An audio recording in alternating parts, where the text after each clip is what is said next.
5 or less yards. 49ers need to get back to their bread and butter of running the ball this weekend. Of course, that opens up the whole entire offense for the play action and taking shots downfield. Let's get Brandon Ayuk back involved. Let's get Kittle involved. Get all the 49ers involved against a pretty damn good Jacksonville Jaguars defense.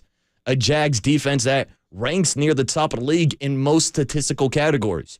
Whether we're talking about points per game allowed at 19.5 points, this is a 49er team that scored 17 in 3 straight games, but of course, they were averaging 30 in the first 5 games of the season.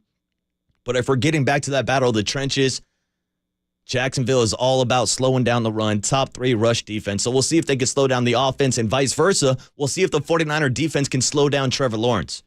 Because the big story over the last couple of weeks has been all about Steve Wilks leaving the booth. We've been riffing about it all week long, comparing him to the Stoop Kid from Hey Arnold and how the Stoop Kid finally left the stoop. Well, folks, your prayers have been answered. Steve Wilks is going down to the sideline. Now, how much is that going to change Steve Wilks' approach, his schemes, his play calling? To me, it seems like the clear path here is to have him have that open line of communications with a guy like Fred Warner and Dre Greenlaw in the middle of their defense. I don't think Steve Wilks is really that raw guy that's going to get people fired up. But, hey, we'll see him on the sideline this weekend, and we'll see the 49ers, maybe the healthiest they've been all season this weekend out in Jacksonville. Again, they're a 3-point favorite, and we'll give you our official pick on the other side or also with Bobby Boucher's best bets coming up in our third segment today. We'll give you our 3 best bets against the spread. As we mentioned to start the show, we did take the Panthers last night, plus 3.5, but that wasn't one of our best bets. Just a little extra, little caveat we threw to the people in case they want some action on what was a boring as hell game last night. Really nothing else to watch last night. There was a little bit of NBA action. I saw Giannis put up a 50-burger, but I'm sitting here thinking, like, where the hell are my Golden State Warriors? I tricked myself, actually. I thought they were playing tonight at Chase Center against the Cavs. I was thinking about going down there, but they don't play until tomorrow. So the Warriors are clearing out their schedule tonight. They're back in action tomorrow. But now they're going to have to compete for my viewing interest, Dave, with UFC 295. We got another big fight card this weekend. Now, not as big as it could have been, because when the UFC goes out to Madison Square Garden, they usually put out their superstars. But unfortunately, in case you missed the news, John Jones tore his pec muscle. So that means he's pulling out of his fights against Stipe Miocic, which means they're just going to have an interim title fight for the heavyweight title. Tom Aspinall versus Sergey Pavlovich. But to me, the real main event is the light heavyweight title. You got Yuri Prohaska taking on Alex Pereira.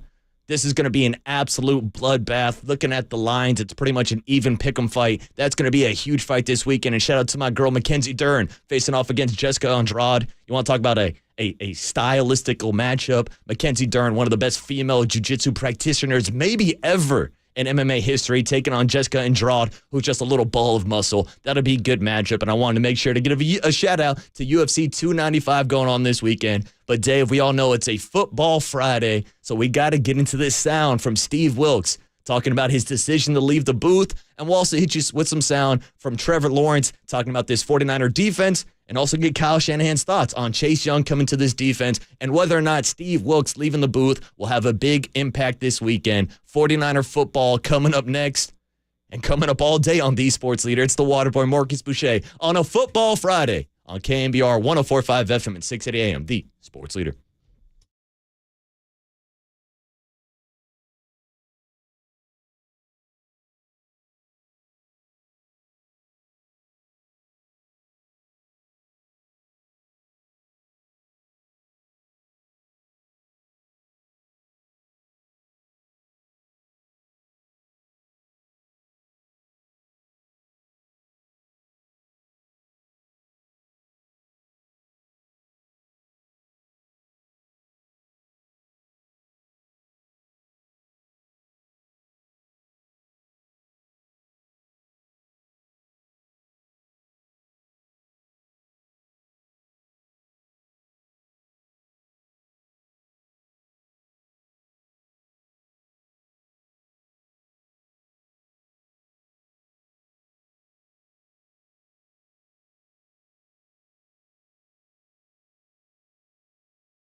Yeah, I went to Iowa. I was with my fiance and her family on the farm, sort of just got away from everything. And then, went back to Iowa State for a game, saw everybody, sort of have a perspective of, all right, this is life. This is what's going on.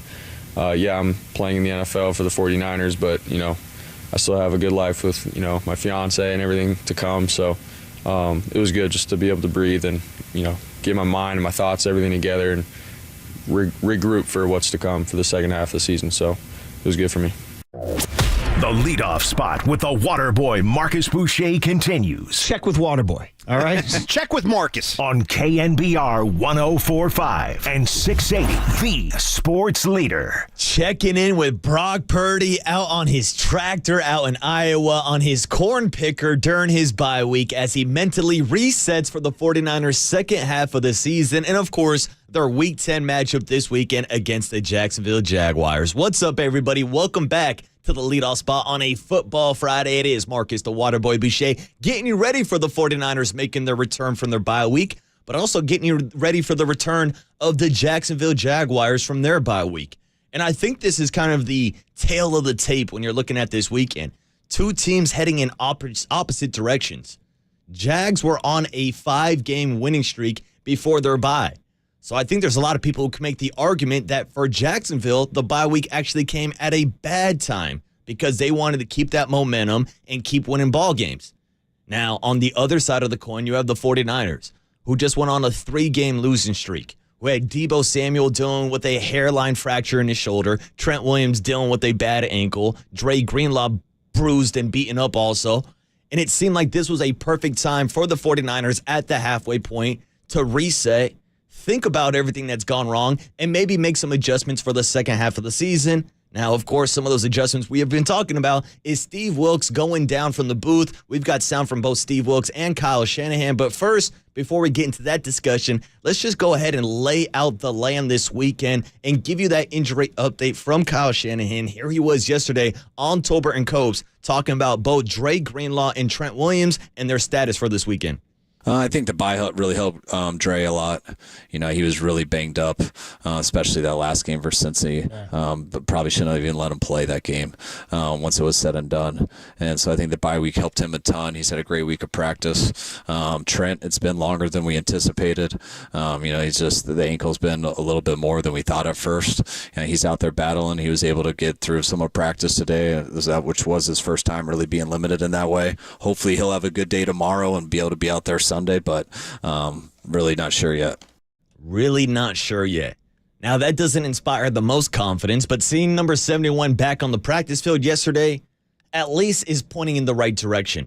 And Trent Williams did speak to the media, said he's trying to play this weekend, so that's good news for the 49ers because there's no doubt in my mind that the correlation of the 49ers' lack of success in the run game during this 3-game losing streak has all correlated to Trent Williams, who, of course, is one of the best offensive linemen in the league, not being in the starting lineup. Now, that's nothing against Jalen Moore, who I think actually did a pretty damn good job filling in for Trent Williams, to the point where I wouldn't be surprised if eventually maybe they move Jalen Moore over to the right side of the offensive line and maybe start him over Colton McKivitz. I don't know if that's something that the 49ers are discussing or if they're thinking about maybe moving Jalen Moore around on that offensive line since Aaron Banks is going to be missing a couple of weeks with that turf toe injury. Now, that's a big injury because Aaron Banks, in my opinion, is the second best offensive lineman on this offensive line.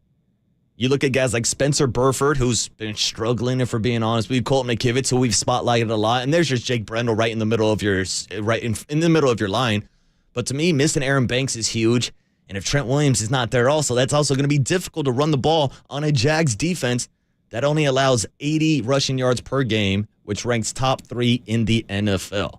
So that, to me, is going to be a huge injury to pay attention to this weekend. Of course, the availability of Trent Williams, but also getting Deebo Samuel back in the mix should improve that run game. Because Christian McCaffrey and Deebo Samuel essentially haven't really been healthy at the same time all year long. And when they're both on the field, we both know how dynamic of playmakers they are. Christian McCaffrey, arguably the best running back in the league, the best receiving running back in the league, and Deebo Samuel, one of the best wide receivers and the best running wide receivers in the league. That's why we call him that wide back, the running receiver, whatever the hell you want to call him. Call him Deebo Samuel, and hopefully he gets his play called a couple times this weekend by Kyle Shanahan. who hasn't been criticized as much about his offensive play calling, even though the 49ers did score 17 points 3 weeks in a row. Instead, there has been more attention on the defensive side of the ball. And, of course, Steve Wilks being up in the booth. Now, as we mentioned earlier, we've been riffing all week long about the stoop kid leaving the stoop, and Steve Wilks finally leaving the booth. Well, here was Steve Wilks' chance to explain to the media yesterday that decision to come out of the booth and whether or not people have been making it too big of a deal over the last couple of weeks. Oh, I mean, guys, to me, I think, just very candid, I think we're making a bigger deal out of it than it needs to be honest. But I just want to be able to communicate with the guys a little bit more during the game. Certain things that I'm seeing, I'd rather be able to talk to them directly than, to communicate with coaches. I think our coaches do a great job, number one, throughout the week, but also in-game adjustments. That's one of the things I've really, pride ourselves on and how we communicate as a staff and making the right things throughout the game. So it's just really with me, just wanting to be able to communicate with those guys a little bit more. And I agree. I do think that this storyline has been overblown a little bit.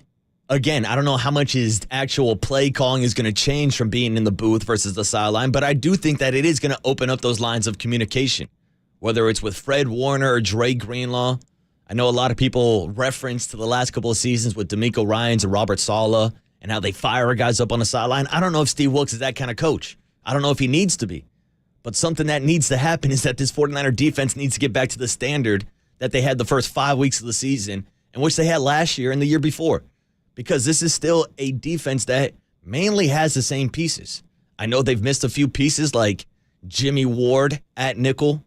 They've really been struggling with Isaiah Oliver, and that's why maybe, I know in the NFL, it's going to determine whether or not the offense lines up with an extra wide receiver or not. But personnel-wise, I wouldn't mind seeing this 49er team go back to their five-man front that they were running earlier this season. Now, of course, that leads to a decision on whether or not you take Isaiah Oliver and your nickel cornerback off the field, or if you take Dre Greenlaw off the field. Now, I want Dre on the field. I want Fred on the field. So I got no problem running a 5-2 with your 4 defensive backs. But again, if there's an extra third wide receiver, I guess that's more of a personnel package kind of situation. But I think, especially since adding Chase Young, you can have a situation where it's Bosa, Armstead, Hargrave, Young, and then Gregory playing on the outside of him. I think Chris Cassera can get really creative with this defensive line, and so can Steve Wilks if he dials it up. But again, it all goes back to the scheme and the game planning of a Steve Wilks, and I guess those lines of communication, because that's what Kyle Shanahan had to say yesterday also on the Tolbert and Copes show. Talked about how he also agrees with Steve that people are probably making this too big of a deal, but he does see the benefits of having those lines of communication open between Fred Warner and Steve Wilks. Zero. Nothing. Yeah. Every person I talk to, I do it right through that microphone you're seeing. The same way I'm talking to you guys right now. Yep. It's very rare I'm going to go up and turn the microphone off and just, when I talk to guys, usually it's in front of all the coaches because you want people to hear the information. So if I am talking to Steve, he's been in the box, so I haven't had a choice. But when I've talked to anybody, whether it's the box or the sidelines, I want the other position coach to hear what I'm saying to the D coordinator or what I'm saying to a receiver coach or anybody, because everyone does relate together, and you're trying to hit individual parts of a group, but it's all about collectively how you guys play together. So whatever coaching points or things you're telling people, you want the other people on the staff who are relaying stuff to their groups to be on the same page. Everybody's got to be on the same page. How many times do we talk about complementary football? We talk a lot about coverage sacks. If the DBs are able to hold their man, play that man coverage for 4 or 5 seconds, most likely you're going to get a sack. Vice versa, if the defense is putting pressure and getting these quarterbacks to get the ball out of hand quick, it could turn into a pressure interception. Now, we just haven't seen as many of those big plays this year, especially with guys like Talanoa Hufanga, who was a second-team All-Pro safety last year. I'm actually looking forward to talking to John Lynch this morning at 8:45 to see his opinion or his kind of viewpoint as a former Hall of Fame safety on whether or not Steve Wilks is using Talanoa Hufanga differently this year versus being an in-box safety versus more of a free safety this year. But regardless, they need somebody to step up and make plays. They need somebody to get to the quarterback. They need sacks. They need turnovers. They need to get back to their standard of 49er defense. The problem is, what have we seen so far this year? Guys like Matthew Stafford, Kirk Cousins, Joe Burrow pick apart this 49er defense by getting the ball out of their hand in less than 3 seconds. And we talked about that a lot when the 49ers were facing off against the Bengals, how Joe Burrow gets the ball out of his hands in 2.8 seconds, third fastest in the league. Guess who's number 2? Trevor Lawrence, 2.4 seconds. So this weekend, it's going to be the same strategy. And I thought Dante Whitner had a great breakdown on Steve Wilks about how the rest of the NFL has gotten film after those first 5 weeks. And to me, the game that stands out is the Matthew Stafford game, when he was picking apart that defense in the first half. Now, Steve Wilks actually made some second-half adjustments in that game, and of course the 49ers won, but I feel like we haven't seen those adjustments. But this weekend against Trevor Lawrence, like I was just saying, with him getting the ball out so quick, you need man-to-man coverage. You need to jam these guys off the line. You've got to be able to cover your guy for just 3 seconds and not let him get the ball out. Well, here's the game plan from Trevor Lawrence, and whether or not he's going to be taking short shots down the field, or if he will take some shots and air it out against his 49er defense. You're used to having a plan. You're used to being, for myself speaking, being back there and having a plan of what I want to do, how I want to start the game, how I want to kind of settle in. I mean, these guys are pretty unique. You got to be great at taking what the defense gives you. You got to be able to have explosives too. You can't just throw everything underneath, and you can't just run the ball every play. Like, you got to try to take some shots and take advantage of some stuff in the back end. So you got to have it all. You know, you can't just pick one thing.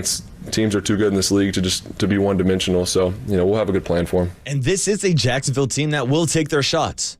Whether it's Christian Kirk, of course, who we're all familiar with from his time playing for the Arizona Cardinals, or if it's Calvin Ridley, who we're all familiar with from him being suspended for gambling on games. They've got talent on this roster. Hell, even look at their tight end, Evan Ingram, former New York Giant. But to me, the number one matchup this weekend is going to be Fred Warner against Travis Etienne. Well, I guess technically it's the entire linebacker corps, but don't tell that to Dre Greenlaw because he doesn't know who Travis Etienne is. Oh my God. Now, of course, I'm riffing a little bit. I'm sure he does by now, but we had sound earlier this week of Dre Greenlaw and Fred Warner. And Dre's like, yeah, they got that running back. I don't know, who is it, Etienne, whatever? I don't even know who he is. I'm saying, yeah, you should probably know who this guy is. He's a first-round draft pick out of Clemson. And as much as we talk about Christian McCaffrey, Alvin Kamara, Austin Eckler, Travis Etienne is kind of the similar build. Hell, remember when he got drafted, they were talking about maybe moving him to wide receiver as a slot receiver. Now, of course, he still is playing running back. He's great out of the backfield. More of a PPR type back. We mentioned earlier this week they have a rookie out of Auburn named Tank Bigsby that they will put in goal line situations. But the majority of their offense goes through Travis Etienne. And a lot of their style and schemes are the screen passes. So that's what I think they're going to do a lot this weekend. As quick as Trevor Lawrence gets the ball out of his hands, he's going to be dumping it off a lot to Travis Etienne, which means Fred Warner is going to need to be sideline to sideline to slow him down. Here was Kyle Shanahan yesterday breaking down Travis Etienne's overall game and if the 49ers got a game plan for him. I mean, we loved him just studying him in college as a running back. And I remember when he got drafted, I think it was first round, they said he was going to play receiver and move him there right away. And just to even have that option with a running back to say you're going to move him to a receiver shows you the type of talent he has. But when you think that, maybe you think he's undersized or plays like a receiver, and then you turn on the film and you watch him as a running back, and the guy runs hard. I mean, he gets his pads down, he lowers, he can break you off, he can create an edge, and then he can run through those arm tackles. And he can go up inside, but he also has that speed and talent to bounce it outside, which he looks to do a lot. And if there is a lane, he's got a great chance to be gone. And so when you look at that as a runner and how he's been advertised as a receiver, which is accurate, that's a problem. It's similar to our guy in that way, and they're using him a lot, and he's getting better and better each game. Yeah, they use him a ton. You want to look at his work rate usage, it's one of the highest in the NFLs. And I actually saw Steph Sanchez tweet this out earlier this week that the Jacksonville Jaguars run more screen passes than any other team in the NFL. So that's going to be the number one matchup for me, Fred Warner and Dre Greenlaw. Even though he was talking about how he didn't know Travis Etienne, I think he's going to know this weekend. And who knows if it does turn into like some bulletin board material. We always bring up the Aaron Donald sound of him saying he didn't know who Deebo Samuel was. And, of course, we keep that around as a little bit of karma. But who knows if Aaron Donald genuinely didn't know who Deebo is? And who knows if Dre Greenlaw genuinely doesn't know who Travis Etienne is? But, again, I think he's going to find out this weekend. This guy is an electric back. You heard Kyle Shanahan right there comparing him to Christian McCaffrey. I think that's a big, big part of that Steve Wilks game plan is to slow down those screen passes, maybe hold off on the blitz a little bit because we've seen other teams have success beating the blitz from the 49ers. It's all going to come down to this matchup of the 49ers defense versus the Jacksonville Jaguars offense. But if you want to be real about it, Jacksonville has a pretty damn good defense, too. It's a big reason why they've won 5 games in a row and currently are in first place in the AFC South. They're only allowing 19 points per game. And during this 5-game winning streak, they're allowing even less. Now, we will point out that 2 of these games were out in London. That's how they beat the Buffalo Bills. But the 49ers are still traveling across the country through a different time zone and will be playing with a 10 a.m. body clock. Well, Dave, yeah, you're right. It's technically 2 time zones. They'll be out on the East Coast, and we all know about West Coast teams flying out to the East Coast, so that's definitely going to be a factor. But we'll see if the 49ers come out slow. We'll see if they come out fast. Kyle Shanahan always loves scheming up his first kind of scripted plays. I think he's going to get creative this weekend, and he's going to need to against this Jacksonville front 7 that can slow down the run. We've been talking about it all morning long, but they can also get after the passer. Josh Allen is borderline elite pass rusher. And no, of course, I'm not talking about the quarterback, Josh Allen. I'm talking about the pass rusher for the Jacksonville Jags. But outside of him, they really don't get to the quarterback too much. More of a rushing defense. But I do like guys like Devin Lloyd in the middle of the defense, second-year linebacker out of Utah. They've got some studs on their defense, and that's how Kyle Shanahan also described it yesterday. Here he was breaking down the Jacksonville Jaguars defense and the problems they could create for the 49ers offense. Yeah, I think it's the best. I mean, them and Cleveland are definitely the best 2 defenses we played this year. I think they're playing at an extremely high level. They're not giving up yards. They're one of the hardest teams in the league to run the ball against. I think they're number 1 in getting turnovers. I think they're number 3 in giving up explosives. So they're a bend but don't break defense because they're not giving up explosives, and it's really tough to run the ball against them, and they lead the league in turnovers. So it's not a surprise they've won 5 in a row. How about Kyle Shanahan just taking shots at the Dallas Cowboys? Now, of course, I don't know if he realized he was doing it or not, but he said Jacksonville is the second-best defense they played all year. Well, I guess he probably has those thoughts after the 49ers hung 42 on the Dallas Cowboys, but he's right. Jacksonville is in a very good situation right now. 5-game winning streak, had their bye week last week. Again, I don't know if that's good or bad, slowing down the momentum of Jacksonville, but I think overall it probably benefits the 49ers more since they can get healthy and kind of reset and sit and think about all these losses over the last month. Again, it blows my mind that this 49er team literally hasn't won a football game in over 30 days. And that's why we're picking them this weekend against Jacksonville. Not just because of that reason, but I do think they're the better overall team. And coming off a bye week, I think we're going to see what we saw last year with this team kind of remotivated. We played sound earlier this week from Fred Warner talking about how he feels like a kid on the first day of school again after his summer break. And guess what? There's a new transfer to school. Chase Young is now playing with Nick Bosa. Looking forward to seeing his impact this week also. But one last piece of sound from the 49ers to wrap up our preview is Brock Purdy, the man driving that corn tractor out in Iowa, talking about how the bye week will help fuel the 49ers for the second half of the season. Yeah, 100%. That's how it is. And honestly, I feel like that was the case last year. You know, when we came off the bye, we were hungry, and almost like we were playing desperate every single week to win every single game, every Sunday. And we just looked at it one game at a time. We're going to fight and claw and scratch one game at a time, and it all fell into place how it needed to. So that's our mindset. You know, whenever we feel like our back's against the wall, I feel like we play some really good football. You know, we're a talented team, and once we are hungry and set our goals for something, and we want it and we need it, I think we could do a lot. So that's where we're at. One game at a time, and that game is this weekend out in Jacksonville. Going to be a 10 a.m. start our time, 1 p.m. on the East Coast. Shout out to all the 49er faithful fans who will be traveling out to Jacksonville. I'd like to see some red and gold floating around in the pool this weekend. But we told you earlier on Wednesday, on Thursday, and now it's Friday, we're picking the 49ers. I don't mind laying those 3 points against Jacksonville. But if we're being honest with you, I'm probably staying away from this as one of my best bets because the 49ers screwed us a couple weeks in a row. So how about on the other side, we do give you our actual best bets as we look around the NFL Week 10 schedule and pick out 3 hopeful winners and hopefully win you some money. We'll do that on the other side. It's Bobby Boucher, Marcus Boucher on KNBR 104.5 FM and 680 AM, the sports leader.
All right, back on a football Friday. It's the Waterboy Marcus Boucher, a.k.a. Bobby Boucher. And you know one thing that happens every Friday morning around 5:40 a.m., it's time to take a look at the NFL slate and give you our Bobby Boucher's best bets for the week. After following up what was a winning week last week, we went 2-1 on the spread, which now ups our season total to 15-12-1. Not the greatest record, not on pace for what we did last season. Hell, if you want to get into those numbers, when we went 34-17-3. But hey, over the last 2 seasons combined on air during this segment, we are 49-29-4 against the spread in the last 2 seasons. So hey, hopefully we trend in the right direction this week with a couple winners after taking Cleveland minus the Cardinals last week. And what was the final game for Clayton Tune? Sounds like Kyler Murray could be coming back this weekend.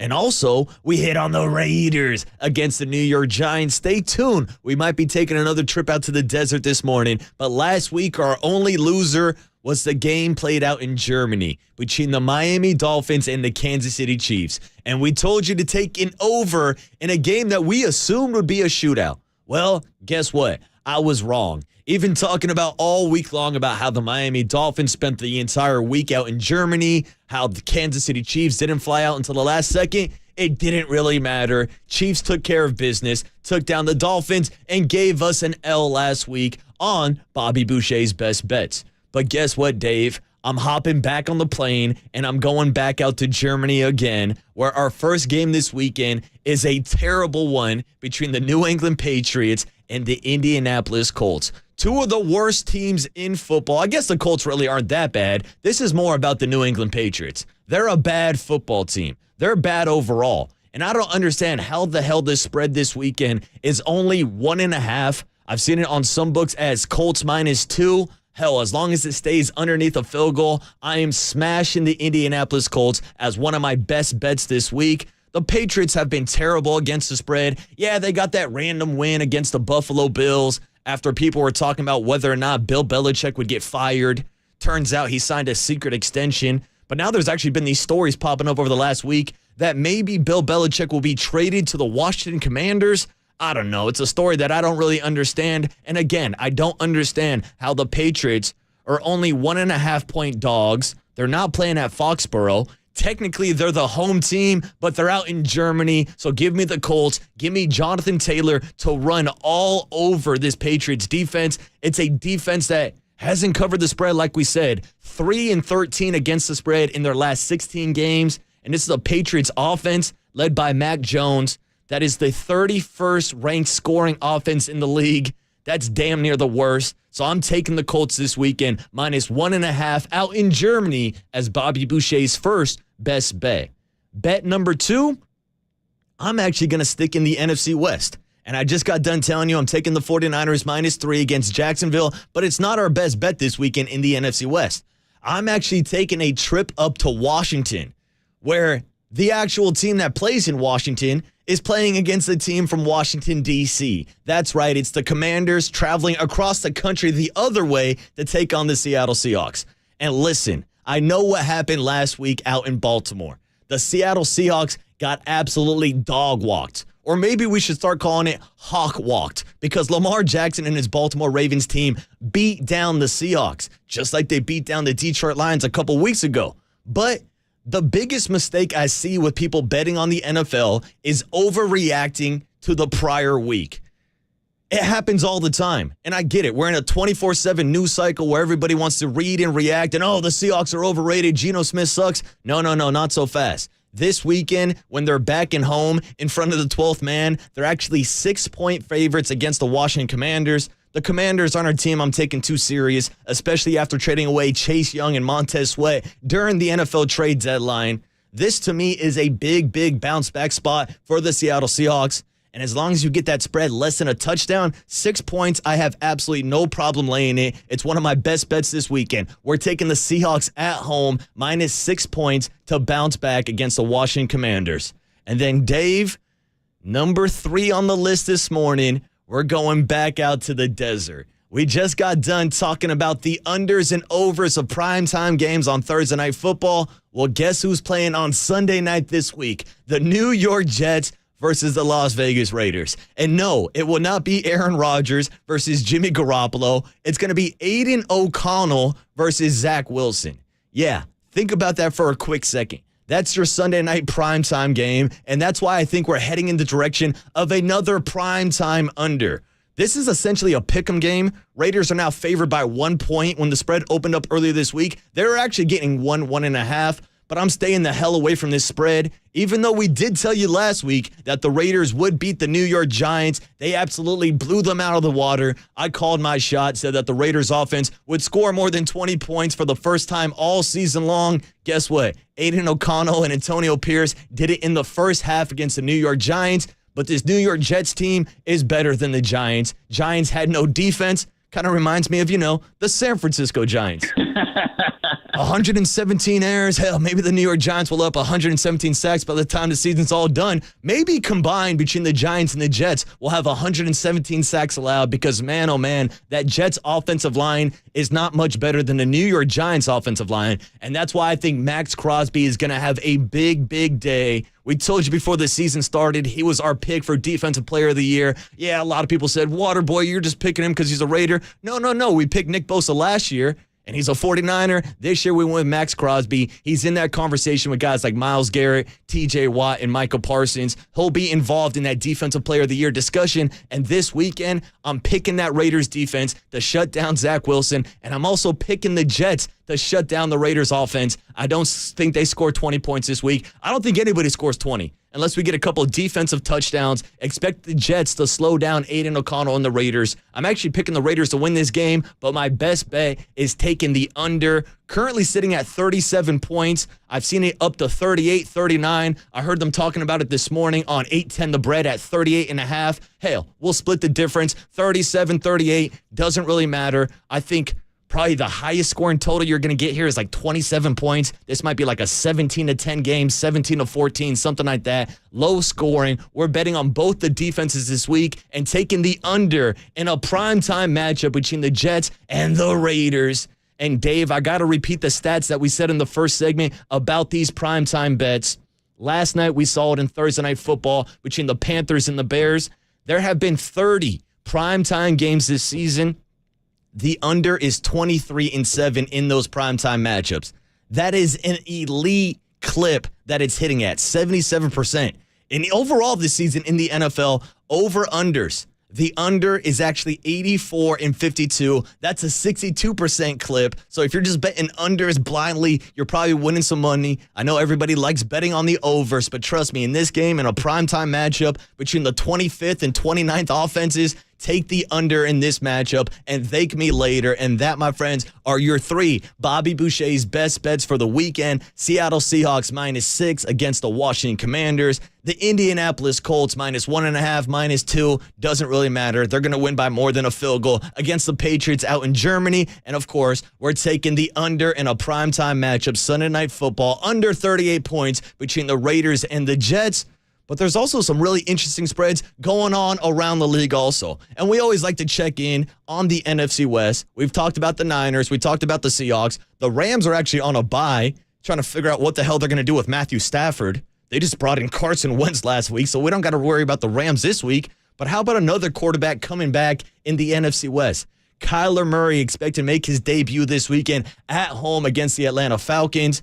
And they're a 2-point underdog. I thought about laying some shekels on the Cardinals, but I'm just not too confident in a team that put up 58 total yards on 48 plays last week. Obviously, this offense is going to be better with Kyler Murray, but with James Conner still being out, it's still an offense that's lacking firepower. I am leaning more towards the Cardinals in this game to actually win their second game of the season at home against the Falcons. Falcons have been a mess. Doesn't matter if it's Desmond Ridder or Taylor Heineke or whoever's not handing the ball off to Bijan Robinson. That's a bad team, so we'll stay away from that game. But I did think it was interesting to mention and wrap up the NFC West. Now, if you want to look at the NFC playoff picture, here comes the Detroit Lions off their bye week, taking on the LA Chargers. And they're a 3-point favorite, and I actually like the Lions in this spot. I think they bounce back again. People are going to overreact to them getting blown out by the Baltimore Ravens a couple weeks ago. I like the Lions to bounce back this week, and what should be one of the more entertaining games this weekend. You know what else is going to be entertaining? An AFC North matchup between the Cleveland Browns and the Baltimore Ravens. Ravens are lighting the world on fire and finally starting to get some respect around the league after those back-to-back wins against NFC teams. What's the stat? Lamar Jackson's like 17-1 or 18-1 against NFC teams. Well, check this out. The Ravens already beat down the Browns earlier this year. I know Deshaun Watson wasn't playing in that game, but to be honest with you, I don't think Deshaun Watson's that much of an upgrade over P.J. Walker. I think he throws a pick six this weekend. I wouldn't be surprised if the Ravens cover that 6-point spread. Two really good defenses, technically the best two defenses in football squaring off this weekend. So that's another game to pay attention to also. But I think everybody's getting ready for the return of the 49ers. And how about the return of the Murph and Mac show on the other side? Paulie Mac out, the water boy in. It's Bobby Boucher. It's our best bets. And Dave, before we end the show today, because we're going straight into the Murph and Mac show, I do want to say happy Veterans Day to everybody. Tomorrow, November 11th. And shout out to my guy, OD behind the glass. Not only serving the leadoff spot, but serving our country. Shout out to everybody who serves this country, the men and women across the country. And hey, I'll be at the Army-Navy game next week and a nice little celebration memory of all the veterans who have served for this country. Maybe we can pay them back with some of our best bets this weekend. Hopefully a couple winners, and hopefully everybody's winning, including the San Francisco 49ers as a 3-point favorite back in Jacksonville. And for the next 3 to 4 hours, me and Murph will be breaking it down with guys like John Lynch and Greg Papa, because it's time to come to Papa on a Friday, and it's time to start the Murph and Mac show on the other side. It's the Waterboy Marcus Boucher wrapping up the leadoff spot on KNBR 104.5 FM at 6:80 a.m. The Sports Leader.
Good morning, and welcome to the KNBR Morning Show with Brian Murphy and Paul McCaffrey on KNBR 104.5 FM and 680 AM, the sports leader. Hey, it's a Friday. I love Fridays. I freaking love Fridays. And look who's sitting to my left.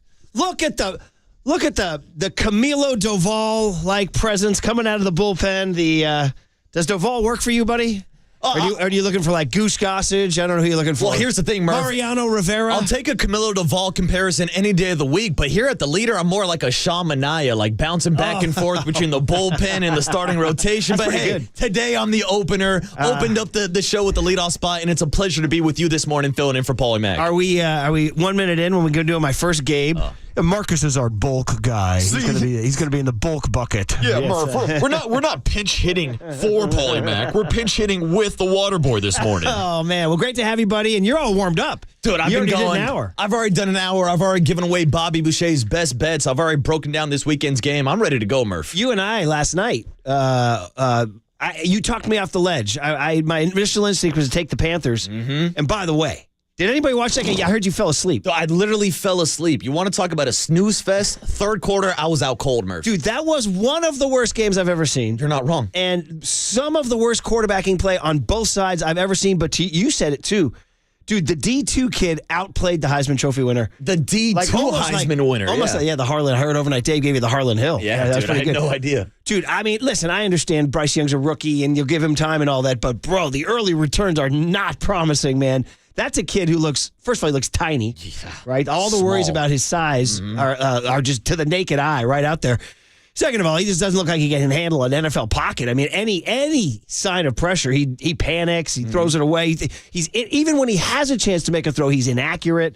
Dude, he was really bad last night. Well, Murph, here's the good news for the Carolina Panthers. They have the number 1 pick, so maybe they can go out and get Caleb Williams. Oh, wait, no. They traded that away to the Chicago Bears. Woo! My boy Frank Reich, who sat with me and Paulie up at Edgewood. We consider him a friend of the program. Just standing over there, just looking a little lost, man. So, boy, you're right. You're talking about this. This is Sam Bowie, Michael Jordan all over again, right? I mean, this is the absolute worst case scenario for Panthers fans. Where C.J. Stroud's going to turn into a superstar. C.J. Stroud is balling out, but also shout out to Panthers. The only team they've beat this year is the Texans and C.J. Stroud, which makes no sense. But yeah, both teams last night, the Bears had the number 1 pick, didn't want C.J. Stroud, decided to stick with Justin Fields. They traded out of it. Carolina Panthers trade up and take Bryce Young instead of C.J. Stroud. I'm trying to think we didn't pay much attention to that because the Niners didn't even have a first rounder. It was still Trey Lance, right? Yeah. So, it was like a casual, and it was the Panthers and the Texans, two of the more obscure teams in the NFL that I really don't I care about that much. No.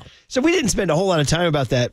But I'm wondering, man, the process, these highly paid scientists who look at C.J. Stroud and Bryce Young for weeks and weeks and weeks and weeks, and then say, yeah, give us the little guy. Yeah, I want Bryce. I remember hearing sports talk radio around the draft where people were talking about, the Bears should trade Justin Fields so that they could take Bryce Young. But they were even talking about taking the wrong quarterback back then. Dude, I get it. I watched those Bama games. The kid was fantastic. He was fantastic. So, but I don't know if it's his O-line. I don't know who's coaching him. That's maybe it's his QB coach. He's surrounded by a lot of talent at Bama. There's not a lot of talent on that Panthers team. Anyway, man. But you and I only got the cover, A, because of the beautiful hook. Live or die by the hook, Murph. And B, because they scored a touchdown on a punt return. That's the only touchdown they scored, dude. Once they scored that punt return touchdown, I was feeling pretty good. Dude. But that kid, Bajan, listen, he was no box of chocolates, but he played better than he looked more in command and threw more decisive, accurate balls than Young did. Yeah, it's a pretty low standard for what Bryce Young said yesterday, Extremely low standard. So anyway, there's your Bears-Panthers breakdown. There it is. You turn into KNBR, you'll get Bears-Panthers, baby. I know that's why people set their alarm clock this morning, Murph. Oh, no, they set their alarm clock to hear. Where's Paulie Mack? He's in Detroit, rocking with Metallica. Did you see what happened yesterday after Rock the Twitter? And roll. Let's be honest, some people helped him log on and set up Twitter. Because I know it used to be my buddy Dave Fleming. There's two Dave Flemings. There's our Dave Fleming in the booth. And for years and years, there was a Sports Illustrated writer and a ESPN writer named Dave Fleming based in North Carolina. Huh. He's a good guy. He's a friend of mine. He used to have a mailbag. And whenever he got to the hate mail, he was in an NFL column on ESPN. And when he got to the hate mail, he would say, all together now, and he would say, who helped you log on? That was his big thing. When he would get some cretin telling him how much he sucked, he'd be like, All right, buddy, here it comes. Who helped you log on? And it eventually became a acronym. WHYLO. Who helped you log on? But that's like Paulie Mack and Twitter. If you guys missed it yesterday, Paulie Mack debuted his Twitter handle. And the 605 crowd wouldn't know because he did it at 620 yesterday. But did you see, not only did he get to 1,200, which is pretty incredible. My man's moving on up, Murph. But he posted a tweet on his own. Dude. From the airplane in Detroit, or on his way to Detroit. I was stunned. I got Paulie Mack, Stunned. the social influencer, Murph. He took a picture of the gate that said Detroit, and then he took a picture from his airplane seat, flashing the rocker horns as he watched the De Niro, Sebastian Maniscalco movie, whatever that, what's that one called? About My Father or whatever? Yeah. You see that one that came out about a year ago? I did not see that You one, didn't see Murph. that No, one? I missed that one. Oh, man. You haven't been on a plane lately. No. Sebastian Maniscalco? He's a comedian. You know him, right? Yeah. You know him? Anyway, he did one. I've looked at that on planes before. Like, should I read that? Paulie's like, I'm going in. I'm going in on De Niro and Maniscalco. And that's the most interesting thing to me about Paulie Mack's new adventure into the world of social media is just seeing like how he reacts, what he decides to post. Like you mentioned it yesterday at 6:15, we talked about Paulie Mack being on Twitter. Then somebody on the text line's like, yeah, you should post that hit of Ronnie Lott on Monday Night Football. And then 5 seconds later, it just magically appeared on his Twitter feed.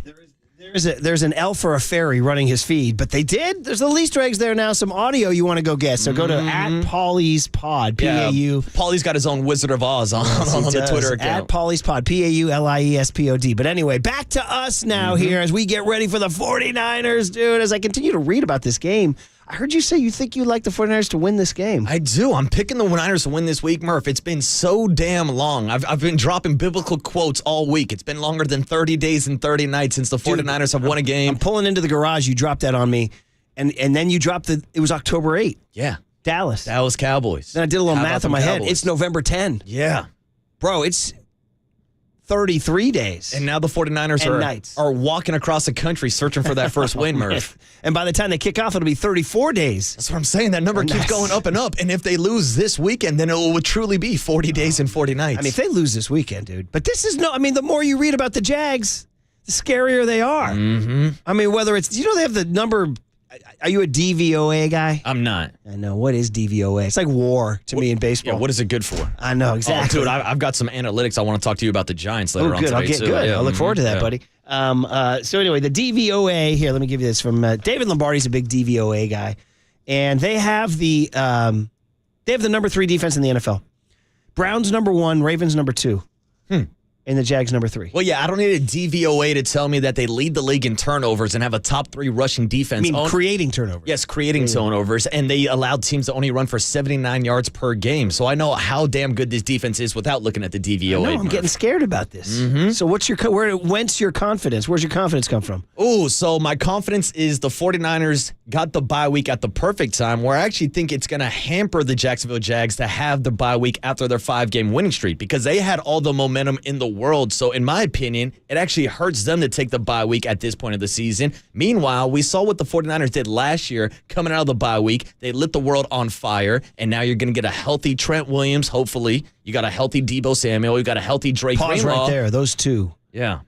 Trent and Deebo. Mm-hmm. And Trent is trending towards playing. Trent was back at practice yesterday in a limited fashion, so we all know how much of an impact he has in the rushing game, controlling the trenches, and we know what Deebo adds to this offense also. Yeah. So when the 49ers had 3 straight games of 17 points per game, I think a big reason is because of Deebo and Trent Williams, and with the bye week, with these boys getting healthy, it gives me that confidence. Let's be honest, they were 2 of the they're 2 of the 5 best players on the team. Who are the if you had to power rank the best players on the 49ers? Ooh, that's a good question. Trent Williams number 1. Trent. Is Fred Warner number 2? Ooh. Is Christian McCaffrey number 2? Christian McCaffrey, Fred Warner 2 and 3. Nick Bosa's got to be up there. Nick Bosa, and then Deebo. Are those the 5? I think you're right. Yeah, those were the 5 I would go with. Those are the 5 we'd go Trent, Deebo on the offensive side. Trent, Deebo, CMC, and what about Ayuk?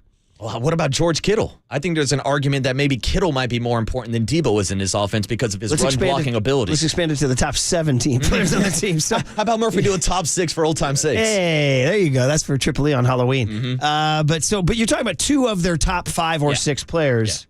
Yeah. It's a big deal. It's a huge deal. Freaking deal. You know? So, I mean, listen, it'd be great to have these guys back, and it'll be great to see this thing going at 10 a.m. on Sunday. All right, we got a good weekend ahead. We got a good Friday ahead to get you going for the weekend. We got Marcus in for Paulie Mack. How good is that? Yeah. You got to love Marcus. He's grown out the beard. He's noticing I'm growing this thing. Dude, it took me by surprise this morning. I went into our little circle KNBR and I walked up to Murph and I said, look at you with a little bit of peach fuzz on your chin this morning. Well, this is all comes from my barber who said to me, he calls me Mr. Murphy. Ooh. How would you feel about a holiday beard? And I said, what do you mean? He goes, I'm seeing you. And then he created this vision. He goes, I see you in a pea coat with a scarf and a gray beard. I said, first of all, who's wearing a pea coat and a scarf? Do you own a pea coat, Murph? No, I don't. I don't own a scarf either, dude. So, but I was like, what is this? Like, am I walking down the streets of Paris on Christmas? Right. But anyway, I said, well, you know what? What the hell? Yeah. And I thought it'd be kind of a fun content thing, too. So today I tried to shape it a little bit, and I think I cut too far down, and you accused me of going for the Gabe Kapler, what'd you call it? Lineup? Yeah, you're going for the Gabe Kapler lineup. What's that? Is that a phrase for beards? Yeah. So you got to get it nice and tight, all straightened up. Like most people get their hair lined up, but a lot of people, like my barber does it for me. He lines up my beard every time I get a haircut. Unlike Triple E, whose beard looks like I'm looking at it right now. It looks like sort of a fungus that's kind of running amok. This guy's Patches O'Houlihan over here. He's got patches all over that face. I'd call that like a crabgrass. He's trying. I give him a B for effort, not quite an A. All right. We got all that. I jock blogged yesterday and I wrote about Shohei. We'll have to talk about that at some point in time, too. The Bears and the Panthers were awful. The Warriors go play tomorrow night. MLB handed out their Silver Sluggers last night. Spoiler alert. No Giants. Where's my Silver Slugger, Murph? No Giants anywhere on there. We got, of course, the Friday football forecast coming your way. We got Marcus Boucher lining up his beard. We got fun coming your way. Let's get the guest list on the other side. Friday morning, Murph and Mac with Marcus Boucher in for Paulie Mack as Paulie rocks on with Metallica in Detroit on KNBR 104.5 and 680, the sports leader. Roner Parks, shout out to you for supporting KNBR. Roner Parks, sports leader.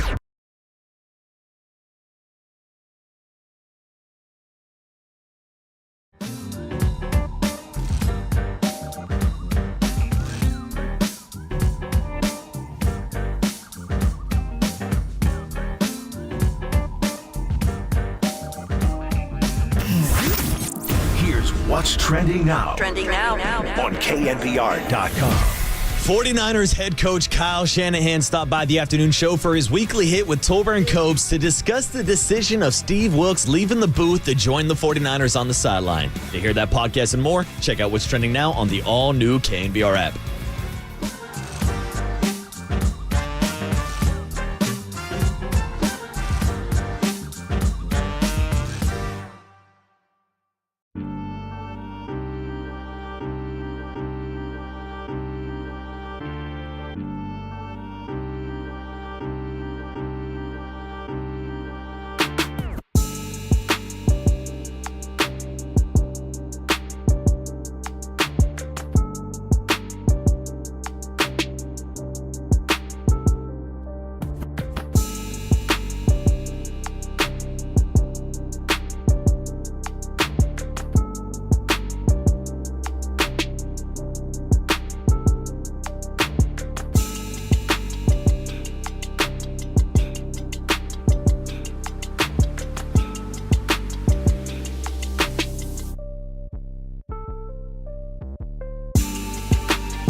And now, time for the Protect Your Assets with David Hollander Business and Technology Report.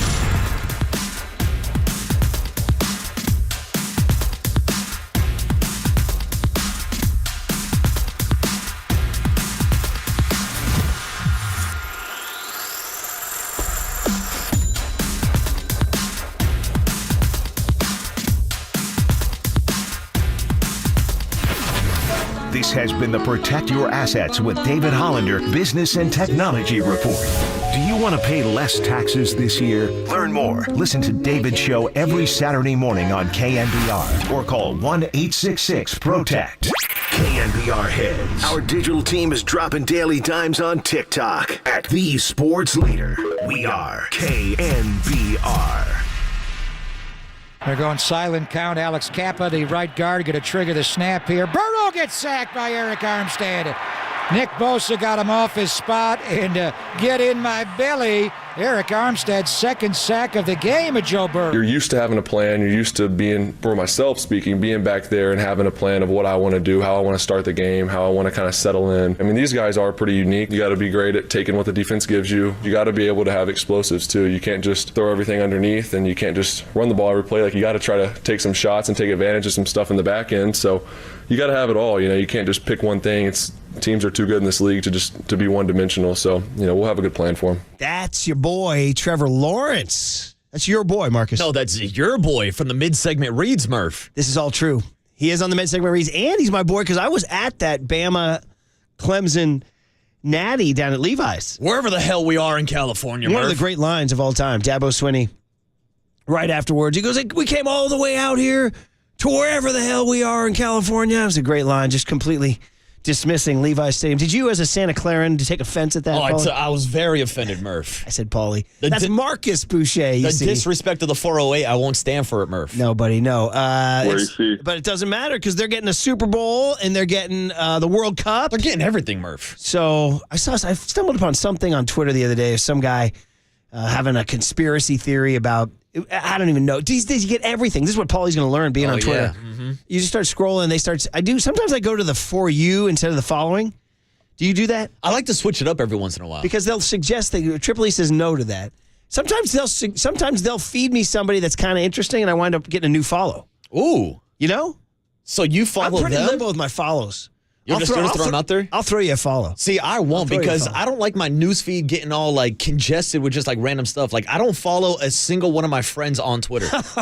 Twitter for me is all business. You are. Well, I follow them on Instagram and stuff. Are they? Oh, well then, okay. So I do other social media. What are they tweeting, your buddies? I don't know, like about their lunch and like what they had. Yeah. Like, well, aren't they doing doing that on Insta too? Well, that's why I try to separate the two. You know, it's like separating church and state. I separate my social media.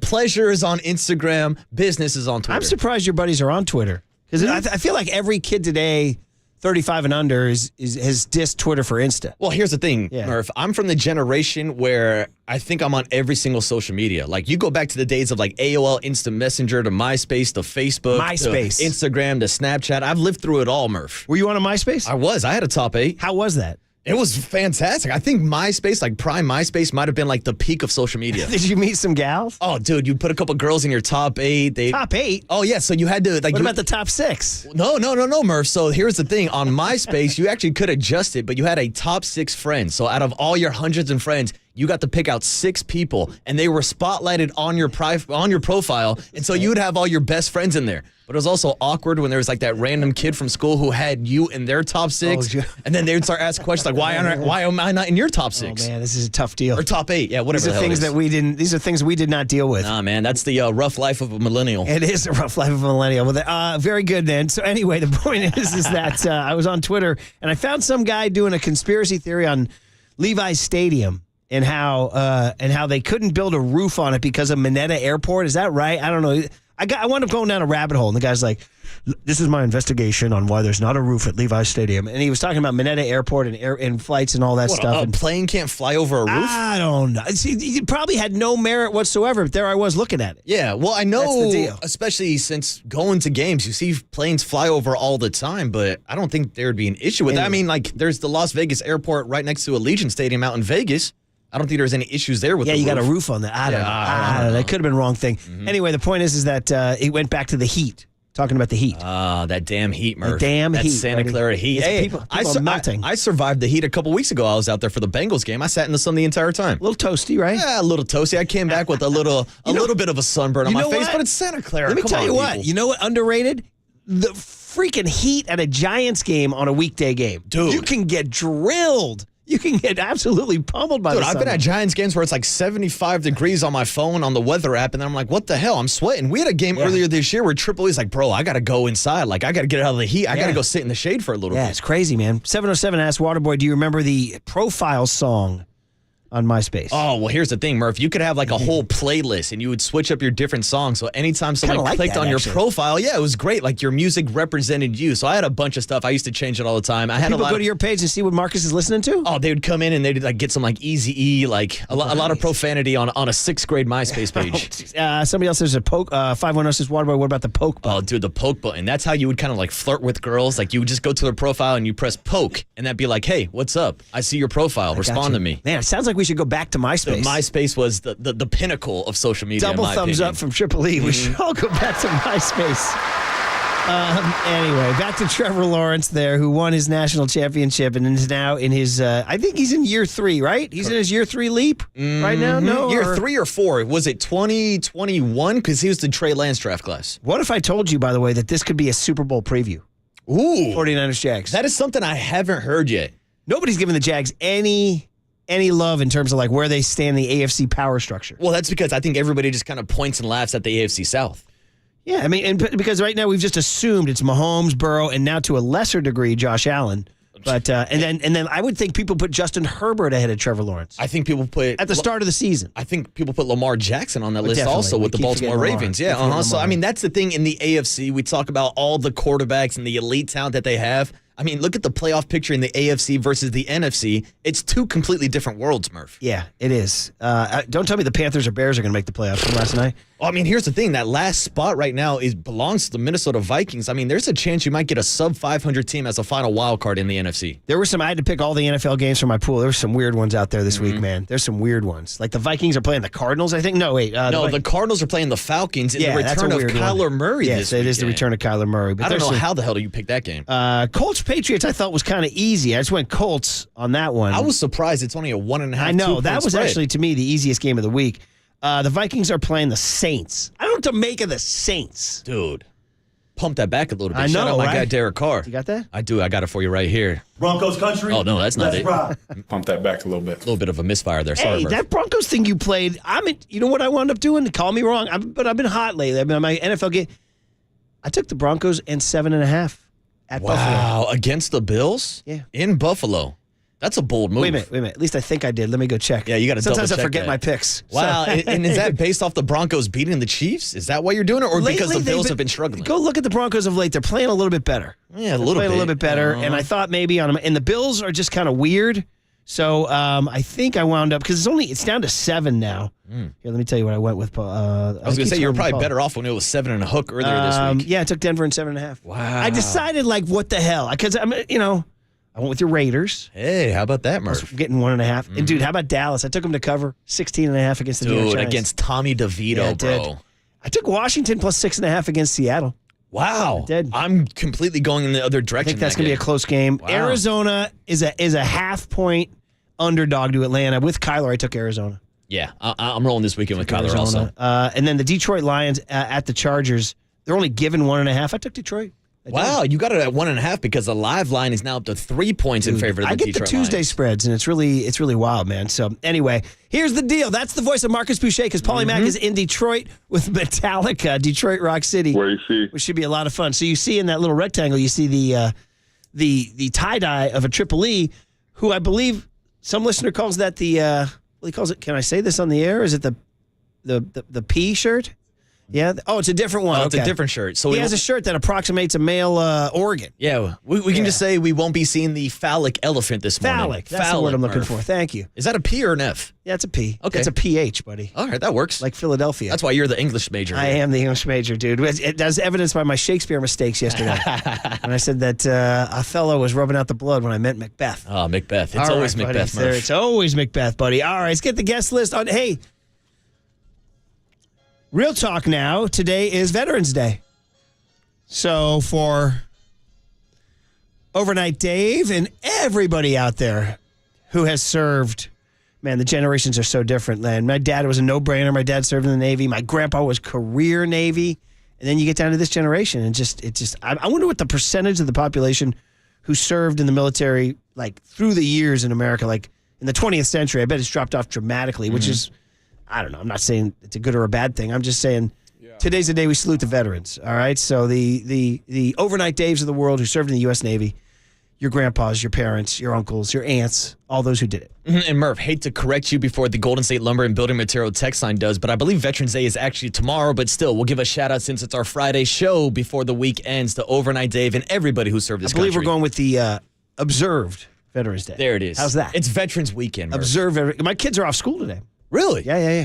They're off school. Is it a national holiday? It should be. Yeah, I don't think you're getting mail today. What the hell are we doing here working then? Well, should we get in holiday? We should get in be. holiday pay? Oh, someone's got to be here making sandwiches, though, Murph. There you go, buddy. There you go. All right, well, you get to read the guest list. I'll hold it up here, buddy. All right, well, on it starts 11/10, observed Veterans Day. Observe. All right. And I'll tell people what they can observe this morning. It's the Friday football forecast in about 20 minutes, and rumor is that Paulie Mack might be making some picks from the cloud again this morning, You know what's Murph. really interesting is that this kid is now, two things about Paulie Mack, is that he joined Twitter. That's one thing. And two, he's now gotten so addicted to his picks, he's leaving picks behind when he's gone on a Friday. Shocking. So this kid's addicted. Maybe he's excited by his 2-0 week last week. Mm-hmm. So there you go. Paulie's feeling good. We'll get his picks at 6:50 this morning for our Friday football forecast. And at 7:35 to kick off the Power Hour, Murph, you know what time it is. It's time to come to Papa on a Friday. Greg Papa, the voice of the 49ers, breaking down this weekend's matchup. 49ers traveling to Jacksonville. You need G-Pop in North Florida on Sunday morning at 10 a.m. He'll be there, baby. They fly today, right? Mm-hmm. Yeah, they fly today. So. Yeah, they're taking off today. We'll talk to Papa before he flies out. Then we'll get to the big hit, the cooler of content. Then a little bit of a change on a Friday morning. John Lynch will not be on during the Power Hour. He joins the program today at 8:45. Wanted to make sure to point out that schedule change, Murph. Okay, very good. And then finally? And then 9:35, we'll get the Jacksonville perspective from Demetrius Harvey. He covers the Jacksonville Jaguars for Jack.com. Okay, there you go, man. Florida Times Union writer there. So very cool. We'll do that. Make sure you guys change your schedules. 8:45 a.m. John Lynch. 8:45 a.m. John Lynch. All right, so we got the forecast coming up, which I'm very excited for. But on the other side, there is still some baseball stuff going on. Giants. I need to talk to you about the Shohei Jock blog I wrote, and we need to talk about you analytics that you had. And there's another name they're being linked to, and we'll float it by you next on KNBR 104.5 and 680. After I tell you we are proudly sponsored by O'Donnell Financial Group, because planning is a process for loans, insurance, investments, and retirement. Call Greg O'Donnell at 866-496-2300. Great job, brother. That's coming to you next on KNBR 104.5 and 680, the Sports Leader. You know what I said to him, Paul? I said, welcome to the forecast. I said, it's going to bring you to your knees.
Listen to the sports leader anywhere, anytime. Download the all-new KNBR app. Now, Murph and Matt continue live from the KNBR Casino Matrix Studio. Casino Matrix Progressive Jackpots are here. Where are you? Just drop in. Please play responsibly. 1-800-GAMBLER. You know very well that Bob's a players manager, guys who have played from the past. You know, have had great experiences. So even in our conversations with agents so far, that's come up time and time again. You know, I think we've got a lot of great things going for us at the San Francisco Giants. We're playing a great ballpark. We've got a great ownership. We've got a great fan base. And now we've got a manager that players really want to play for. So hopefully all those things work in our favor. We want to be aggressive. You know, we haven't been to the playoffs for 2 years, which is unacceptable for us.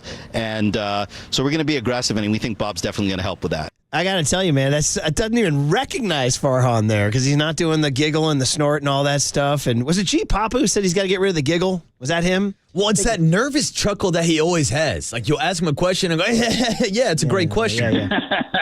But, dude, you're right. At the GM meetings, he was just spitting hot fire. Somebody, 916 texted in here, says he's bringing that big Lacob energy that they have. Mm-hmm. I mean, he's coming in very direct. Yeah, we got this, we got that, we got this, we got that. And maybe, I don't know, maybe the new Farhan, the aggressive Farhan.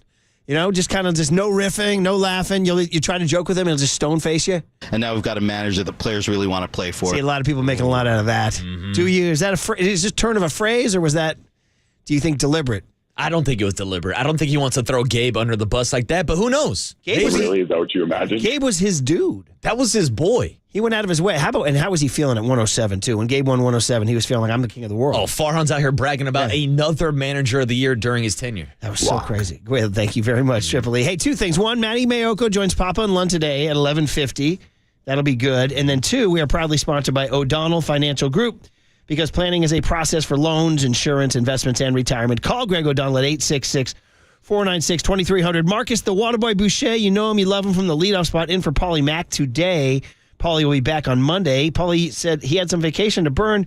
His gal Vicky from Metallica, who's awesome, by the way, said, why don't you come see us out of town? Why don't you go on a roadie?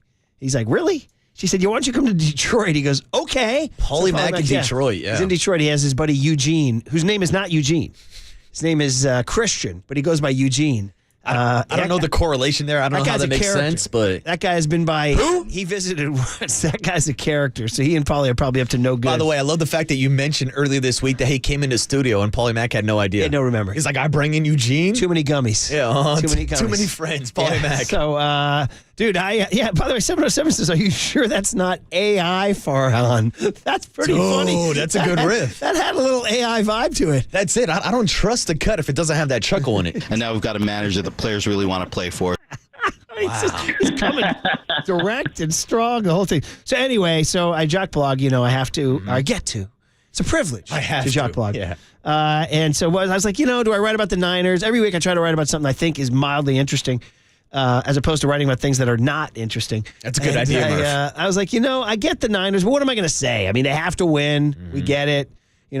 Trent's back, Debo's back, So I was like, you know what? I think Shohei. I think we need to check in, and I just came flat out, Waterboy, and just said flat out, they're not getting Shohei. They're not getting Shohei. Move on. Just accept it right now. So you don't even want to try. You don't even want to have the discussions. You don't want to negotiate? I said we're going to have to try. There's going to be what I call the kabuki theater of the whining and the dining. Nice. But just just get ready. As my lead said, is Shohei Ohtani is Japanese for Aaron Judge. Oh, all right, buddy? See, that's the thing. I don't think Giants fans should get their hopes up as much as we did last year with Arson Judge, a.k.a. Aaron Judge, because at least he had ties to the Bay Area, be a Linden kid. Now, I got to clarify that. He's got ties to Northern California because people always get mad when I say Aaron Judge is a Bay Area kid. It's not even close to the Bay Area. Whatever. He's a NorCal kid, and he had ties growing up as a Giants fan. Whatever, man. Last time I checked, Shohei Ohtani didn't grow up a Giants fan, so I don't think they can play that angle in bringing Shohei to town. We did have the whole Judge worship Buster Posey. Said his biggest thrill in baseball was meeting Posey at the All-Star game. I mean, we had a legit shot. Yeah. And he gave that big interview to John Shea in Oakland about man, it means so much, my mom and dad, but he was just playing. Who knew that Aaron Judge, the nice guy, was playing us? Remember having the Yes Network reporter in the lobby oh, look who I found in the lobby of the St. Regis here in San Francisco. Remember that? Yeah. We're like, oh, he's here. He's here. Oh, my God. He's got stories. And He's hanging out with Logan Webb. And it was like they found him kind of by accident going to the elevator. He's like, hey, what are you doing here? It's like, what do you mean, what are you doing here? We arranged this whole thing. Yeah. We wanted people to see this, And I freaking fell for it. Oh, hook, line, and sinker. I did. But I'm well known to be naive and gullible. So I'm the kind of guy who'll sell you a TV for $5. That's one hell of a deal. Maybe you should sell that TV to Shohei as part of the package to entice him to come to San Francisco. But here's part of the problem is that we all know that Vegas knows all, right? Last night they had the Panthers as 3.5-point underdogs to the Bears, and the Bears won by 3, right? Of course. They always know. So DraftKings Sportsbook has the Giants as the second favorite.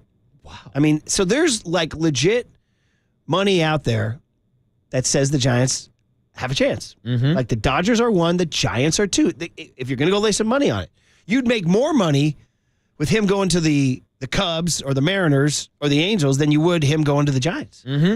And why do you think that value is there for the Giants? Just because of the market? Just because they're on the West Coast? Just because they have the payroll to go out and make an offer that some teams might not be able to? That's what I was saying. So Because it was confusion. I said, really, what can they offer him? They can offer him all the money, one would think, right?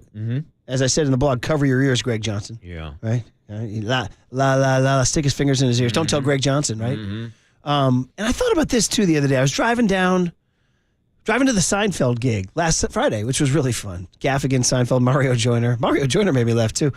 And we drove by that Mission Rock thing on Lot A. Waterboy, I'm telling you, buddy, when they said, hey, we're turning Lot A into a housing and residential and merchant area, and it's owned by the Giants, it will create, I remember specifically, they said, that will create so much revenue so we can spend with the Dodgers. Bro, where's that? Yeah, where is it, Murph? Where's that? It hasn't happened yet. Where you see? It's been a long time. Yeah. And now I got Greg Johnson with the somewhat break even, which again, I know Buster came on our airwaves and said that's, what do you say, out of context? Yeah. And Bruce Jenkins had a great line in the Chronicle the other day. He goes, I think the Giants will spend. He said, that comment by Greg Johnson was a comment by somebody who shouldn't be given a microphone, is what he said. He summed it up pretty nicely. So money. Yes. What can they offer? Back to what can they offer? Money. All right, so a West Coast. We presume he likes the West Coast. He's never gone on record saying I prefer the West Coast. Well, that was the big quote. That was the narrative before he signed with Anaheim, that he wanted to stay on the West Coast, and that was a big reason why he didn't go to one of the New York teams, obviously because of the travel reasons between Japan and the West Coast. Okay, so him signing with Anaheim is an indicator that he's a West Coast dude. Yeah, he plays some ball on the West Coast. He likes the Pacific Rim. Okay, so money, a West Coast city. I don't know if he cares about, a significant Asian American community. I don't know if he cares. Maybe. A great fan base that wants to love him and pack the park. But, dude, I made sure. I went on my StatCast and Baseball Savant last night just to make sure. Oracle Park is one of the worst hitters parks in baseball by advanced metrics. Yeah. It's down there. I did the digging last night. 100%. It's bottom like 6 or 7 in MLB. And that was a big reason why guys like Bryce Harper ultimately decided to go play out in Citizen Bank out in Which is one of Philadelphia. the best hitting parks Exactly. in Major League And so Baseball. even yesterday when we were talking Rhys Hoskins and his ability to hit 30 bombs, it's easier to do that out in Philly at Citizen Bank than it is here at Oracle. Now, Hoskins is different because he won't be in huge demand, and he does have the NorCal thing. Yeah. Waterboy, he's from Sacramento, which you would call the Bay Area. That's all in the Bay Area. So anyway, they can offer him the money. They can offer him a great fan base. They can offer him a beautiful park, a beautiful city. People say, the Tenderloin. No, he'd be living in Seacliff, all right, buddy, or Pacific Heights. He'd be doing great. They can hire a driver for him to navigate the tricky drive from Seacliff to Oracle Park. Or he could carpool with Larry, who's living out there, Larry Bear. Anyway, but the point is this, is that I just don't. Here's the number one thing for me is, do you know how long it's been since the Giants got the guy? It was Barry Bonds in 1992. Yeah. It's 30 years. Yeah. John Lester, Bryce Harper, Aaron Judge. You can keep going on and on. Giancarlo Stanton. The list goes on. Giancarlo Stanton. Yeah, it goes on and on, yeah. Carlos Correa. Carlos Correa. Oh, dude. We're almost at the 1-year anniversary of my interview with Carlos Correa. So anyway, I'm just getting to the point where I'm not even going to entertain it in my brain. Well, here's the thing, Murph. You listed all those reasons for why he would come to the Giants. Or any of those reasons not available in San Diego or Los Angeles? West Coast, money, I know. fan base. Yeah. It's all out there. So all that's out why, I even think, the list of the reasons why Shohei wouldn't come to San Francisco is even bigger than the reasons why he would. Exactly. And we were talking about that yesterday with Declan saying, tell me a reason why. Tell me a reason why. Yeah. Well, I'll tell you. You have 2 starting pitchers in your starting rotation. You don't have a number 3 hitter. You got no one who can protect you. Your defense led Major League Baseball in errors last year. Is this one of the teams that's going to provide Shohei an opportunity to compete in the postseason every year? I mean, really, what is the sales pitch? That's what I'm trying to figure out. Exactly. What is it? Cha-cha bowls? Which, by the way, everybody talks garlic fries. Nobody talks cha-cha bowls. The cha-cha bowl is a good offering. Mm-hmm. Shout out Orlando out in I center kind of field feel with like the cha-cha bowl has lost its reputation through the years, and yet it's still out there getting it done. It is, but everybody kind of walks past it to go get that crab sandwich. No, exactly. I got a crab sandwich kid, but there was a time in the first 6, 7, 8 years of that park, I lived on the cha-cha bowl. I did. And then, I had a kid who was addicted to the crab sandwich. Now I'm going out there. I want to return to the Cha-Cha Bowl in 2024. Well, maybe Shohei Ohtani's a big Cha-Cha Bowl fan, Murph. Maybe that will entice him to come to San Francisco. Anyway, I just my point is I'm not even going to entertain it. It's for my mental health. Okay, are you? I mean, you're not even going to entertain it either, right? I'll entertain it just for the fact that I host a radio show and I like talking about Shohei Ohtani and the possibilities of him coming here. But no, I think when you're looking at the sales pitch, yeah, you can offer him all the money in the world. This is the same guy that while he was playing in Japan, elected to stay in the team dorms instead of buying himself a luxurious mansion because he wanted to be closer to the ballpark and closer to the team. Like, I don't think Shohei Ohtani's priority is money. I think it's winning. And I just don't know right now with this current roster if you can rely on this team making the postseason this year and for the remainder of Shohei's career. Here's after the Giants. So it goes Dodgers 1, Giants 2. The DraftKings, this is one Vegas sportsbook, for what it's worth. Mets 3, Cubs 4, Yankees 5, Rangers 6.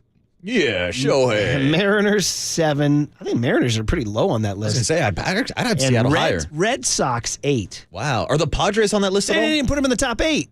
Huh. That surprised me. Yeah. Maybe it's because we read that story about the Padres having to get a $50 million loan to meet payroll. Did you hear about that? That's rough. Yeah. That one came out. Because remember one time we had a writer on about a year and a half ago, and we go, where are the Padres getting all this money? It was like Jesse Rogers or somebody. Yeah. And he was like, you're asking the same question people are asking around baseball. We're not sure where they're getting it. Now we know. Yeah, turns out they took out a loan. Yeah, Murph. they're borrowing it. So I wonder if they're breaking even. Yeah, exactly, man. So anyway, there you go. I just wanted to get that out there. I'm not going to entertain it, but for my mental health. And the name I wanted to throw at you was, and the MLB says the Giants are one of 3 teams in on Cody Bellinger. I'm in on Cody Bellinger. However, they say the Giants are a distant third to Cubs, Yankees. Yeah. And I think those are 2 realistic possibilities for Cody. But speaking about him coming to San Francisco, we all know the ties between him and Farhan going back to his rookie season where he absolutely balled out. Now, I know a lot of Giants fans will be like, oh, Cody Bellinger fell off. No, if you go and look at his stats last year with the Chicago Cubs, he was one of the best players in baseball, readjusted his swing, got back up to a near 300 batting average. Yes, those still exist, Murph. I think Bellinger would be a perfect fit. He can play center field, can play first base. You can not platoon him, but use him in different varieties like Farhan likes to use. I can still think of that 2001, that damn playoff, 2021, the damn playoff game, Game 5, 9th inning, 1-1 ball game. Doval hits Justin Turner. Then Gavin frickin' Lux. Ooh, with that face. He grounds one through the hole. And then I still remember this. Bellinger hit a ground ball. Waterboy, aren't you looking for ground balls as a pitcher? 100%. Ground balls are your friend, Murph. Yeah. He gets a ground ball. It just slips through. And I remember I could hear, other than a little pocket of Dodgers fans, I remember I could hear, because I had the good seats, I could hear the Dodgers pounding on the foam railing. And they were screaming and yelling. And I was like, this is the worst. This is like top 20 worst moment of my life right now. Maybe like 18 or 19. And that's why you stopped going to Dodgers games, right? Yes, pretty much, yeah. By the way, I did mention in the piece that if you do want to consider this, they got Barry Zito in 2007. He was considered a big fish. Mm-hmm. You know. I said, listen, it wasn't the smoothest ride, but there were some nice moments. Yeah. And a couple of parades. That's it. He had his moments. But Murph, before we get out, I did want to bring up the analytic What do you got? side of it, because there's a lot of people saying, oh, with Farhan and the advanced analytics, maybe that convinces Shohei Ohtani to come over here. I don't know if I'm buying into that. But check this out. We talk how much about WAR. What is it good for? Yeah. What does it really mean? Here's an example of why I'm not an analytics guy. Okay. Because yesterday on Twitter, the San Francisco Giants tweeted out that in the MLB's first year under the new shift rules, the SF Giants infield paced the major leagues in outs above average, Murph. And they're over here bragging like this is something good. We're number 1 in baseball in outs above average. This is also a team that had 117 errors. They literally led Major League Baseball in errors, and they're sending out tweets bragging about their outs above average. I wish I hadn't heard that, by the way. Come on. It's a Friday. I'm in a good mood. Yeah. I'm just curious if you know the distinction. Yeah, I know they tweeted that out? They tweeted it out. I know it's not Farhan. I know it's not Gabe. It's not Bob Melvin. But still, whoever the intern is tweeting out stats about the Giants' defense, this ain't it. I saw that defense. As the great Lloyd Benson said to Dan Quill, I saw that defense. That defense was a friend of mine. Mm-hmm. That defense was not a top defense in MLB. 117 errors, man. Murph. Yeah, no, I didn't need that, buddy. I didn't need that. Well, again, that's the difference between watching the game and analytics. Like the fact that I don't even know how they compute WAR.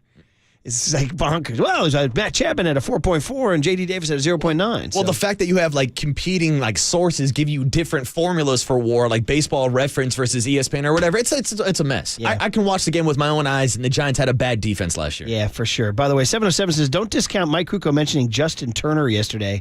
That would matter. And 510 says, crab sandwich is gangster for a kid. It is gangster, and it's expensive. But I do have the 20% off. That saved my butt, by the way, that 20% off thing. Yeah. And the crab sandwich goes from $21 to $16.80. And if you Shout out to the 1%ers who know what I'm talking about. Yeah. And Murph, and if you take in the account of all the money that you're saving from those $9 beers also, you're basically rich. There you go, buddy. Very good. There's the laugh. All right, it is time for the Friday football forecast. You don't get one, you don't get two, you get three prognosticators coming your way, because even though Paulie Mack's in Detroit rocking out with Metallica, he left us a little gift. Unbelievable. He's addicted to his picks. And, of course, you get Bobby Boucher. If you know your 5 a.m. to 6 a.m., you got Bobby Boucher's best bets. He's going to gift you those in the 650 to 710 corridor next. And then here's your boy coming around. I'm just hanging in. I'm hanging in. Just throwing my punches, just kind of going back to my stool after every round, getting toweled off, getting some water. I'm in the fight, baby, and we'll keep in the fight in the Friday football forecast next on KNBR 104.5 and 680, the sports leader. Come on, Giants, hang in there.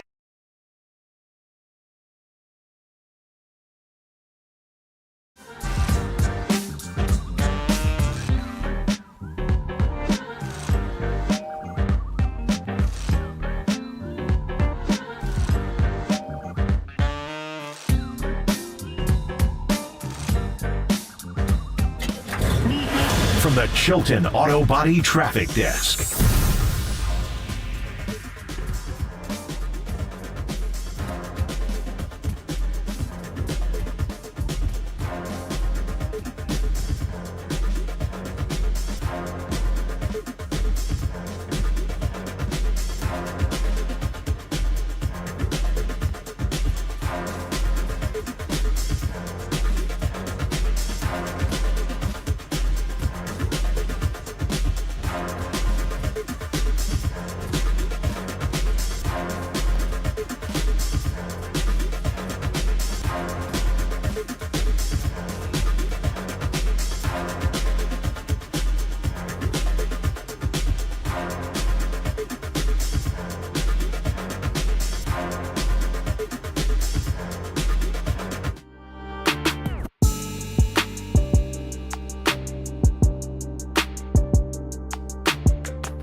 KNBR presents It's the sport of kings, better than diamond rings. Murph and Max Friday Football Forecast.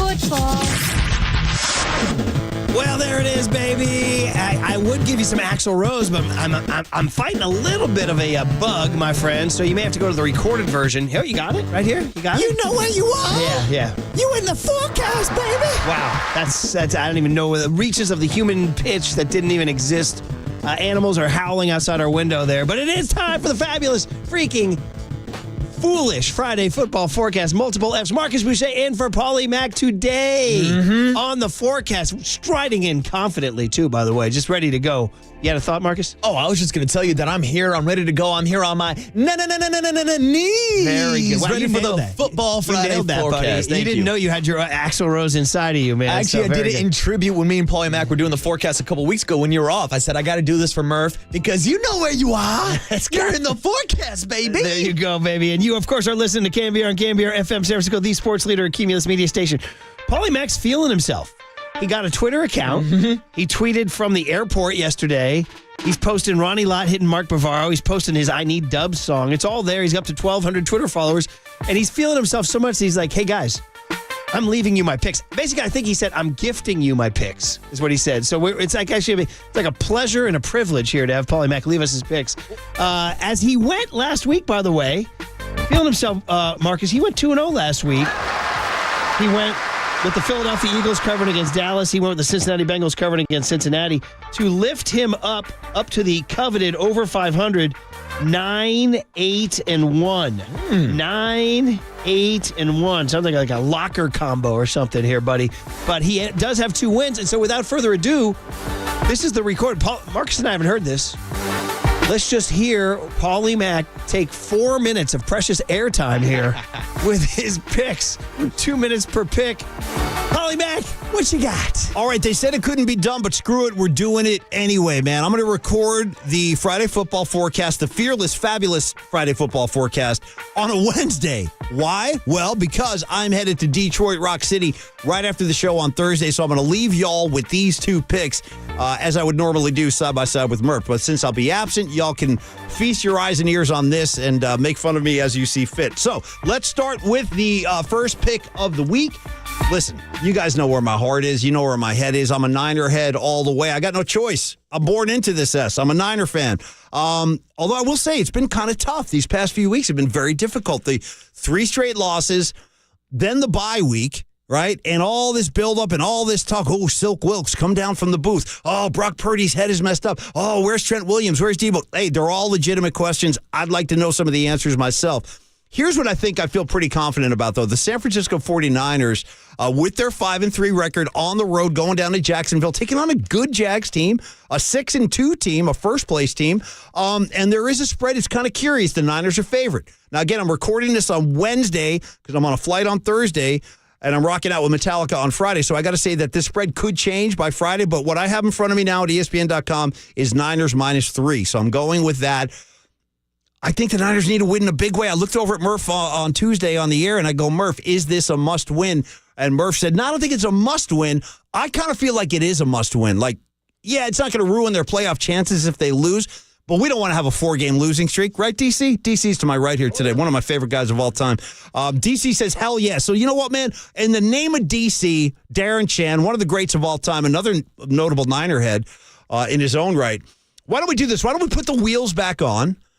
And we're going to go with the Niners, giving 3. I think they're a desperate team. I expect them to come out like with their hair on fire and play very inspired football. I think the tackling will be much better than we've seen. Hopefully the Chase Young thing is evident right away. Maybe we'll see like some life there on the line, on the defensive line where we haven't. And I feel like if the Niners are ever like in a situation where they really need a win, it's this game right here. And I know it's in a different time zone. I know it's 3,000 miles away. Blank all of that. Niners giving 3, I'm taking it. Niners getting back on the winning track this week. That's 1. Number 2, had a big debate with Creative Tony about this game. Well, not big, but we talked about it a little bit. Second game, Creative Tony to my left, too. They're all here. They're all laughing.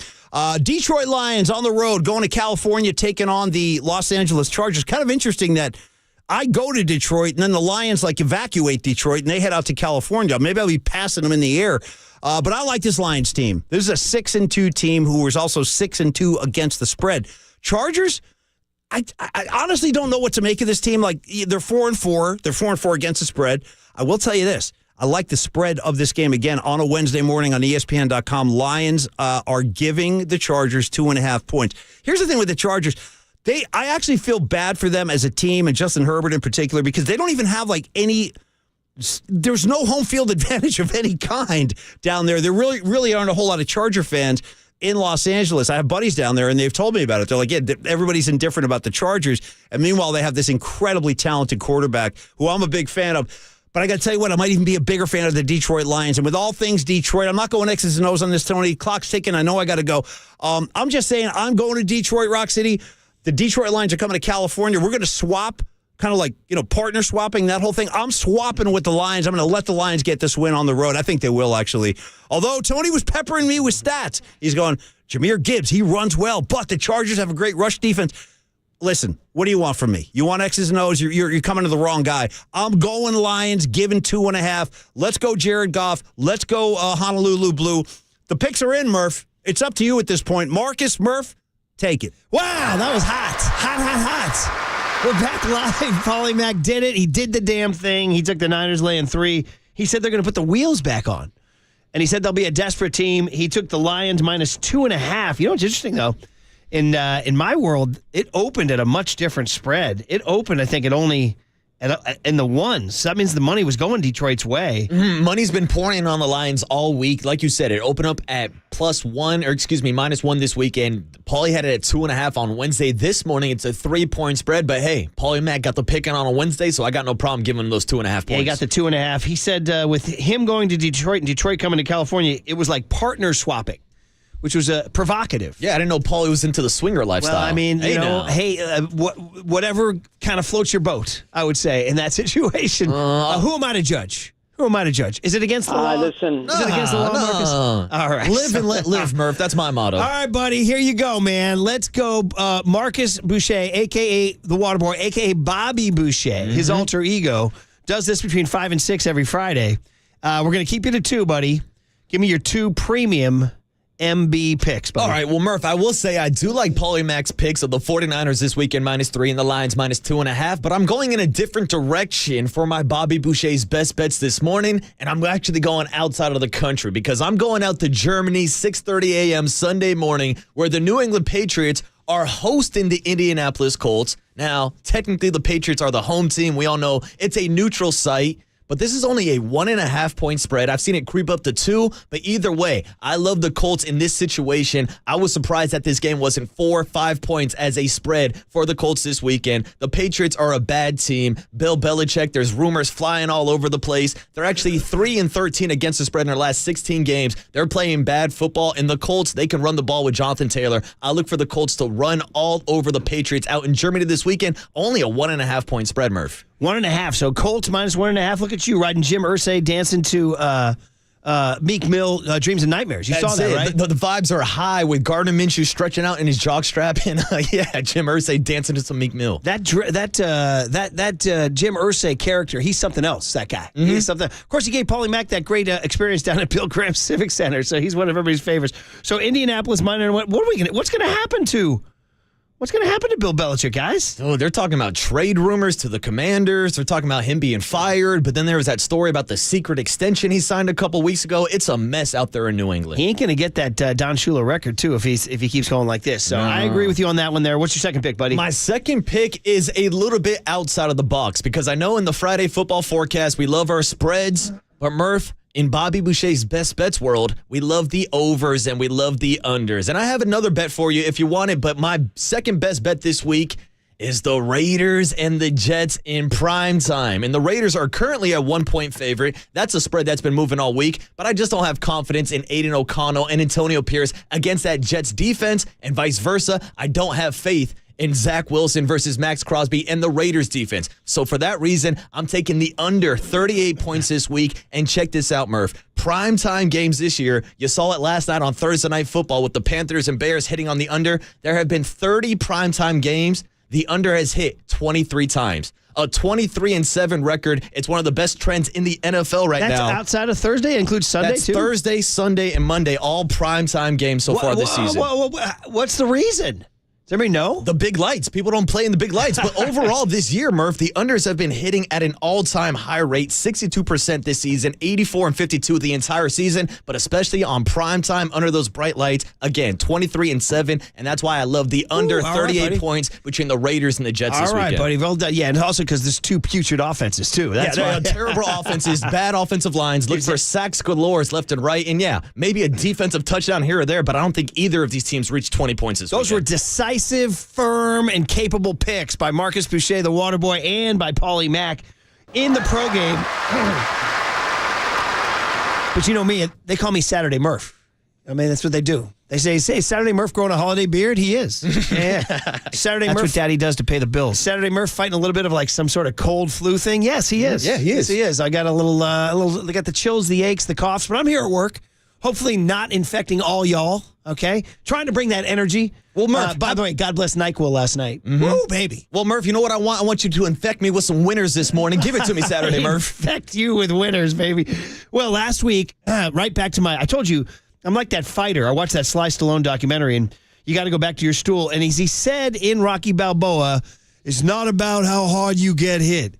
It's about how hard you get up and keep fighting. The sound that used to open the shower hour with old Pat Connor. Wow. That great thing. So last week, another one in 1 week. Another 1 in 1 week where I got hurt by Notre Dame. They completely laid an egg at Clemson. That stunk.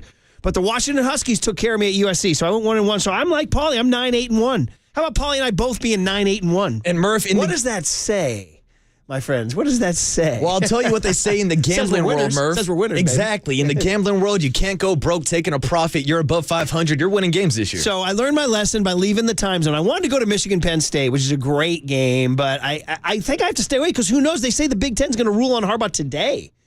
So you'd be a fool to touch that game on a Friday morning because you have no idea what's going to happen. Is he suspended for the game? Is he not suspended? I don't know. So I'm staying away. Mm-hmm. I'm like, it's like the punt drill. You yell, Peter, Peter, Peter. Everybody stays away from the ball, right? Mm-hmm. So, but that's a hell of a game. Michigan, Penn State, 9 a.m. So I stayed west. Once again, there's a feeling I get when I look to the west. Now, here I'm going to do something kind of counterintuitive, which is basically it's another word for stupid, right? Another word for stupid.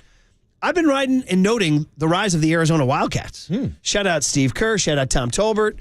Shout out OG's girlfriend. She's from Tucson, right? Isn't that right? I think they're still together. Are they still together? All right, they are. All right, you never know. Week to week, you know what I mean? Anyway, the Arizona Wildcats are on the rise. They're on the come. And they smacked around that frickin' Chip Kelly. Anyway, don't get me started. They smacked them. They're on the rise. And so Arizona's like a team to watch. They've won 3 straight games against ranked teams. They really are one of the great stories in Western football this year. Excuse me, they're 6-3. They now are ranked 21st in the nation. And where are they going? Give me my theme forecast. They're going to the team that everybody's forgotten about, the Colorado Buffaloes. Give me my theme music. I mean, has anything come and gone? Like, we have such a short attention span in this society. The amount of attention we lavished on Deion Sanders in September versus the amount of attention we're lavishing on him in November is incredible. Dude, the first week of the season, we were talking national titles. We were talking him going to the NFL. Did we have like 60 Minutes coming in and everything? Wasn't he like Time Magazine Man of the Year? He was everywhere. I got called by my buddies in Ireland to do a podcast on Coach Prime. Dude, now they're like, Coach who? Can I get a Mike McDaniel? Who? Thank you very much. So, and here's what I'm going to do that's counterintuitive. I'm going to ride with Coach Prime because they've been forgotten. Because you know what they've done, low-key? They're 10.5-point underdogs hosting Arizona at 11 a.m. in Boulder. But you know what they've done? And I've noted this. They're kind of low-key, sneaky backdoor cover team. So they quietly have backdoor covered their last 2 games. Do I expect Arizona to win? I do. Do I expect Colorado to be down like 14 late? I do. Do I expect Colorado to backdoor cover with a touchdown? I do. So I'm taking Colorado plus 10.5. I'm learning my lesson that Colorado is a backdoor cover specialty, and Arizona also might be due for a little bit of I don't want to say a lazy game, but they've been on a real roll lately, and maybe Shedeur Sanders can kind of make it a close game and hang. So give me Colorado, and 10.5's a lot. 10.5's a lot, so I'm going to take Colorado and 10.5. They'll mess around and made it personal. It's kind of funny because Arizona has a couple of players who are Colorado transfers, and they're the ones that Deion kicked out saying, I'm bringing my luggage, and it's Louis. Yeah, it's the revenge game, Murph. So they circled the game, and they're like, and Jed Fish himself said, don't make it personal. That's what he said. Whereas Deion Sanders is saying, they'll mess around and made it personal. There it is. So it's the war of personal. Give me Colorado in 10.5. The next one is, I'm doing this, man. Oregon SC. What a game. Oregon hosting USC at 7:30 on a Saturday night in Eugene. That's a huge, major game, man. That's a big-time game between two big-time programs. Do you know what the spread is on this game? Do you know how far USC has fallen in the last few weeks? This is a team that they thought, A, you're going to get the repeat Heisman Trophy winner. B, they're going to win the national championship. C, Lincoln Riley is the king of the world. Oh, my God. They're not going to win the college football championship. B, he's not going to win the Heisman Trophy. And C, Lincoln Riley's running for his life down in L.A. They are going the wrong direction. They just fired their D coordinator, Alex Grinch. And, man, I'm telling you guys, the Oregon Ducks, I've always thought of the Oregon Ducks as a slightly paper tiger. They never wouldn't win big games kind of during this whole run. You could kind of count on them to come up short in the big moment. Not this year, brother. And I know they lost to Washington 36-33, but that was a really weird game. It was in Washington. It came down to a field goal that should have been made. Jake Moody, what's up? Shout out Jake Moody. Oh, ricochet shots at Moody. He's catching strays. I love Oregon. I love them on both sides of the ball. I hate the direction USC's going. They are dysfunction city. We got Caleb Williams crying in his mom's arms. We got Lincoln Riley already thinking about the NFL. And we got, you ready for the spread? 15.5. That's huge. And I'm going to lay it. Wow. Oregon's going to win by 17. Saturday Murph. Bo Nix and the Ducks and Dan Lanning and that defense are so tough. I swear to God, I'm not so sure Georgia, Michigan, Ohio State, I don't know if those guys want a piece of the Oregon Ducks. Really? I really don't know. Huh. Wow, how about that? Thank you very much. So I'm in love with this Ducks team. USC's going the wrong direction. I think they're kind of quitting. Oregon definitely can smell the barn and smell maybe a chance at getting into the CFP. So give me Oregon minus 15.5. Because SC's, by the way, just want to make sure you guys know this. Oregon's points the last 5 games, 42, 36, 38, 35, and 63. USC's defense the last 5 games has given up 52, 49, 34, and 49 the last 4 games. So it's going to add up to about something like 52-30, something like that. You're calling for a 50 burger for Bo Nix. Yeah, 52-34, 56-31, something like that. All right. There you go, buddy. In the books, Oregon Ducks laying 15.5. Colorado getting that backdoor cover. And that is your picks of the week. Quickly, the couch potato guy, we got to go. Honorable mention, the NFL schedule here in the Bay Area, if you don't have Red Zone, is not that good. I wanted to see the Ravens-Browns game. It's not on in the Bay Area. Why not? That? Yeah. Also, I'd like to see the Seahawks.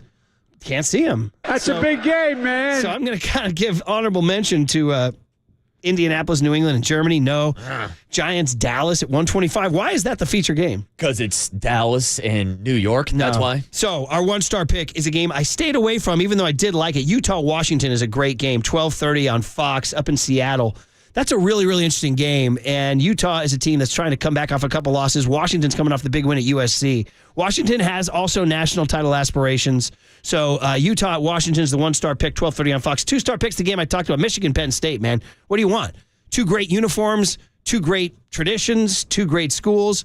Just that one of them, cheats and steals signs and gets their coach suspended. Anyway, Michigan at Penn State. Fox, 10. It's at 9 Saturday morning, 9 a.m. on Fox, also on KNBR 1050. 3-star pick, Waterbury. I'm going Sunday night because I'm fascinated by the Raiders. Welcome to the Death Star, Murph. I am fascinated by the Raiders because this whole smoking cigars and how much they hate Josh McDaniels. And I want to see how they respond week 2. Because week 1 was clearly the tap dance on Josh's grave thing. Can they do it 2 weeks in a row? I mean, you're literally talking about cigar celebrations, and my guy Max Crosby rolling up a backwood on live TV. Boy, they're flying high out in Las Vegas right now. You don't need to know about that, Murph. Right, I'll explain it to you anyway, later. 5:20 kickoff, Jets at Vegas on NBC. That's also on KNBR. My 4-star game is that USC-Oregon game. 7:30 on ESPN. Also on KNBR. If you're driving around Saturday night, you get that one. And then, of course, the 5-star. Come on, man. It's the 49ers at Jacksonville, 10 a.m. on Fox, on KNBR 104.5 and 680. Listen to Tim Ryan and Greg Papa. And that is your fabulous Friday football forecast. All that and Green Day tickets. All that and Green Day tickets. All that and Steve Wilks facing the media yesterday. Next on KNBR 104.5 and 680, the Sports Leader. If you miss the forecast, baby, you're going to die.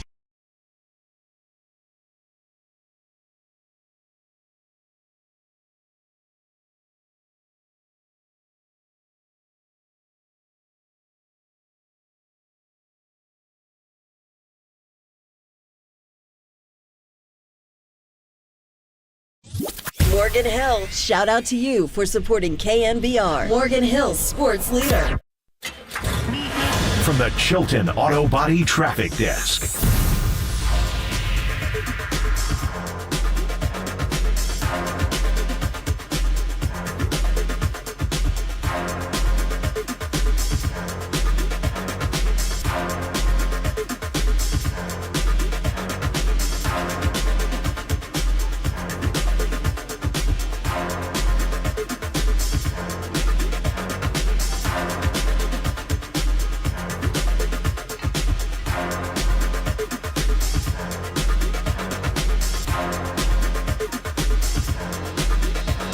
I love Amici's. I love talking about Amici's. It's the best pizza going. And, of course, we want you to have it delivered to your home this weekend to watch football, but not by the mega delivery companies. Not by those ones that add the hefty delivery charge. Give the choice. Don't you want it delivered by Amici's? It'll come faster and for less money and by the people who actually made it. Yes, Amici's, East Coast Pizzeria, the best pizza in town. Favorite East Coast style pizzas, pastas, salads, flame roasted chicken wings. We've been doing this for more than 35 years. You know what we're doing. So how do you do it? You go to amicis.com to order direct, AMICIS.com. Or you go to download the brand new app. Right there on your phone. Get your order delivered in less time and for less money than the mega delivery company. Sounds really good to me. Sounds like I want it right now, by the way. When you want the best pizza in town faster and at the best price, order direct. Amici's delivers. Great job, brother.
Time for the Protect Your Assets with David Hollander Business and Technology Report.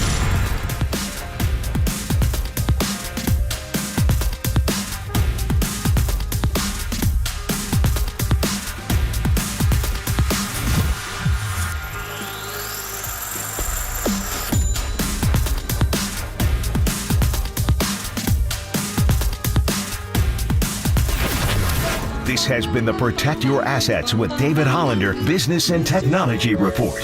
Concerned inflation will ruin your dream retirement? Learn more. Listen to David's show every Saturday morning on KNBR or call 1-866-PROTECT. Listen to the sports leader anywhere, anytime. Download the all-new KNBR app. Now, Murph and Matt continue live from the KNBR Casino Matrix Studio. Casino Matrix Progressive Jackpots are here. Where are you? Just drop in. Please play responsibly. 1-800-GAMBLER. Yeah, I went to Iowa. I was with my fiance and her family on the farm, sort of just got away from everything. And then, went back to Iowa State for a game, saw everybody, sort of have a perspective of, all right, this is life. This is what's going on. Yeah, I'm playing in the NFL for the 49ers, but, I still have a good life with, my fiance and everything to come. So it was good just to be able to breathe and, get my mind and my thoughts, everything together and regroup for what's to come for the second half of the season. So it was good for me. Brock Purdy. And here's Triple E's tribute to him. So you hear this? Is that Alan Jackson? Who is that? Kenny Chesney. My bad. Come on, Murph. Everybody knows my tractor's sexy. I mean, I knew the song. I don't know. Where are you with this, Marcus? Has Brian Murphy ever stepped foot on a tractor? At a pumpkin patch? Dude, you took the words out of my mouth. Yes. I think that's the only time most people in the Bay Area step on a tractor. I'm trying to think. When we were in high school, my junior year in high school, we went up to Arbuckle, California. Shout out our listeners in Arbuckle. If you're listening right now in Arbuckle, California, hit us on the Golden State Lumber and Building Materials text line. It's way up near where Matt Mayoko grew up in Glenn County, I think, or near that Glenn County. But anyway, they grew almonds as they say, not almonds. Mm-hmm. And anyway, this is a long story. Our baseball team went up there for a weekend trip, and we rode 3-wheelers at night through the almond groves. Wow. That's the closest thing. Murph on a 3-wheeler, Dangerous, too. It was dark. It was like the kind of thing you did in 1984 without even thinking. No helmets, no seatbelts, no nothing. Nope. No parental supervision. Here I am.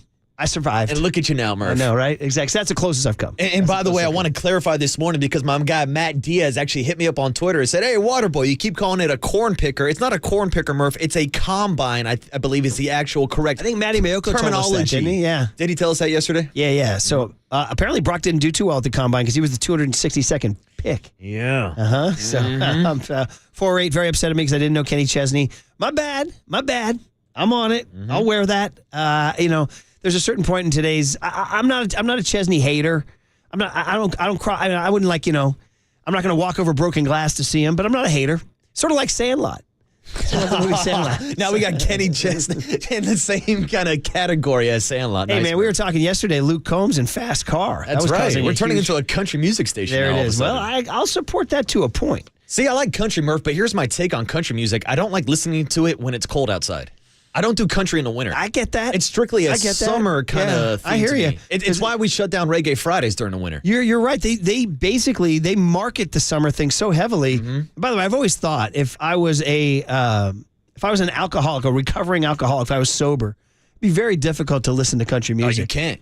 I mean, all they do is extol just the incredible highs of an ice cold beer and how just reaching into that cooler and down by the river on a warm summer night and we can get into the bourbon. I mean, they just and I've always thought, man, they're poor sober listeners. They just get crushed.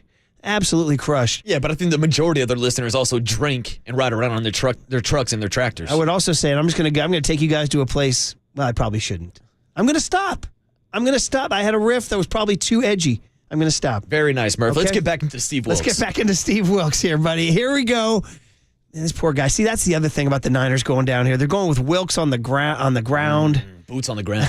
Pants on the ground. Remember that? Pants on the ground. Pants on the ground. Pants on the ground. Wilks on the ground. Looking like Wilks a on the fool with your ground. pants on the ground. This poor guy. He just said, "I want to be in the booth," and then we bullied him out of the booth. Dude, it's literally the example I've been using all week long. I know I explained it to you and Paulie the other day. It's Stoop Kid from Hey Arnold. Yeah. And the kids used to go around the neighborhood saying, Stoop Kid's afraid to leave the stoop. Well, guess what? The Stoop Kid finally left the stoop, and Steve Wilks is leaving the booth. He is, and so he had to face the media on Thursday, and he had to explain away this whole sidelines thing here.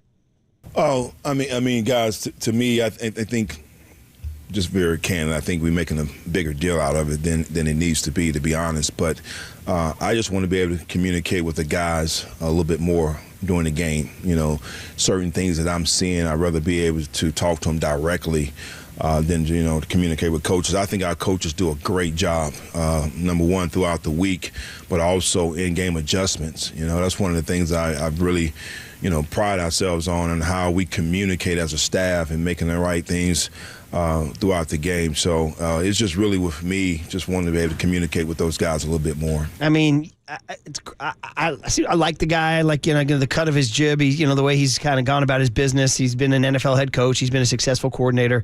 But the fact is, he wanted to stay in the booth. Yeah. And now he's got to explain it like it's his idea. So you think the 49ers, Kyle Shanahan, and Steve Wilks caved the peer pressure? Yeah, a little bit. Mm-hmm. Matt Mayoko said that yesterday to us. He goes, I don't want to say they caved to the chatter, but they kind of caved to the chatter. They kind of did, because Kyle was talking all week long. Yeah, we're not going to make too many adjustments. It doesn't matter if we're on a 15-game winning streak or a 3-game losing streak.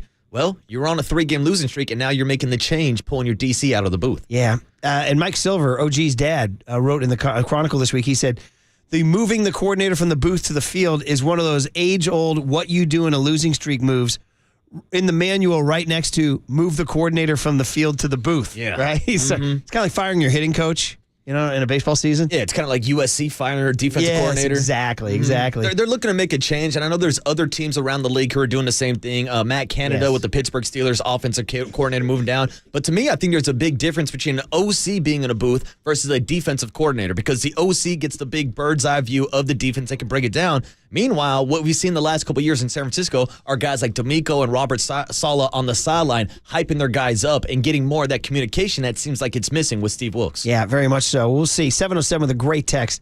It says, Wilks' feng shui is totally effed now, guys. That's very funny. Nice. Very funny. You believer in feng shui? You like to have your stuff and you're in a place? You know what I mean? I'm kind of a sloppy stoner. I really don't care where any of my stuff is. Triple E says he's a feng shui guy. If you had one of these feng shui people come to your house and they evaluate like your house, they'll be like, the feng shui here is bad. That actually explains a lot, because every morning Triple E's out here bitching and complaining that somebody moved his stapler. It's messing up his feng shui. Yeah, very good. Meanwhile, the criticism's coming at Steve Wilks. He had to respond to, dude, your defense isn't getting it done. I can honestly say I'm sort of built for this. Not in an arrogant way, but I've always believed is certain. It's two things. It's what you hear and what you listen to. So I hear a lot of the outside noise. I don't listen to it, good or bad. As you mentioned, I've been doing this for a while, and I understand the emotions of this game and what we play at this level. I try not to be emotional. We're 5-3. The standard is so high here. Right, and we lost 3 in a row that everybody feel like the ceiling is collapsing on us. We're in a good position. We need to turn it around. So we got a lot of football ahead of us. We want to start progressing, get better in November, and start playing our best in December. So I've seen this. I've been around this. I can take it. I'm the new guy in, it is what it is. I have confidence in myself. Most importantly, I have confidence in those players and the coaches that we're together and we're going to come through this. I love it. I need to borrow some of that Steve Wilks. When you go to the text line, they tell you suck. You guys say, man, I'm built for this. There's what you read and what you listen to. Well, Murph, I'd actually say that you and Paulie Mack actually have some Steve Wilks in you. You heard the quote. He says, yeah, you choose what you hear and you choose what you listen. It's kind of like when me and Triple E are telling you to wrap up for a commercial break. Oh, my God. You hear me, you just don't listen, Murph. Hey-oh, that's pretty good. Anyway, I like Steve Wilks. I hope it works out. As somebody points out, 925 says, no, somebody says moving, I'm trying to find the exact tweet. Somebody says it's not his choice, it's the head, it's 650. It's not his choice if he wants to blank and stay in the booth. It's the head coach. It says his choice. Somebody says, 925 says, moving Wilks from the booth, it feels just a quicker shot to the exit door. Ouch. Ooh. Ouch. 775 says, wondered, was Wilks quoting DMX? Was he quoting DMX? Wilks gonna give it to you. He gonna give it to you. All right. Anyway, there it is, man. So we're going to talk to Greg Papa on this whole topic. Man, there's so many things. Okay. Chase Young's entry into the fray. The Jags having a 5-game win streak. The Jags having the number 3 defense in the NFL. Deebo Samuel's return. Trent Williams possibility. Steve Wilks out of the booth. Dre Greenlaw talking about painkillers not working. See that too? All that coming up. It's Come to Papa on a Friday on a KNBR 104.5 and 680, the sports leader. I think we're making a bigger deal out of it than it needs to be honest.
Time to come to Papa on a Friday. Hey, Murph and Mac. Time to come to Papa. Come to Papa. We now prepare you for game day with the voice of 49ers football. Touchdown! San Francisco! Greg Papa. Sponsored by Friedman's Appliance, proudly serving all of Northern California with a wide selection of luxury appliances. Visit them in Pleasant Hill to see the Friedman's difference. And by River Islands. Come home to River Islands in Lathrop and discover the San Joaquin River lifestyle and its lakes, parks, and schools. Start your tour today at riverislands.com. On KNBR 104.5 and 680, the sports leader. All right, he's going to be in Jacksonville, Florida, Sunday morning for a really anticipated game. So many different threads. Steve Wilks on the grass, Deebo Samuel on the grass, maybe Trent Williams. Who knows? So much to talk about with Greg Papa. G-Pop, we got Marcus Boucher. Papa! A.k.a. the water boy. Boucher, as you like to call him. There's my guy. He's here, baby. He's here. He's here. And if you guys want to get Raiders Jets out of the way early, we can. The two of you. I don't think Papa wants to get into that Sunday night disaster. No. Let's get Sunday that. night football? Yeah, Sunday night primetime, the Papa. Sunday night game, when we're away on the East Coast and we have these early morning kickoffs like we do on Sunday, it's pretty hard to watch any of the Sunday night game because we lose Wi-Fi. We have it, but it's not enough to stream it. At least I don't. And then, so we lose. We get to watch the afternoon games just right around maybe like mid-fourth quarter. Then we lose the feed, and we don't get any of the Sunday night feed until we land. So that's probably a good one for me to skip, would be Raiders Jets. All right, man. Heidi game? The Heidi game all over again, Where baby. we're going? Hey, Preston Riddlehuber. Ooh. Marcus knows nothing of Preston Riddlehuber. Study that one. I didn't know that there were two Prestons that figured large in Bay Area because Preston Riley at Candlestick in 72 Preston Riley. or 3. Preston Riley and Preston Riddlehuber. Shout out the name Preston playing a big role in Bay Area football in the late 60s, early 70s. All right, there's so many different angles to start with. Let's start with what we just talked about. Steve Wilks. What's the G Papa read on this? He spoke yesterday and he said, I'm built for the criticism. And yeah. What did you think? Yeah. I think he's being a scapegoat. I think people are blaming him for other issues, like your best players, your highest paid players on defense not playing their best right now, and they need to play better. Javon Hargrave got off to a great start. He was invisible virtually in the game against Cincinnati. Ran into the Charvarius Ward yesterday. He's in a good mood, but he's not playing as well as he played last year, certainly. And he had hit a lull. People forget that Kansas City game last year, and he came right back from the injury the week before against Atlanta. And right when he left the game against the Falcons, they went at him with Drake London because he was shadowing him. But he wasn't right against Kansas City, and they ran a lot of jet sweeps his way, and Nick Bosa wasn't right. I had a long talk with Nick yesterday, and you'll hear it on the pregame show and some during our show today. And he has a quiet confidence about him that we've hit these lulls before, but we have a reputation around the league for coming out of it and being physical, and they're just not. They didn't play well against the Bengals flat out, and I kind of saw that coming. I know how good Cincinnati is, and them coming off their bye, and the 49ers, they were just dragging. And after getting back from Minnesota at like 3 a.m, as Monday turned to Tuesday morning, they just didn't have the energy to play the game. They essentially were going through at a walk-through pace, and the Bengals were coming off their bye with a bonus practice. So it was the perfect storm, and they got run in that game. They got run all over by Joe Mixon. Joe Burrow did whatever he wanted. There was no rush. They sacked him 3 times, but that 3rd and 10 early in the game when Armstead let him get out and then Bosa. So Steve Wilks is a tremendous coach. He's been a head coach in this league. He beat the 49ers twice in 2018. I think he's the perfect guy to bring from the outside. He has a different disposition. He's more of a coacher, just as far as on the field coaching. He's got a coaching mentality. But he'll light the guys up. I saw him, lighting up guys yesterday and Wednesday. So people just don't see it in the box because he's calling plays up there. So the bottom line, I think he's being singled out as a scapegoat. Kyle did call him out publicly about the play right before halftime in Minnesota, which is unfortunate. But he's a good coach. He's a quality coach. He's been doing this in the league for a decade and a half. He knows what he's doing. He's brought fresh ideas from the outside. It's just the guys that are making the most money, which is not always the way it works. I'm not saying that. But they're great players. Nick Bosa is a great player, and I asked him point blank, how do you think you're playing? And he said, okay, he's playing fine. He's had some bad games and some better games. Eric Armstead had a 2-sack game before that. Hargrave, not as prevalent. We'll see what Chase Young does on the opposite side of Nick. Cleveland Ferrell had his best game the week before against Cincinnati, so I think he'll still be involved heavily. Trey Greenlaw's got to get healthy. Charvarius Ward, they're picking on the slot. Talanoa Hufanga has not been playing as well, so it's easy to pick out the new guy in the building, and he's a new coach, and say, that's the reason we're not playing well. That is not the reason. To me, Steve is being used as a scapegoat. And Papa, I think that's a great breakdown, and I actually wanted to follow up talking about the personality traits of a Steve Wilks, because I think a lot of people are expecting a type of a rah motivator on the sideline this weekend. But since you are at 49er practice every day, I would like for a breakdown from you of the difference, maybe energy level or personality traits of a Steve Wilks versus a D'Amico Ryans or Robert Saleh, who we saw on the sideline firing his guys up. Well, what do we want, the gold rush to call the defense, the cheerleaders? I mean, come on. Can we be more professional about this? We want a guy to make the right call, to teach his players, to make the changes play to play, series to series, game to game, and he does all that.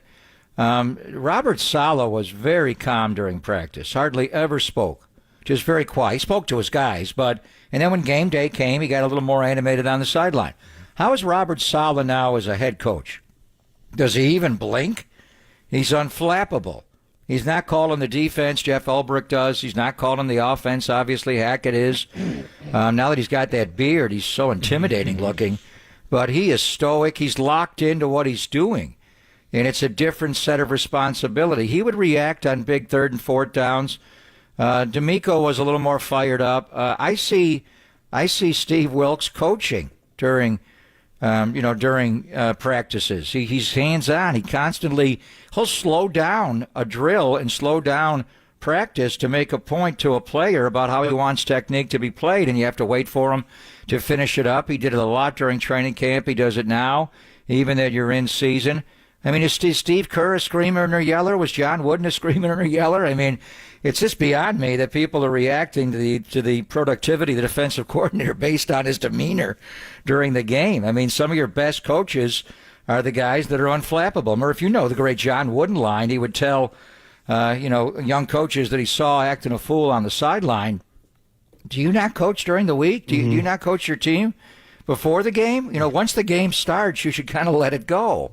And plus he's up. Maybe he'll be more, people want him to be animated and all that. I think you got to be who you are as an athlete. Some guys are animated. Some guys have no reaction at all. It really has nothing to do with it. Will he be a little more animated on the sideline, being in the middle of the fire? Being up in that booth is like, watching the game through a aquarium. It's a different vibe. The windows are open some places and you can hear it and feel it a little bit. But I know that, detached feeling if you're in certain stadiums where you're so far away. But honestly, Marcus, I just think that's highly overrated. I think, you want a guy to be in his mind there, not in his feelings, and just really lock in on what he has to do play to play. Talking to Greg Papa every Friday on his way to Jacksonville. Obviously, the Wilks story got a lot of attention. But on the field, the actual players, the two guys I wanted to ask you about were Debo and Trent. There seemed to be an indication that Trent could play Sunday, which is a big deal. Debo seems full go. What are you hearing down there? And to you, how gaping were their absences? Well, they're big. They're two of your best players, and you lost Debo literally on the first play of the game in Cleveland on that jet sweep, and Juan Thornhill threw him down on his shoulder, and he stayed in for a few more snaps. I think he played 7 or 8, but he wasn't the same, and then he got, when he got Jake Moody into closer field goal range for that 54-yarder, he got taken to the sideline. So he is fresh. What I wanted to see in practice on Wednesday and Thursday, and I clearly saw it, was the guys getting their legs back. And first of all, Christian McCaffrey's got his legs back. He's back to hopping and jump cutting, and it looks like he's slalom skiing. He's just all over the place. So he's got his legs back. He was playing through that oblique for a while. Debo wasn't playing at all, but he was working hard on the side with the performance staff to get back, and that's my main takeaway from practice the last 2 days is how fast Debo Samuel looks, how fresh he looks, how he is whipping off routes like Brandon Ayuk. I mean, Debo has become a much better route runner now that he's in better shape, and he's going to have a big volume of plays in this game. He's going to be involved, obviously, so I think he's 100% full Debo. Today will be a big day for Trent to be able to practice again, follow up what he did yesterday.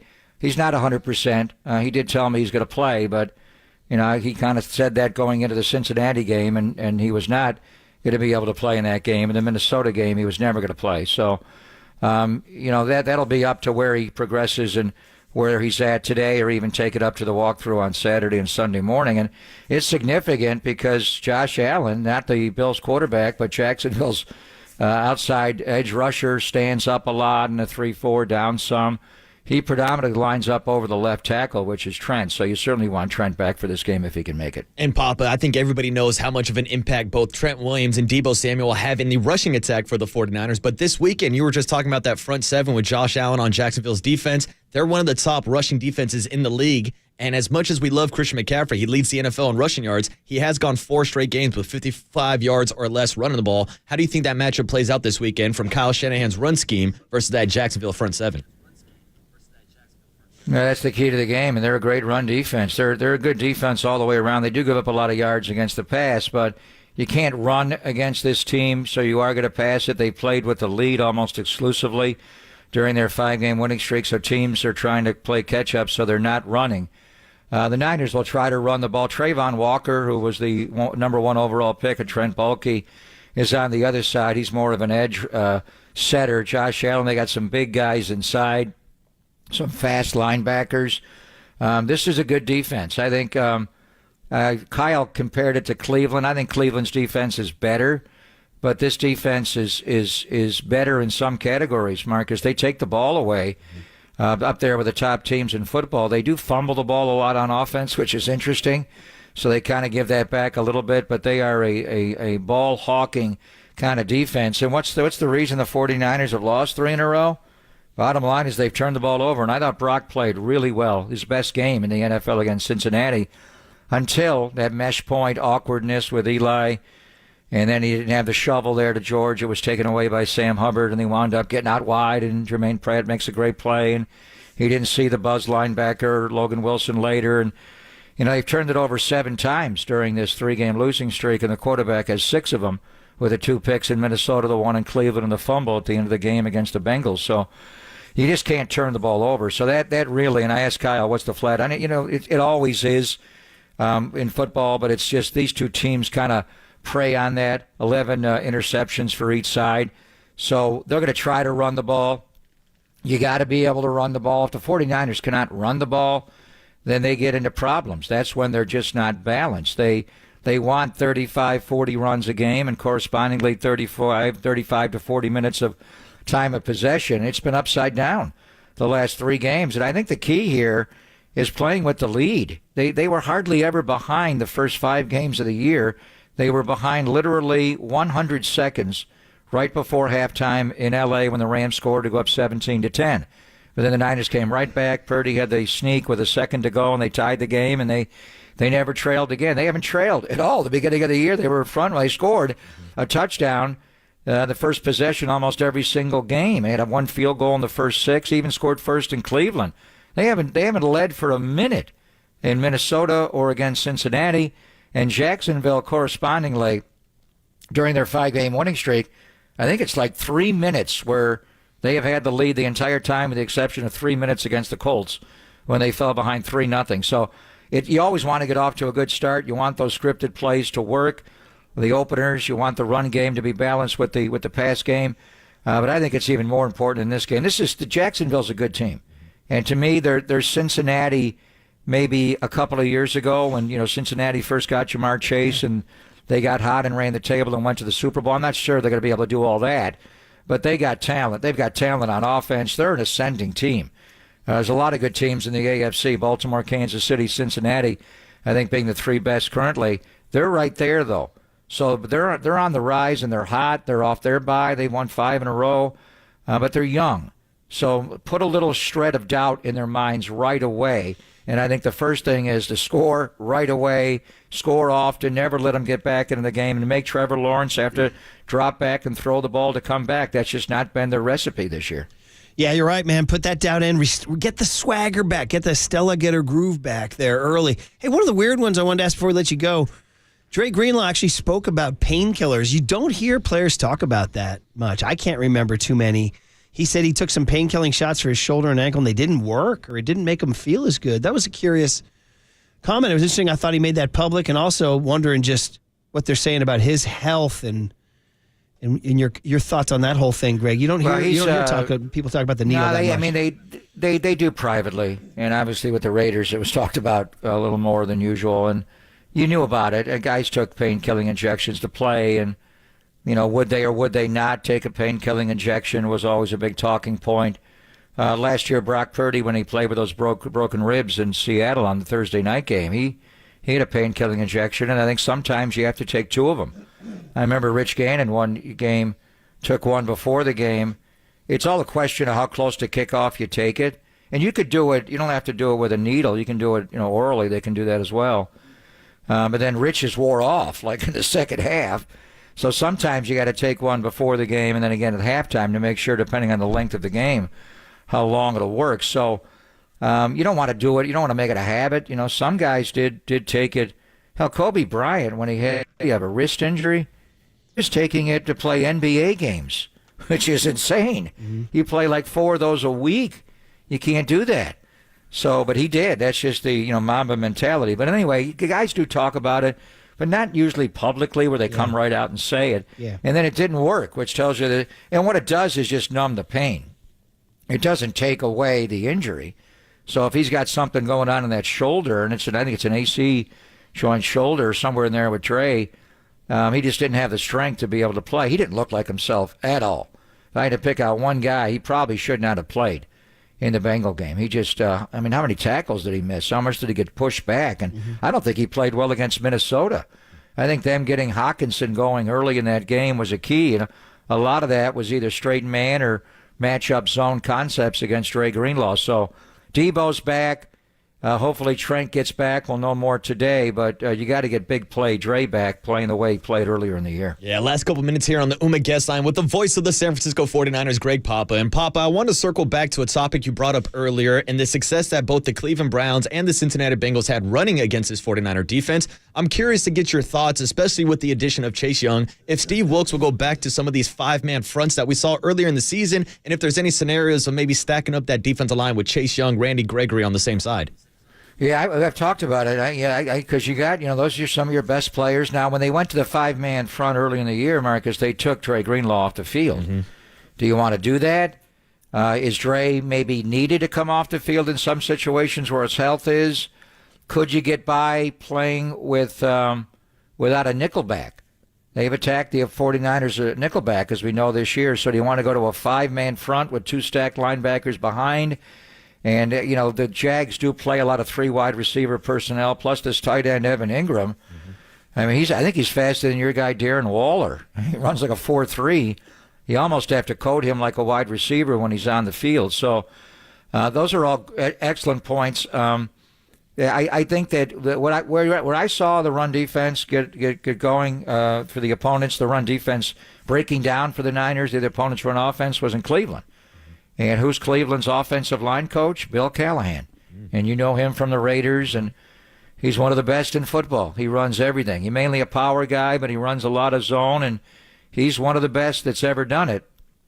With an extra week, he schemed up a running game that got the 49ers off balance with those toss cracks, the pin and pulls, Donovan Peoples-Jones, the big receiver. They traded to the Lions coming down and cracking on the end, a lot like Jawan Jennings does. And then Kyle said yesterday when I spoke with him that, they had a couple of double moves with Amari Cooper, so they had to play the Niners more of a 2-safety high shell defense, and they were able to run on the Niners 7-man front. But that's Bill Callahan scheming it. And then you play the Cincinnati Bengals. Who was the Bengals offensive coordinator? Brian Callahan. That's Bill's son. You think Bill passed anything on to his son? Mm-hmm. Hell yeah. Yeah, absolutely. That's what they do in the NFL, especially when it's father to son. Yeah. So when they came out with a different kind of running scheme and Joe Mixon, but they ran a lot of bounce. And this guy, Travis Etienne, is a little bit like Joe Mixon, where he'll look to keep it between the tackles, but he will bounce it outside. So when as far as the 49er 5-man front, I think you may see some of that. And I think one thing to look for in this game, and I talked to Nick yesterday about when he played with Chase Young at Ohio State.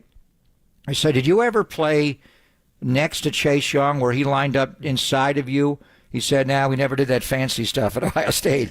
We didn't really have to do it because they just dominated, obviously, at that level. Here in the NFL, Nick gets chipped a lot, and the way to have a chip beater is to run a stunt and, have him either an ET stunt or a TE stunt. And there's guys you can do it with, Hargrave, obviously, and Armstead, but Chase Young is just so big. He is huge. So if you had him line up next to Nick Bosa, the way to get off that chipper on the edge would be to run an TE stunt where Chase goes first to tackle and Nick comes underneath it, and Nick's such a great rapper underneath that. So, and then you still got the other guy. So you may see them go to some five-man fronts because, face it, when they go to the, I call it the gold rush, they call it the turbo, their pass rush package, Nick's obviously on the field. Javon Hargrave would be on the field. Who else is out there? Do you put Armstead out there?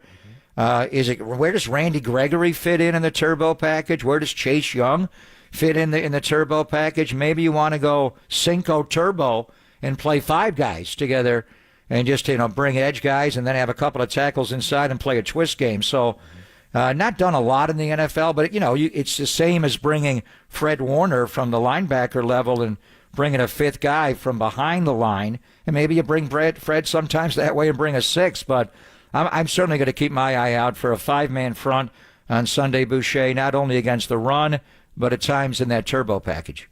Great stuff, man. Super comprehensive, ready to go. You guys wheels up when today? What time? We're leaving a little earlier. It's a long flight to Jacksonville. Yeah. So it's sometime in the 1 o'clock hour we'll get on the bus, and then we load up and get out on the 2 o'clock hour. But it's like a 5-hour flight to Jacksonville, depending on the wind.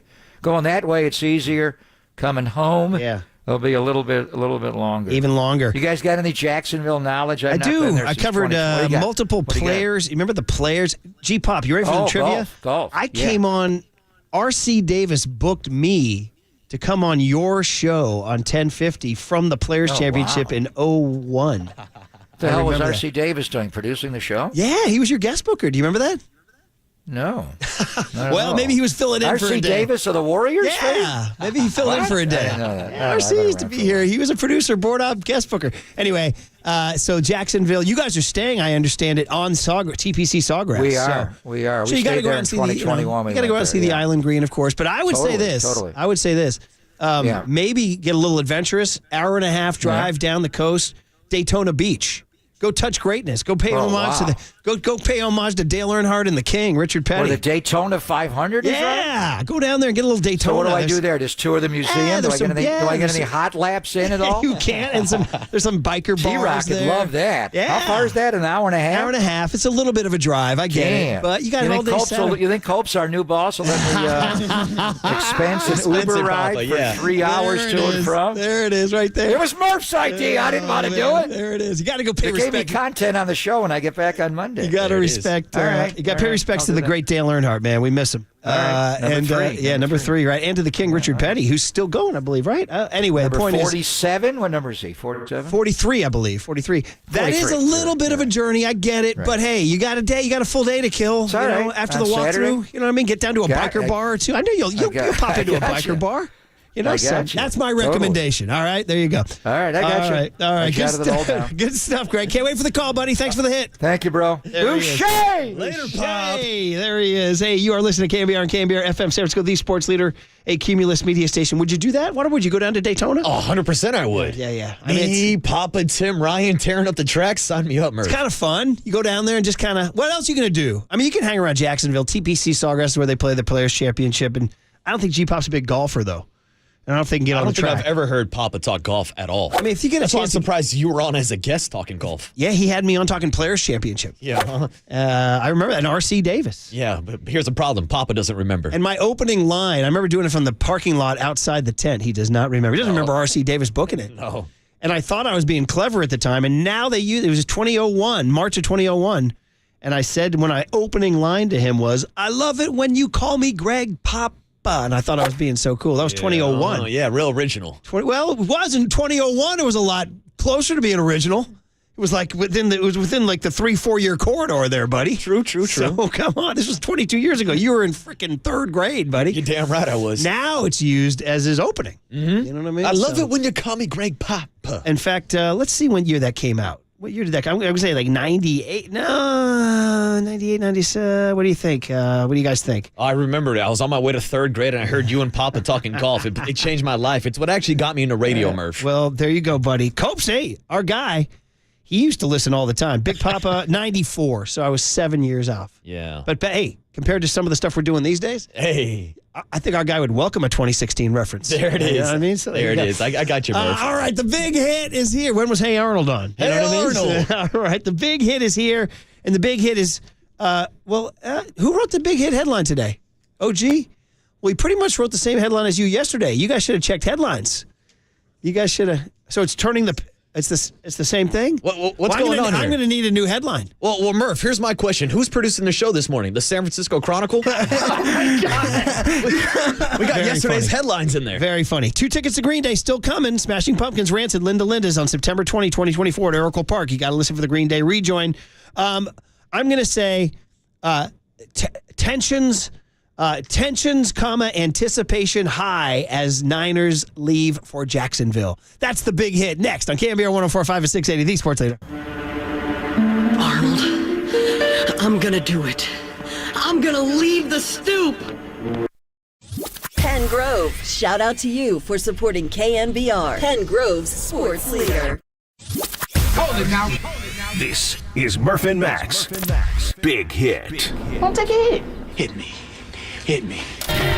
Sponsored by Benjamin Moore Paints. Experience the Benjamin Moore retail difference at their independently owned, authorized retailers today or at benjaminmoore.com. On KNBR 104.5 FM and 680 AM, the sports leader. Now inside the Toyota red zone, Burrow going to pump and throw for the end zone. Jamar Chase touchdown.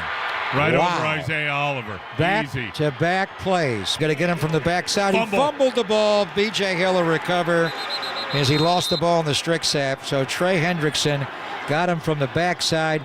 Purdy trying to run away, fumbled the ball, and B.J. Hill, the defensive tackle, recovers it. Ray McLeod will get pushed out of bounds on the 10-yard line, the last play of the game. And there's your final score. Flag is down the field. Ineligible player downfield. Offense number 74. That penalty is declined. The game is over. Trubisky lets it fly. Intercepted. Stepping in front is Wingard. And Wingard remains on his feet into Pittsburgh territory. First and 20. Lawrence, soft toss. Another catch for Ingram. This time he breaks free. And Ingram will take it inside the Steelers' 20. Trubisky is going to lay it up there, and it's intercepted. Antonio Johnson will end it for the Jaguars. The winning streak continues for Jacksonville. That's 5 in a row, and they get it done on the road. 20-10 over the Steelers. There it is, man. The big hit is, well, we're debating the big hit. OG, original Greg, came in with his second one. Jags and Niners had a bye. Now they don't. That ain't going to do it. I think I'm going with tensions ramp up in Niner land. All right? Tensions ramp up. There it is, Marcus. Oh, right? now Murph is taking editorial purposes and now changing the titles of our big hit, Murph. That is correct. All right, look at you. On the Murph and Max show, one would think I had editorial privilege. You know what I mean? Mm-hmm. So I'm going to take it. Usually Triple E's great at it. OG's still learning. He's still learning. I complimented Triple E's headlines. I have. Mm-hmm. But hey, when I got to be honest, I got to crack. Hey, it's all right. I mean? OG is still green. He's still learning the lay of the land on the Murph and Max show. Yeah, man. Okay, guys. Well, this is it. Tensions ramp up. By that, I mean, feel like everybody's like, oh, they need a win. And they got to move Steve Wilks out of the booth. And you got Greg Papa calling him a scapegoat. Mm-hmm. What do you give me for Steve Wilks and Gabe Kapler? Right? I mean, honestly, really? Is that what you imagine, Murph? We got the running game not getting going. We got concern about the pass rush. Will Chase Young? It's funny, the longer these days went on, the more I read about Chase Young, people were like, well, you know, there's some concern about him. I'm like, what's concern about him? He has 5 sacks and 38 pressures. But the more you read about him, they're like, yeah, it didn't really work in Washington. You know what I mean? What does work out in Washington? That's the real question. The Commanders / the football team / the former team that used to play out in Washington, they've been a hot mess for a while now. Yeah, they are. what does work in Washington? I mean, we had that sound from Jonathan Allen the other week, dropping F-bombs left and right, talking about how bad the culture was out in Washington. I'll tell you what, Jahan Dotson on my fantasy bench has been ramping up a little bit. And Sam Howell's actually put up the reason why. Washington's offense is waking up a little bit. Sam Howell's had 2 good games in a row. And now they're traveling out to the state of Washington to take on the Seahawks. They've gained over 400 yards. I see that as a closer game than 6.5. I think Seahawks cover. I think they win by a touchdown. Well, I know. So I'm going with Washington in the points. I'll see you Monday. Mm-hmm. I'll see you Monday. Mono, All right, buddy. There you go. All right, guys. So tensions ramp up in Ninerland is our big hit. 808 KNBR is the phone number. If you're feeling the tension, the Golden State Lumber and Building Materials text line is 415-808-5627. Paulie Mack was calling it a must-win in his Friday football forecast before he took off for Detroit.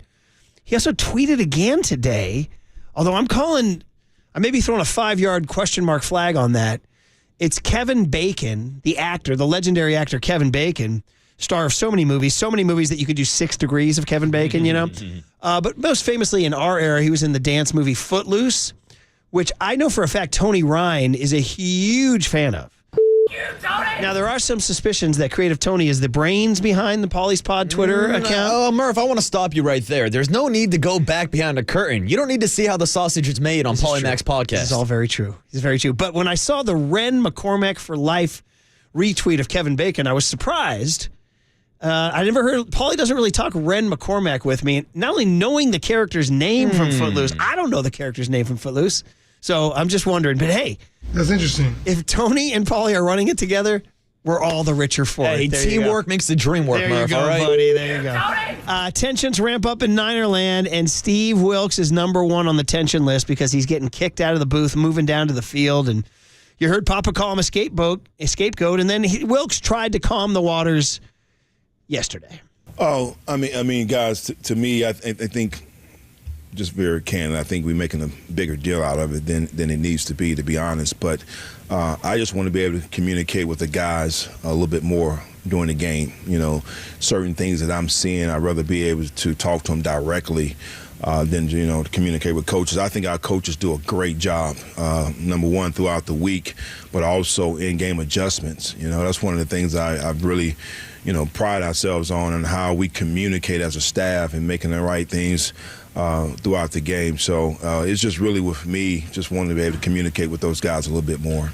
Okay, it's tough for him. He has to say it. He has to wear it, even though Shanahan's the one who told him to go down. So, tough deal. Now, Murph, do you personally think that there will be an impact and a difference this week from Steve Wilks on the sideline versus the booth? Having never played defense in the NFL, it's hard for me to know what difference is, but I'm kind of more like Papa in that it's not going to, I don't see it as the smoking gun that's going to fix Fred Warner and Dre Greenlaw from missing tackles or Isaiah Oliver from playing tighter coverage. But, listen, it's what you do, man. It's like we said when you're in baseball, like you shake up the lineup or you fire the hitting coach or whatever. So, you do something. The definition of insanity is doing the same thing over and over again, expecting a different result, right? So, we'll see. What about you? I like the fact that he will have open communication with Dre Greenlaw and Fred Warner, because I think that's one of the big things that was missing versus the transformation, or should I say the moving on from D'Amico Ryans and Robert Saleh. But that's why I also asked Papa about the personality traits of a Steve Wilks, because I've heard that narrative a lot over the last couple of weeks. Oh, they need someone to fire him up on the sideline. I like to remind people that Chris Kasarik is on the sideline, and he's got no problem firing his guys up. So I don't think he will be that rah-rah cheerleader that Papa was talking about, but I do like the fact that he can have that open communication during the game with Fred Warner. Yeah, how's Chris Kasarik's rah-rah working now? They're not sacking the quarterback, you know what I mean? That's the problem, A lot of it is what they call, in baseball, they call it eyewash or false hustle, you know what I mean, or window dressing, but hey, that's what you got to go. By the way, Steve Wilks then had to kind of face the criticism of losing 3 in a row, and he's a man secure in himself. He's 50. He's well into his 50s. He's comfortable, and he said, "Hey, listen, bring it on. I'm good. I can honestly say I'm sort of built for this. Not in an arrogant way, but I've always believed is certain. It's 2 things. It's what you hear and what you listen to. So I hear a lot of the outside noise. I don't listen to it, good or bad. As you mentioned, I've been doing this for a while, and I understand the emotions of this game and what we play at this level. I try not to be emotional. We're 5-3. The standard is so high here, right? And we lost 3 in a row that everybody feel like the ceiling is collapsing on us. we're in a good position. We need to turn it around. So we got a lot of football ahead of us. We want to start progressing, get better in November, and start playing our best in December. So I've seen this. I've been around this. I can take it. I'm the new guy in, it is what it is. I have confidence in myself, most importantly. I have confidence in those players and the coaches that we're together, and we're going to come through this. I'm a fan. I like the way he handles himself. Now, I'm not a fan of the way the defense is playing. They're playing terrible, and Isaiah Oliver's not really working out, and the corners aren't pressing enough, and balls coming out of the quarterback's hand quickly, and they've nullified the pass rush, and they're missing tackles. I'm not a fan of any of that, and that goes to Wilks. But like he said, Waterboy, you got to be playing your best in November and December, maybe not October, right? No, and as much as attention we're paying to Steve Wilks, we've been talking about it all week, still Steve Wilks wasn't the one missing the tackle in the backfield on Joe Burrow with Eric Armstead and Nick Bosa hanging off of his limbs. He's not the one out here getting the ball ripped out of his hands by Jordan Addison. He's calling the plays. There's a few plays that can go different ways. So I kind of agree. I think people are making a big deal out of moving from the booth to the sideline. My question is, what's going to change schematically? Yeah. Because he's probably going to be calling the same plays. So what really is going to be the major difference? I just don't really see it. So here's Kyle Shanahan on Tolbert and Copes yesterday addressing this very thing, coming down to the sidelines, and he too tried to downplay it here. Oh, it's something we talk about a little bit all the time because, I always used to when I was a coordinator. There's things you want to be on the field for. There's things you want to be on the in the box for. It goes both ways. So whatever you do, there's pluses and minuses to both of it. But it's actually not that big of a deal. I think that's kind of the thing. Everyone talks about it so much and what's going to be the difference, and nothing. He can go up and talk to a person face-to-face if he wants, but that's not something that happens a ton in games. It's kind of funny. He's like, it's not a big deal. It's not a big deal. Well, then why are you doing it? You know what I mean? That's why I love the quote he had before the bye week. It's like, it doesn't matter. We're not going to make any changes. Doesn't matter if we're on a 15-game winning streak or a 3-game losing streak. And then here we are back from the bye week, and they're making changes. Hence the headline in the big hit, tensions ramp up in Ninerland. And by the way, if you're looking for John Lynch, which we usually do, 8:45 today. He had asked for a little schedule change. So John Lynch, our regular here at 8:45, very much looking forward to that. And then one more on Tolbert and Copes. Kyle Shanahan yesterday talking about, how will his communication be with Wilks on the sideline? Zero. Nothing. Every person I talk to, I do it right through that microphone you're seeing. The same way I'm talking to you guys right now. It's very rare I'm going to go up and turn the microphone off and just, when I talk to guys, usually it's in front of all the coaches because you want people to hear the information. So if I am talking to Steve, he's been in the box, so I haven't had a choice. But when I've talked to anybody, whether it's the box or the sidelines, I want the other position coach to hear what I'm saying to the D coordinator or what I'm saying to a receiver coach or anybody, because everyone does relate together, and you're trying to hit individual parts of a group, but it's all about collectively how you guys play together. So whatever coaching points or things you're telling people, you want the other people on the staff who are relaying stuff to their groups to be on the same page. All right, so he's saying he's not going to spend too much, like where you push the mic down, go over and yell at your D coordinator. Thinking about this, why hasn't baseball gone to the headset? Third base coach wearing a headset out there. Managers just like, let's pull off the squeeze here, baby. Well, they kind of have the headset. They have PitchCom between the catcher and the pitcher, Murph. I know, right? How have you felt about PitchCom, by the way?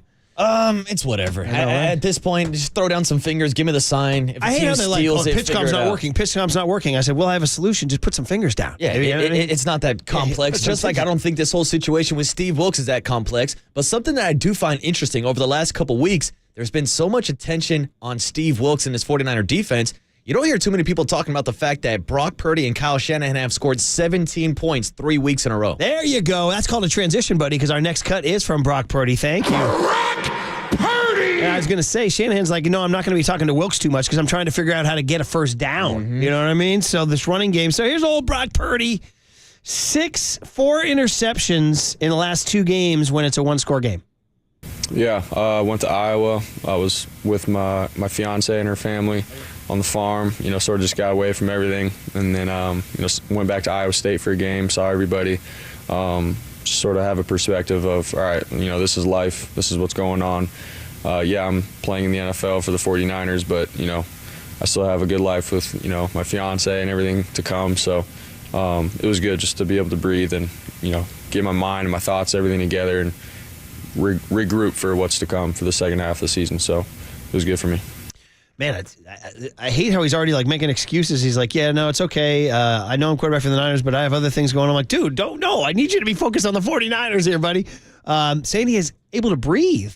Was he having trouble breathe? Is like the pressure suffocating? We haven't really talked about how he handles pressure. Yeah. And because now there is pressure. Like I said, 4 interceptions in the last 2 games in a 1-score game. There's heat on him, man. And he went from being, 10-0 during the regular season to now losing 3 straight games for the first time in his NFL career. Yeah. And so he drives the combine, as we're learning, at his girlfriend's, his fiance's farm. And we all kind of took that and ran with it. But more important than him driving a combine, more important than him saying he needs to breathe, it ain't the X's and O's, baby. It's the Jimmies and Joes, or the Debos and Trents, who he thinks he's getting Trent Williams. He's the one who kind of broke it to the writers that Trent Williams may be playing. So here he is on Debo and Trent. Yeah, it's huge. Obviously, you get the ball into Debo's hands, and he can do some crazy stuff and help our team out big time. So to have Debo back will be huge.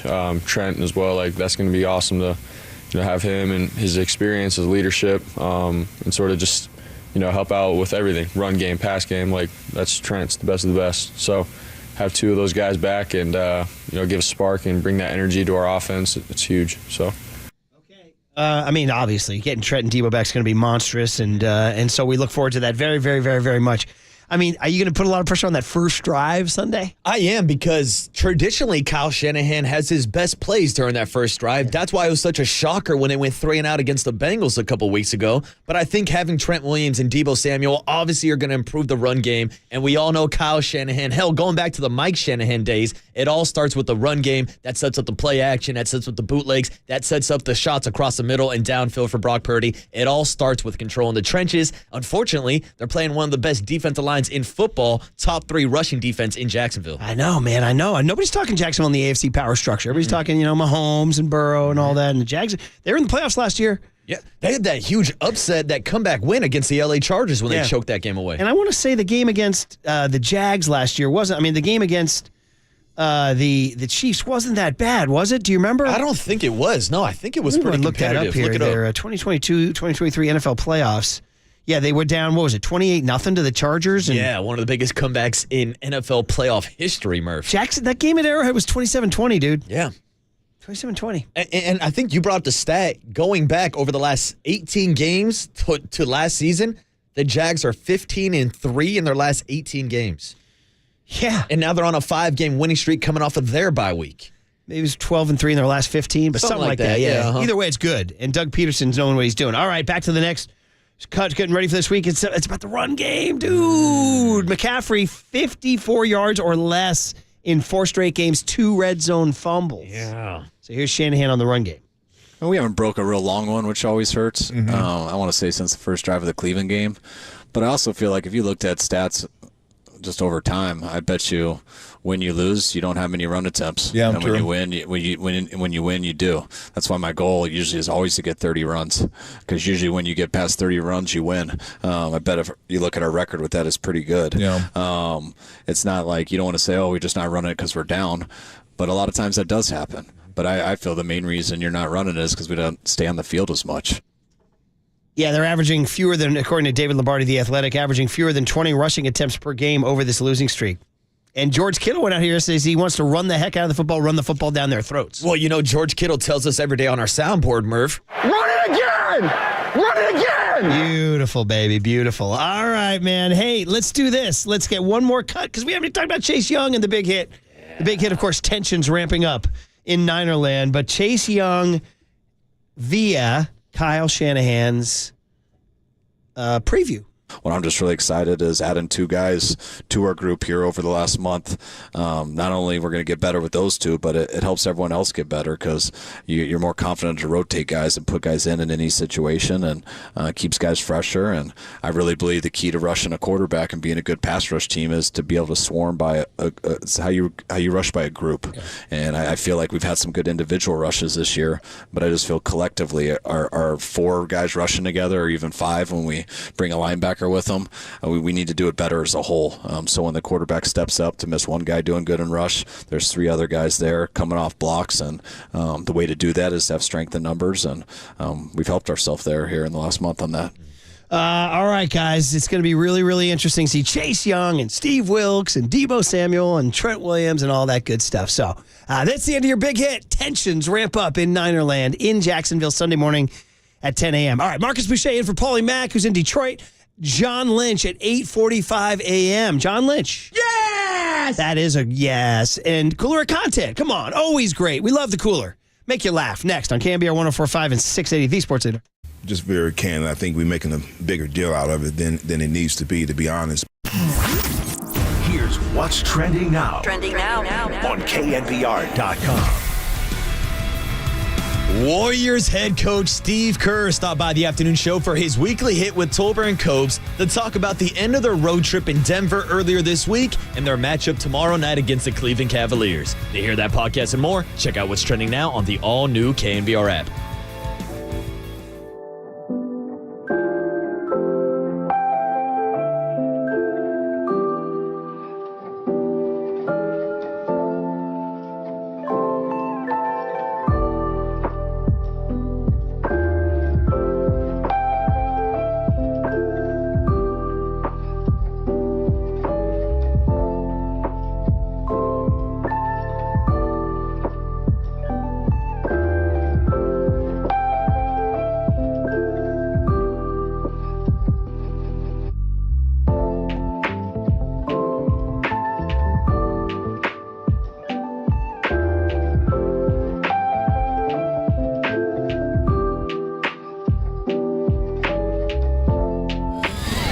And now, time for the Protect Your Assets with David Hollander Business and Technology Report.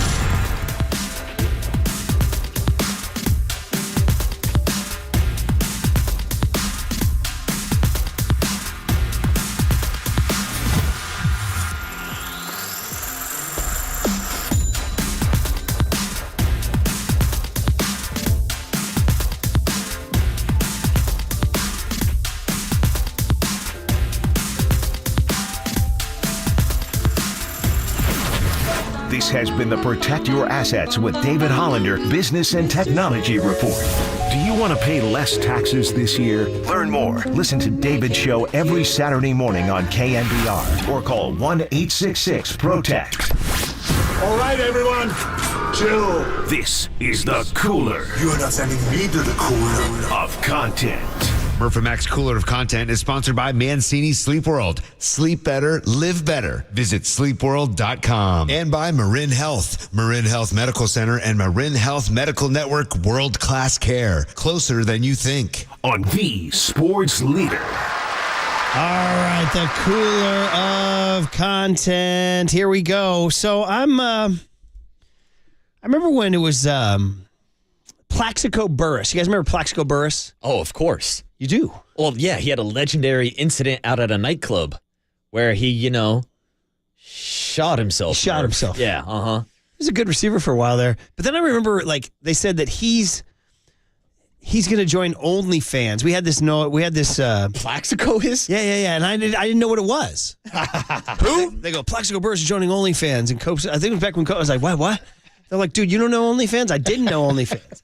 It's like a personal site where you just go piss. It's like the George Costanza boudoir photos, but in a main site. It's an R-rated Instagram that you have to pay to see the pictures, Okay. Murph. Okay. How's that working out for you? I don't do OnlyFans. Maybe I should start it up. If Plaxico Burress is on there, maybe I should be on there too. I think a Marcus OnlyFans page would do well. Well, it's funny because we were actually riffing about this on the Paulie Mack podcast. Yes, the Waterboy made his debut on the Paulie Mack podcast that you can hear this weekend. And we were talking about Paulie being on social media now. I said, Paulie, the next step, get the OnlyFans page ready. Oh, my goodness. All right. Well, anyway, the Atlanta Hawks, the in-season tournament's back tonight. You're going to get Boston. Boy, that fuller is going to be green. Huh? A lot of green, baby. It's going to look like someone threw up on it. Oh, man. That's nasty. Is puke green for you? It's usually orangish for me. Oh, not for me, but I've seen it in movies. I feel like it's green. Or at least on Nickelodeon when I was watching Hey Arnold. Well, I'm not going into that. They always had the slime out the there. The emoji that you use on the phone is green. You're right. Mm-hmm. Yeah, but generally it's orangish. Yeah, let's move on from this Are people topic. eating breakfast right come on, now? Murph. Come on, let's keep going. Let's go back to OnlyFans. Anyway, they excuse me. So the in-season tournament tonight, you're going to get, I had it up here right now, by the way. It was the Brooklyn at Boston, so you get a lot of green. Lakers at Phoenix. A lot of yellow. A lot of yellow and orange. A lot of orange. So the Atlanta Hawks want to promote their in-season tournament, and they did it in an OnlyFans-inspired commercial. So their mascot is in bed. Whoa. And the camera is slowly moving up the comforter. Take a look. Only Hawks fans know where the real action is. Only Hawks fans know what they really want to see. And only Hawks fans know just where to get it.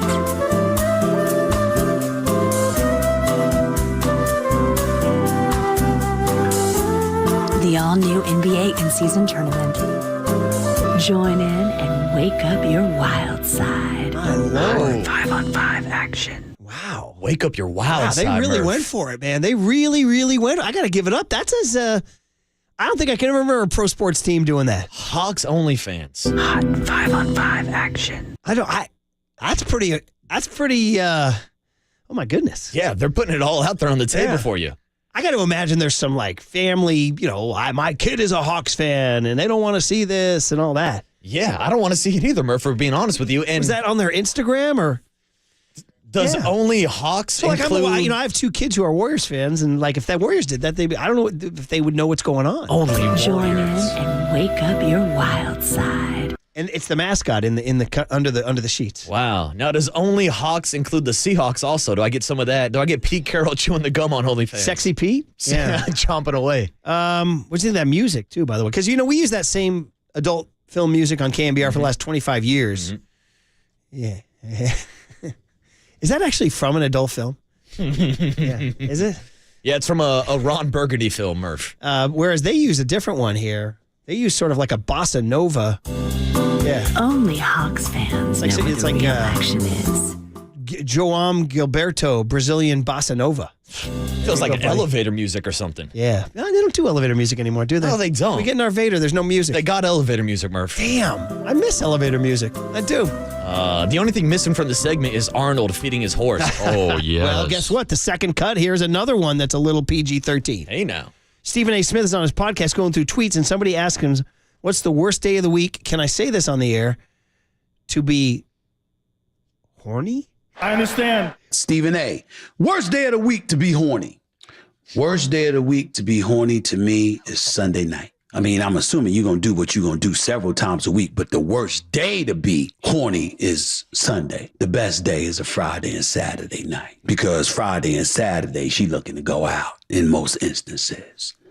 And if you go out, it's been a wonderful evening, and then you want to close, as in C-L-O-S-E, not C-L-O-T-H-E-S. You want to close. That's closing. Friday and Saturday night's the best. Sunday's the worst. During the week, take it or leave it based on your mood. But in most instances, a Friday or a Saturday, the expectation is that you're going to be ready to step up and handle your business. That's her expectation, whether she tells you or not. Amen. Amen. I mean, he's definitely lowering his voice down a couple octaves to get nice and sexy, isn't he? Dude, it sounds like Stephen A. Week is Friday. It sounds like he's about to start his own OnlyFans page. I was going to say, and by the way, is Stephen A. Smith now an Atlanta Hawks fan? That's my question now. Is he at this point, too? I mean, you want to close. I mean, between that and the Hawks thing and then Arnold feeding his donkey, it's been a sensual week in the cooler. Dude, we're getting loose in the cooler this week. I didn't think we'd have to resort to quote-unquote working dirty or working blue. No, but here we are. Murph, do you have a take on the worst day during the week to, I've been married 20. Yes. There it is. I've been married 27 years, Waterboy. They all blend into one, brother. Just they all one blend into long one. day. They all blend into It's one. all bad, Murph. Hey, do we have to go because of John Lynch? That's it. Just two quick racy cuts there. That's it. I almost want to get the rejoin of the Hawks with Schwarzenegger in there. Are you okay? Do you have the skills to do that? Just give me a little bit of the Hawks with Schwarzenegger in there. A listener asked for that. Hot 5-on-5 action. Oh, yes. There it is. That works. That's what I'm looking That for. works. That was it. Very good. yes. Very good, Tripoli. All right. Hey, John Lynch, 49er General Manager at 845 on KNBR 104.5 and 680, the Sports Leader.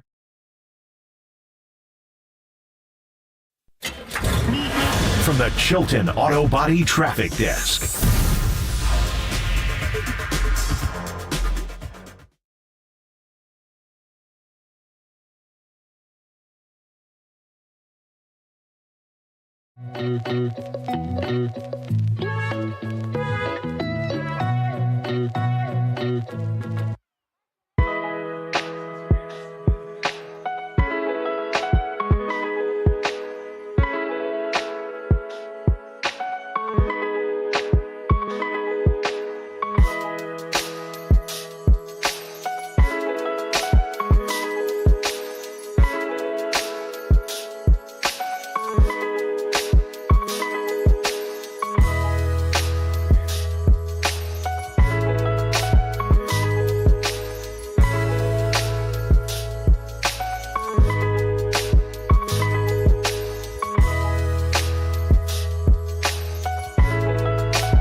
Provident Credit Union, making money, saving money, all the good stuff with your finances.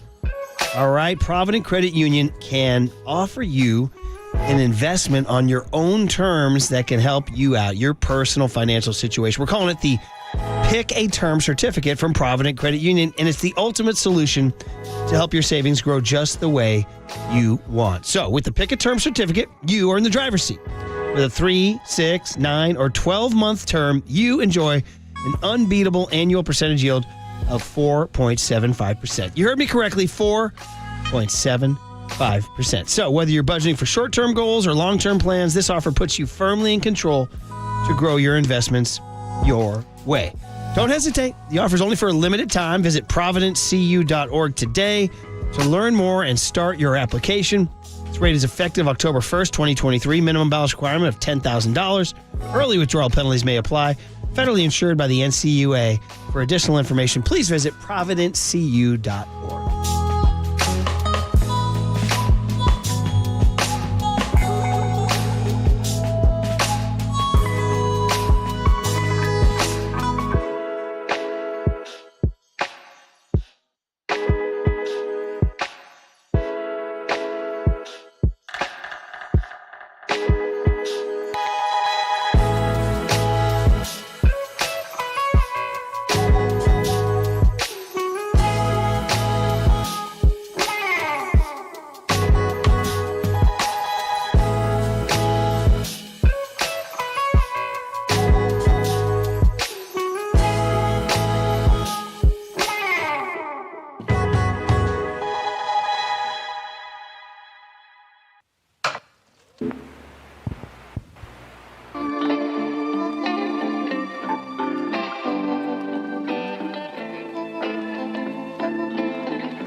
Listen to the sports leader anywhere, anytime. Download the all-new KNBR app. Now, Murph and Matt continue live from the KNBR Casino Matrix Studio. Casino Matrix Progressive Jackpots are here. Where are you? Just drop in. Please play responsibly. 1-800-GAMBLER.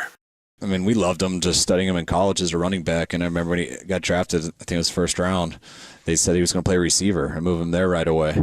And just to even have that option with a running back to say you're going to move him to a receiver shows you the type of talent he has. But when you think that, maybe you think he's undersized or plays like a receiver, and then you turn on the film and you watch him as a running back, and the guy runs hard. I mean, he gets his pads down, he lowers, he can break you off, he can create an edge, and then he can run through those arm tackles. And he can go up inside, but he also has that speed and talent to bounce it outside, which he looks to do a lot. And if there is a lane, he's got a great chance to be gone. And so when you look at that as a runner and how he's been advertised as a receiver, which is accurate, that's a problem. It's similar to our guy in that way, and they're using him a lot, and he's getting better and better each game. That is Kyle Shanahan talking Travis Etienne. I'm going to try to ignore the fact that Tripoli used Pitbull as a rejoin. What about when you're running the rejoins, we get all that smooth stuff, that Larry June, that Andre Nicotina. Mm-hmm. He's giving us Pitbull. I see. I even walked in and I saw that he had Pitbull queued up. He goes, what? He's from Florida. It counts. Miami, which is a huge, two different states. Yeah. South Florida and the rest of Florida, two different states, brother. But also just Pitbull, bro. He also told me that this is his snowboarding music. Wanted to make sure to get that in there for you. He's going snowboarding today. Because nothing says tearing up a mountain on going down snow than Pitbull, Murph. Yeah, I don't know, man. I would have liked to have heard Sausalito 6 a.m. Ooh, you know what I'm talking about. It's kind of funny how two of your more popular tunes are early morning hours in Bay Area locales. That's it. Bay Bridge 4 a.m. and Sausalito 6 a.m. That's it. 6 a.m. in Sausalito. Shout out to Uncle Larry June getting the job done. Uncle Larry. Hey, Tim, that's not correct, actually. Hey, by the way, we are proudly sponsored by O'Donnell Financial Group because planning is a process for loans, insurance, investments, and retirement. Call Greg O'Donnell at 866-496-2300. Warriors off until Saturday. 49ers is the entire focus today. Mm-hmm. We did open the show talking about the Bears-Panthers game because we frequently catch up in the first segment, like, what'd you do last night? Man, oh man, that was brutal. It was a bad game, Murph. I'm just kind of bummed the Niners didn't get Carolina on their schedule this year. Dude, that's the thing. Like, we were talking this morning, it being a snooze fest last night. I literally fell asleep during the game. Now, in bed or on the couch? Oh, I was in bed. See, I started the first half of the game, and that's the mistake I always make. I watched the first half on my couch, then I ate some dinner, and then I laid down after dinner, and that's the recipe for disaster. I usually fall asleep right after. Okay, that's a good call. Hey, by the way, I wondered, what does a water boy cook for himself on a Thursday night? Oh, so last night I just did some chicken. So you guys know I tell stories all the time about smoking chicken. Usually on Monday or Tuesday, I'll smoke up like a whole 12-pack and just have like food prep ready for the entire week. Just going breasts? Quick and easy, yeah. Just some thighs on the smoker. Do a couple different seasonings, a couple different sauces. Nice. Have a nice little variety. You got a skill set, huh? Yeah, I got decent skills. I can barbecue. You rounding that out with some veggies and carbs? Like I usually just throw some tater tots in the air fryer. Okay. Something simple, maybe some white rice. Tater tots work too. Oh, I'm a tater tot guy. That was highly controversial when I filled in during the holidays, Thanksgiving and Christmas. Number one power ranking of potatoes is tater tots to me. Wow. I mean, we even asked John Lynch about it last year. Who's coming up in about 5 minutes. Well, we got Thanksgiving in a couple weeks. We'll see. Hey, we have John Lynch in his new time today because he had a little schedule change. So 49er General John Lynch, the Steve Wilks situation, the Chase Young situation, the tensions ramping up in Ninerland, or just, hey, fly out to Jacksonville, get a win, and come on back home. John Lynch next on KNBR 104.5 and 680, the Sports Leader.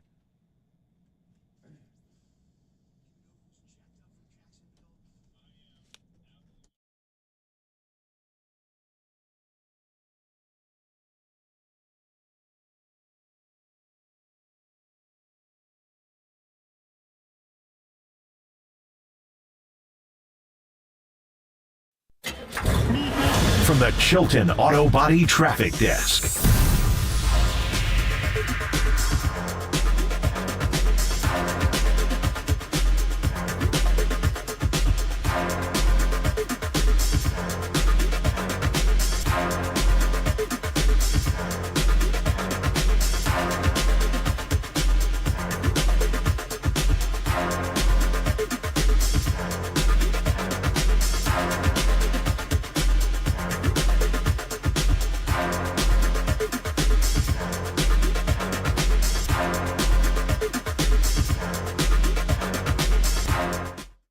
All right, Next Level Sports is really, really fun. The Murphy boys have done the flag football and the basketball, and it's great, man. You have high school kids coaching.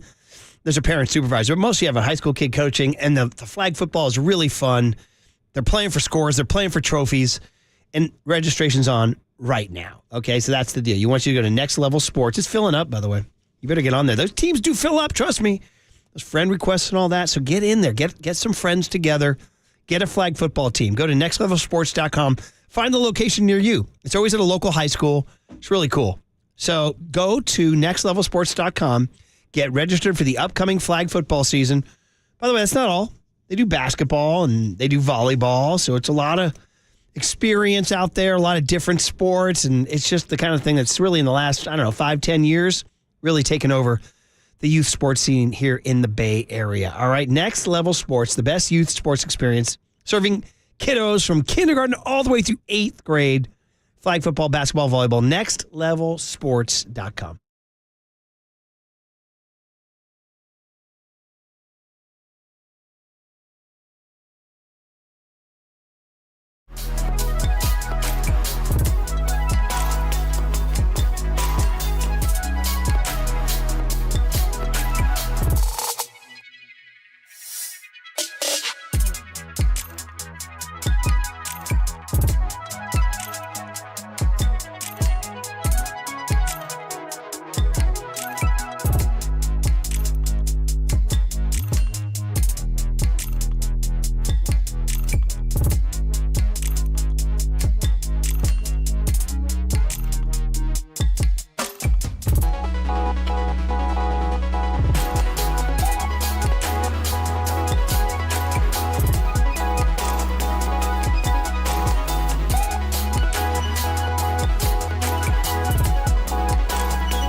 Here's 49ers GM and Hall of Famer John Lynch with Murph and Mac. My sources tell me he was saying, listen to Murph and Mac. Well, that's probably the smartest thing, yeah. On KNBR 104.5 and 680, the sports leader. Sponsored by Nick the Greek.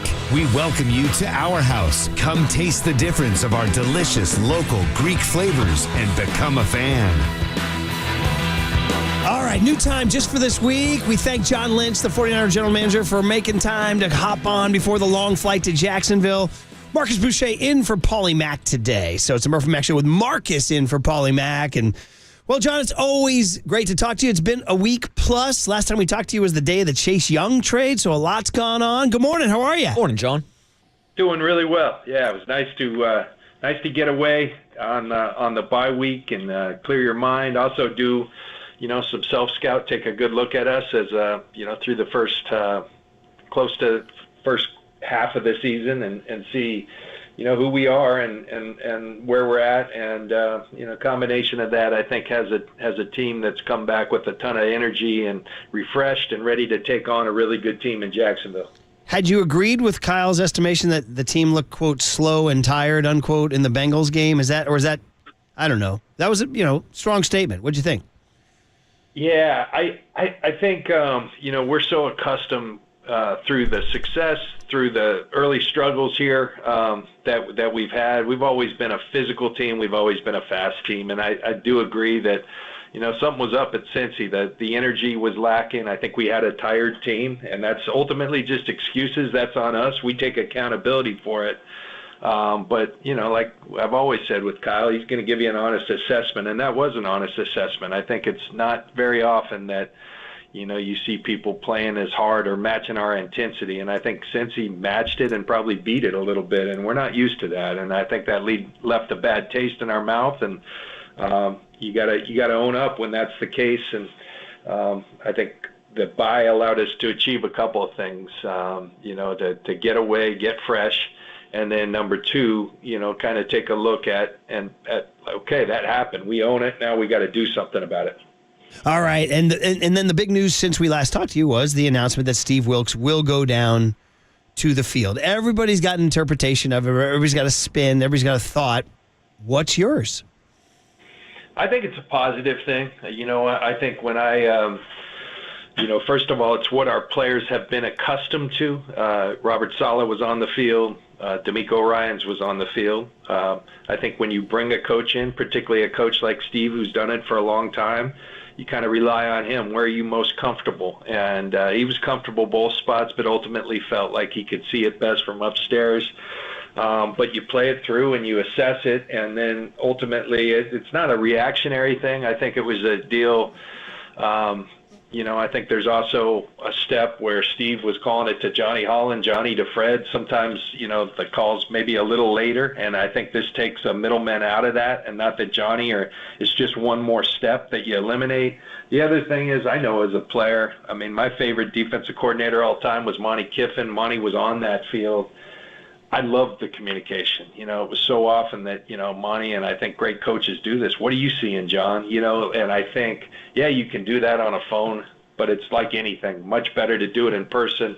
The communication he can have with Chris Kacerek, Johnny Holland, Daniel Bullocks, all the coaches, I think is just better. When you're down there in person. So it's a move Kyle made, and I believe it's a good one. Yeah, 49ers GM John Lynch joining us on the Uma Guest Line this morning. And, John, I wanted to go back to what you guys were saying about self-scouting. We've heard that a lot this week with Kyle Shanahan, Steve Wilks, and obviously the decision we were just talking about of moving Steve Wilks down to the sideline. But I would love to get your take and your scouting report on someone like Talanoa Hufanga, of course, as a Hall of Fame safety, and what you've seen from this so far this season, and if you've noticed any difference in the way he's being used in the Steve Wilks defense versus last year in DeMeco Ryans' defense. Yeah, I don't think there's a big difference in the way. We're really doing the same stuff. I think sometimes as a player, I think back to after I made my first Pro Bowl. Sometimes you think, okay, I got to go next level. And I think the deal Talanoa has to understand is no, you just got to be who you've been and not try to do too much. And Talanoa is a difference maker. When he's at his best, and we just got to get him back to being at his best on a game-in, game-out basis. He hasn't been bad, but he hasn't been the difference maker we're accustomed. I think he'll get back on track for that. All right, we're talking to John Lynch, and we do it every Friday, usually at 8 a.m. Today, 8:45, different schedules. They leave for Jacksonville. Obviously, we got to ask about the big guys. Deebo Samuel seems to be a full go. Trent Williams, not as sure. What can you tell us about Trent? Trent, it's been a struggle, with the ankle. When you've played as long as Trent, he's had some ankle injuries. So, I think the MRIs can be tougher to read because you've got a lot of chronic old stuff that has been in there. So when you're reading the MRIs, don't want to get into technicalities, but I think it probably was a little more severe than we might have hoped. It's taken some time. Deebo, that's welcome. I'm obviously a fantastic player. He adds a lot to us in terms of energy and then just who he is as a player. The welcome sight was that we had Trent back out there on a limited basis. We got to see how, I always say this, and it's not just lip service. When you practice hard on Thursday, how does it respond on Friday? How does it respond to a plane flight across the country? All those things kind of you take into account. I know those two make a big difference. I know that. And I will say, and I really want to applaud Jalen Moore. I thought he was fantastic in Trent Williams' absence. But Trent's one of the better players who ever played this game, in my mind at that position. So obviously that's a difference. And if we can have him, we will, but we got to see all those. We got to check all those boxes, how he responds. Can he continue getting better before Sunday? Yeah, and John, I'm glad that you did bring up Jalen Moore because that's actually who I wanted to ask you about. Him filling in the last couple of weeks for Trent Williams. I thought he's done a pretty good job too. And with the success you've seen from Jalen Moore, I'm wondering if there's been any conversation, especially with the injury to Aaron Banks inside, if there's any way maybe Jalen Moore moves around on that offensive line, whether it's inside or maybe even at right tackle.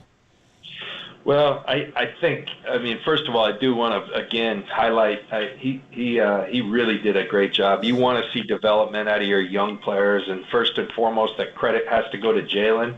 But I really, I want to commend Chris Furster, James Craig, all those offensive line coaches for continuing to work and develop a guy like Jalen. And one thing we do preach on our offensive line is versatility. And so I think Jalen is a guy who has that versatility. He's a swing tackle, can play right and left tackle. He can also go in and play some guards. So that's always nice. We got guys like Matt Pryor as well, who's provided some nice depth. And Nick Zakel's a guy who hasn't had a lot of opportunities, but continues to get better in our practices. And, we'll miss a guy like Banks for, however long it is that he's out. But John Feliciano is a guy we went out and got this offseason who's played a lot of good football in our league, most recently for the New York Giants prior to coming to us. And I think he's the guy who will get the first shot stepping in for Banks. All right, John Lynch with us, getting ready for Jacksonville on Sunday, 10 a.m. John, we haven't talked to you since Chase came to the building. We talked to you last Wednesday when you made the trade. We broke that down. I'd love to hear what you've experienced since then, meeting him in the building, watching him in defensive meeting rooms, talking to the rest of the roster. How has the last week plus been with Chase Young here? What stands out to you, I guess?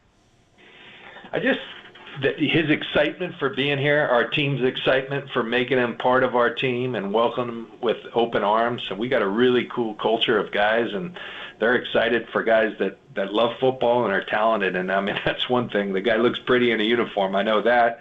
And then he's practiced very well. I think this scheme, is a natural fit.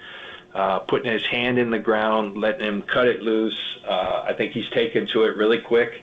Now we get to go see it in game time, and I know we're all excited for that. And that group's excited to elevate their level of play as a whole collectively, and Chase can be a big part of that moving forward. Yeah, and John, after this trade, it seems like you were accumulating a lot of first-round talent on that defensive line. So I wanted to ask you about something that we were just discussing with Greg Papa about the five-man front that the 49ers implemented earlier this season. And maybe now, since you have guys like Chase Young, Randy Gregory, Bosa, Armstead, Hargrave, the list goes on and on, maybe we will see some more of those five-man fronts. And also, I'd like to get your breakdown of the strategy, whether or not you remove a linebacker like Dre Greenlaw or you take a nickel cornerback off the field like Isaiah Oliver. I think the most important thing is to have that optionality to where you can do a lot of different things. I will say it's hard to take a guy like Dre Greenlaw off the field. He's such a difference maker for us. But at the given point in a game, if it is something that makes sense for us, it's something we can do. It is nice having all those things at your disposal, and I think it can present a problem to offenses. So we've got a lot of options to do different things, and I'm just excited to have all these guys that we can implement. And the important part is we just go execute, and we go, get back to asserting ourselves as a top-level defense in this league. We're capable of that. We need to start playing like that, and I expect that we will. Okay, man, we shall see if Wilks uses those five-man fronts and how they shift personnel around. Should be very, very interesting, too, going forward here. John, we haven't asked about your quarterback. He came, I don't want to say came under fire, but he's had 4 interceptions his last 2 games when the score's a one-score game. He kind of, social media dictates so much now. We see him on a combine in Iowa, and everybody's like, whoa, look at that. He's on a combine. Yeah. What does that mean? He's relaxed, or he loves his fiance, or he's a great farm boy. It's like we react so crazy. But have you had a chance to talk to him? Do you talk to him? Do you stay away from him? And, this is a guy who's now dealing with his first, I don't want to call it crisis of confidence, but his first adversity in the NFL. How do you handle that? Yeah, there's no crisis of confidence in Brock. I do talk to him a lot. I talk to all our players a lot, and Brock is who he is, and that's what makes him special. He's got a lot of belief in himself. He's an accountable guy. He takes a lot of accountability. I think Kyle has said it a few times. Yes, he has turned the ball over in some of these games, which you can't do. And he took accountability for that. He's also played some really good football. And so our belief in Brock Purdy is as high as it's ever been. He is a steady guy. He just you marvel at the way he takes challenges. And yeah, he hit a little adversity. That happens in this league. We've hit the adversity as a team as well. And it's so much of it is how you respond. And a lot of people run from it. He's kind of embraced it. He's taken accountability, put it on himself. And I think, he spoke about, it dawned upon me when he got away for bye week. I mean, this is a guy who came back from an injury, so he's thrown every day, every week. We've obviously had a throwing program, but to get a week where you clear your mind, clear yourself physically, hey, if your style is to go get on a tractor, then that's great. It seemed really cool. It resonated with a lot of people. But Brock's going to be Brock, and he's a special human being, and we're fortunate to have him. Okay, well, that'll be fun to watch him play. I was going to say maybe is the best thing for his head and his arm a robust run game on Sunday. And what does John Lynch see in terms of you guys are not running it? Christian McCaffrey, 4 straight games, 54 yards or less. You could link it to Trent Williams, but what are you seeing? I mean, that's always part of who we are as an offense. A lot of it's dictated by what's going on in the games, the flow of the games, the score of the games, all those things. But that's not like breaking news that, hey, we want to run the football around here. It's something we do always pride ourselves on doing. I will tell you that Jacksonville's a very good run defense. They play the run extremely well. Very well-constructed team, by Doug Peterson and Trent Baalke. They've built a really nice team, a lot of big, talented players that play very sound football, and it starts with stopping the run. So that will be a focus of theirs. It's always a focus of ours to get that established, and we always play best when we do. And so it will be a kind of battle of wills, in Jacksonville, and excited to see that, according to whatever these reports are out there, there's going to be a lot of the faithful there. I think upwards of 50%, of the tickets seem like they're trending towards the faithful being a part of it. And, we need their energy, we need their passion, and looking forward to it. Yeah, the voice you hear, of course, is 49ers GM John Lynch joining us on the UMA Guest Line this morning, getting ready for the 49ers return from their bye week against Jacksonville this week. And, John, I wanted to ask you about Jacksonville's quarterback, of course, Trevor Lawrence, who I'm sure you guys covered during that draft class. And what do you think about his quick release? We've seen these matchups against Joe Burrow, Kirk Cousins, Matthew Stafford. And from your perspective, as, of course, a Hall of Fame safety, what do you think the best strategy is to slow down these quarterbacks that get rid of the ball in less than 3 seconds? Yeah, they've done a really nice job designing a scheme. First of all, you have to have the personnel around him, and I think they've done a really nice job of putting a lot of weapons at his disposal and assembling an offensive line that protects him. Having said that, they are getting rid of it extremely quick. They do a lot of the RPOs, Trevor does a really nice job of executing that offense. I think the thing that stands out to me, obviously his talent, arm talent, his toughness. This is a guy who will stand in there knowing people are bearing down. He's also a big dude, and that helps you, I think, have that confidence to do it. But he'll get right back up on the film after he gets the knocked out of him and come right back at it. So you respect this guy watching him play. And again, just like on the defensive side of the ball, they're a very talented football team.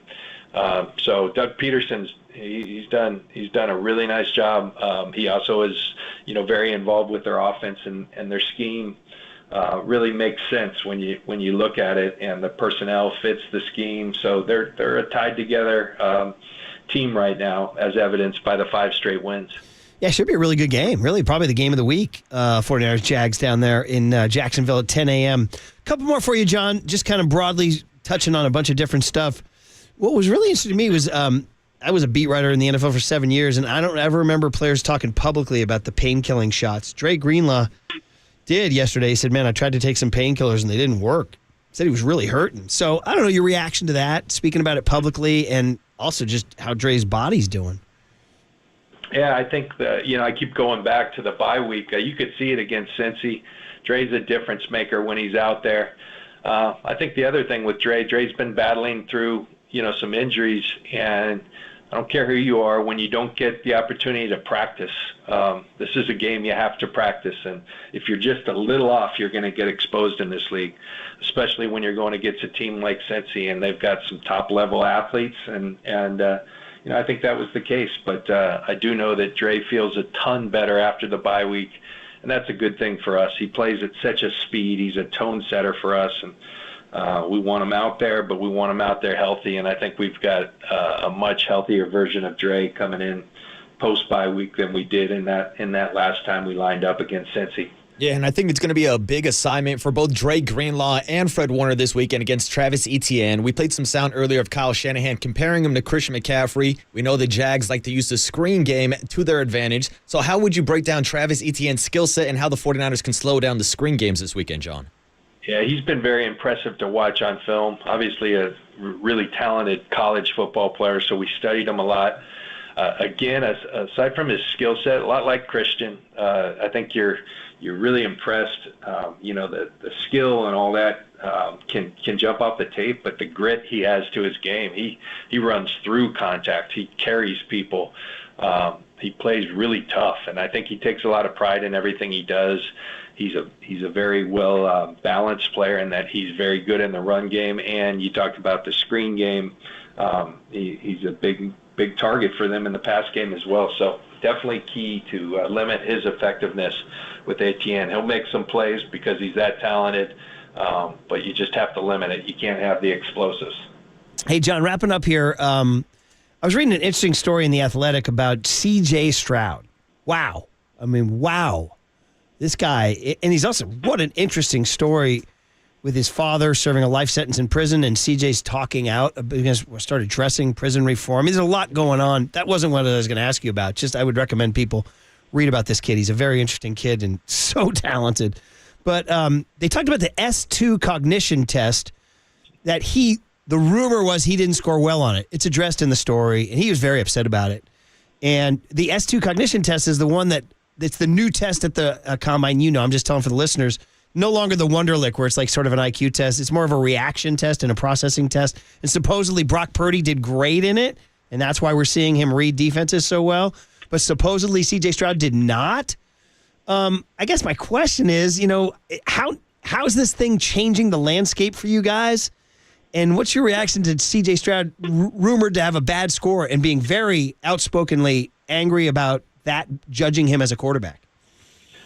First of all, I think all those things are just tools. They're part of the process. There's no one thing that, hey, this will tell you whether a guy can play quarterback. It's the total picture. I do get bothered because all those things are supposed to be confidential, and I think sometimes they're used as marketing tools when someone does really well, and at other times they're used as hit jobs on people for whatever reason, and that really stinks. That's not fair for a young man like C.J. Stroud, but I think the best thing that he's doing, he's going and showing on the field. I don't need a S2 cognition test. Watch me go play, watch me go process, and watch me go do all those things. So not even knowing the kid, I've been really impressed. It's hard not to be, but those things do bother you. Things like that are supposed to be confidential tests that seemingly get out. I don't know why it happens, but it's the world we live in, and I think he's doing what the best thing I tell young players. You have control by going and doing what you do on the field, by the way you handle yourself. I do know from, we've obviously got DeVito there with Bobby Slowick. They think the world of the young man, the way he's handled it all, and that's obviously showing up on the field. So real proud of DeMeco and Bobby Slowick as well for how they're kind of leading that franchise over there. They're playing some good football in Houston. He's a really interesting kid. I'm rooting so hard for him because he's such a smart kid. He said he has a rule for how he would draft a quarterback. He did his own. He goes, bring me to the combine. He said, number one, I would never draft a quarterback who didn't play another sport growing up. He said, number two, I'd never draft a quarterback without talking to his teammates first. Number three, and I'd sit down and watch film with him and make him explain where the rules stop and where the instincts kick in. Wow. It's pretty impressive. That's pretty cool. That's pretty cool. Bill Walsh used to talk about the first thing that he said, and Bill said, if you're picking a quarterback, this is more like for a college kid. You want to go to that high school and you want to find the guy who's the best athlete. He could go on the baseball field, he's the best player. You go on the basketball court, and I've heard Bill talk about that, when he was our coach at Stanford a lot. That's what he wanted in a quarterback, and everyone thought about all the mind and all that. He wanted a tremendous athlete. People forget Joe.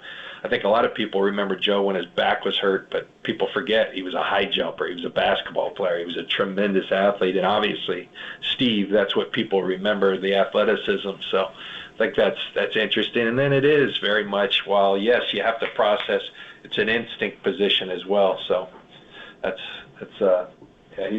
kid, you can't say enough good things about what he's doing. Probably the offensive rookie of the year right now, for sure. No, it's a really interesting story. You have a flight to Jacksonville. I'd recommend you read it because his life story with his dad is very interesting, too. His dad is life in prison. They were estranged for a long, long time, and now they're sort of getting back together, and he wants to speak out about prison reform in this country. It's really interesting on a number of levels. So it's pretty heavy, man, but you maybe read on the when you're not grinding film, John, on your flight to Jacksonville. Hey, and just anything fun? I mean, without getting into your private life and doing a Find My Friends on John Lynch, what was the best part of the bye week for you? I think just time with family. I got to, Linda and I got to go down to San Diego, see my parents and see her dad, and some family time, getting your I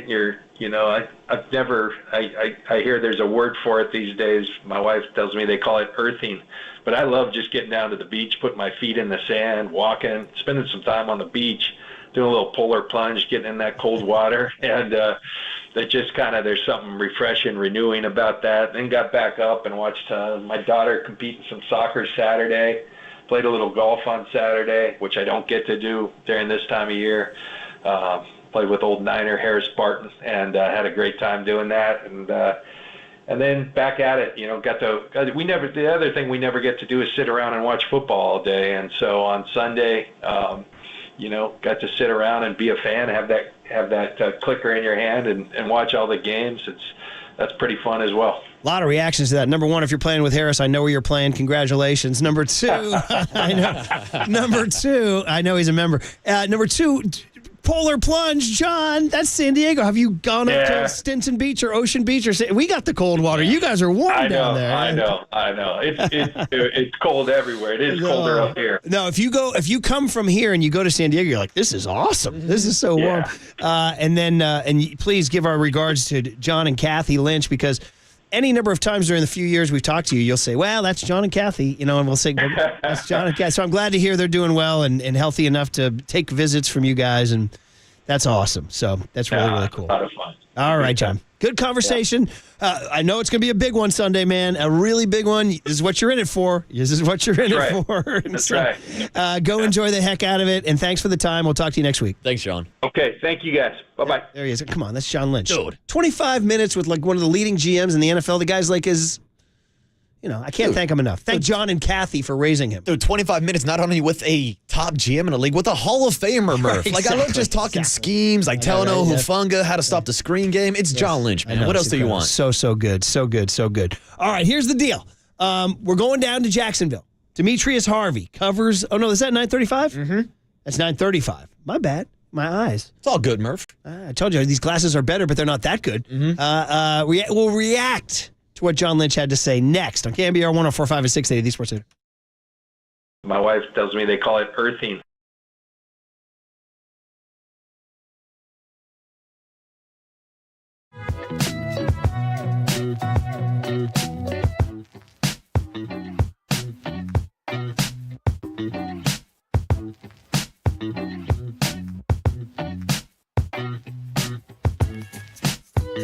San Jose, shout out to you for supporting KNBR, San Jose's sports leader.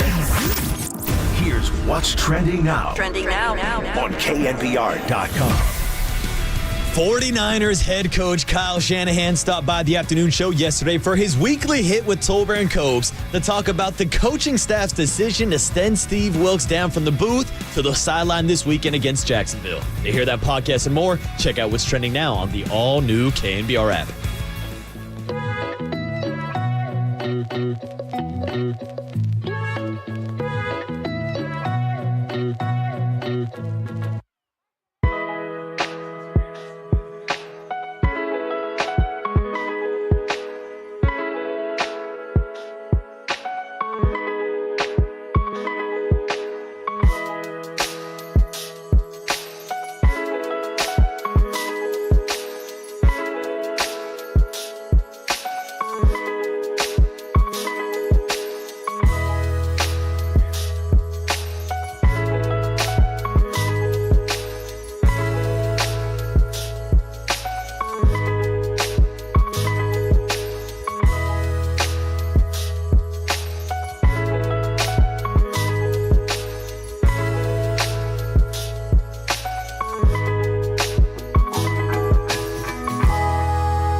time for the Protect Your Assets with David Hollander Business and Technology Report.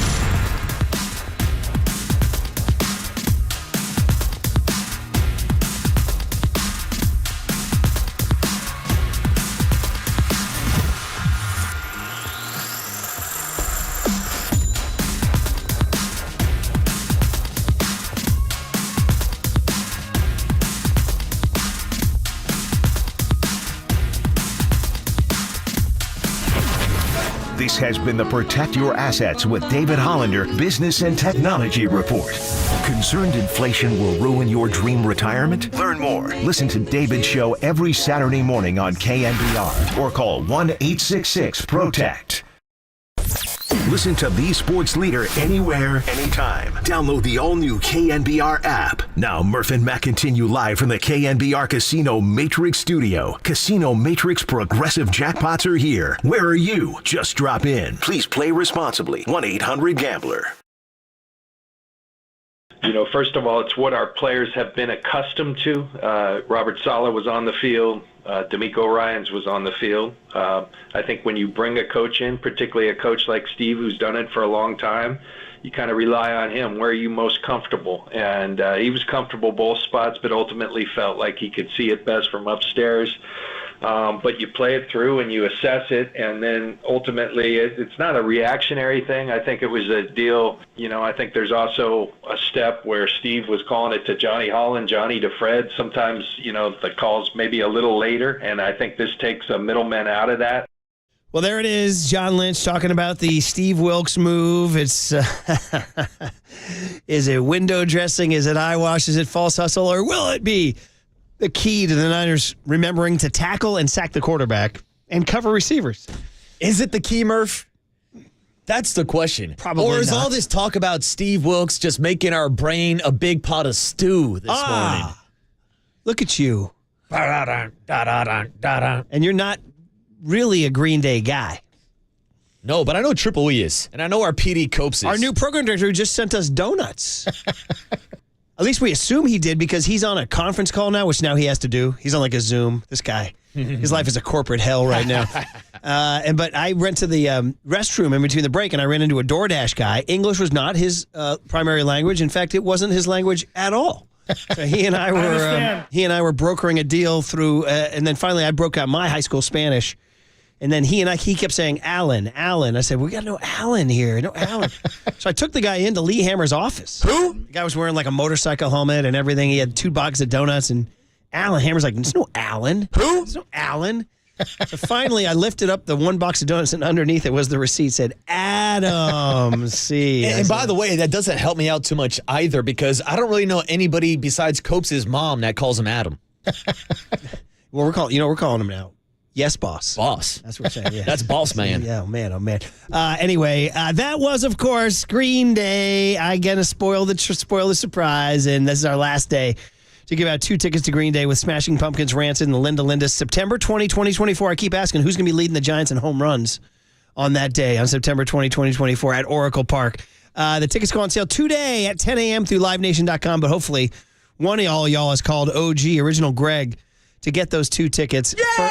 Furnished by Live Nation. Dude, and by the way, shout out to our guy, Baby Huey Danny from 107.7 The Bone. Literally just walked past our studio in a Green Day t-shirt. What a surprise. As opposed to any other day when he's wearing a Green Day t-shirt. Yeah, I was going to say, not too big of a stretch there for the Baby Huey. Man. All right, well, listen, hey, you got a good blast of Johnny Lynch there. Anything jump out at you there for me? I mean, he talked about the Wilks thing. Mm-hmm. Trent Williams, he didn't fully clear. Mm-hmm. We talked about Brock. And Brock's sort of, we haven't talked much about Brock this week. Dude, this has been the quietest I can remember not talking about a quarterback during a 2-week stretch after a rookie has lost 3 guys. Not a rookie, but a second-year quarterback has now been on a 3-game losing streak for the first time in his career. And it seems like everybody is pointing the fingers at the defense, at Steve Wilks, even Kyle Shanahan. Like, if we're going through the list of who's to blame, it seems like Brock Purdy has kind of escaped this 3-game losing streak. Sure has. I agree. And I had some concern, man, in that, don't forget that Bengals game. He threw a pick late, but it got overturned by the roughing the passer call. We would have had 3. And it looked like his confidence was just disintegrating right before your eyes. That play kind of saved everybody because it got wiped out. But it looked like he was just. But now, that said, when they were down 24-10 and it was bad, he led them on a touchdown drive, and he made a number of big throws. Now, that was also the one when he threw the 2 across his body. Yeah. Those were hyper dangerous. And that's kind of what we've been talking about during this 3-game losing streak is Brock's looked pretty good in the first 3 quarters, and then we get to crunch time. Then we get to the fourth quarter, and we've seen those turnovers, those fumbles, and those interceptions. It was really only the Vegas game last year on New Year's Day that he got into a shootout and was able to deliver down the stretch. Other than that, we really haven't seen. The question is, can he bring you back? Can he, do what Pat Mahomes always does, or whoever you want to choose, Joe Burrow? Does he have that ability in him? And the answer the last couple of weeks was no, unless you talk about the Vikings game. Yeah. Where if Jake Moody makes a field goal, he led them down the field. Game. Yeah, Browns game. Murph. Browns game. My bad. Browns game. Thank you. He led them down the field. He got the game-winning field. I mean, like I said, Tom Brady's entire career was lived getting Adam Vinatieri into position. That was my argument against Brady for a long time. Listen, I love Brady. I do. Everybody says, no, you don't. Yes, I do. Well, I don't, Murph. But my argument against him, because he was threatening Joe, and I didn't want Joe to be threatened. My argument against him was like, all he's done is just lead Adam Vinatieri to water and then let him drink. All of his big wins early were Vinatieri kicks. Well, here's my question, Murph. If Jake Moody does hit that kick, but then the 49ers still lose back-to-back games against the Vikings and the Bengals, it's a different feeling. 6-2 is a different. 6-2 versus 5-3. You're still within one shot of the Eagles, which is looking. Well, now it feels like there's a Sahara Desert in between. It feels like there's a huge gap between the Niners and the Eagles right now. The same way I jock-blogged about writing off Shohei Ohtani is kind of the same way I've written off the 1 seed. You're just writing that off. No, I mean, I am. Like I said in the Ohtani thing, I mean, I'll wake up every morning hopeful. That's what I was saying to my teenager who's like, you're giving up already? I'm like, no, listen. I have room in my brain for Farhan to shock the world, but I'm just being realistic. Yeah, and realistically, I know it's been a rough patch for the 49ers, but still, Murph, they haven't won a game in over a month, and they're still in first place in the NFC West. That's the silver lining right there. 49ers are still one of the best teams in football, and what we saw last year after the bye, they didn't lose a single regular season game until, of course, the NFC Championship game where Brock Purdy got hurt. I know, but that was where they started slow and then moved up like that. Correct, but that's another angle you can take is through the first 8 games of the season, 49ers are technically in a better position this year than they were last year. I know, but it was different, though, because they were if you graphed it out, they started low and then just went arrow up. This time they started high, now you're going arrow down, so it's different.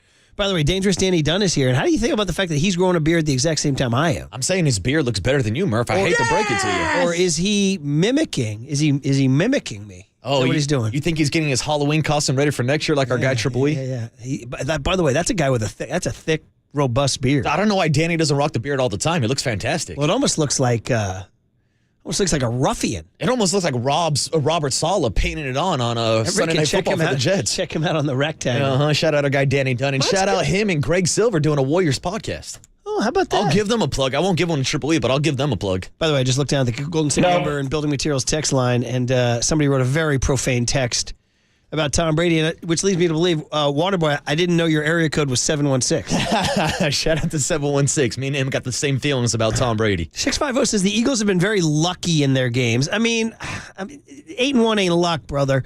And I will say, Greg Cosell said this to us. Every time they've needed a touchdown drive, they've gotten one. They're kind of maddening in how good they are. I want to remember they lost the Super Bowl. Usually Super Bowl losers have a hangover. They don't have one. Haven't seen it yet. No. I mean, Jalen Hurts is out here with a bum knee, and they're still executing the brotherly shove left and right. And by the way, I don't need Jason Kelsey in the booth during Amazon Thursday Night Football. What the hell is he doing there? How about that, man? I saw that. I said the Kelseys are really coming at you full bore. They're everywhere. Too much Kelseys. Do you prefer Jason to Travis or Travis to Jason? I actually do because I like offensive linemen more than anybody from the Kansas City Chiefs. So I've always liked Kelsey, and the fact that he is nominated for the sexiest man in the world right now, not his brother Travis. Is he really nominated? I swear, you look up Jason Kelsey is nominated. It's the GQ Sexiest Man of the Year award. Is he sexy? What's wrong with being sexy? Hey, that's for the eye of the beholder, Murph. The Grammy nominations are out, by the way. I was thinking about the reason why I bring this up is because of you mentioned Travis. I mentioned Travis Kelce, which leads me to Taylor Swift. We got to go down that road. Which leads me to the Grammy nominations. You got to see what's out there, baby. SZA is the top nominee. SZA. The SZA. The RZA. Hang on. Well, you're going to have to talk while I sneeze, Waterboy. Well, SZA is a great artist, Murph, but I'm not a huge awards show fan. I know you and Paulie Mack talk awards a lot. Well, here's my deal on awards show. So here's the deal. you grow up, the era I grew up in, they're just kind of on, and my mom and dad watched them all the time, so I'd watch it. Number 2, at the Grammys, you're going to get a lot of performances. You're going to get a lot of live music. It's like pretty much stacked. You're going to get like 20 live performances, so that's usually worth it. Okay, so SZA is the top nominee. She leads a group of Victoria Monet has 7. John Batiste, Boy Genius, who's playing SNL this week. Boy Genius? Who are we talking? Jimmy Neutron?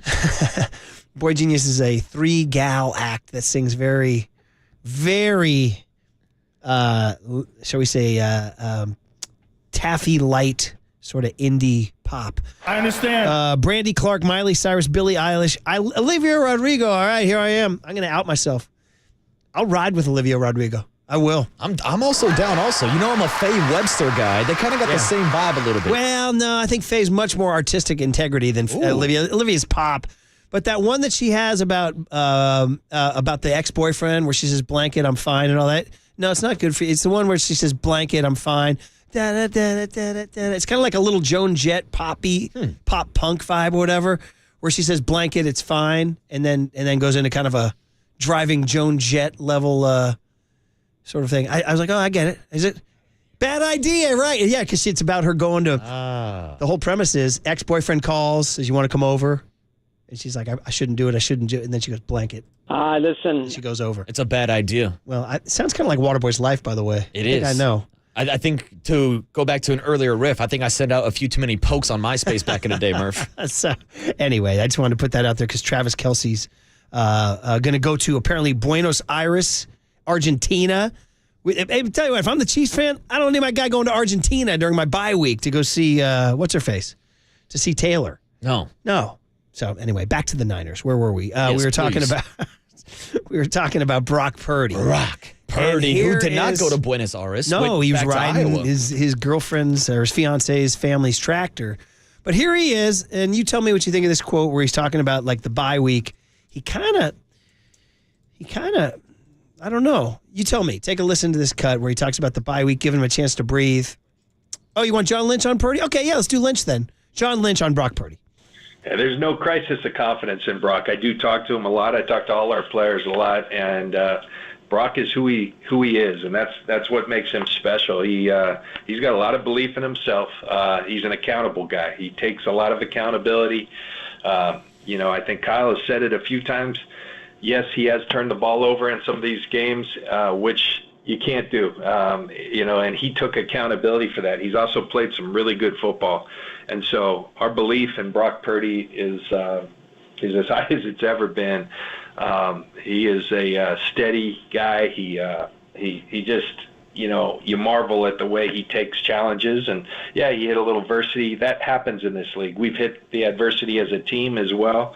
And it's so much of it is how you respond. And a lot of people run from it. He's kind of embraced it. He's taken accountability, put it on himself. And I think, he spoke about, it dawned upon me when he got away for bye week. I mean, this is a guy who came back from an injury, so he's thrown every day, every week. We've obviously had a throwing program, but to get a week where you clear your mind, clear yourself physically, hey, if your style is to go get on a tractor, then that's great. It seemed really cool. It resonated with a lot of people. But Brock's going to be Brock, and he's a special human being, and we're fortunate to have him. Be very interesting to see how this kid plays this weekend because Jacksonville's defense is no joke. Yeah, and here's the thing. We talk so much about Brock and this offense struggling without the run game, but when you're facing off against the third-ranked rush defense in the league that's only allowing 79 yards per game, you're going to have to put this game on Brock Purdy's shoulders.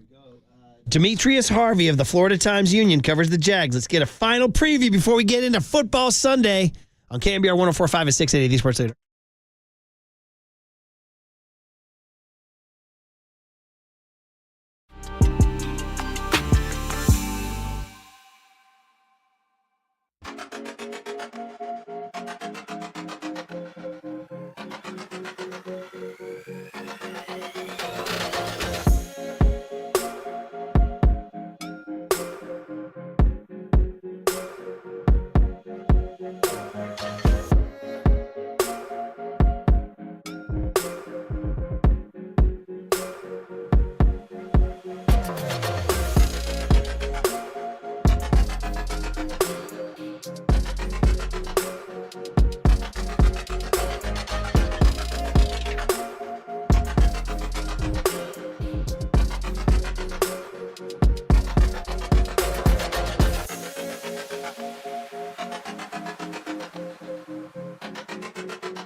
Buck Nation, there's a party happening on our podcast page. Hear every interview from every show on demand at knbr.com/podcast. Now on with the show on the sports leader. You're used to having a plan. You're used to being, for myself speaking, being back there and having a plan of what I want to do, how I want to start the game, how I want to kind of settle in. I mean, these guys are pretty unique. You got to be great at taking what the defense gives you. You got to be able to have explosives too. You can't just throw everything underneath, and you can't just run the ball every play. Like, you got to try to take some shots and take advantage of some stuff in the back end. So you got to have it all. You know, you can't just pick one thing. Teams are too good in this league to be one-dimensional. So, we'll have a good plan for them. All right, Matt Mayoko is going to join Papa and Lund today at 11:50. That's Trevor Lawrence, man. That is Trevor Lawrence. And I think this is pretty much the game of the week in the NFL. I mean, I know some people saying Browns, Ravens. Give me Niners, Jags. Let's do it, man. And let's talk about it with somebody who knows the Jags a lot better than us. It's Demetrius Harvey, the Jaguars beat reporter for the Florida Times-Union. Demetrius, we sure are thankful you making some time for us out here on the Murph and Max Show. Brian Murphy, Marcus Boucher on the UMA guest line. How you doing this morning, Demetrius? Morning. I'm doing okay. How about you guys? We're good, man. We've been talking about this game for almost 2 weeks, so we're kind of ready for it at this point in time. And we've gotten to the point where we have massive respect for what Doug Peterson and the Jaguars are bringing. Like, everywhere we look, whether it's defensive rankings or whether it's the turnover margin or a 5-game win streak, it just feels like it's arrow up in Jacksonville. Is that the feeling around that locker room right now? Or is there like, here come the 49ers, this is a test? Oh, no, it's absolutely the former. These guys are super confident, and I think that it shows. I mean, I think it sort of carried over from last year, and then, obviously with this little slow start this year, maybe it was a little bit of a downward trend, but, it's right back up after five wins in a row. They're confident. But they also understand that this is a tough opponent. They know that this is probably one of the best teams that they're going to play this season, just based on, how they played, Super Bowl contender, those kind of things, the players they have specifically too. So, I think that this Jaguars team is not taking it lightly. They're not, they don't feel like they've arrived or anything like that, but, they're definitely confident. And Demetrius, we know both of these teams are coming off a bye week. Now, here in San Francisco, the feeling is that the bye came at a perfect time for the 49er team that has lost 3 games in a row. Meanwhile, out in Jacksonville, you guys have won 5 games in a row. So is there a feeling that the momentum has been stopped, or do you see the benefits of having 2 weeks to prepare for this 49er team?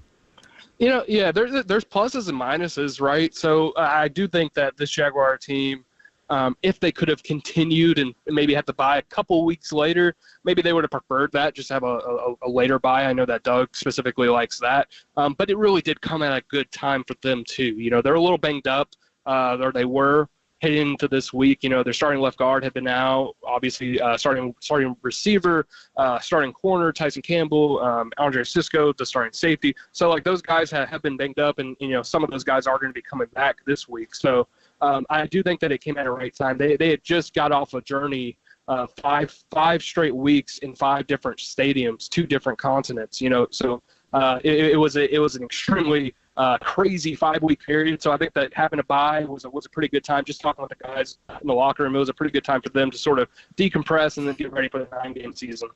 Demetrius Harvey of the Florida Times-Union is the voice you hear.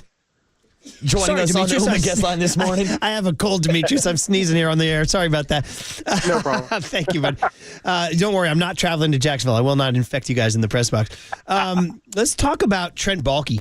I'm fascinated by him because he was here for a long time, and man, he left quite the mark, the negative and positive. I mean, there were some winning teams, but there was some bad blood with him and Harbaugh, bad blood with him and Jed York. We talked to Matt Mayoko, the Niner beat writer for the NBC Sports Bureau. He thinks Trent has evolved or gotten a little more people-friendly. He was always very, I don't know what the word is, distant or cold or whatever. But anyway, you tell me your experience with Trent Baalke and then the perception in Jacksonville. You're chuckling. The perception in Jacksonville about how he's built this team. Yeah, no, I laugh just because his personality definitely is very stoic, very very serious almost all the time. Very much kind of a little bit I don't want to say standoffish. That has such a negative connotation, but just like, a little distance. But he has done, and he has made a concerted effort to sort of get more personable, not just with the media, but I'm sure players, things of that nature. So, he's understood his, deficiencies maybe that, occurred in San Francisco, and he's sort of changed a little bit to that regard. But, the guys, he's he's been doing this and been, the same way, his whole life pretty much. So he's not going to change dramatically, and I don't think he necessarily needs to either. He's just a kind of guy that can go through it. He loves football. The perception by the players, I don't think that they dislike him. I think that they like him a lot, actually. And so, it's one of those situations where I think he's found his niche in Jacksonville, and whether or not that continues to hold success remains to be seen. Yeah, it's funny you say that. So Tiger can't change his stripes. He's a pretty cold fish in some ways, man. So anyway, all right. Listen, let's talk about Trevor Lawrence. I see you have this quote that you isolated here about Nick Bosa talking about make him go through his reads and all that. You thought it was misinterpreted and all that. Yeah, you just tell me about Trevor Lawrence, what he's bringing to the table, how he uses his legs, the RPOs. He hasn't had a tremendous statistical season, but he is 6-2 if quarterbacks are a win stat. What do you see? What do you see, Demetrius? I see a guy who's incredibly efficient, a quarterback who has big-time plays, some of the best numbers in that category among all quarterbacks. And then he's very accurate. He very rarely has boneheaded turnovers. I know he just had one against the Steelers. But I do think that he's a guy who's playing at a much higher level than his 9 touchdowns to 4 interceptions ratio tells you. You have to look beyond sort of the numbers to understand just how much he means to this team. Now, can that improve? Obviously, I think they've struggled. They've had situations 8 times in field goal territory, maybe about the 42 and plus, that they turn the ball over, and that can happen. That's 24 points off the board at least, and then you could have scored touchdowns, things of that nature. So I do think that they have a lot to improve on offense, but Trevor's by far not the issue there. I think that it's just a system, and it's a situation where they do play the short game because that's what they're pretty good at, and they've been winning because of it. I think that right now they just have to learn how to once they get up on a team, keep piling on the points instead of letting them come back. I think that's been the biggest issue so far in this 5-game winning streak. And that's something that we've talked about a lot leading up to this matchup this weekend, Trevor Lawrence, and how fast he gets the ball out of his hand, which leads me to ask you about that offensive line, Demetrius. It's an offensive line that's kept Trevor Lawrence upright all season long with only 19 sacks, but do you think that's more of a result of Trevor Lawrence getting rid of the ball so quickly, or is this one of the better offensive lines in football, in your opinion? No. Yeah, absolutely. It's a result of Trevor getting the ball out of his hands quickly. I mean, I do think the offensive line is playing better than maybe people might perceive, but absolutely Trevor gets the ball out of his hands, probably one of the fastest in the league, if not the fastest. So that sort of and that's sort of what Nick Bosa, at least from what I read, and I read the actual question to it, that was what he was talking about. He was asked about the sacks, that how are you going to get sacks with them using the short game, being fast, all that kind of stuff. You want to be able to keep Trevor from doing that, and then it leads to sacks. So I think that that's sort of what he was referring to, and that's why I went after that tweet. But other than that, I do think that Trevor, just his ability to get the ball out, the way the Jaguars run the offense, it helps the offensive line, and that's sort of what they want to do, especially going up against these pass rushers like Nick Bosa, like TJ Watt, et cetera. Voice you hear is Demetrius Harvey, who covers the Jacksonville Jaguars for the Florida Times-Union, man. It's kind of just last couple minutes here as we finally get ready for the game on Sunday. Okay, so the Niners corners have not been playing great, and that includes their slot corner, Isaiah Oliver.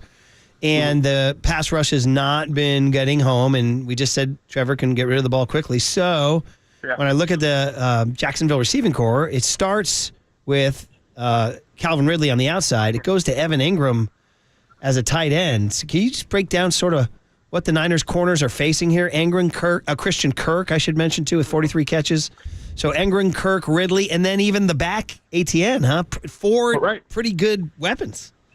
Yeah, no, they're going to be facing off against a pretty impressive core of players, I think. Calvin, he hasn't necessarily had the statistical season that everybody, for whatever reason, expected him to have by now, but I think he's done pretty well. 2 touchdowns, 400 and something yards, I think around 33 catches, something like that.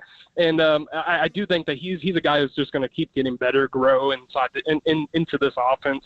You got to remember he took 2 years away from football basically, so it's going to take him some time. But he's still been a very heavy contributor to this offense. Evan Ingram is probably playing his best season of his career. And that started last year, around week 13, I think it was, against the Tennessee Titans, where he went off for about, 150 yards, something like that, 3 touchdowns. So, he's been continuing that, and he's on pace for 100 catches. Not to say he's going to get there, but, yeah, the 49ers have their hands full in terms of the guys, especially across the middle of the field with Evan and Christian. You were talking about the slot corner there. He's going to have his hands full with Christian Kirk because that's where he lines up a lot.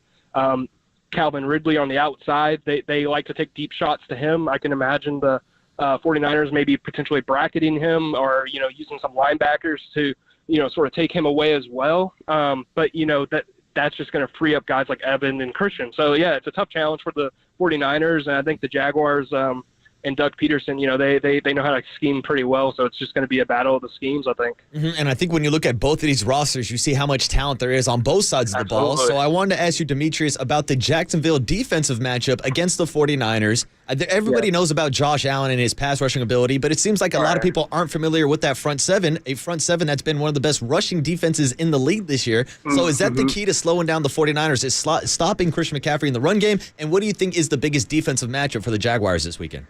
Yeah, I mean, you kind of nailed it, and I think that's sort of what teams have been doing the last 3 games and why the 49ers maybe not have had as much success, that and turnovers.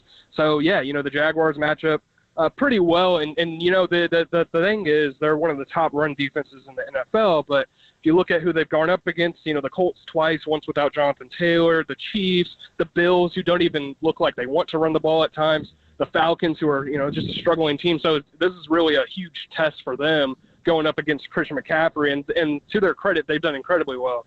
Devin Lloyd and Foye Oluokun in the middle of the defense as the starting inside linebackers, those guys are playing unbelievably. And I think maybe 2 of the most underrated players in the league just by virtue of playing for Jacksonville. And so I do think the Jaguars defense stacks up pretty well in that regard. They know how to stop the run. 49ers obviously know how to run the ball. That's what they like to do. That's what they want to do.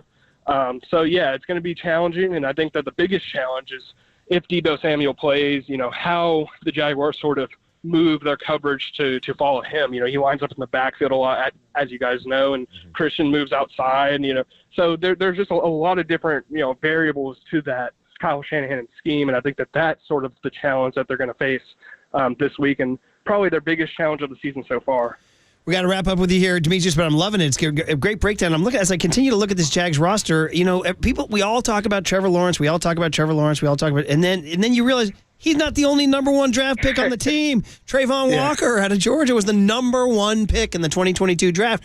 I don't know how many teams have 2 number 1 picks on their roster, but how's that been? I mean, that's the dude. How's he playing, and is he playing like the franchise player that a number 1 pick should be?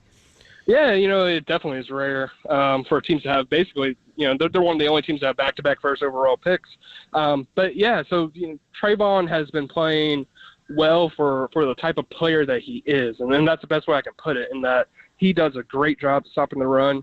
He can get after it against the pass in terms of taking up blockers.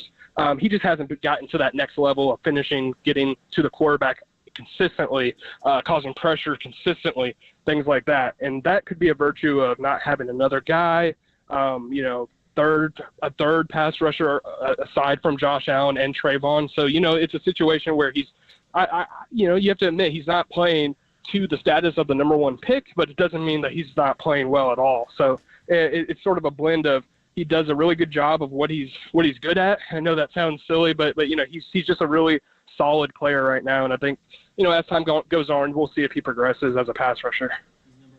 He's number 44 on Sunday. By the way, just as I go through the roster before I let you go here, you guys have a guy from Yale leading your team in tackles. Foye Sade, number 23. Yeah. Watch out for. I got a Yale guy leading the team in tackles. You don't see that very often. He's led the team. He's led the NFL in tackles the last 2 years. Once with the Jags and then once with the Falcons before that. Yeah. He's a tackling machine. The guy's impressive, and he's only getting better. And I think that having Devin Lloyd and how he's played next to him, it's only made his game a lot more too. Demetrius, this is a great, thorough breakdown. We're ready now. We're ready. So hopefully you will enjoy getting back out to an actual game after 2 weeks off. So we do appreciate you hopping on the Murphy Mac Show. Thanks for coming on. I appreciate you guys. Yeah, there he is, Demetrius Harvey. Good breakdown. Mm-hmm. Yeah, Foyesade Olukon, I couldn't have told you he led the league in tackles last year. That's my bad. He's playing for the Falcons, 6th rounder out of Yale. But dude, Trayvon Walker, number 1 pick. I read that this morning, and I was like, wait a minute. Where's my brain? Trayvon, because that was the year the Niners didn't have a number 1 pick, so we didn't pay that much attention. But out of Georgia, he was the number 1 pick in the draft. Well, it's funny because I was actually thinking about it earlier today when we looked at last night's game between the Carolina Panthers and the Bears, and I was like, are the Panthers going to have back-to-back number 1 overall picks? Oh, wait, they don't because they traded that pick to the team that beat them last night, the Chicago Bears. That's incredible, man. All right, man. Well, listen, as Papa would say, Boucher. You did good, kid. It's been a fun show, man. It has been really fun. It's always fun with you boys. I fought through I hope you guys didn't hear too much phlegm and sneezing and hacking. Oh, I know I'm getting infected. You are I know that for sure. This all came in yesterday. I started feeling it. Oh, man. Shout out NyQuil. And 2, I sneezed in the middle of a question, that guy. Dude, I had to jump in. And I was like, yeah, we got Demetrius Harvey on the Yuma guest line. At least we got the sponsor in, Murph. That was huge, Water. I got to give you major love, dude. Major love. Thank you, buddy. I'm here for you too, kid. And we'll just try to ignore the fact that Tripoli rejoined with Pitbull today. All right, hey, at least he hit us with the Larry June rejoin. I'll take that. Somebody, 7. No, you will not give us another one because you know the tradition coming up here. All right. And then finally, did we get our Green Day winner? OG didn't tell us. Come on, OG. We'll tell you on the other side. Hand it over to Papa and Lund on the other side. Send Marcus down smoking meats and watching MMA and football on KNBR 104.5 and 680, the Sports Leader.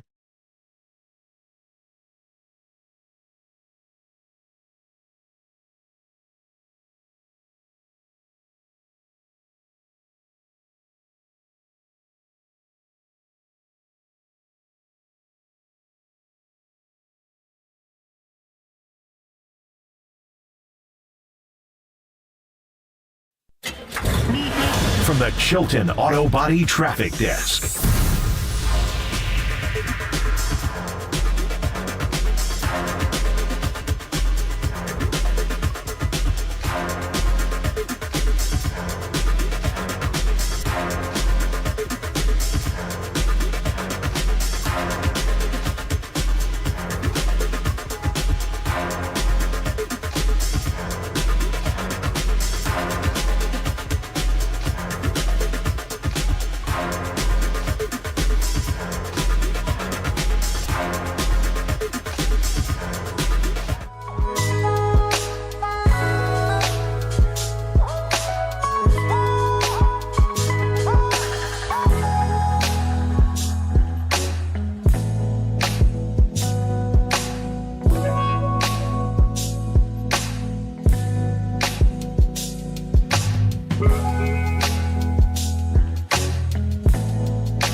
There's a party happening on our podcast page. Hear every interview from every show on demand at knbr.com/podcast. Now on with the show on the sports leader. Oh, yes. Man, there it is, man. There it is. All right, well, thank you, Waterboy. I hope I didn't get you sick, buddy. If you did get me sick, it was worth it doing listen to 4 that. hours with my guy, Brian Murphy. Well, that's super nice, but I don't think you'd say that if you were hacking it up No, there, probably buddy. not when I'm coughing up a lung trying to watch the Raiders and Jets on Sunday night. 650 says, great job, Waterboy. As the fill-in, always the best. Have a good weekend. Do you watch college football much? I do, but my biggest problem of why I'm not a huge college football fan is that it runs into my fight schedule. And this weekend, UFC 295 out in Madison Square Garden. I'll catch a little college football early, but Saturday night are fight nights for the Waterboy. Okay, so I'm not surprised, motherfuckers. Thank you, Nathan. Yeah. So you have a hierarchy. Yeah, my priority is MMA. Whereas for me, like get college game day, that's the first thing on. College game day. And then right into the 9 a.m. game. And it's on all the way up till damn near midnight. Yeah, see, that's the problem, too, is I sacrifice so much of my Sundays for football. I don't want to be on the couch back-to-back days all weekend. Yeah. I got to get outside and live a little, Murph. I hear you, buddy. Johnny Lund, I believe, is ready to go. You ready, Johnny? I have no problem laying on a couch on Saturday and Sunday. I don't on Sunday because we have 49ers, but I love Murph. I'm with you, dude. Right? I get up at 8:30. I get coffee brewing. I'm there. I'm watching, and then the first game, I love it. I love all of it. College game day has become like, and I don't know, I know your boy's in college now, but Yeah. like my kids got used to like the Lee Corso putting the mascot thing on when they're young. They get a big kick out of it. Like, oh, look at that. It's a big, Brutus the Buckeye or whatever the hell it is. So I just love the atmosphere. If I could go to a college game. I mean, we don't do much of it around here, but I mean, I've lived in towns. I covered Oregon for years, and national championship game. There's nothing better than bowl games. Big time bowl games are awesome. Johnny, I'm laying the 15.5. I'm saying Oregon drops a bomb on SC. I do. Yeah, I think so too. They're really good. I don't know. They lost to Washington. It was kind of fluky. Bo Nix is really good. Really Dude, good. I just said to Waterboy earlier this morning, I know we got to let you go, but usually in the past, the West Coast teams go down, the SEC just laughs at them and smacks them around.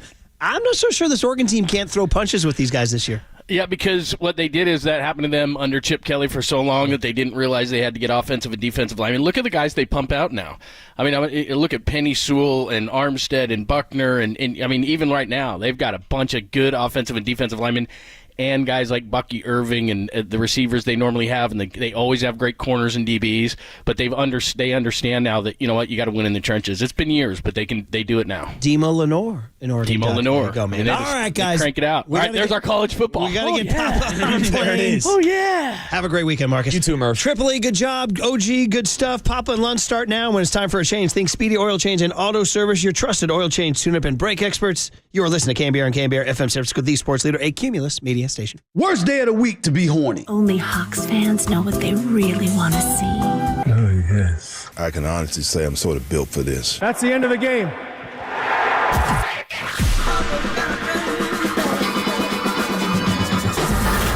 Ladies and gentlemen, Prepare yourself. prepare yourselves I love it when you call me Big Pop. for Greg Papa Sleeping Boy is Superman. San Francisco. and John Lynch.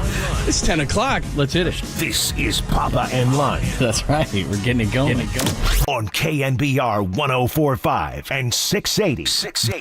The sports leader. I mean, Salabesu became a national thing by his amazing fist-pumping celebrations on the sideline with the 49ers defense that was just literally shutting people down week after week. That's what this is supposed to be. Now, for Steve Wilks coming down from the booth to the sideline, I guess the idea is you're able to communicate with players more, which is fine. And look, it's a formula that has worked. I know for Nick, when I covered college football, one of the things I noticed about Nick Saban is that he always has his coordinators call from the field. It's just something he believes in. This is something guys do believe in. I also wonder a little bit if it's just kind of like, all right, let's try something different. I mean, the Steelers did it with Matt Canada, as Mike reported, I don't know, whenever that was, a week or so, whenever that was. Last Thursday. Last Thursday, there it goes, seems like 65 years ago. It seemed to work. Maybe it'll work, but I think the probably bigger news here is the 49ers are trying to find something on defense, just trying to find anything. It's such a big, important part of everything they do, their identity. They just have to get better. And we'll see if this works this week.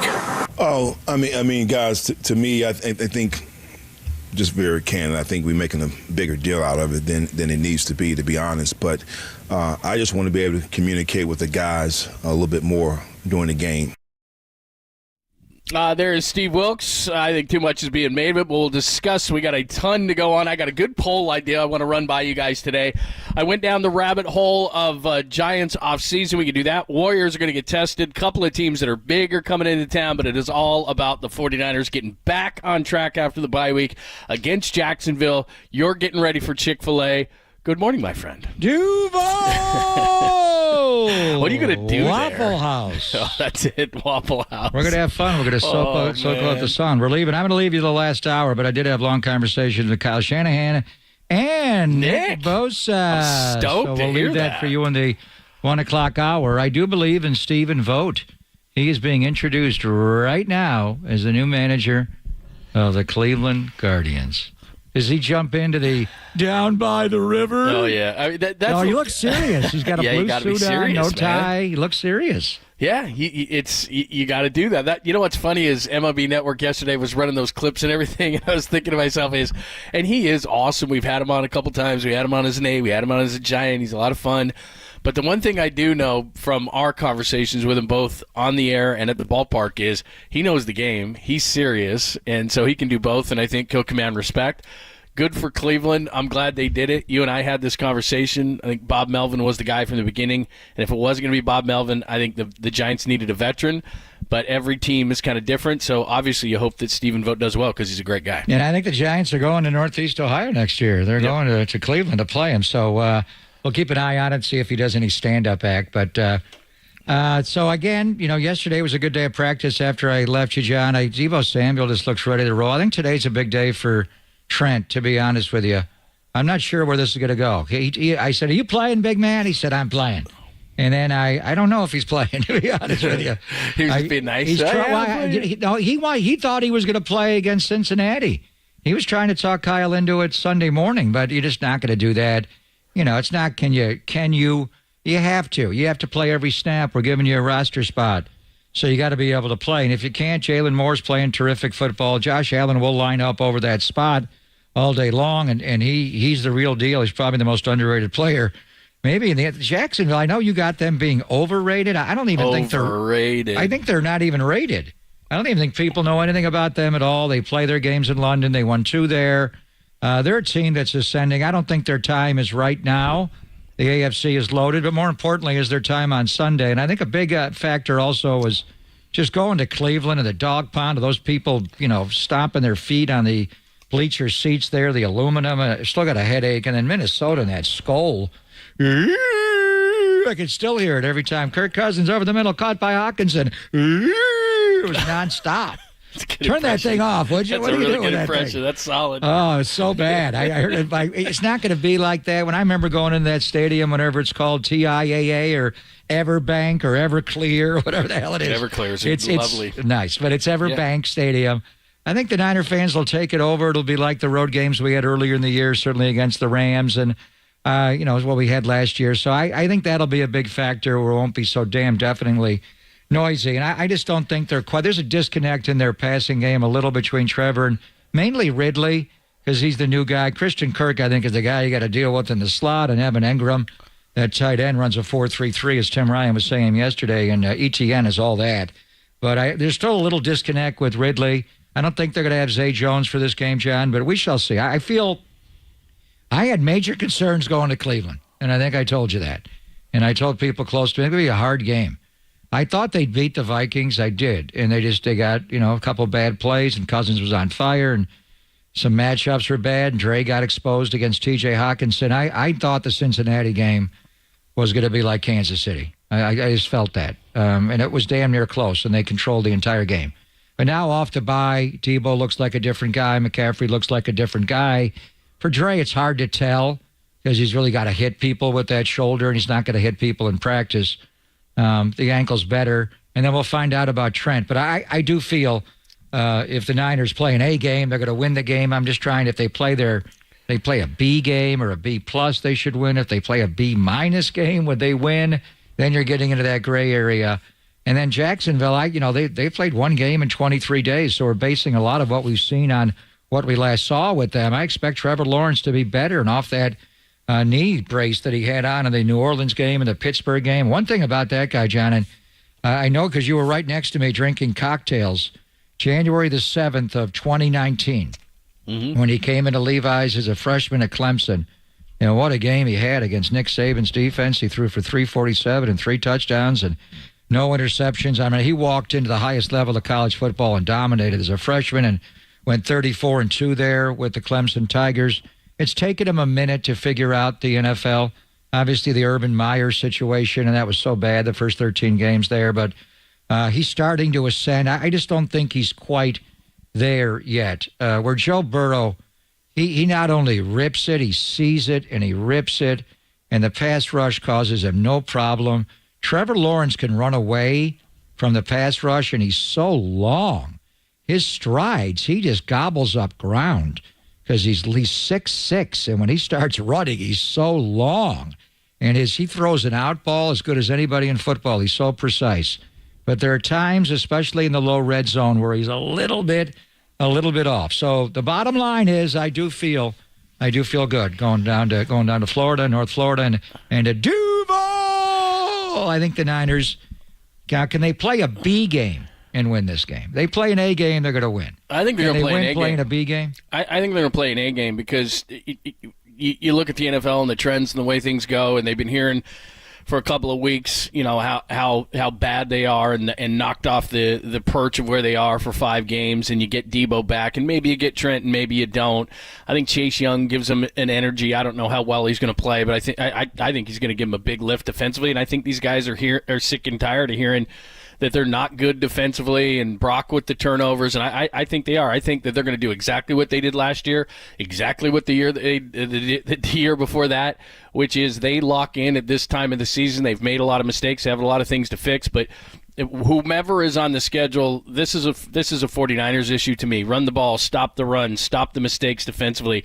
Steve Wilks has been a scapegoat this entire week. He's a good defensive coordinator, and this is a good defensive team. In the last few weeks, some things have not gone their way. But again, it's a league in which 1 or 2 plays decide everything. Fred Warner gets the interception in Cleveland. If they cash that in, you got the fumble there. Minnesota, you get the Ward interception. You don't cash that in. Things like that early in the game can change your trajectory of a game, and usually the 49ers make those plays and don't make those mistakes. So I respect Jacksonville. I do think they're a little overrated. I get it that they've won 5 in a row, and you only play who's in front of you.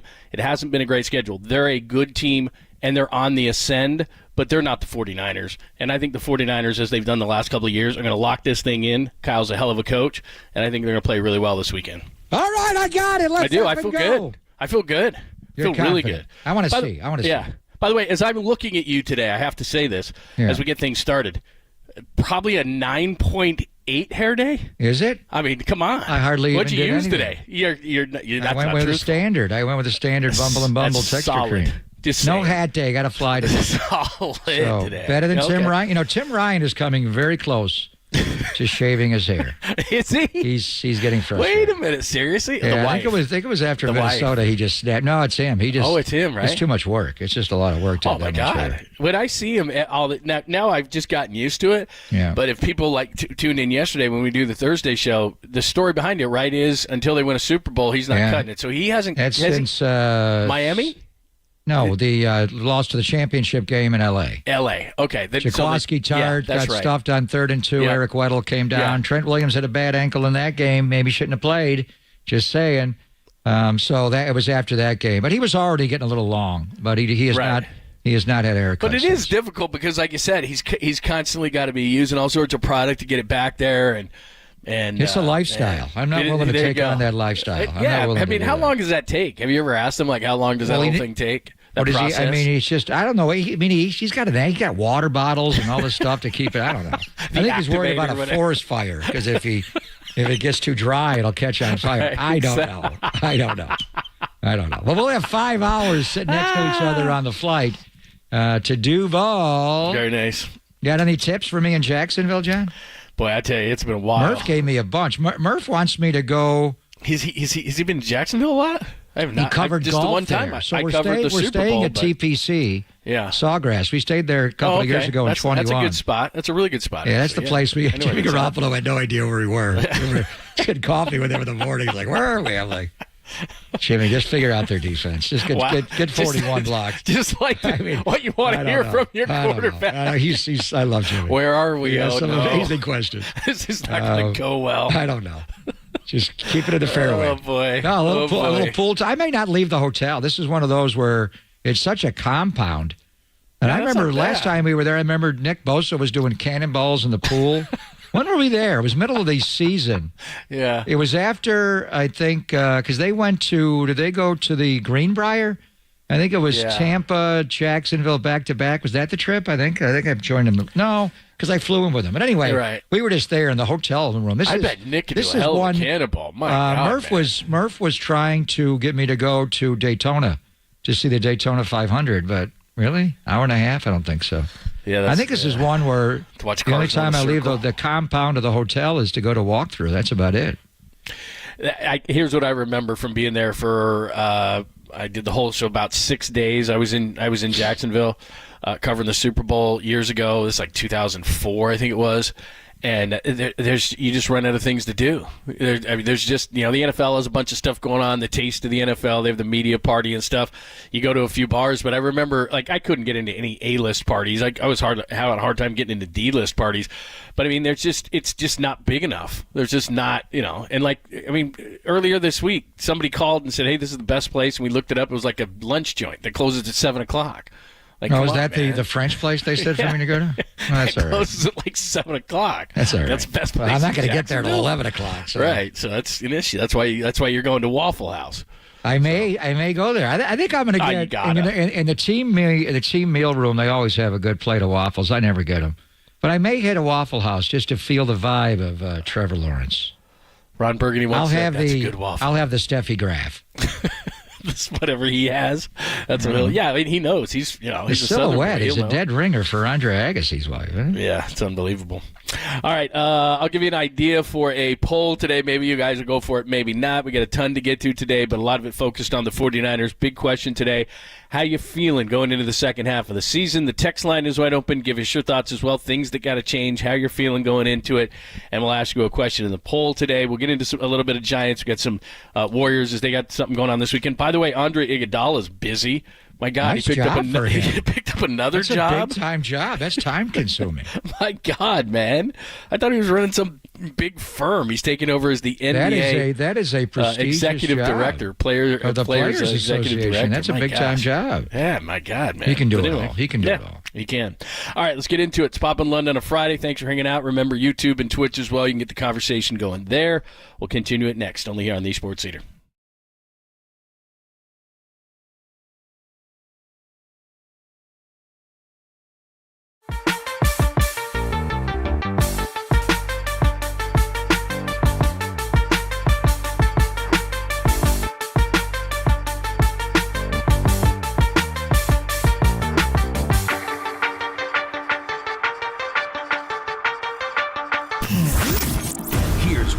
trending now. Trending now. On KNBR.com. 49ers GM John Lynch, he joined Murph and Marcus this morning to discuss how the 49ers can get back on track this week versus the Jags. Check out that podcast and more. It's trending right now on KNBR.com and the KNBR app.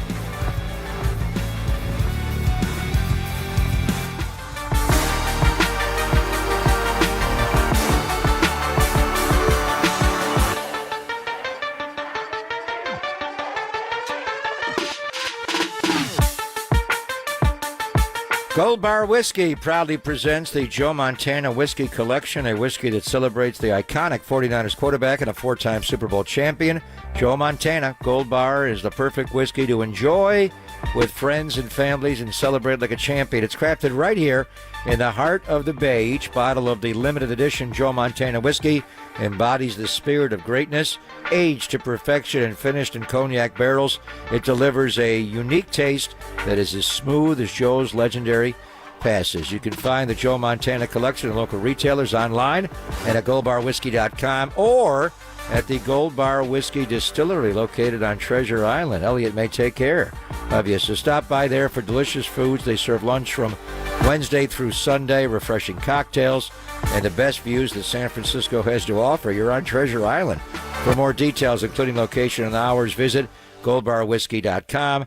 This is a totally new whiskey blend from Gold Bar Whiskey. It is not double casked, but triple cast in cognac barrels. So wherever you are on game day, at home, a tailgate, or at the bar, make sure to order a Golden Joe for a refreshing game day cocktail.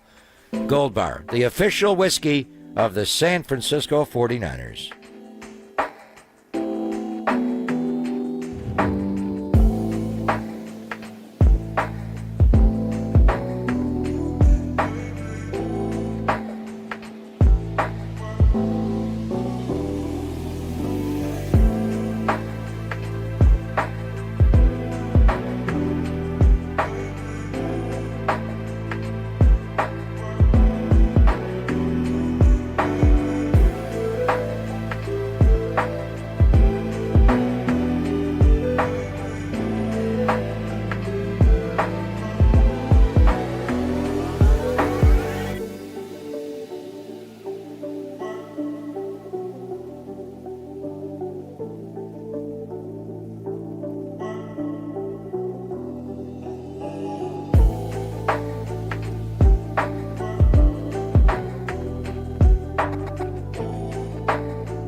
Listen to the sports leader anywhere, anytime. Download the all-new KNBR app. We are your proud home of 49ers football. KNBR 104.5 FM and 680 AM.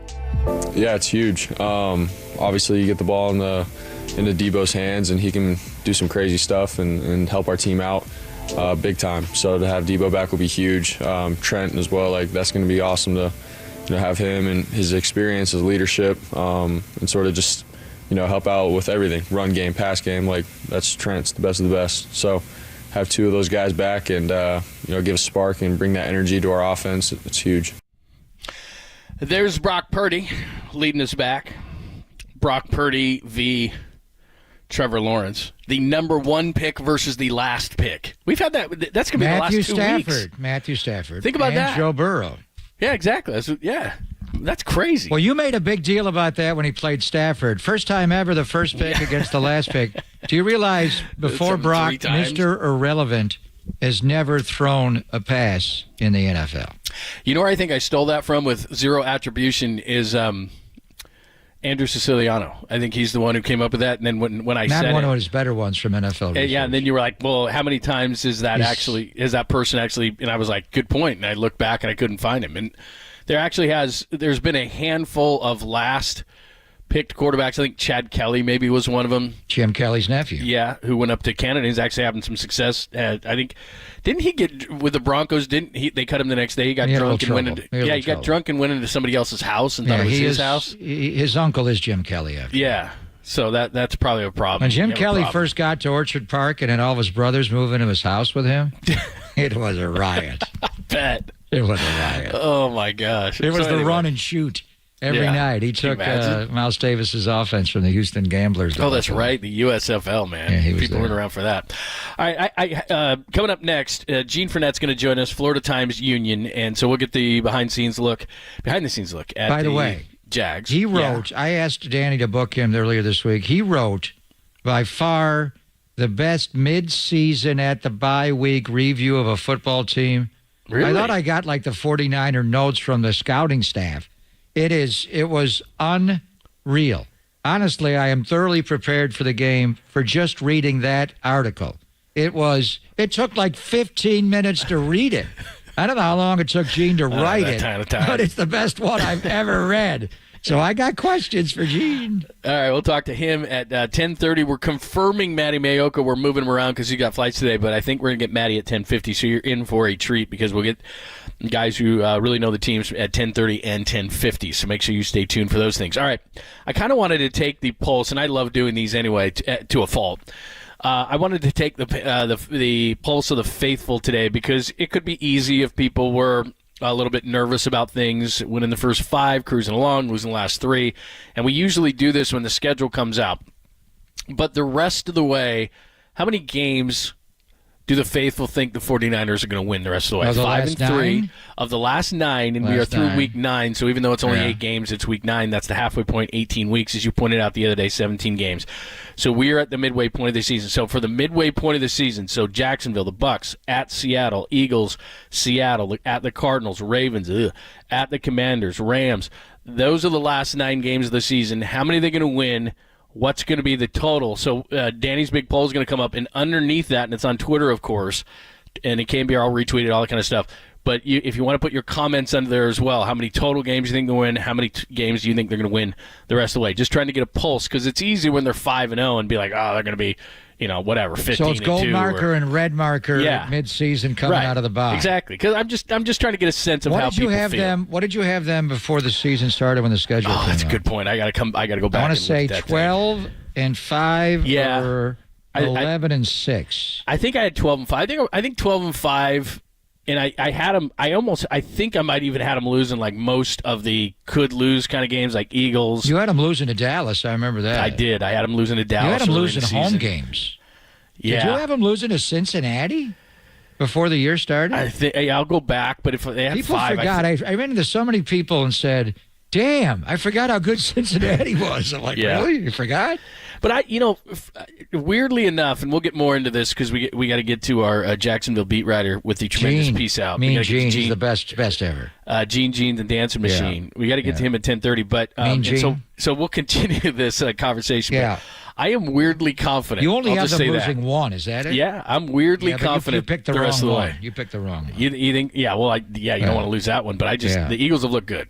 And by the way, Jason Kelce was great last night. But that's a whole nother story. We got. You think he's the next? You think you're going Kawakami and Herb Street's out and Jason Kelce's in? Yeah, I do. He was cozying up next to Al, wasn't he? Yeah, he Alfalfa. What a great point you made. Boy, they moved him all around too. He was at halftime. He was good at pregame. When he screamed in the face of the Cowboys defensive tackle, that whole story was amazing. He did the scream. He was outstanding. Anyway, it's good to be a Kelce right now. Yeah, that was really, really good. So anyway, we got a ton to get to in that. But Danny, I think is that okay with you? I wanted to check to make sure you're on board. Yeah, but we were just talking about it. We like to do that. Ding, ding, ding, ding, ding. All right, so Danny's going to erect a poll. We're going to talk to Gene. Gene Fournette is going to join us from the Florida Times Union with a tremendous, like you said, mid-season report. So we'll get his thoughts on the 49ers. Pages of notes I stole from Gene. Pages. It's all the best. He's the best. Well, he is outstanding. So he'll join us coming up next. Take a look at the Jags, Matt Mayoko this hour, and we'll erect a poll. You're not going to go anywhere. I know that. It's Pop and Lund, only here on the Sports Leader.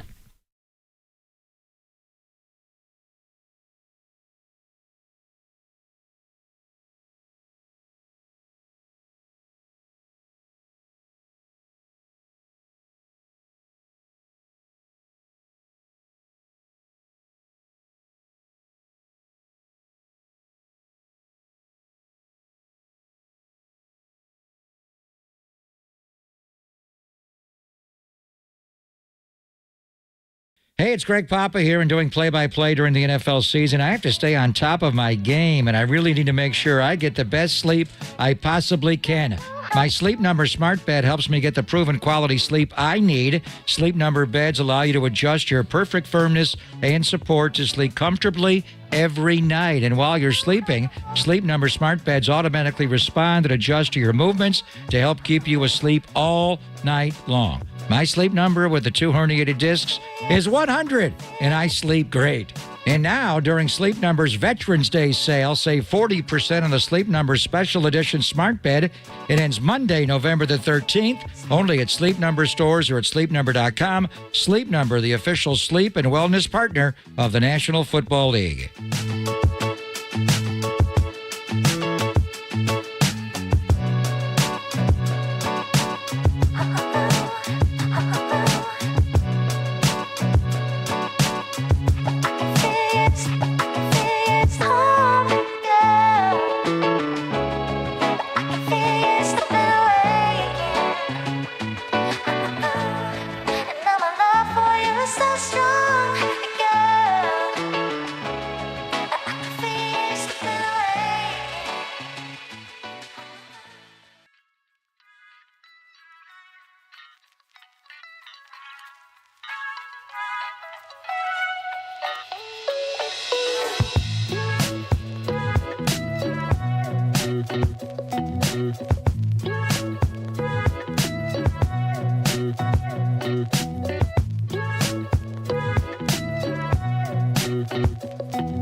Listen to the sports leader anywhere, anytime. Download the all-new KNBR app. Now back to Papa and Lund live from the KNBR Casino Matrix studio. Casino Matrix progressive jackpots are here. Where are you? Just drop in. Please play responsibly. 1-800-GAMBLER.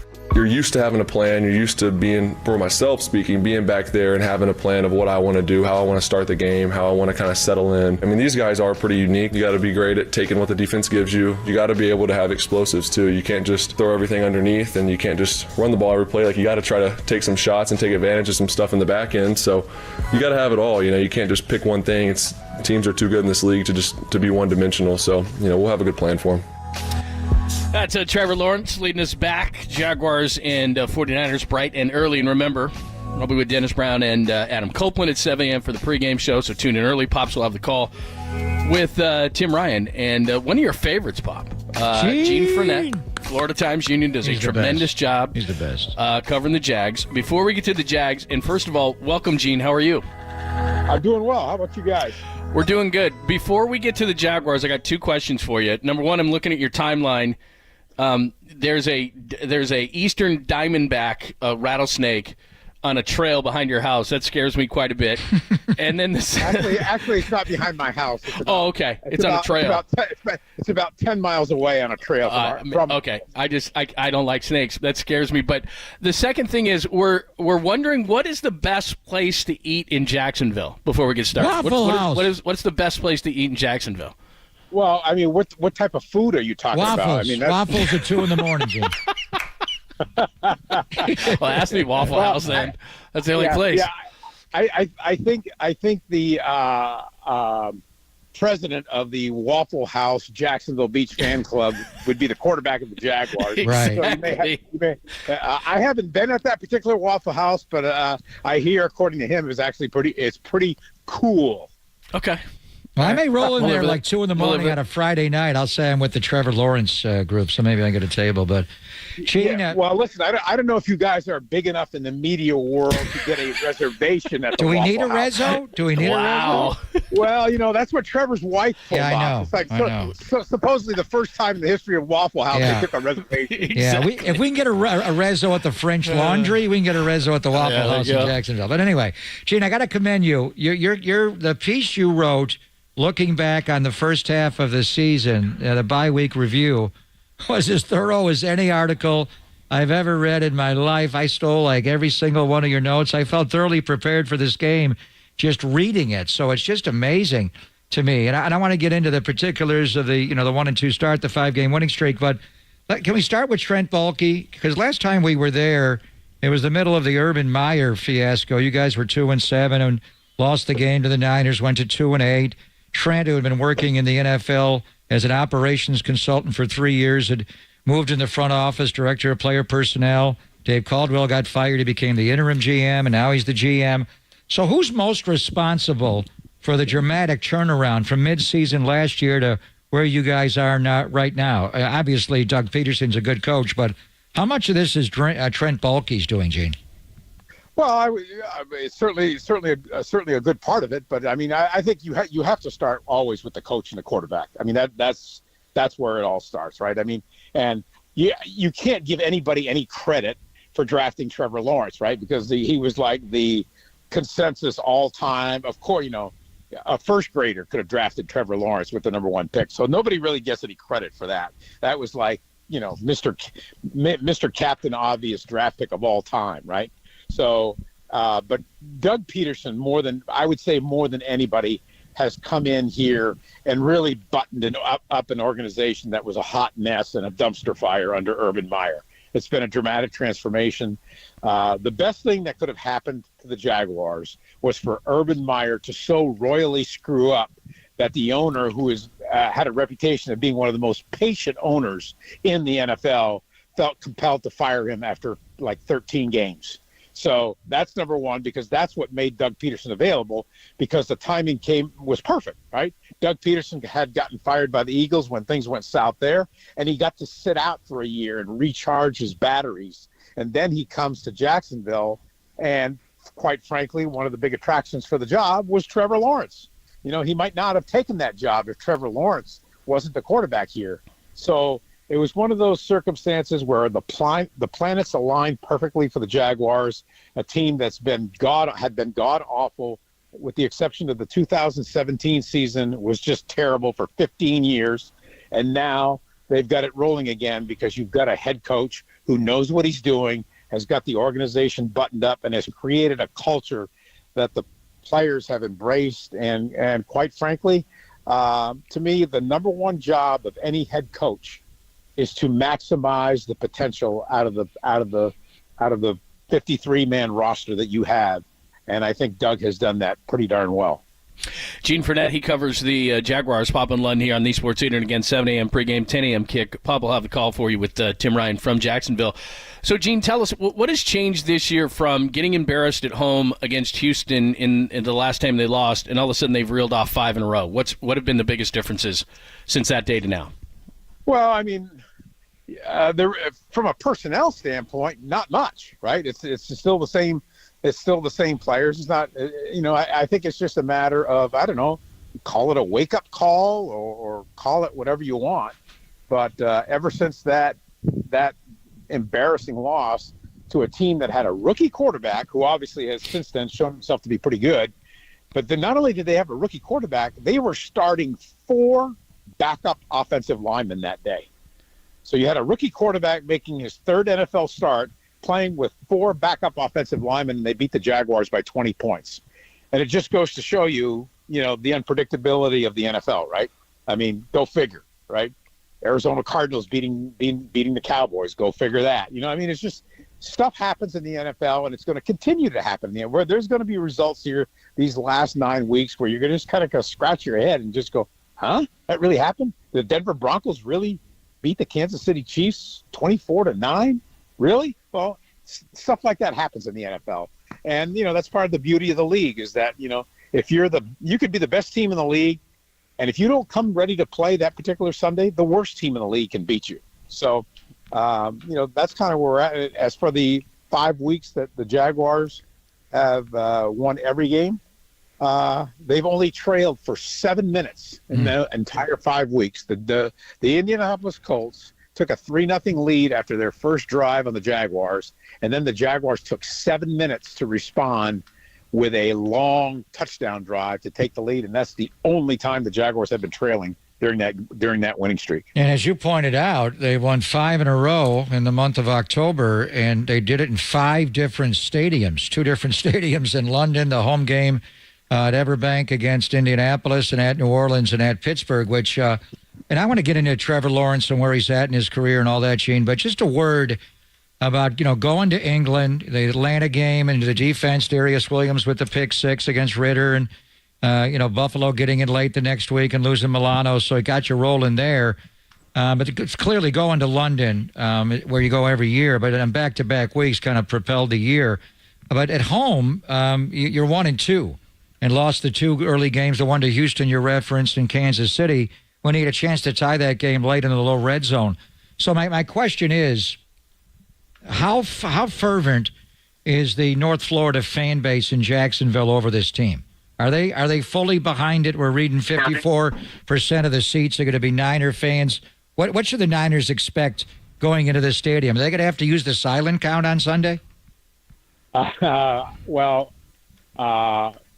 you talk about the fervent level of the Jaguar fan base, it's pretty darn high. It is. But what's different? What is different with Jacksonville's fan base than in practically, I would say, any other city in the NFL is this. When the Jaguars got this franchise back in 1995, you had a lot of people who lived here who weren't from Jacksonville. Not everybody was from Jacksonville, right? A lot of people had teams scattered across the NFL, whether it was Pittsburgh, San Francisco, Dallas, Denver. There was a bunch of different teams that people had, Redskins, or Commanders now, who had grown up rooting for different teams, and they had moved to Jacksonville. So you didn't have Jacksonville just has a lower percentage of residents who were not actually from Jacksonville than a lot of these other NFL cities. If you go to Buffalo, I would venture to say a much higher percentage of those fans and those residents are actually from that area. That's not the case with Jacksonville. Very transient city.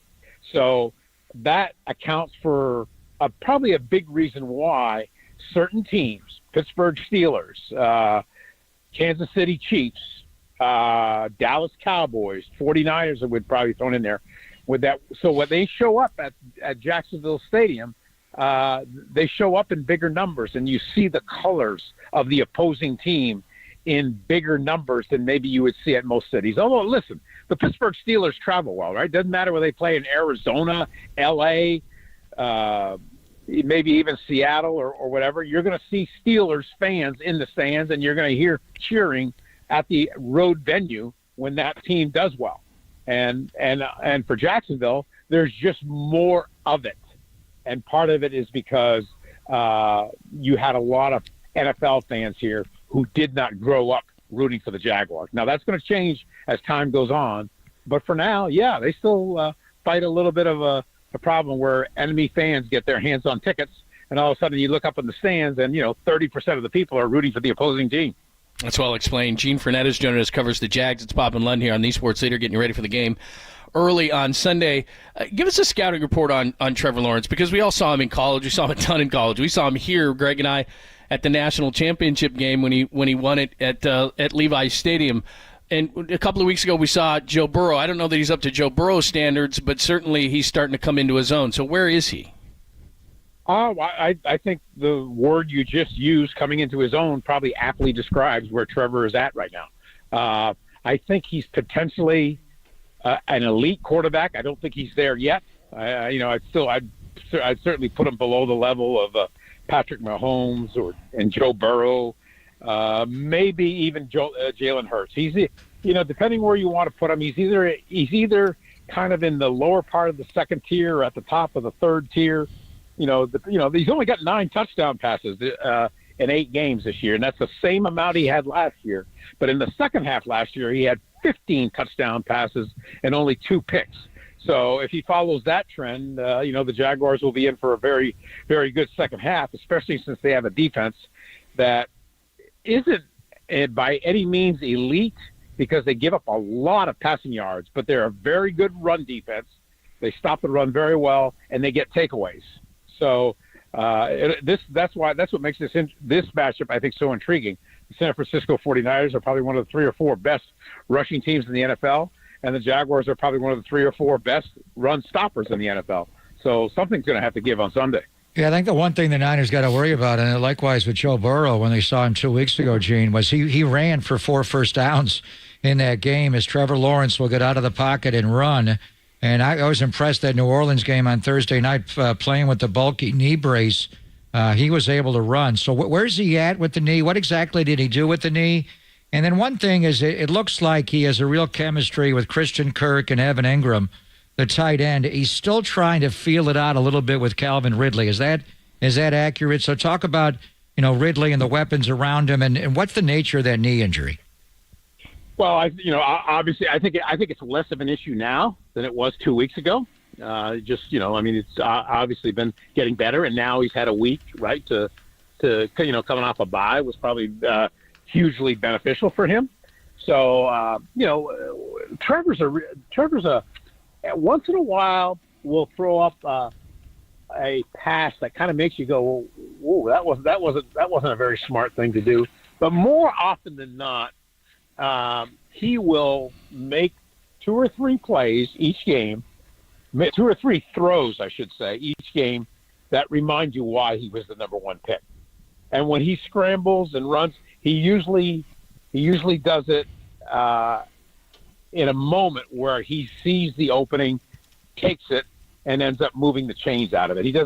He's not looking to scramble first. He's looking to find the receiver first. But in some instances, where particularly if the defense is secondary is in man-to-man coverage, makes you more susceptible, right, to a quarterback run. He's going to take his shots. So I would say he's on the cusp of becoming, I think, a really good quarterback. He's not quite there yet. He's just not quite there yet. But, because everybody keeps waiting for the Jaguars to have this explosive game where they not only score, 35 points, but Trevor's throwing up a 350-yard game. That he doesn't put up those kind of numbers. What he does is he puts up usually pretty efficient numbers. He'll throw for 260 yards, complete 67% of his passes, and maybe have 1 touchdown. Okay, which is all very, very solid, right? But it's not, it's not the explosive. It's not the Tua game where he goes off, right? He hasn't had one of those games yet. But, I think it's going to be coming at some point in this second half. I just don't know when it's going to happen. At Gene Fournette, make sure you follow him. He's got great stuff on his timeline. Gene, thank you so much for the insight. We appreciate it. We'll see you Sunday. Okay, guys. Take care. Thank you, Gene. You too. Have you seen his timeline in this gigantic snake? I have not. Ugh. I'm not going over to Gene's I'm house. telling so you. I don't have any reason. Well, make sure that you don't go on a hike. I'm just telling you. It's like right on the trail. Like there's just a rattler. Hey, how's it You're going? afraid of snakes, huh? Oh, do not like snakes. No. You don't like spiders and snakes? What's that, Terry Jackson? I think it was Jim Stafford. Oh, okay. If that ain't what it takes to love you. Oh, very nice.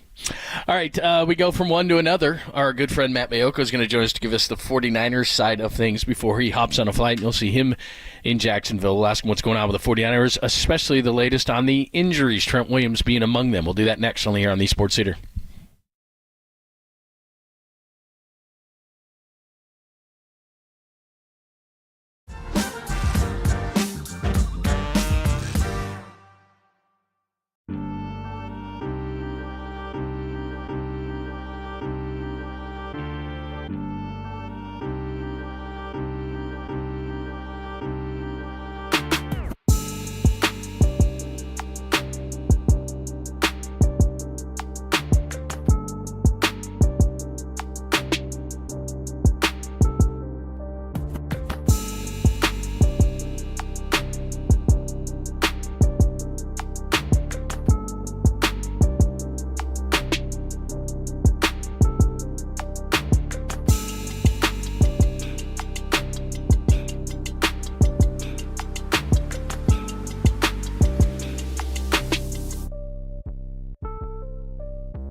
Hey, let's go. Where are we going? You know. We're going to Modesto Toyota. So we're going to grab the keys and get your next and new Toyota with great savings and end-of-the-year deals. It's a great time because there's no dealer markup, and every day new cars, SUVs, and trucks, they're arriving, and now is the time to get yours. So here's what I did. I've got the new RAV4 Hybrid. It's awesome. It's white, black wheels. People all the time are rolling down the windows going, ooh, I like that. Okay, I made that last part up, but it is nice looking. Here's the deal. You check out the incoming vehicles like I did at ModestoToyota.com. You pick out the one you want, and you reserve it, and it's simple. And there's a huge selection of hybrids, and you can check out the fully electric. This is really cool. The fully electric BZ4X at a great price, and there's special lease deals on the BZ4X as well. So it's time to save on those big, ridiculous gas prices. Modesto Toyota, they've been family-owned since 1965, so you know they're going to be there for you. They've grown every year because they take care of you, the customer. Now that means, of course, getting a great deal with the very best price and, of course, great customer service. So let's grab the keys and go to Modesto Toyota and check out that new car, SUV, or truck you want. And the time is never better because there's no dealer markup. No dealer markup. You're going to get a great deal, all sorts of stuff that you can check out. You go to ModestoToyota.com like I did. Check out your next Toyota right now. It's Modesto Toyota, where I get all my Toyotas, my son's Toyota, right there at Modesto Toyota and ModestoToyota.com.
KNBR's got you covered on game day with Greg in the booth and John hosting pre and post. But NBC Sports Bay Area's Matt Mayoko has your Niners news all week long.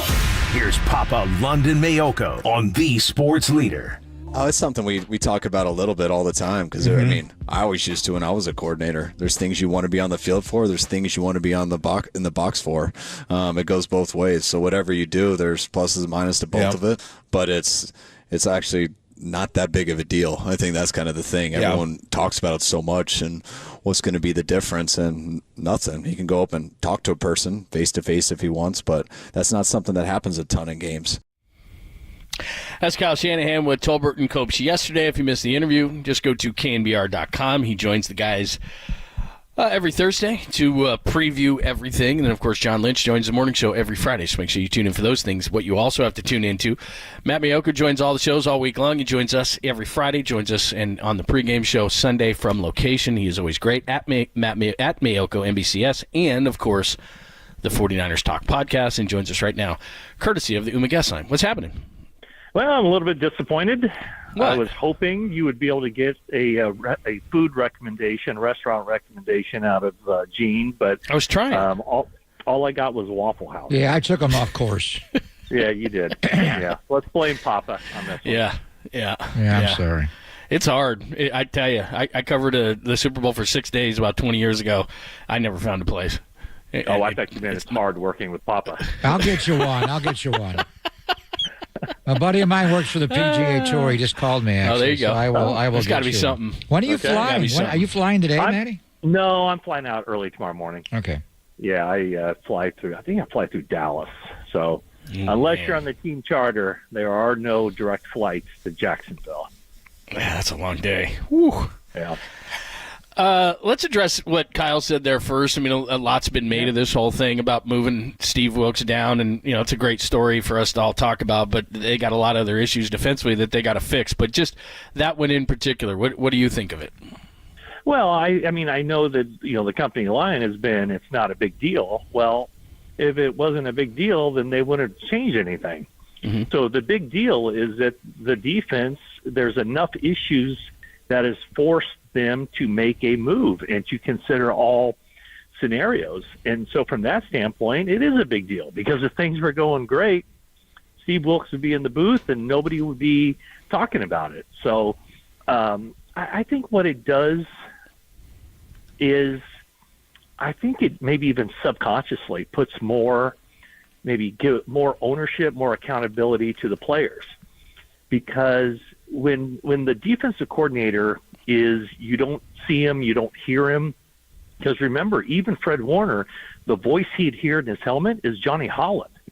Because you cannot have from booth to field communication. Sure you can. So no, you cannot. Matt Canada was calling plays for the Pittsburgh Steelers all year upstairs. Exactly, but he has to relay if you're upstairs. Are you sure of that?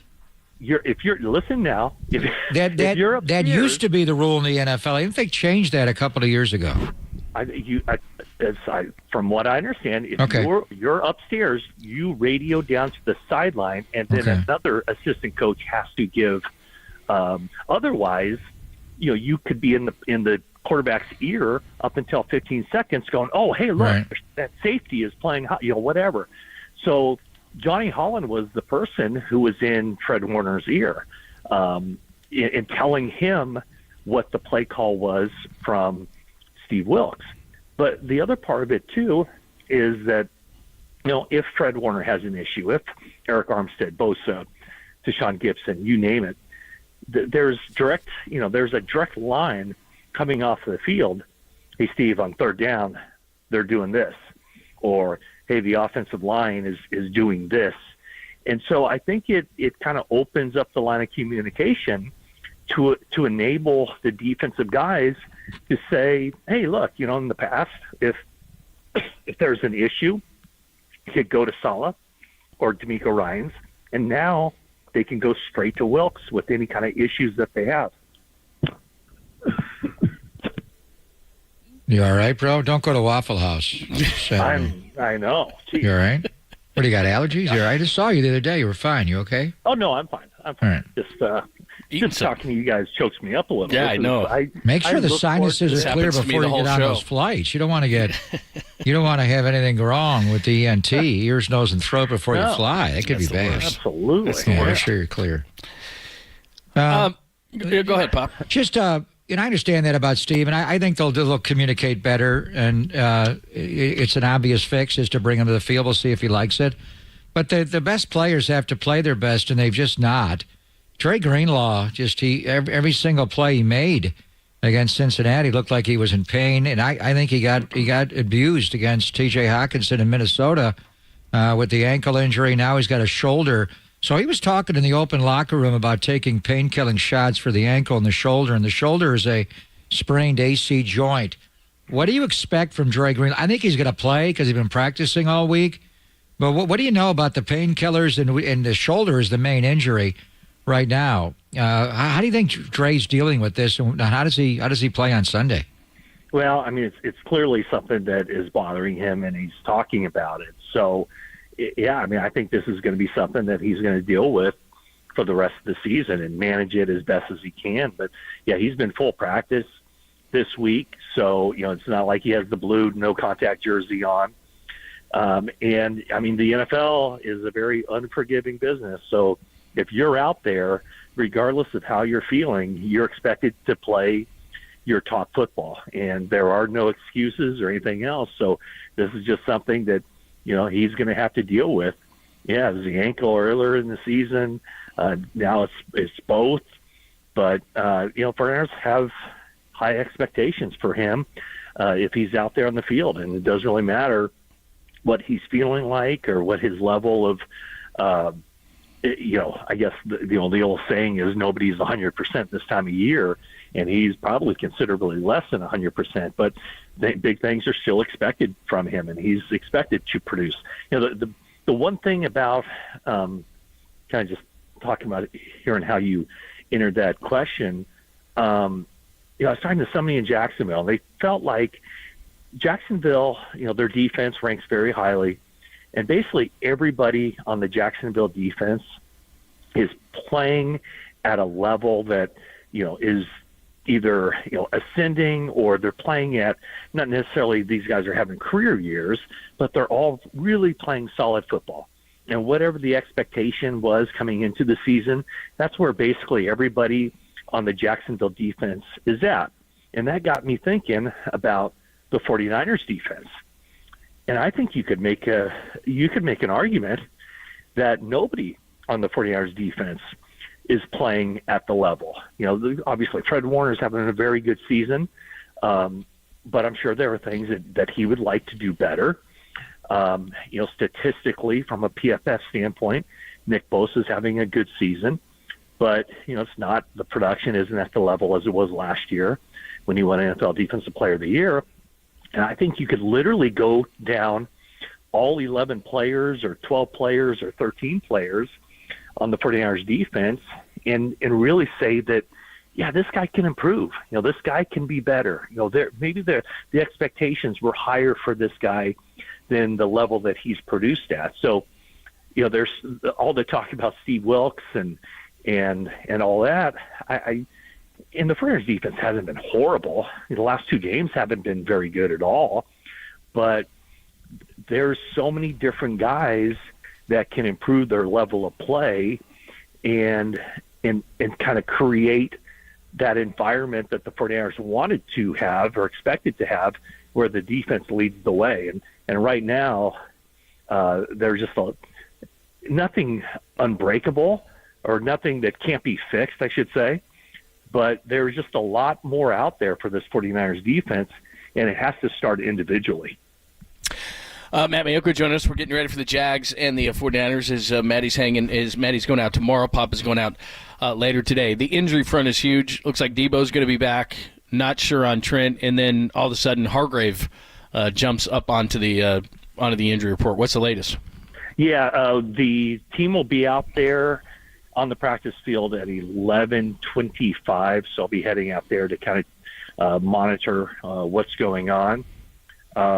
My suspicion is that Trent Williams will be listed as questionable for this game. Aaron Banks will be out. And then the other guys like Hargrave, will see whether there's an injury designation for him or maybe even a more dire forecast as far as his physical health. But I don't know exactly what's going on there. What we saw was that he popped up on the injury report yesterday. So don't know if that's anything at this point that'll impact his status for the game on Sunday. I'm reading your top 5 49ers to watch in this game on Sunday, a pivotal Week 10 clash for the Jaguars. I'm going to go right to number 1. I think it's interesting. You think the new guy, Chase Young, is the number 1 player to watch on Sunday, Matty? I do, because, you've seen him in that uniform on the field, and he stands out. He looks like an NFL player. He's an imposing guy, and he's all eyeballs will certainly go to him whenever he's out there, and I certainly get the impression he's going to be out there a lot.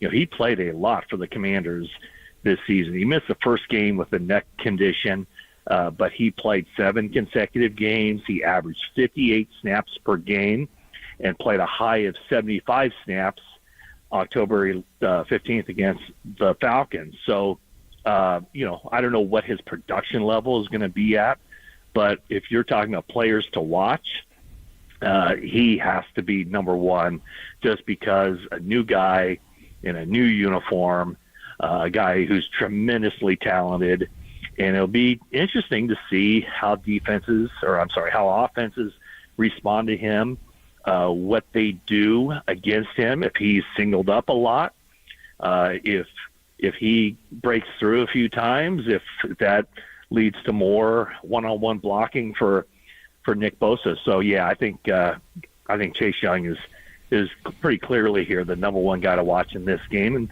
and Brock Purdy right behind him. Got to see how he bounces back, and if he can put together a full 4 quarters without any of the mistakes that have plagued him the last 10 quarters. I know this is overly simplistic, but we've talked so much about the opponents that they've played, and Jacksonville's really good. But to me, it comes down to a really simple concept of run the ball and stop the run. Because what's happened here is that, A, they haven't been able to run the ball, so I think that there's too much pressure put on Brock Purdy offensively. And then defensively, they've allowed teams to run the football against them. Now, Minnesota wasn't a huge number, but early on they kind of established the run from the first play going left on, and then it allowed those teams to be in 3rd and short for a lot of the game, and therefore the pass rush couldn't get home. So run the ball, stop the run. I know it's simplistic, but that's what I think mainly has plagued the 49ers during these losses. Yeah, I think there are a lot of, it's multifaceted, but that certainly is one of them. The other part, though, is that the passing game has been good. And I know that it's tough to say that when there have been those turnovers in the past 10 quarters, and the game against the Vikings, the last 5.5 minutes with the 2 takeaways or the 2 giveaways that the 49ers offense had, and then late in the 3rd quarter last week or 2 weeks ago against the Bengals, and then another pick later. And I know you can't just say, well, take those takeaways away, and the passing game has been good. But the fact of the matter is, take those takeaways away, and the passing game has been real good. And now they get Deebo Samuel back, and I just got to believe that whether Trent Williams is out there or not, bringing Deebo Samuel back just has such a layered impact on that offense, because he just, having him out there helps the running game, not only from the sense that they could put him in the backfield and he can run the ball, but maybe teams are just a little less likely to load the box. So, that could create some seams in the running game. And then, of course, just having him available to run routes at all depths. He's a guy that you can throw, a pass behind the line of scrimmage to, and he can turn it into a 35-yard gain. So I think just having him out there really opens up so many different things for the offense. All right, so you're flying to Jacksonville tomorrow. Team's going today, and they were just there in 2021 and beat them pretty soundly with Trevor Lawrence at quarterback. But when you were a young reporter on the beat, I do remember a season opener in 1999, where the 49ers went to this same stadium. It was called Alltel back then. It's the old Gator Bowl, and it used to be called TIAA, and now it's Everbank, and that got ugly. The 49ers, Jacksonville was good then. They were playing in championship games with Coach Coughlin, and obviously Mark Brunell, and Jimmy Smith went off that day. Did Steve Young get hurt in that game? It was 41-3. He got pulled for Jeff Garcia. What happened? Yeah, he did not get injured. They just got their butts kicked. And you know what's funny is it's always stuck in my mind. As a rule, I don't gamble on the NFL, and I certainly would never even think about that with the 49ers. But I remember always thinking, like, even if I were to gamble, I'd probably be really bad at it, because a lot of times, you only see it from one perspective, and you don't know what's going on, in the other city. But I remember going into that season opener thinking, that was a season opener, wasn't it? It was. Yeah. I remember going into that game thinking, the 49ers are going to get their butts handed to them. They are going to get crushed. And they did. And that's the only time I think I've ever really felt that. Why did you feel that way? Why did you feel that way? I forget exactly why, but I just had that sense of just the way, I don't know, it was the way the practices were going, or just the mood in the locker room, or I just had this weird sense that they were just going to get demolished.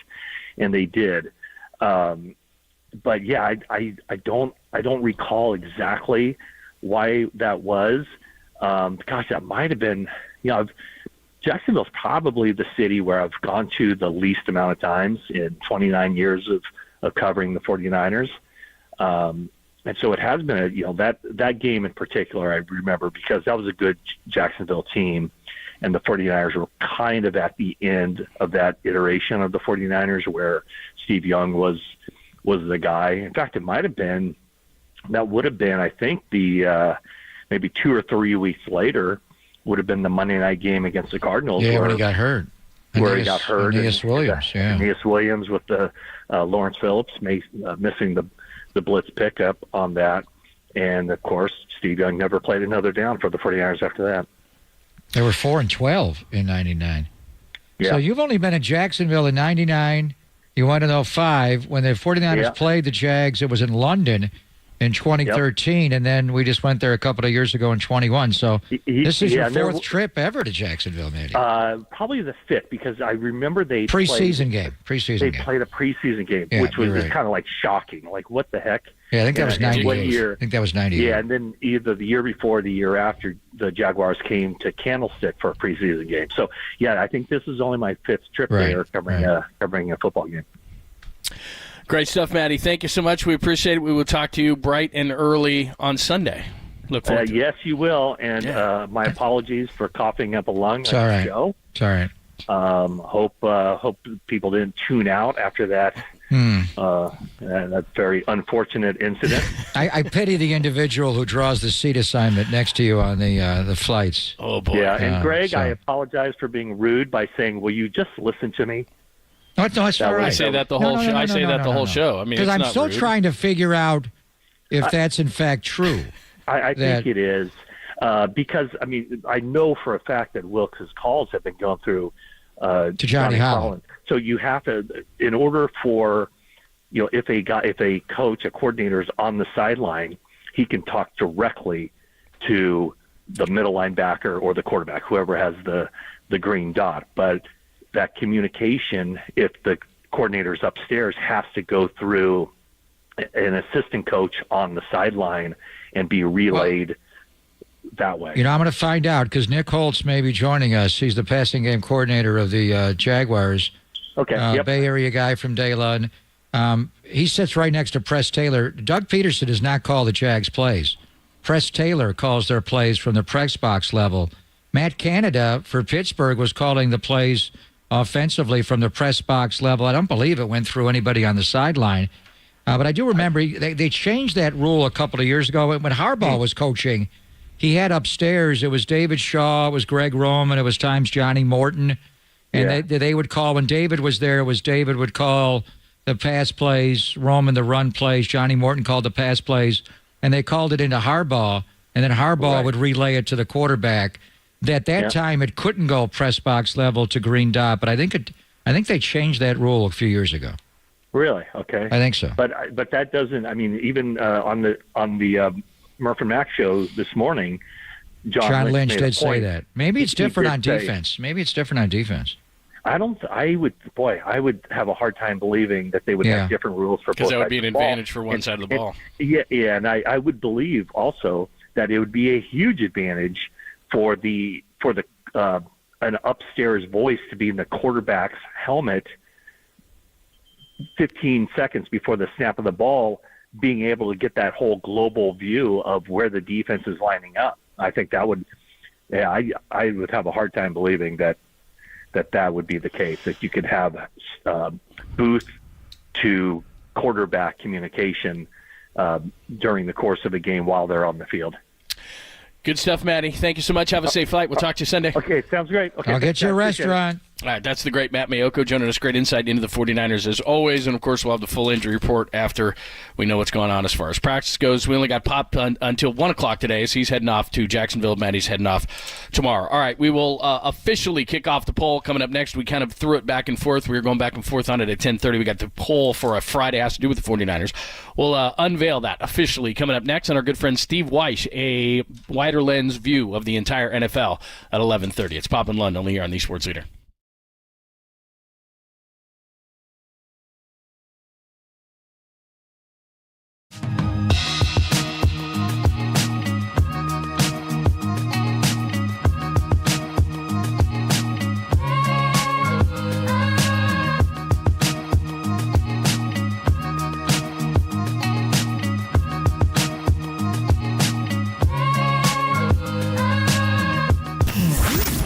Here's what's trending now. Trending now. On KNBR.com. Scott Boras, the super agent, named 4 guys he believes the Giants could land. Of course, they're all Boras clients. Check out that story. More trending right now on KNBR.com and the KNBR app.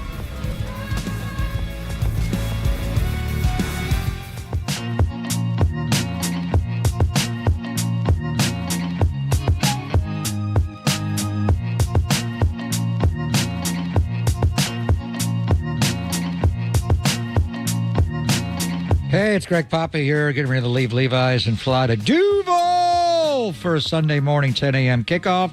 Is your home ready for kickoff? Everybody knows that hosting friends, family, and fellow fans is the best way to enjoy a football Sunday morning. So get ready for an elevated game day by staining your deck or painting your fan cave with Benjamin Moore. Football and painting season now coming out of halftime break and start for the third quarter. So now's the perfect time to tackle your indoor and outdoor paint projects. Have your family room decked out in team colors to impress guests and intimidate rivals who wear teal. Update your kitchen with a fresh coat of paint for prepping tailgate treats and pregame snacks.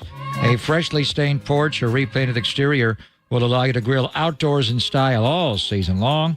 So change your luck with a fresh coat of paint, whether you're calling an audible or following the playbook. Find all the right products, the perfect colors, and plenty of advice at your Bay Area Benjamin Moore retailer. 17 regular season games, up from 16. So let us help you extend the life of your home for many years to come at Benjamin Moore. So support your team and your local, independently owned and operated business with Benjamin Moore.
faithful. There's a party happening on our podcast page. Hear every interview from every show on demand at knbr.com/podcast. Now on with the show on the sports leader.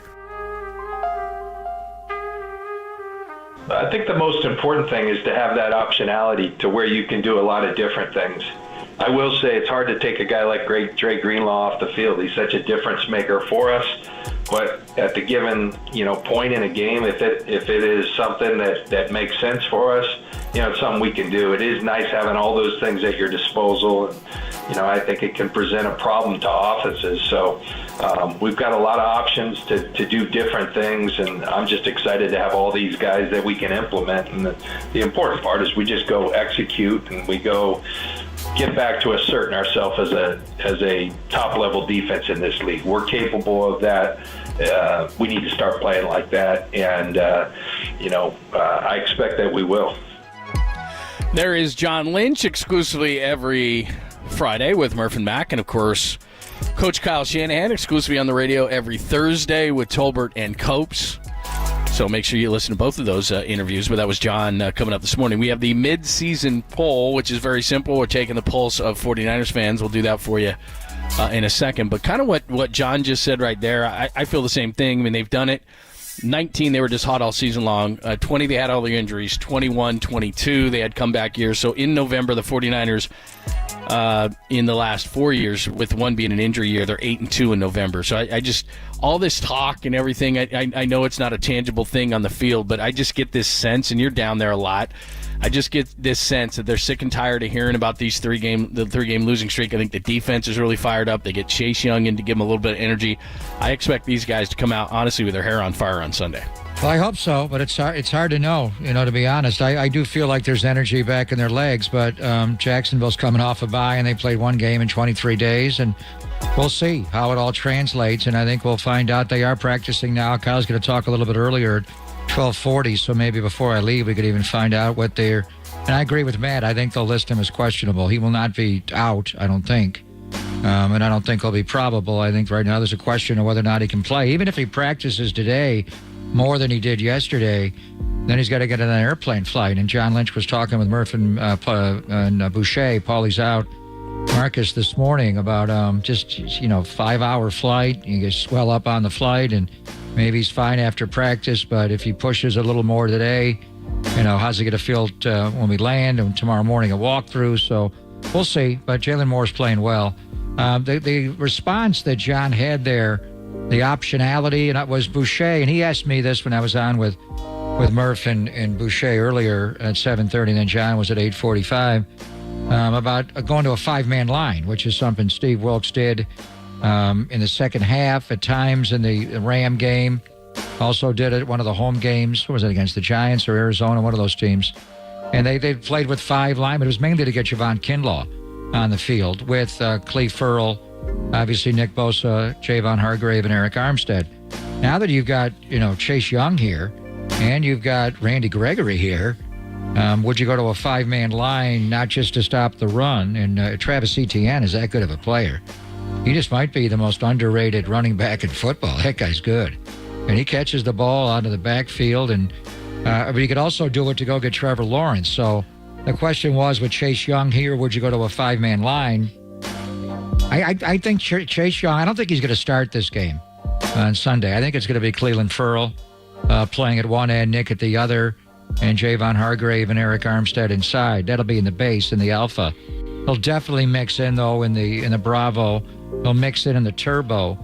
The Turbo's the pass rush, John. I don't know how they're going to do that. Because you get Randy Gregory who's there to rush the quarterback. Obviously, Chase Young can do that. You want to take one of those inside tackles out, the Gravedigger or Eric Armstead? Bosa's not coming out. So how do you do that? And would you go to a 5-man line, not just to stop the run, but also to stop, to heat up the quarterback like they did earlier in the year? And it's also a good, good run defense. So we'll see.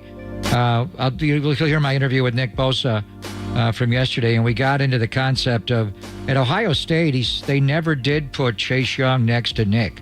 I thought Chase played more inside. Maybe that was after Nick got hurt and they didn't play, but he said when they were there together, Chase played one end, Nick played the other, and he said we didn't do any of that fancy stuff. But I think when they get rolling. And it may not be Sunday right away since he just got here. But like Tim Ryan was talking about, could you imagine a TE stunt, a tackle end stunt with Nick Bosa as the end and Chase Young inside? And they do it with the Gravedigger, obviously, and Armstead. But Chase Young is just so big. It could be a little bit like the Cowboy, Justin Smith, clearing it for Aldon Smith. So you may see that's a way to get the chippers off of Nick Bosa, is to run a stunt where he's not rushing off the edge, where the chip block's waiting for him to loop him back underneath. That's the chip beater, and Nichols described that in the interview. So I think it'll be interesting to see exactly what role they have for Chase Young on Sunday in his 49er debut. All right, let's officially do the poll, and then we got Steve Weish coming up in the NFL Network at the bottom of the hour. Danny's big poll on a Friday. Dude, grab my pole. This is Danny's Big Poll. The most important decision you can make right now is what do you stand for, Danny? All right, Danny's got the poll up right now at Danny Dunn24. KNBR retweeted it as well at John Lund Radio. I've got it up, so make sure you check it out. Just taking the pulse of the 49ers fans after 3 straight losses, 5-3. We're at the midway point. We are through 9 weeks. And, of course, the 49ers, 3 straight losses. So how do you feel right now? How many wins will they get? And, again, they're at 5 right now with 9 to play. So 13 or more, 12, 10 to 11, 9 or less. Right now, the faithful are optimistic. They have 12 at 48%, 10 to 11 at 42%, 9 or less, only 7%, 13 or more. So they're cautiously optimistic. They're not going crazy. 13 or more at 3%. So that's what they've got. So 12, 48% of the vote. So they are rather optimistic. That's 2 more losses. Ravens and Eagles, probably. Those are the 2? No, I don't know. But that's what they're optimistic. They still believe. They are still faithful. Well, which makes sense. The other way, the one thing I would say, and they ran the table last year after they lost to Kansas City, but the schedule was not nearly as hard. The Ram game, coming out of the bye, the Chargers didn't have any of their wide receivers. Arizona was a mess, and we went to Mexico City. Their GM got in a lot of trouble. They couldn't get their passports lined up. New Orleans was a competitive game, but they didn't have enough. Jimmy got hurt in the Miami game, and Brock took over, and Miami was a beatable team. The defense played great that day, but they came in hot with the RPO game, and Tua was the rage, and they just took the RPO game away after Sherfield scored that first touchdown of the bust. Tampa Bay, their defense dominated at Seattle, Washington, at the Raiders. The schedule is harder this year. This game Sunday, with them coming off a bye, one game in 23 days, tough game. See what Tampa Bay's got, Baker and that defense, and then the 3 games that we pointed to when the schedule came out of being really the 3-game stretch to define the season at Seattle, at Philadelphia, home for Seattle. Then you're going to Arizona. And they're going to be coming off their bye, a late season bye. Then you got Baltimore on Christmas night. So, and then at Washington and the Rams. So I look at it more. You've already got 3 losses. Right now, you're on the table. You're 14-3.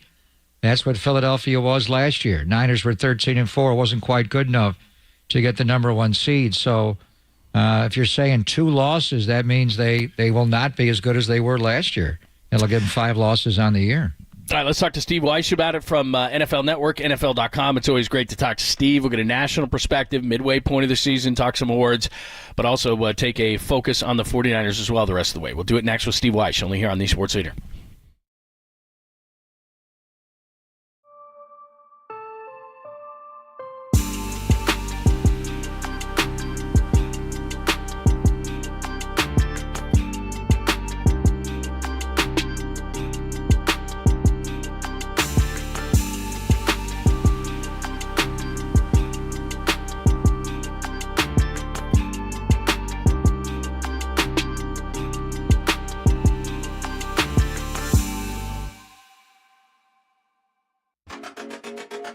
Hey, it's Greg Papa here. Whether you are retired or planning on being retired, wouldn't you want to know if you were paying too much in fees or taking on too much risk or even going to be able to live the lifestyle that you have always envisioned in retirement? For more than 3 decades, Greg O'Donnell has been helping people like you plan, protect, and pass their wealth on to their loved ones. If you are interested in learning how O'Donnell Financial Group can help you and your family, then give them a call, 866-496-2300. Greg and his team are a breeze to talk to, and there's no cost or obligation. Call them today at 866-496-2300 or visit online at o'donnellfinancialgroup.com. Again, that's 866-496-2300 because planning is a process, not a product.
Faithful, filter out the noise, and kick it with KNBR on the gram for everything 49ers. Follow the sports leader on Instagram at KNBR. Yeah, 100%. That's how it is. And honestly, like I feel like that was the case last year. You know, when we came off a bye, we were hungry, and almost like we were playing desperate every single week to win every single game, every Sunday. And we just looked at it one game at a time. We're going to fight and claw and scratch one game at a time, and it all fell into place how it needed to. So that's our mindset. You know, whenever we feel like our back's against the wall, I feel like we play some really good football. You know, we're a talented team, and once we are hungry and set our goals for something and we want it and we need it, like yeah, I think we could do a lot. So that's where we're at. That's Brock Purdy talking earlier this week, and that's what the 49ers have done the last couple of seasons. Now they're 5-3, which is actually better than they've been the last couple of seasons at this juncture, but then they ripped off the Rio last year and got themselves to the NFC Championship game before he got hurt. So what's ahead? And we're at the midway point of the season. So not only will we talk 49ers, but we'll widen the lens out and look at all of the NFL. Our good friend Steve Weish from the NFL Network, NFL.com, at Weish89. And remember, NFL Network's chief national reporter, host of the NFL Report, along with James Palmer, who's great as well. Thursdays at 4:15 on the NFL channel. That's on the NFL app, NFL.com/NFL channels. So make sure that you check that out as well. And Steve joins us courtesy of the Uma Guest Line. What's happening? How are you? Hey, man, just listening to that sound, it sounds like somebody from the Golden State Warriors. Like, yeah, we weren't quite as dialed in as, we kind of need to be, but now that we've had the bye, we're going to lock it in and go on a roll. I mean, that's not the case, but I mean, it's a very intriguing narrative to kind of listen to at this point. Yeah, that was Brock Purdy, and he is chill. He is a flatliner. He's a slow breather. He doesn't get rattled. But all hell's breaking loose here in the Bay Area, Steve, and I need your calm. Because Steve Wilks, in my opinion, is being the scapegoat here. They're blaming him for some of the defensive players, the best players on the team, not playing quite up to standard here. I remember having a conversation with you early in the year, and you told me, because you played college football at the University of Missouri, where Steve was the DC in 2021. He was with Freddie Kitchens and ran the Browns defense in 19. They all got fired out of the league for a year in the pandemic, and then he had a chance to go to other places, but he committed to Missouri to be their DC for a year, and then he got back into the league. But I mean, before I really got to know much about Steve Wilks, you vouched for him and the quality of the man, Steve. So who is Steve Wilks? Well, I mean, no one's going to ever dismiss him as the quality of a human being. I mean, he's A1 in that category. But look, we're finding out. I mean, you talk to players. You saw what he did last year in Carolina when he took over that team when they were in total disarray and they won all those games on the back end. But what's interesting, and it's something, it's true, and I've known this for a long time, but you're starting to hear this now a little bit, like, is he a leader of culture and of environment and atmosphere, or is he a schematic X's and O details guy? And, so there are different guys. I mean, we've seen great coaches and really good coaches who weren't necessarily great X's and O's guys, but were great leaders of men, and then vice versa. But he is not in a head coaching role, and he might be a great leader of men and maybe not be a tactical Svengali like Kyle. We just don't know, because, again, I keep going back to this. We weren't pointing out this and that when they were 5-0. The defense was rolling. They were killing people, right? So all of a sudden they hit a 3-game losing streak and Steve Wilks can't coach anymore. Maybe it's some execution. Maybe it's some players who just, Nick Bosa has said that layoff, he can tell it's affected him. Right? Maybe some guys aren't hitting on all cylinders yet. Maybe Chase Young injects some life into him. We just don't know, which is why I think this back half is going to be a great truth teller to the 49ers. And them coming out of the gate against a team like Jacksonville is going to be a real truth teller, because the Jags are real. I mean, the Jags are not just this high-flying offense. They are a physical football team that's built very much in the mode of the 49ers. Always great to talk to our friend Steve Weish, of course, chief national reporter for the NFL Network. You mentioned Chase Young in there. We're pretty excited in the Bay to get him. I mean, you watch him at Ohio State, and he was awesome. He was a Rookie of the Year with 7.5 sacks. Then he has the knee injury, and then you start hearing some things out of Washington. What was your opinion when you heard about that trade? We'll see. I mean, he looks great in the uniform. He clearly was a great college player, but the injuries have just sapped him. We haven't seen him on the field, and this year he was playing well. And, look, a lot of players, when they go to a winning environment, do a lot better. But you can't say he wasn't necessarily a man on an island. I mean, he was playing with 3 other first-round draft picks on the defensive line in Washington. Those guys were loaded with talent, much like the Niners.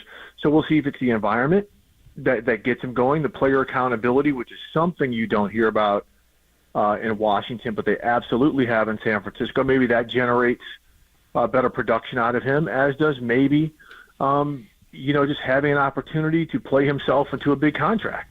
So we'll see. I'm not again, he's somebody who has all the promise in the world, but just has not been on the field enough to show it.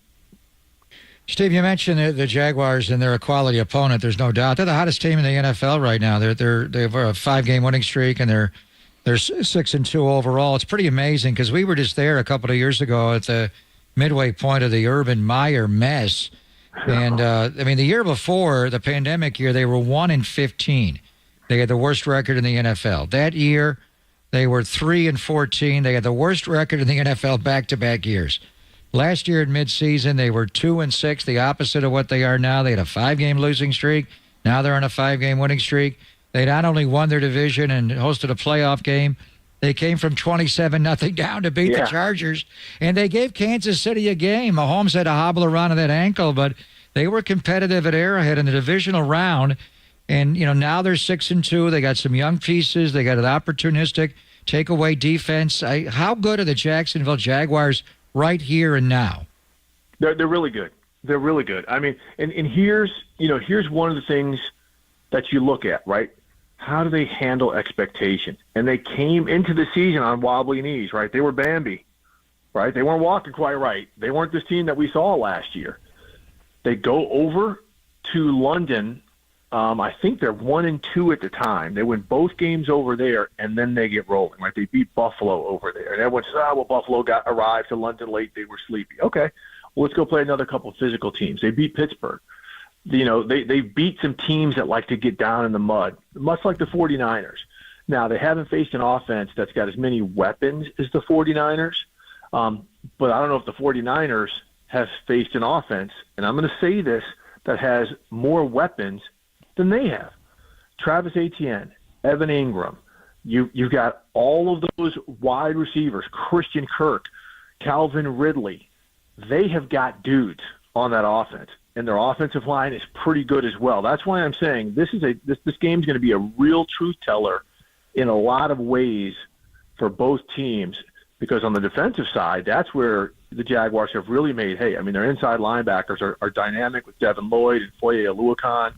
Their pass rushers, Josh Allen is finally playing up to his draft status. I mean, they're good at all three levels, man. so and they're great on special teams. They may be the best special teams in the league. That's a great point. I mean, anytime you got a fullback taking one back 85, that's a nice little feather in the cap. That was amazing. And that was maybe the play of the year. Is the crazy. Kicker never misses. Logan Cook, the punter, they're good on teams. Yeah. So what are you saying? What do you like in this game, Niners or Jags? This is the best game of the weekend. This is a toss. I like San Francisco because I think getting Debo back opens things up for them. Hopefully they get Trent Williams back. I think those are kind of like some mental, okay, we're good. And then I think defensively, I think those guys need to get freshened up a little bit. They were just knocking the snot at everybody the first 5 games, and then I think maybe they got beat up a little bit. So I think guys getting healthier on both sides of the ball should help the 49ers, but it is not going to be easy. This is going to be a really good game. No doubt. Steve Weiss is joining us, of course, chief national reporter for the NFL Network, and our pal. We always love catching up with him. At midway point of the season here, the AFC, as we're just talking about here, Jacksonville's really good, but they're getting lost in the gauntlet that is Kansas City, who finally has a defense, and what Baltimore is doing. And there's just Cincinnati is on a roll. But over in the NFC, the Eagles are doing what they're supposed to be doing at their bye week at 8-1. Detroit, you look at their schedule, they could really run this thing. Yep. How do you look at the NFC at this particular point? Is it the Eagles and everybody else? Where do the 49ers fit in that? No, come on. We know in the end the 49ers are going to be there. They've got too much talent. They've got too much experience and too well coached. I don't think everyone's getting old overnight. So the Eagles will be there. The Niners will be there. The Lions will absolutely be there. That game this week against the Chargers is going to be a real fun one. It's a big one. In L.A. That's going to be a really good game. And then you're kind of like, because, the NFC South is like, well, there's no team there that's going to make a Super Bowl run. They just, no team really has the pieces and the quarterback play other than Derek Carr is very shaky.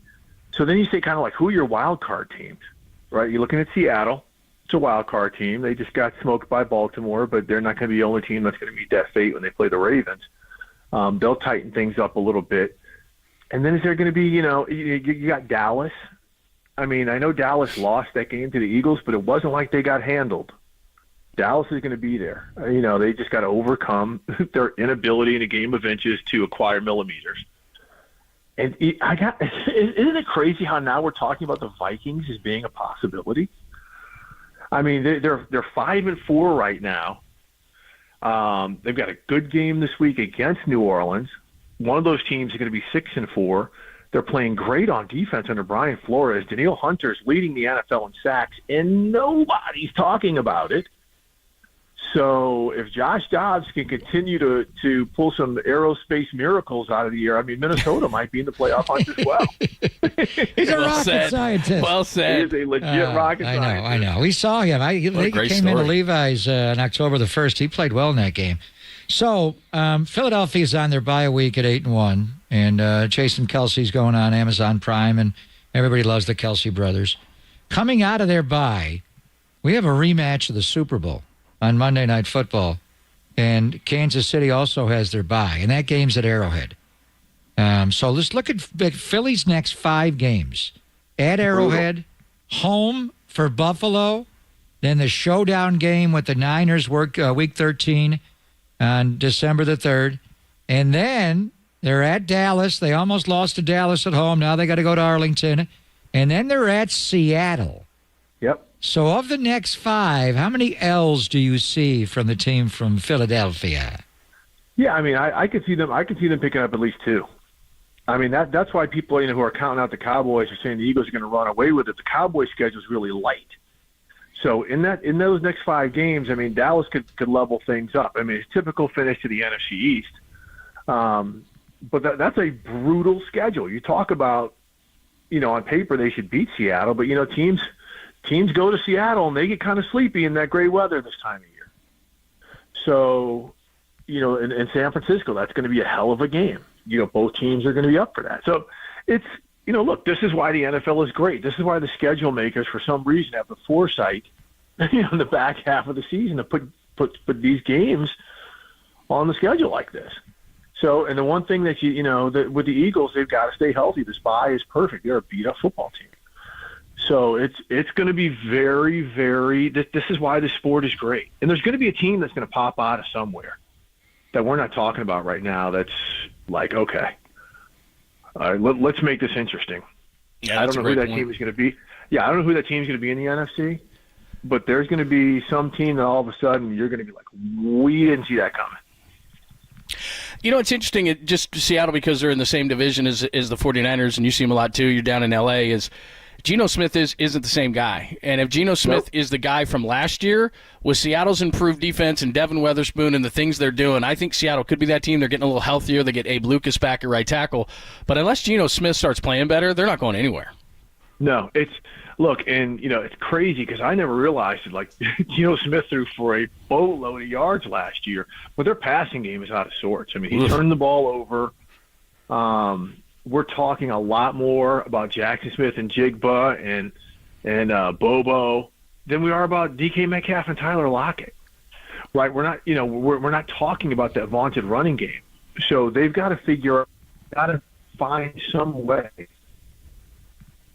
type of, symphonic run. They're just not all, they're not all in harmony right now offensively. And so a lot of pressure's coming on Geno, and he's clearly trying to make plays that are kind of out of his window, and that's why I think he's getting a lot more turnovers.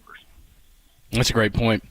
Steve, it is always our pleasure. Thank you so much. And again, not only can you see Steve, but you're doing the thing with James Palmer, which is very cool, every Thursday, the NFL channel.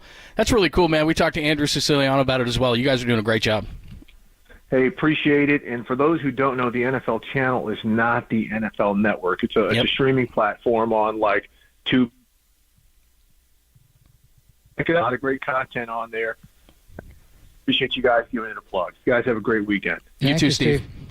Again, Steve popped out there. So NFL.com/NFL channel. It's streaming. It's on the NFL app, and you can check it out as well. Plus, and they do a Sunday morning pregame show. It's great. Yeah. It's really, really good. Steve and Andrew do the Monday Night Football postgame show on NFL Network, which I always flip to immediately. Very good. We have an update on Trent Williams. We'll give you that as well, and we'll get into today's poll question. We unveiled it at the bottom of the hour. We'll give you an update on how it's looking so far. It's Pop and London on a Friday, only here on the Sports Leader.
The Laser Eye Center of Silicon Valley are the leaders in modern vision correction, including LASIK, SMILE, EVO, ICL, and the procedure that I had, CLR, or custom lens replacement.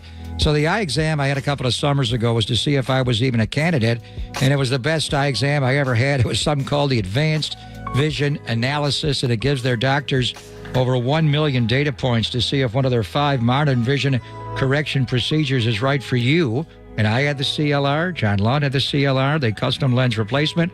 But they, of course, perform LASIK, all 3 types. And they are specialists in the EVO, the ICL, and a insertable contact lens. And some of these are more appropriate for some patients than others. But the goal is to be able to see without wearing glasses, right? Dr.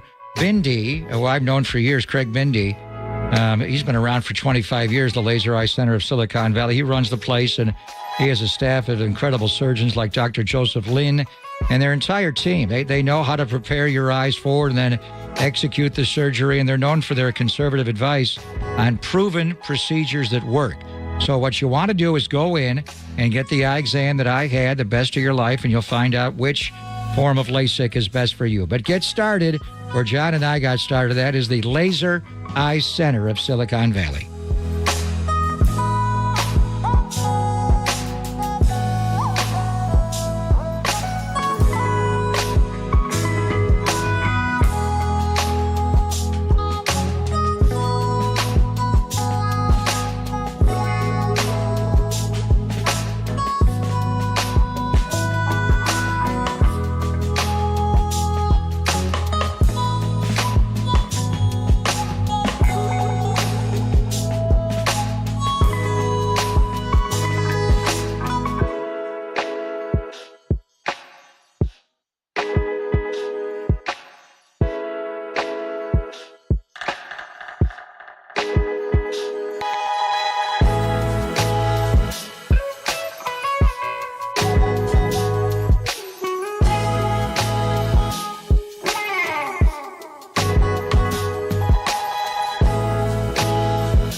Listen to the sports leader anywhere, anytime. Download the all-new KNBR app. Now back to Papa and Lund live from the KNBR Casino Matrix Studio. Casino Matrix Progressive Jackpots are here. Where are you? Just drop in. Please play responsibly. 1-800-GAMBLER. If they got to get pressure on the quarterback, they got to get sacks. They got to get home. That's why they went and got Chase Young. That's why they went and got Randy Gregory before that.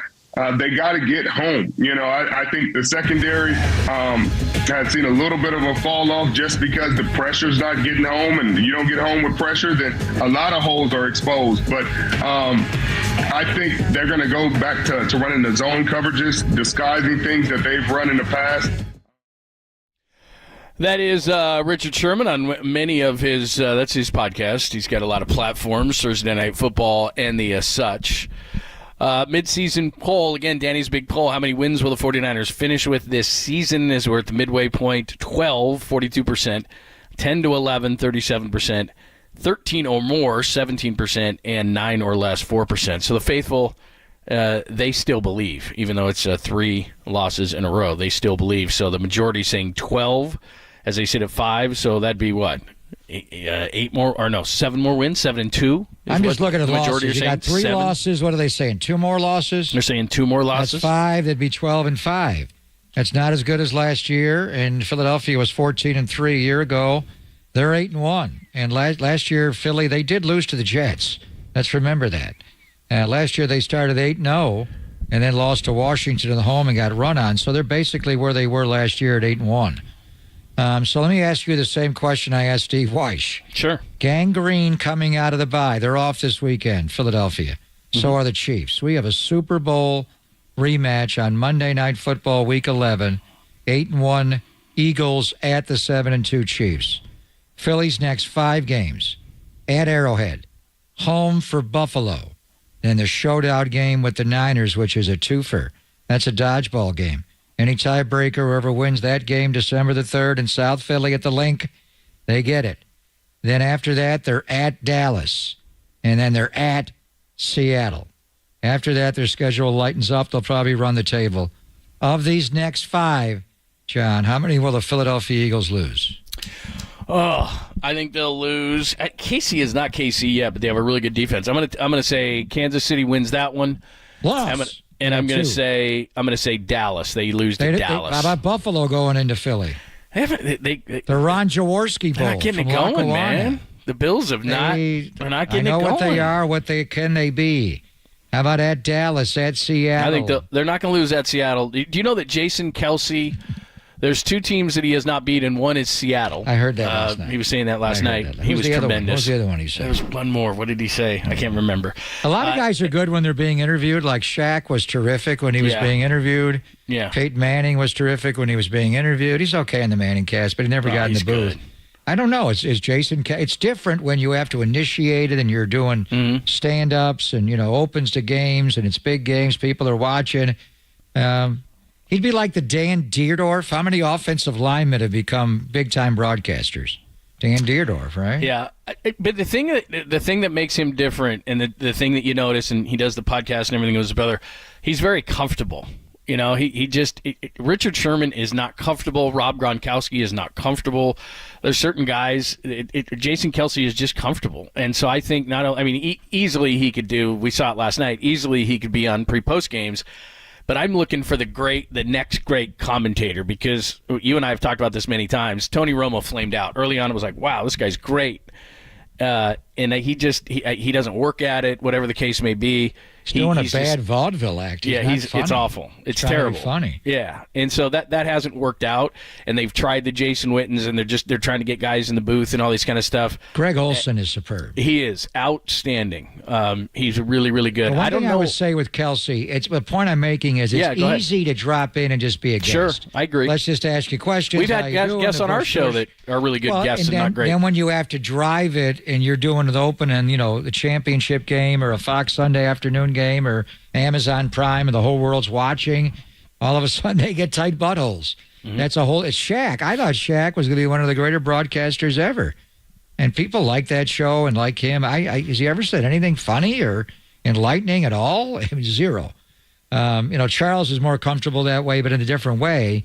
So Kelsey was great last night. He was very comfortable, but it's easy to be comfortable when you're just being interviewed as Jason Kelsey. When you have to drive it, the guy that I think is really good, and I'd like to see him do games, is Andrew Whitworth. And he actually does games. He does Rams preseason games. I think with he Andrew and Fitzpatrick. Siciliano. He and Fitzpatrick could both do games easily, and I think they'd be great. I mean, they're just naturals. I think both. And, Fitzpatrick is a really smart guy, went to Harvard. He could be good. I think he knows a lot. I thought he was better this year. I think he's just trying to be funny more, and he's being a little snarky. And he had the most analysis of anybody. Now I just don't see it as much. Whitworth's there consistently with his hoodie. But anyway, Jason Kelsey, that's what he wants to do. They said he's the most popular athlete in all of Philadelphia. Well, he Even did more than Bryce Harper or Joel Embiid.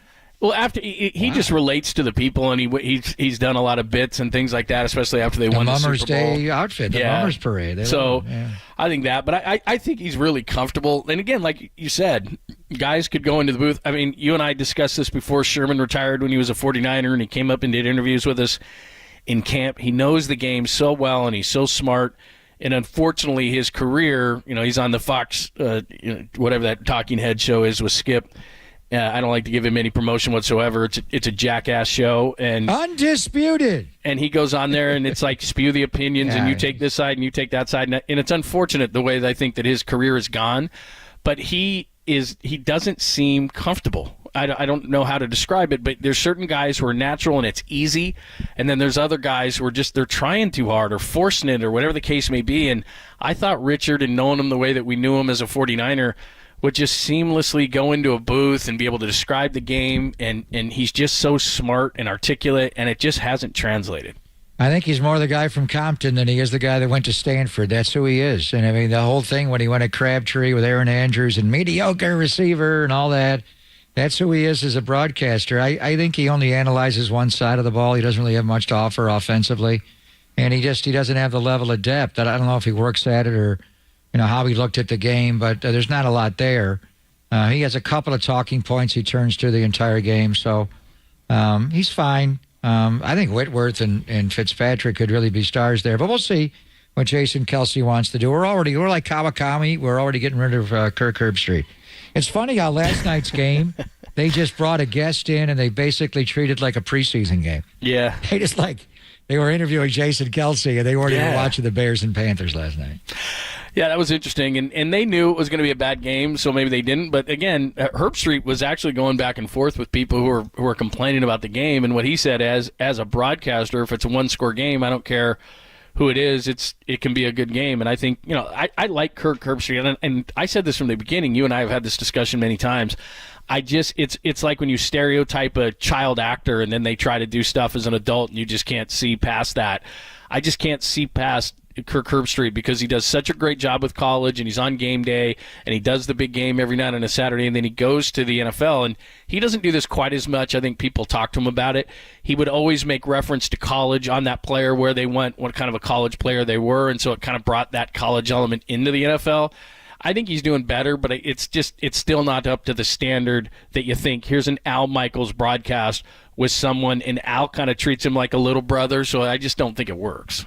Yeah, let's face it, Al's getting older. And Al's not as good. Al's still Al, but he's not the same guy. And physically, he's just to get him in the booth is a challenge. He wants to work one more year.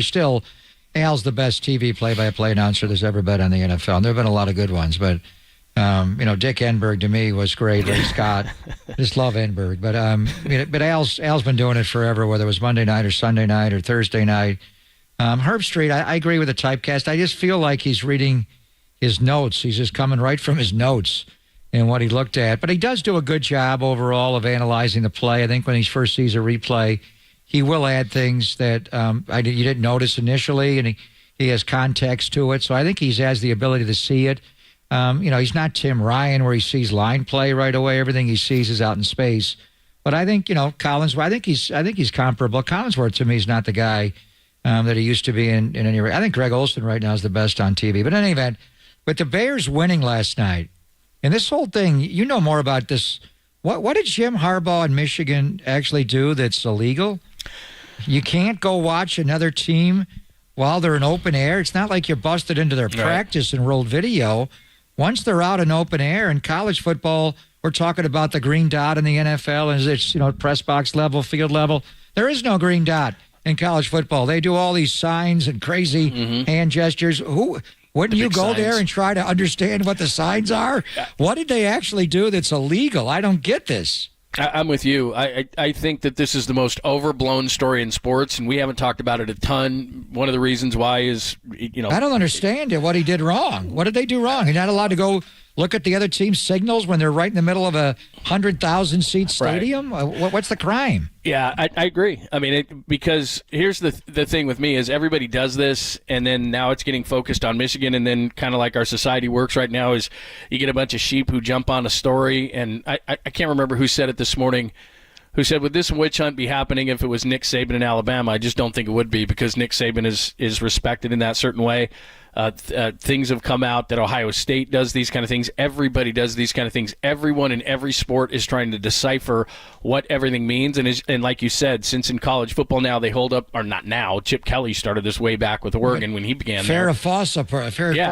Fawcett poster with all these different things. And wouldn't you be doing that? Wouldn't you try to decipher? And it goes back hand signals, right. And TCU actually, it goes back to the Final Four game last year against TCU, in which TCU had an inkling that they were doing this, and so they changed their signals. That Michigan was doing it, so TCU knew. TCU rolled them. Right, and because they were doing dummy signals that Michigan thought they had. Wouldn't you anyway? Right. So I guess I've always been of the opinion, and I think you're the same, which is if you ain't cheating, you ain't trying. And, why is it cheating? I know NFL scouts would go, and they don't scout as much. That's what you try to do. That's the job. You go there. You're trying to decipher. Yes, that's the job. How is that illegal? Well, to me, it's like baseball and the sign stealing. Just go pitch comm, or put a speaker helmet into college football and the quarterback and the middle linebacker, wherever you pick on defense. So I don't know what he did wrong, but the bottom line is, if he does leave Michigan, and the Chicago Bears winning last night, they're going to get Carolina's pick. Yeah, it's somebody, it's the national them or host. Arizona. They could wind up with the number 1 overall pick in the draft, which they have right now. They also have their own, which is right now number 5. I don't know if Marvin Harrison Jr. will fall to 5. He may go earlier. But the Bears have 1. Arizona has 2. The Giants 3. The Patriots 4. And the Bears, again, have 5 because of the trade they made with Bryce Young and Carolina jumping up to 1. So how highly coveted is the Bears' job going to be if they get the number 1 pick in the draft?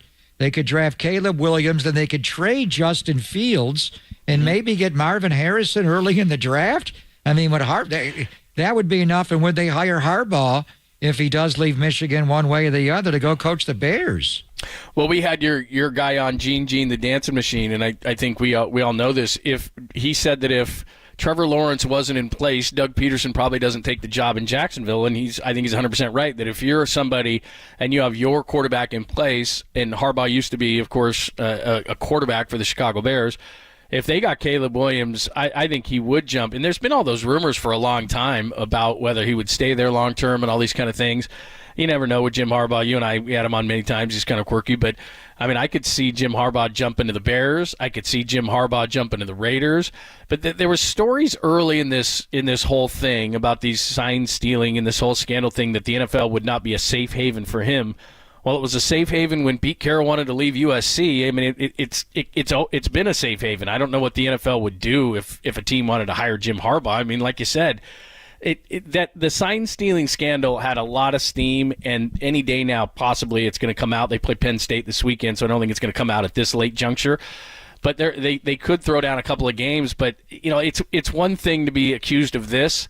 It's another thing of a lot of other heinous things. I could see where the NFL in certain situations could say, look, we're not touching this coach. But does this really reach to that level? I certainly don't think so. Well, he was suspended the first 3 games of the year, wasn't he, for illegal recruiting going back to the pandemic? If he gets taken out at the end, and right now we're getting to the big part of the year. I don't know how it's all going to work out. I think Harbaugh wants into the NFL. He's probably got an out clause in his contract at Michigan. He was interviewing for the Minnesota Vikings job, but Quessy wouldn't hire him. He hired Kevin O'Connell, and that was a good hire. So to go coach the Bears and to get Caleb Williams and maybe get the wide receiver, either way, you're going to get another top 5 pick on top of the quarterback. And then with Caleb signed with Chicago, if Harbaugh's there and you go as a match there. So It's up to the McCaskey family and what they want to do. And plus, they're going to move into a new Soldier Field up in Arlington Heights, where Jimmy Garoppolo grew up, and out of the city. So it'd be a way to brand the whole new Chicago Bears. But I'm at a loss to understand. Doesn't everybody in college football do that? Yeah, if you're gonna hold up a giant cardboard sign with all these weird things on it, don't you think the other team's going to try to decipher it? When they call all the plays from the sideline through hand signals, you're not going to try to figure out what the hand signals are? Yeah, I guess it's because there's this guy that's roaming the sidelines, and they're saying that this guy was. Which sideline was he on? Well, I guess. Well, they're saying obviously Michigan, and that's his pure job. But then I guess he was at a Central Michigan practice. They're trying to say that he was in certain places he's not supposed to be. Sounds kind of like the Patriots back in the day. So I think that's what they're centering this whole thing on. But again, that's what teams do in every single sport. They try to decipher what you're going to do. It used to be the job of the advanced scout. That's what they did. Well, an example of this whole thing is I remember leading up to the Dallas game, you and I were talking about Trey Lance and would he know the signals. I mean, if the 49ers kept the same damn signals that they had when Trey Lance was around, then that's on them. They didn't. But if you're going to do that and you're not going to have some sort of attention to detail, then that's on you. That's what I've always thought. But you can't change everything. And he got traded in August. He was in the building while they put the offense in. He had a great knowledge, whether or not that assisted them advance. And it may have helped him in some regard. It didn't translate on the field because they got rolled. But it may have certain moments and in meetings. So I don't know. But I just don't. This Harbaugh thing is interesting to me because I don't fully understand what exactly they did wrong. And were they the only ones to do it? Hell no. And other schools are being accused of it as well, including Ohio State, right? Exactly. So I thought that was called scouting, advanced scouting on your opponent. That's what you're supposed to do. All right, we'll give you a couple of quick things happening this weekend. In the bottom of the hour, Kyle is supposed to speak at 12:30. Have you heard anything? I think it's 12:40. 12:40. Okay, 12:40 for Kyle. They're on the practice field right now. All right, we'll deviate real quick from the 49ers because there's a couple of things going on this weekend that you need to know about, especially the Warriors. They got 2 games. They got a back-to-back coming up at home this weekend, and it's all about the size. Size matters. So we'll get into that conversation coming up next. It's Bob and Lund, only here on the Sports Leader.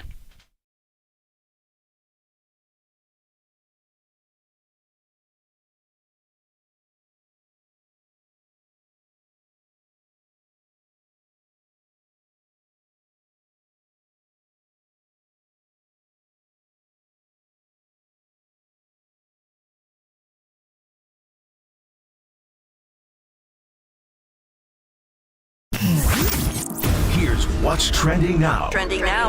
On KNBR.com.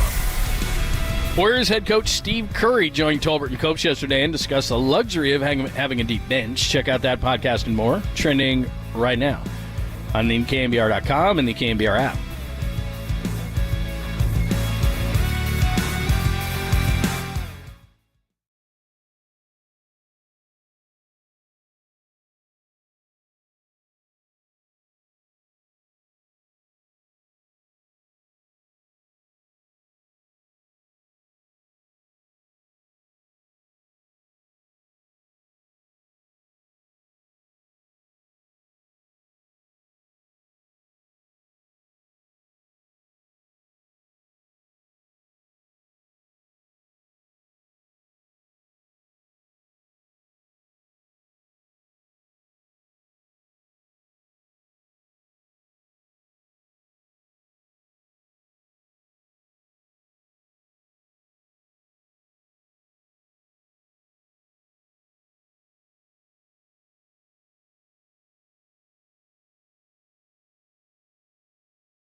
Now, time for the Protect Your Assets with David Hollander Business and Technology Report.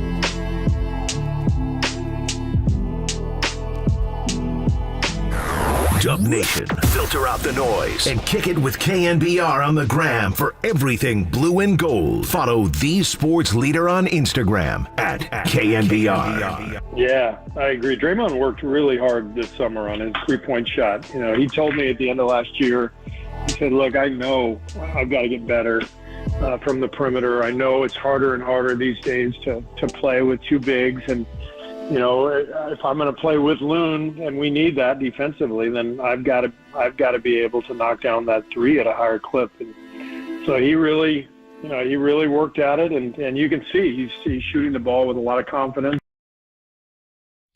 That was Steve Kerr, of course, yesterday with Tolbert and Copes. He joins the guys weekly. If you missed it, go to knbr.com. Take a quick break from the 49ers. Get you ready for the 49ers and the Jags, and Kyle Shanahan's going to talk in about 20 minutes. We'll have that for you. The latest, Diane Rossini is reporting that Trent Williams is a game-time decision, so Kyle will potentially confirm or deny that when we hear from him in about 20 minutes. As far as the Warriors are concerned, we're going to find out about the size issues this weekend because Saturday they take on the Cavs. We saw what they did in Cleveland with the size issue, and then Minnesota, of course, Karl Anthony Towns and Rudy Gobert.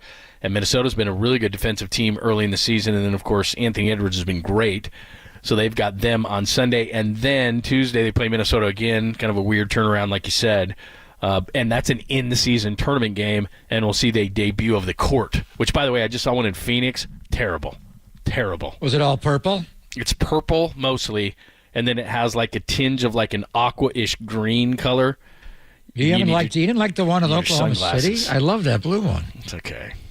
I would love to get floor seats. Where's Harris Barton? He's tight with the owner. Guy McIntyre was at practice yesterday. I said, tell your boy Harris Barton we want to sit courtside. Yeah. Does he got the hookup? Harris Barton, yeah, he's tight with LeCave. He's tight with the when all the 49ers were there last year sitting courtside, it was McCaffrey and Jimmy, Kyle Juszczyk and George Kittle. They were all there. You know what? The hookup was Harris Barton. Is that He's right? the one that took care of him, yeah. I think a number of years ago he was in there for pregame with us as the honorary captain, and if I'd have known that, I'd been nice to him. I mean, I was pretty He's nice tight with the owner. They do business together. Okay. Joe Lacob. So very cool. What Steve was talking about is Draymond Green's three-point shooting. He is 6 for 14 on the three ball, and he's making them from the corners. Usually when Draymond shooting the corner three, get back defensively because he's not going to make that, and that's a bad spot to rotate back because he's going to be trapped in the baseline. But he's making that shot. And Draymond bends his knees, butt out, gets the ball up in the air. So it's just you can't turn it down, and you have to be able to shoot that ball. And Chris Paul's been a little better. He's up to 5 for 33 on the year after starting 2 for 26. Steph is just killing the three ball. My God. He's at 47% overall, and he's taken like 12 a game. It's on the game the other night. He took 17 of them, which is amazing. And then Clay shooting the three ball decently at 35%. But to get Draymond just taking it and making it is so big because they're going to rotate off of him. And what he's talking about, and they go into that starting lineup, and that starting five, which was the best in the NBA last year statistically, has not been this year, mainly because of the defense with Draymond and Kavan, and then obviously Steph and Clay and Andrew Wiggins. But when you have two non-shooting, because I'm not going to say they're non-offensive players, because Kevon Looney can help you offensively with the dribble handoffs and setting screens, and likewise with Draymond. And actually in the pocket, he hurt Denver the other night. They were kind of running the offense through Kavan at the pocket without Draymond, and he was making some shots and moving the ball. He's a serviceable offensive player, but what Steve is saying, if you're not going to shoot it, they're going to sag off of them. Passing lanes get congested in the geometry of the court. So if Draymond could just take that shot and then make it, makes it even better. But then you got Dario Saric, and obviously that's his game. He's 13 of 35 in the three ball and shooting 37%. And the young guy, Jackson Davis, has proven maybe not a three-point shooter, but he can score. That guy can make free throws and get to the line and finish. So the first thing is, I assume Draymond's back, right? Sounds like it, yeah. Off the personal leave and whatever he had going on, so he'll play back-to-back. And as you said, we just saw Cleveland when they lost 2 on the road trip, and that game on Sunday, they got hammered on the boards. Cleveland's got some bigs you got to deal with. Yeah, there's no doubt, and that's going to be a huge challenge for him coming up this weekend. My question with Draymond in hearing that cut is, what's he in his 12th year? What took you so long? Let's go. You got shooting this thing. Let's go. He was a good three-point shooter for a long time, and I think the best where he peaked was the 73-9 year. And then when Durant got here, the offense just changed. And I think Draymond thought, let's see, Steph, Clay, KD, why do I ever shoot it? Somebody's going to be open. We're going to move the ball. And I think it wasn't a priority as much with him. And his numbers did go down. And then it got to the point where he was just turning down, just threes. Yeah, that was it.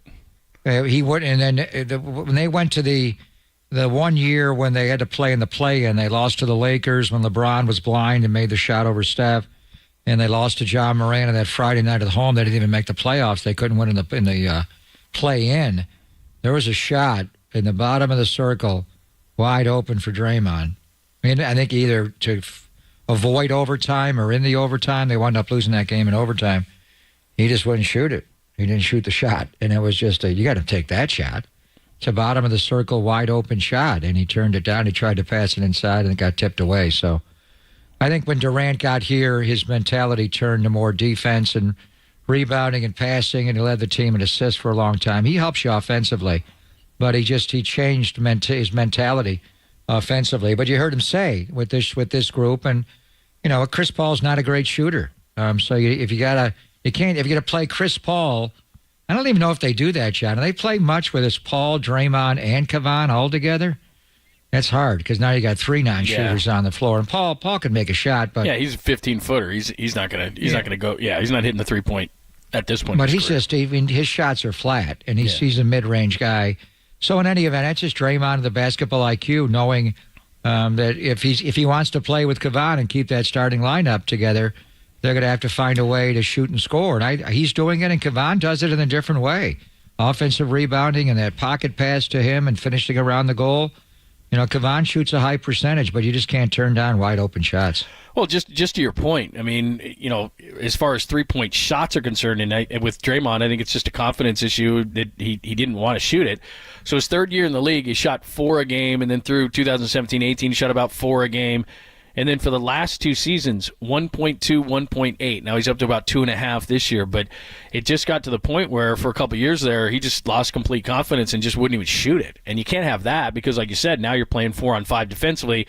And if you put Looney on the floor, and at this point, if you put Paul on the floor, who's definitely more of a mid-range guy at this point, then teams they're going to make it a lot easier defensively on other teams. He's got to take it. He's got to make it, but he's got to take it. Yeah, I think it's when Durant arrived. He just, he was in the. Well, hell, the 2015-16 year, that's the year they won 73 games, right? Mm-hmm. He shot 39% on the 3-ball that year and made 1.2 and shot 3.2 a game. The next year it was down to 30.8 and then 30.1 and now 28.5, 28. Oof, and that's where it got ugly. There's no doubt. He lost confidence in the shot. Teams would rotate off of him. You're open for a reason, son, and they're just sagging on you. But he was smart enough to know if they're going to sag off of him and give him that much space, he could attack them as a dribbler, a penetrator, make them come to him, and then it makes it easier to pass. You're not going to put any pressure on the quarterback. He has a wide open pocket. Draymond Green's able to pick you apart. But all of a sudden, he's up to 42.9%. He's made 6 of 14 this year. It's Pop and Lund again. A couple of big games coming up this weekend. Teams with size. Cleveland, we just saw them the other day. They're coming in Saturday and then a back-to-back against Minnesota, and they've been good so far this year as well. And they got a couple of big guys inside, at least to start the game with Gobert and Karl Anthony Towns. All right, we'll get you caught up and we'll get you ready for Kyle Shanahan, who's going to speak or is expected to speak around 12:40. We'll preview a couple of things that he may say. We'll do it next, only here on the Sports Leader.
Can't you feel fall in the air? It is the fall building season at Golden State Lumber and Building Materials. Greg Papa here, and there's still time to start a project before winter weather arrives. So if you didn't get time to build that deck you were planning this summer, at Golden State you'll find Trex, the first company to combine the durability of recycled plastic with the natural beauty of reclaimed wood in a high-performance decking product. Whether you prefer a ground-level deck, a second-floor deck, pool decking, or attractive railings, Trex has a style for you. For helpful installation videos, click GSTV on GoldenStateLumber.com. For other natural wood texture products, Golden State also offers TimberTech. Aside from outdoor decking, TimberTech is a great option for high-quality, low-maintenance deck, benches, stairs, even piers for homes on the water. So see the image and video gallery for TimberTech at GoldenStateLumber.com. Talk with your builder or designer for the best options. Golden State, helping you build better for 3 generations. When you succeed, we succeed.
Listen to the sports leader anywhere, anytime. Download the all-new KNBR app. Now back to Papa and Lund live from the KNBR Casino Matrix studio. Casino Matrix Progressive Jackpots are here. Where are you? Just drop in. Please play responsibly. 1-800-GAMBLER. Hold up. My mom's in there.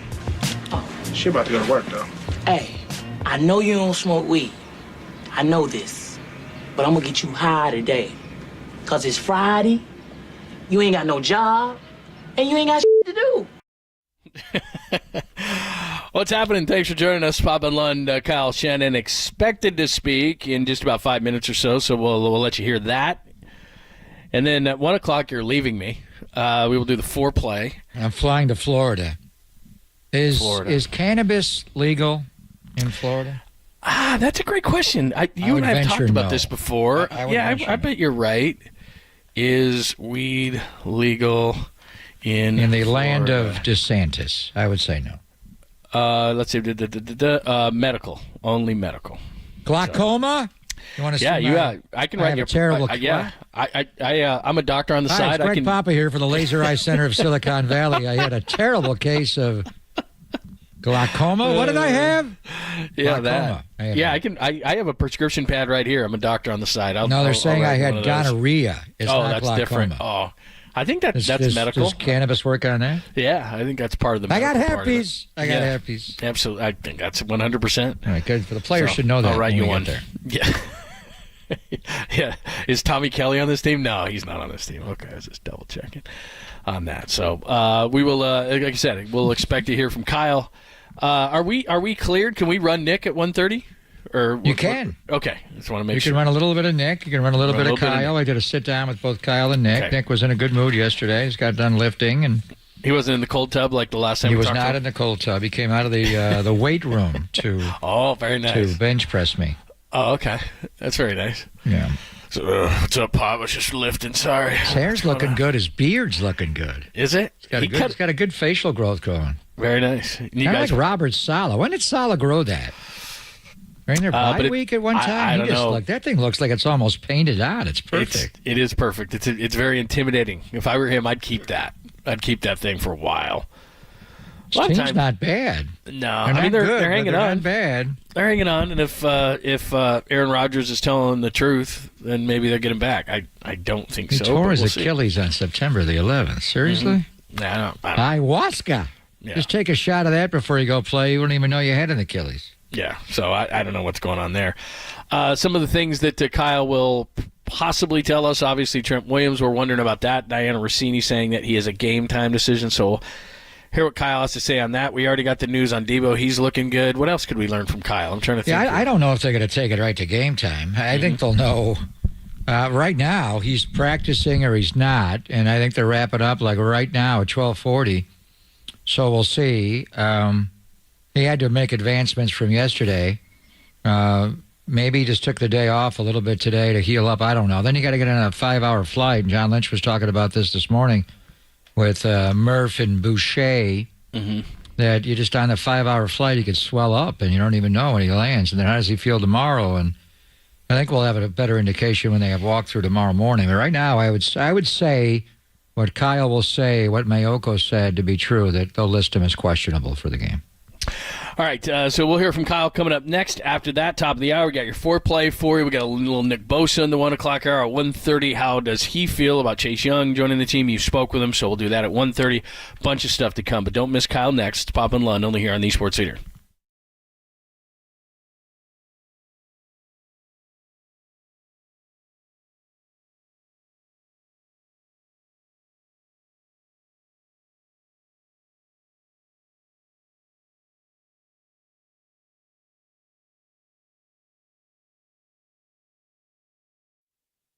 Hey, it's Greg Papa here, heading to Duval, Jacksonville, Florida. Where can I get pizza in Duval County? We got to get on that because I love pizza, and the one that I love the most is Tony's in North Beach, the best I've ever had. Tony Gemignani's been ranked #1 in the world. It's my go-to spot for Neapolitan, New York, Detroit, Sicilian-style, and grandma-style pizzas. They also make fresh pastas. There's spicy bucatini You got to try it. It's one of my all-time faves. Don't forget about Tony's other locations like Capo's, where he makes delicious tavern-style cracker-thin and deep dish pizzas. And one of his specialties is his Chicago Italian beef sandwiches. Bears won last night over Jacksonville. Bite into a Chicago Italian beef to celebrate. And save a little room for dessert. They have the best cannoli in all of California and the tiramisu as well. But if you want to start early in the morning and not wait till lunch and dinner and late night time, take a morning stroll through the North Beach and try his homemade sourdough bread, pastries, New York bagels at his bakery, Toscano Brothers. And the Warriors are playing home games this weekend, Saturday and Sunday. Have you checked out Tony's more fast and casual restaurants in the sporting venues? I'm at Levi's today, Oracle Park when the Giants are playing, or Chase Center when Steph Curry's making threes. Get a slice of Tony's Pizza at Tony G's Slice House. No matter where you go, Tony's is the place to go, ranked number 1 in the world for pizza pie.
Wherever you are around the globe, stream your faithful home of 49ers football 24/7, 365 on KNBR.com. This is the sports leader.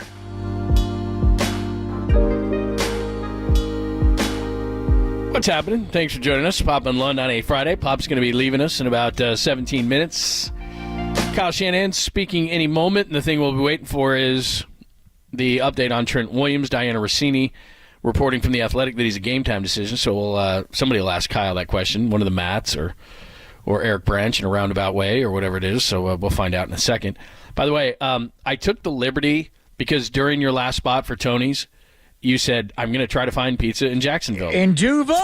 And where do I go? Well, what's so funny about Can it I is... get waffle-style pizza? Well, that would be awesome. Get this. Just the names of pizza places. So this is Jacksonville, but this is everywhere. So the number 1 rated pizza place in Jacksonville is Moon River. Seriously? Moon River Pizza. It's called Really? Moon River. But then Not you go Anthony's back to... or anything? Mama's? Well, see, that's where I'm going here is then number 2 on the list is Carmine's. So you got Carmine's Pizza House after The big Moon River. ragu. Yeah, Carmine's. Then you have the Mellow Mushroom. The Mellow Mushroom. They call me Mellow Mushroom. And then you have Picasso's. Ooh, and Pablo? And then there's, I think this would be your 2 favorites, Blaze Pizza, but weed isn't legal in Florida, so that's too bad. And maybe it's weed infused pizza. It could be. And then this would be funny, and I don't think they're affiliated in any way, shape, or form. But it says Tony D's New York Pizza, so that's not Tony's. Tony right? D. That's just Tony no, D's. Tony G, but Tony D's. Big. So that's Tony D. Okay. And then Tony's D says great pizza, outstanding service, and tasty cold beer. Well, that's the only beautiful. kind. And let's see, is there any other fun names? No, that's about it. So anyway, there you go. Yeah, that's it. Those are the names of the pizza places in Jacksonville. I don't know which ones are good. But again, Moon River is number 1. Which Jim Harbaugh should get used to humming because we have breaking news on Jim Harbaugh. Yes. He's not going to face any jail time, but the Big Ten is expected to discipline Michigan for the in-person scouting and sign-stealing investigation and will prohibit Jim Harbaugh from being on the sideline for the rest of the regular season. He will be allowed to coach during the week, but he can't coach on Saturdays. How about the playoff games? That's a good question. Wow. They are taking Harbaugh, so he will not coach at Happy Valley this weekend? Boy, that's... They're taking him off the field? On a Friday, the day before the game, you're going to come down with Well, that? they made it sound like they were going to arrest him on the tarmac when he took off from Ann Arbor and flew to Happy Valley. So Wow. he can't be on the sidelines. He can't coach the game. He can't coach the game. Okay. He can coach during the week, cannot coach on Saturday. Okay. For the regular season. Yeah. What about the playoffs, assuming they make it? So I like you and I talked about before, I don't think this is any big deal. I think it's been completely blown out of proportion. And then a day before a game against Penn State, which is a massive game, you're going to say that he can't coach on Well, that's he what can't they're coach doing. the team? And that's the Big Ten doing that. It's not the NCAA, it's the Right. conference itself. Well, the which is what NCAA is a joke. They so thought they're it not would gonna be. do anything. So the violation is the in-person scouting and sign stealing. So you can only do this from watching TV broadcast. You can't, or the All-22, which you're not going to get a shot of their sideline. You're not allowed to go to the game. Why don't you just hire a fan to do it? I mean, it's 100,000 people at these games. How are you going to prevent that from happening? Crazy. And it's in game. It's not practice, right? Or was it what did they do wrong? That doesn't everybody do this? I don't know. But anyway, Weird. All right. it must be something they're doing incorrectly because he got popped. So Harbaugh, he started the year by missing the first 3 games. How many more do they have in the regular season, John? 3 more. How about the Ohio State game? He can't coach against Ryan Day in that game? I think the day before a game against Penn State is ridiculous, and I think this whole process. That's what they're doing. It's done. Yeah, and everybody knows that everybody does it. I just think it's so funny, and this is probably if somebody's listening, they're thinking, well, what, the Astros and this and that. They physically were doing things during games at home. I mean, I think there's just that's what everybody did that in baseball for years. How do you think the Giants came back in '51? They've been doing that forever in baseball. It's all ridiculous. Anyway. And then just to go to your point about the NFL now. So if I'm the NFL and I'm sitting there, right? I'm the Raiders or I'm the Bears. Now he's really a Raider. Right. Like that's you not ain't going cheating, you ain't. Nobody going to care. I mean, that's not going to dissuade me. And the have a NFL whole shouldn't staff get involved of people in doing that. that in the NFL. It's called advanced scouts. If I'm the NFL, I mean, that's not nothing to do with it. Right. That's not an offense where I would say what do you can't bet? hire Jim Harbaugh. What do you think? Where was Harbaugh the first 3 weeks of the year when he was not allowed to coach? Did he just sit home in his den and just watch the game? And when they play Ohio State and it's a big 4th down call, you don't think he's going to make the decision to do that? He's going to be like Gabe Kapler. He's going to have a burner. It's just going to be a burner phone. Be like Gabe That's all Kapler. you got to do. Hey, Andrew Bailey, take him out. Go to the bullpen. You know what he's going to do? He's going to go Bobby Valentine. He's just going to put on like a mustache and dark glasses. Instead or of wearing something. khakis or wear jeans. Oh, if he just changes his khakis, you won't even be able to. Wait a minute. There's a guy on the sidelines, kind of looks like Harbaugh, but he's not got brown khakis on, so clearly it's not him. That's all They he are ever wears. taking him off the field the rest of the regular season. Wow. Come on. All right. How interesting. And the same weekend, the 49ers are playing Trent Williams, hottest team in the NFL, Jacksonville Jaguars. Harbs is taken off the field. Wow. So where's he going to be next year? Is he going to be in Vegas or Chicago? Chicago. If I'm him, I'm done. Like, get It's out up to the McCaskies and Mark and Carroll. Yeah. That's, I don't know. This whole thing's ridiculous, but okay. Whatever. Do whatever you want. Everybody's trying to do that all through sports, but okay. Anyway, won't dissuade the NFL. All right, we have not heard still from Kyle Shanahan. I'm sure he's still getting briefed in the back, so we will wait on him. And you got to get out of here in 10 minutes. So let's get some final thoughts as they head off as the wheels go up to Jacksonville, and you're ready to head off with this. What's your final thoughts? You're ready here. I very seldom the last few years have I thought they were going to lose a game. The Cleveland game did concern me greatly coming off the bye week and their coaching staff and Schwartz and Callahan running the defense and the offense, even though they didn't have their quarterback and the left guard and the running back and all that. And that was kind of the imperfect storm. Minnesota surprised me. I knew Cincinnati was going to be hard. I thought it would be a hard game to win. This one, I think they're refreshed. I think they're revitalized. I think they got a hop in their step. Debo's going to be big. Hopefully, Dre Greenlaw's back. But Jacksonville's good. But I think it's going to be a hard game. I don't think they go in there and roll them. But I think they do play 49er football, and Jacksonville's a little young. There's a little disconnect. They got the weapons around the quarterback like Cincinnati does, but they're not tight. It's not Joe Burrow and Jamar Chase going back to LSU right into the NFL. There's a little disconnect between Trevor Lawrence and Calvin Ridley, and he's a great route runner. The concern would be the slot, John. How do the 49ers handle the slot? Do they go with the same configuration? Do they change it up? What do they do there? Because they put most of their top people, mainly Christian Kirk and the tight end Evan Engram, they line them up in the slot. Kirk's in the slot a lot, so that could be a matchup you have to figure out. But in the end, when we reconvene on Monday, I think the end of the losing streak has come, and the 49ers are 6-3 on the year. And then that will alleviate everything. It's funny because I think we talked about this with Tim yesterday. You don't want a losing streak at all, but if Moody makes that kick and they're 6-2 going in, it just feels a little bit different than it does at 5-3. I just think all week long, not all week long, these last 2 weeks, just all the negative talk and all the, the defense, this and that, and I just think it's built up in these players, and I realize that those aren't things that are tangible on the field, but they tend to respond, and I think Brock said it yesterday, or the day before, whatever. What day does Brock speak? I forgot. Thursday. Yesterday, He spoke yesterday. Thursdays.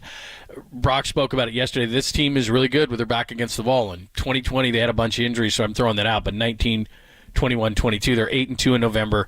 They get going in December. Kyle Shanahan teams do this, but I also think there is a factor to this. Being told all these things, I think Chase Young, whether he plays well or not Sunday, I think he gives the team a boost. It's one of the reasons why I thought Farhan should have done something at the sideline or at the deadline last year for the Giants. It's what you're telling your team. You give them a little bit of a boost there. I think it helps. And again, all these are things that don't matter. You got to go onto the field and you got to do these things. But I think these guys are going to be highly motivated to clean things up and to get things going. Jacksonville's a solid team. I agree with you.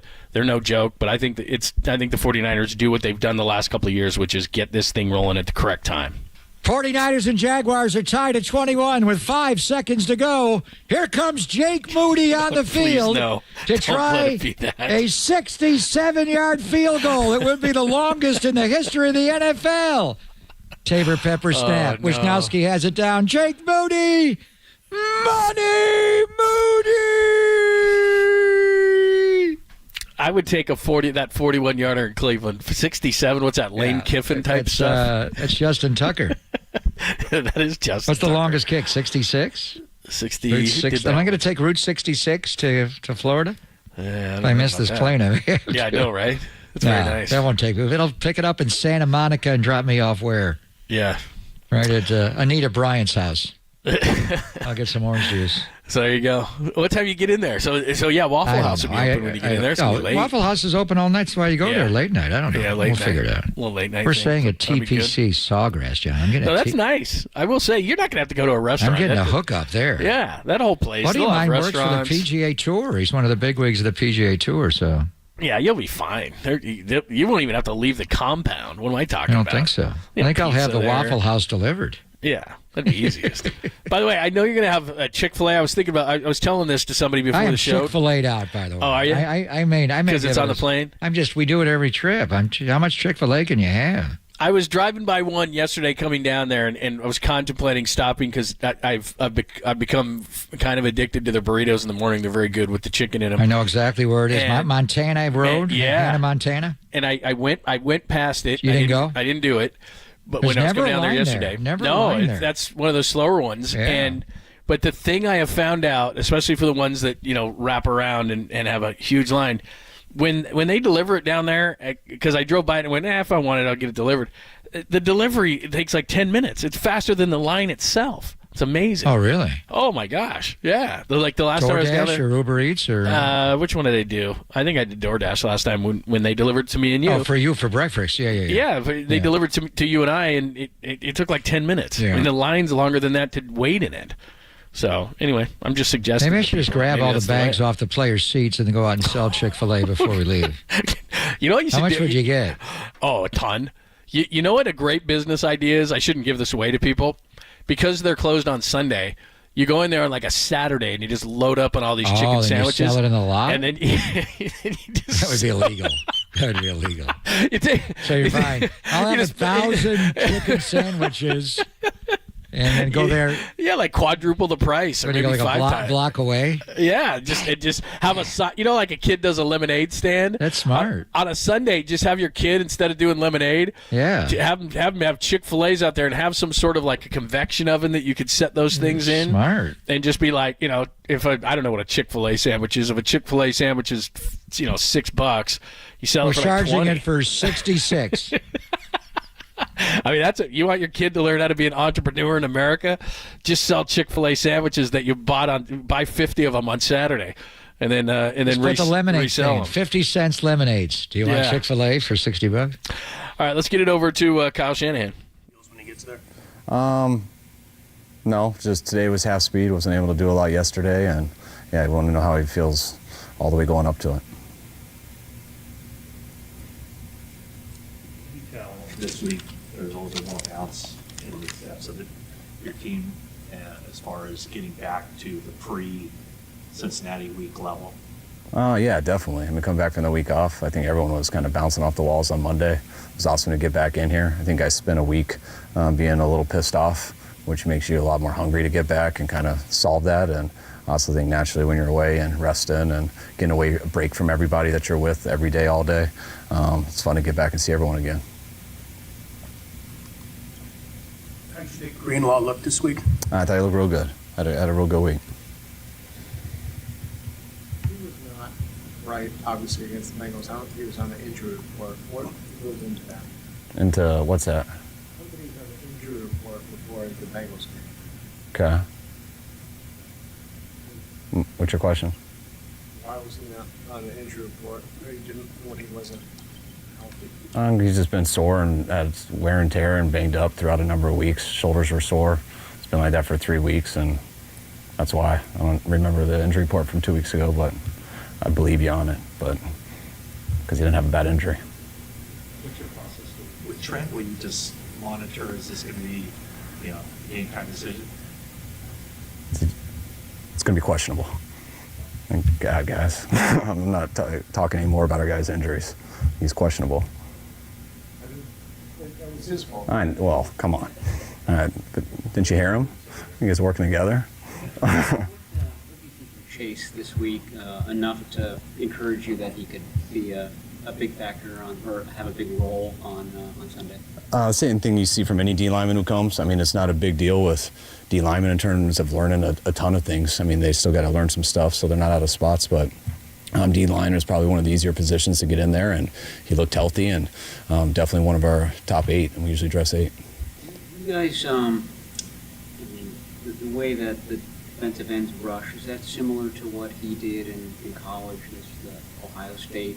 I don't totally remember going back to Ohio State. I mean, our guys rush the same way everyone does really on third down. You know, our guys just play the run a little bit more in a pass rushing way. We attack first, and sometimes people are in attack stances based off of situational ball, running and pass situations based off the calls. Our guys are pretty much in attack situations every down. So that's really the difference. But everyone's in that at times. When you want to rush the quarterback, people are going. Has Feliciano pretty much fit the role that you envisioned when he got here? It appears that he has, in terms of being able to replace him anywhere across the middle. Yeah, he got in a number of weeks ago. I want to say versus the Giants. He wasn't able to practice that whole week and got cleared the day before the game and came in and did a real good job in that game, and hasn't been in much since then. But we were going to play him. We were going to start playing him a little bit just to get him in there regardless, because of how consistent he's been. And then this happened with Banks, so now he's got his opportunity. But we've been real happy with John.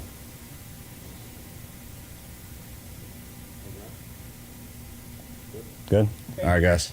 All right, there you go. It is Pop in London on KNBR, AM and FM San Francisco, the sports leader, a Cumulus media station. Pop is off to Jacksonville. I'll give you the foreplay in just a second, but let me just comment on something on Kyle Shanahan with the injuries.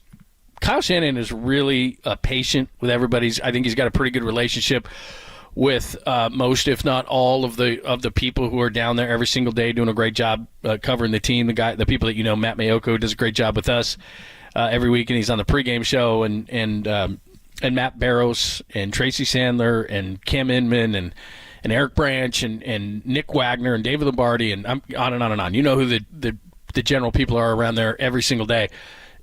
I think it's a combination of they've lost 3 in a row, and this is what I was saying, and we'll get into this in the 1 o'clock hour, and I want to get into this at 1:15 a little bit more as well. There's a palatable urgency to win this football game this weekend, and which is why I think they're going to come out and they're going to do this. In the last couple of years, they've done this. But you can tell he's kind of sick of sitting around for 2 weeks, and I think that's why he kind of lashed out a little bit on the reporters. And then the other part of it is, too, is as far as Trent Williams is concerned, and Diana Rossini, we told you this about an hour ago, said that he was going to be a game-time decision. He's questionable, so that means you're talking about 50-50. I just think he's sick of sitting around for 2 weeks, and I think that's kind of what that attitude is about, because he is, like I said, he's very patient with everybody and their questions. And if you could imagine the amount that he knows about football and then the amount of football that the rest of us know, and I don't care if you study this thing and know all the analytics and know all the numbers, if you were a ridiculously high-level expert at what you do, and then people ask you questions all the time about it, and then finally at some point you snap, and I think that's what we're finding. But I think it's not only the injury, I think it's a frustration, which I think they're going to use to play much better at Jacksonville on Sunday, but what do I know? All right, let's get to it. It is time for your foreplay. Time for some foreplay with Papa and Lund. I'm Dirk Diggler. 4 chunks of audio that really get you going. I have a gift, and I am trying to not be selfish about it, but to use it. On KNBR 104.5 and 680, the sports leader. And this is what I mean. The last couple of years, the 49ers, last 2 years especially, have bounced back after some struggles. Of course, 2 years ago they did it, and they won that last game in L.A. to get into the playoffs, lose in the NFC Championship game. And then last year, of course, with the early season quarterback trouble, and then Jimmy goes down, and then Brock comes in, they win all the rest of the games. Brock Purdy saying yesterday that when their back is against the wall, that's when they play their best. Yeah, 100%. That's how it is. And honestly, I feel like that was the case last year. When we came off the bye, we were hungry, almost like we were playing desperate every single week to win every single game, every Sunday. And we just looked at it one game at a time. We're going to fight and claw and scratch one game at a time, and it all fell into place how it needed to. So that's our mindset. Whenever we feel like our back's against the wall, I feel like we play some really good football.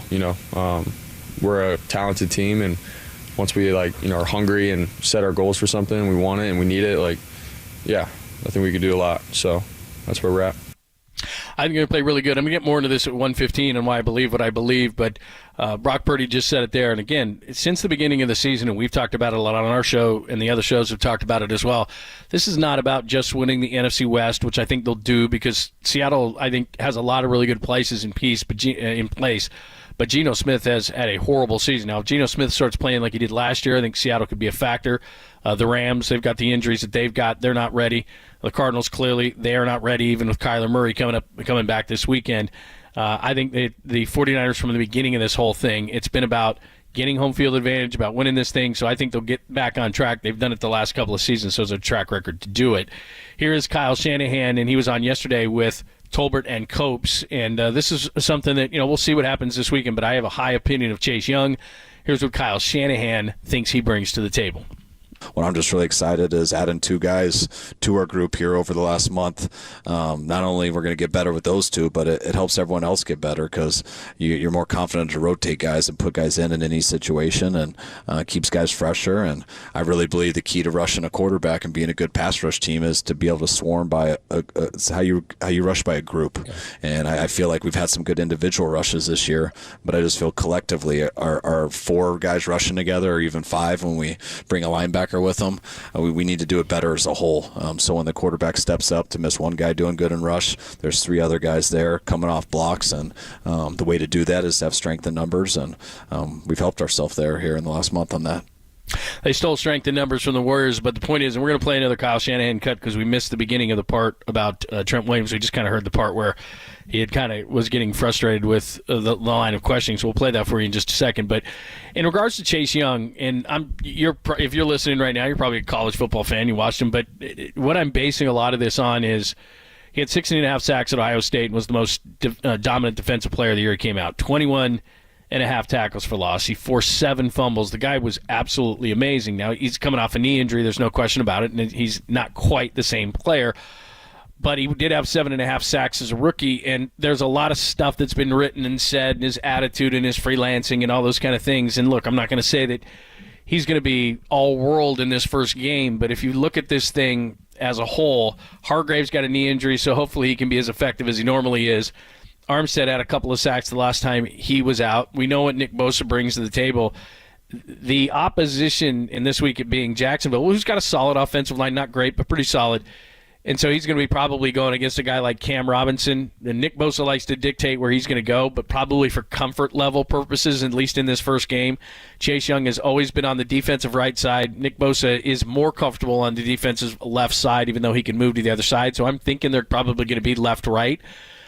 He's going to get singled until he proves that he's the Chase Young guy that was the number 2 overall pick in the draft.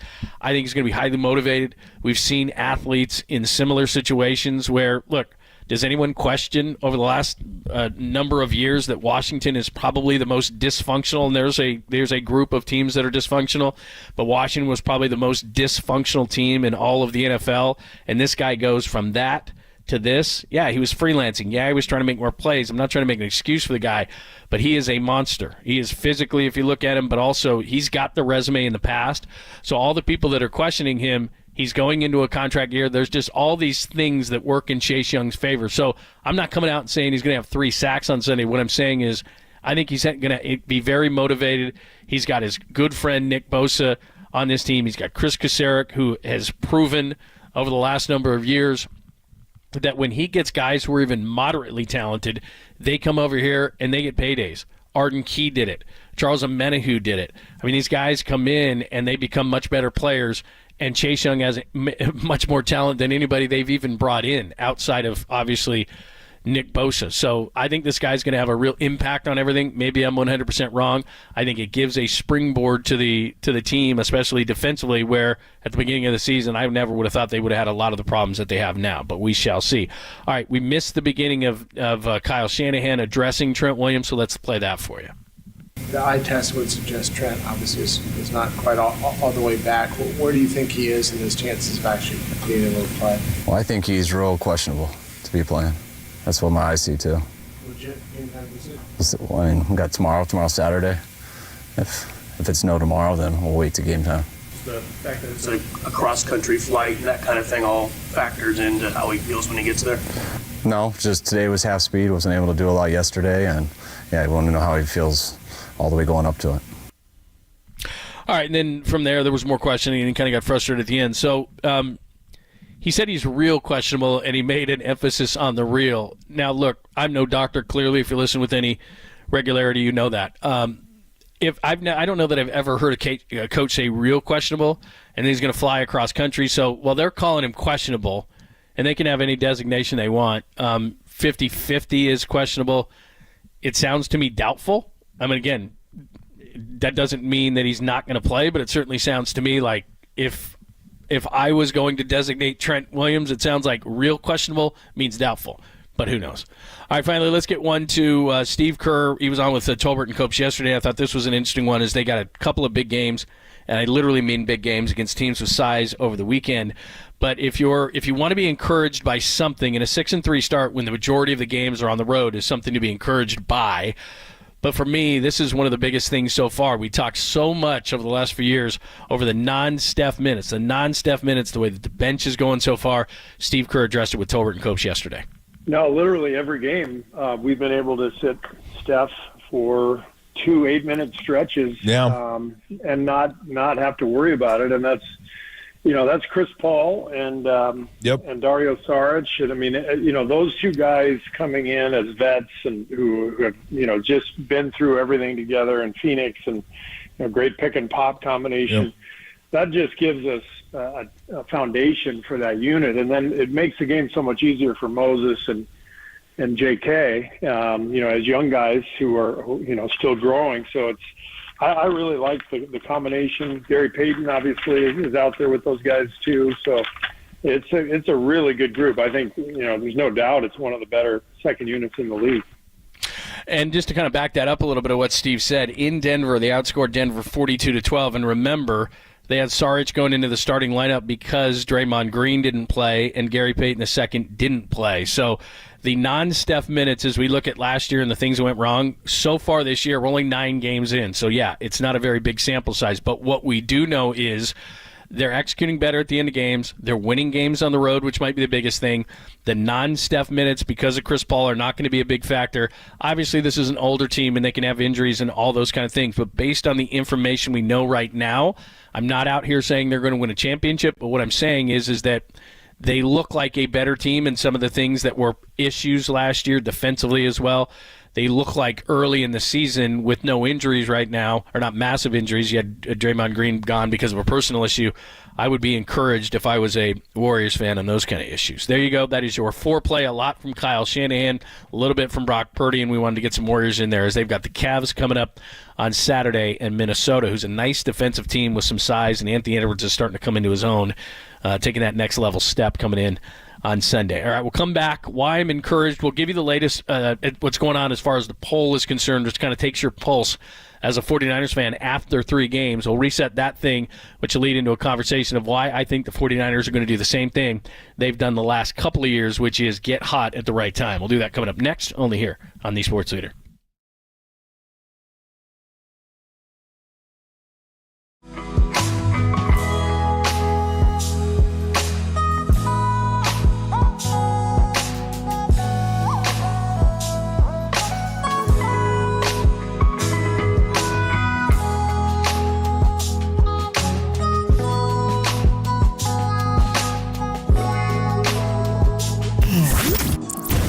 What's trending now? Trending now. On KNBR.com. 49ers GM John Lynch, he joined Murph and Marcus this morning to discuss how the 49ers can get back on track this week versus the Jags. Check out that podcast and more. It's trending right now on KNBR.com and the KNBR app.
Now, time for the Protect Your Assets with David Hollander Business and Technology Report.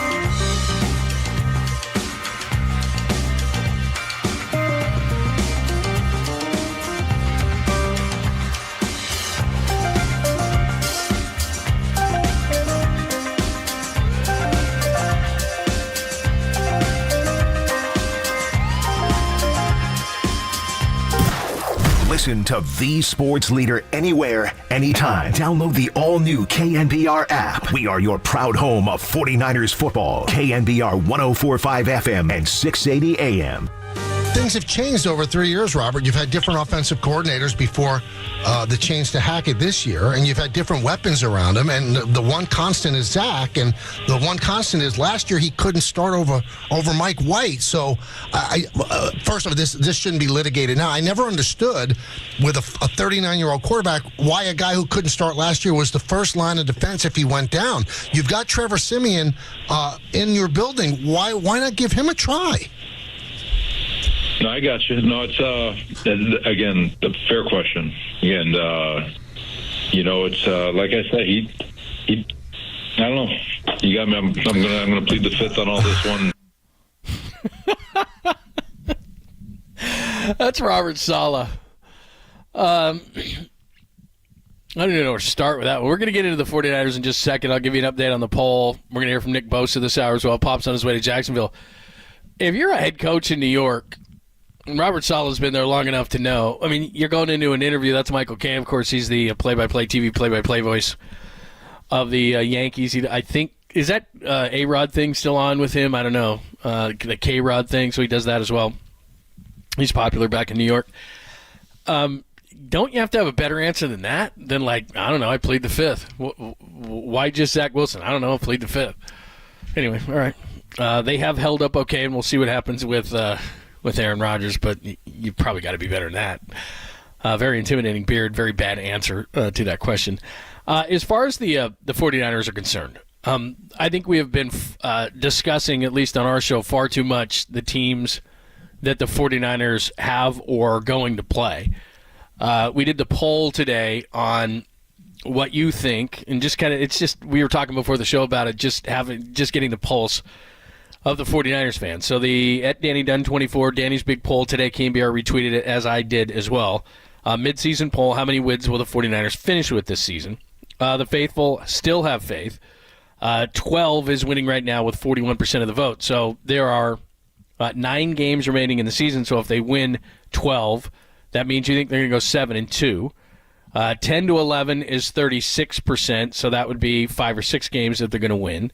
18%, 13 or more. So there is a faction of the audience who thinks that they're going to win 8 of 9 to finish the season. And then there are the Raider fans who have checked in at 9 or less at 5% of the vote. So 59% of the vote so far, whether that's homerish or not, think they're either going to go 7-2 or 8-1 down the stretch.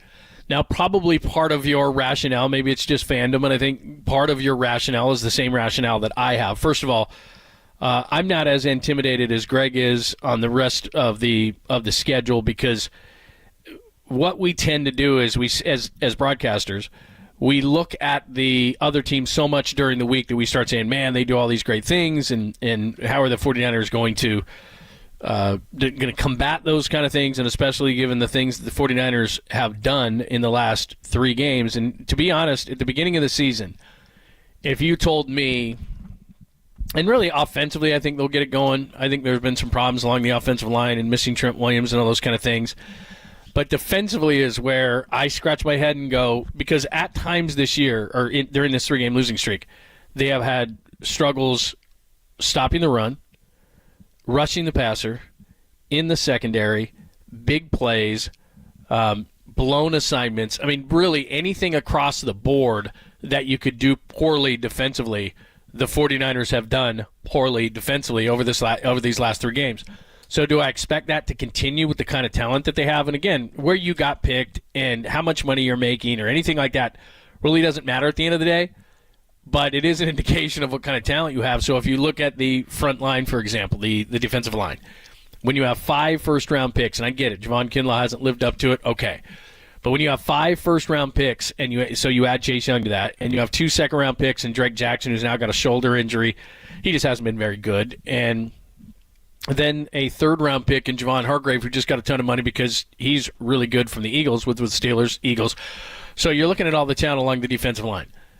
Are Fred Warner and Dre Greenlaw going to continue to miss tackles at the clip that they have? 31 missed tackles so far this season when they only had 42 all of last season. I just don't see it. I think that Fred Warner is going to play up to a really high level. I think he's pissed. I think he knows he can play at a higher level than this. So I think the linebackers, and Oren Burks has actually been pretty decent when he's been on the field. So you're looking at 3 really good linebackers. And then the secondary, which concerns me, there's no question about it, that they missed Jimmy Ward. And I think if they had it to do all over again, which they don't, that Jimmy Ward would probably be a guy that they bring back. I think we all said it. He's a really good defender, which Isaiah Oliver is a good defender against the run, but where they get you a lot of times, and it doesn't matter that you only have one issue, and the 49ers don't right now, but generally speaking, at the beginning of the season, when we looked at this defense, we saw not a pretty good defense, we saw a really good defense, but we looked at the slot and we said, yeah, well, that is what Isaiah Oliver is, and so you're going to put guys in the slot, and Jacksonville has different guys, Christian Kirk, Evan Ingram, guys that can put in the slot, and you only need one weakness defensively for a team to just hit you, and that's what they have. So I'm still concerned about that position, but most every team in the league has some sort of kryptonite or weak spot in their defense that you can attack, and that just happens to be that what the 49ers one is. At the deadline, in the number of people that we've talked to, from Mike Silver to NFL insiders, they did try to get a corner. Jalen Johnson was a guy, and then they could have kicked Demo inside, and that would have solved everything, but it didn't happen. So they get Chase Young. You're going to try to speed up the quarterback that way. And so the number one concern right now is defensively those issues. I don't expect those things to continue. Offensively, as good as Brock Purdy has played at times, most of the time, the critical interceptions, he did have the 1 fumble. So he has 6 second-half turnovers, 5 interceptions, 1 fumble in the last 3 games. Do I expect that to continue? Well, it hasn't been the Brock Purdy that we've known both last year and during the 5-game winning streak. So, again, I'm just playing Vegas odds here. I just don't think he's going to continue to struggle in that way. I could be wrong. And I'm not going to make the excuses, Minnesota, maybe he got banged up in those interceptions. I'm not going to make the excuse, Jermaine Pratt, the linebacker, made a great play on that play. Brock has got to be smarter and not throw that ball that gets intercepted. There might have been an issue with the 2 receivers in one place. If you go back and look at the Wilson interception, the second one against the Bengals, regardless of the situation, and this is how I look at it, if Jimmy Garoppolo had thrown those same interceptions, we'd be all over Jimmy Garoppolo. But we love Brock Purdy. So we find excuses or ways that it wasn't his fault or ways that maybe, this or that.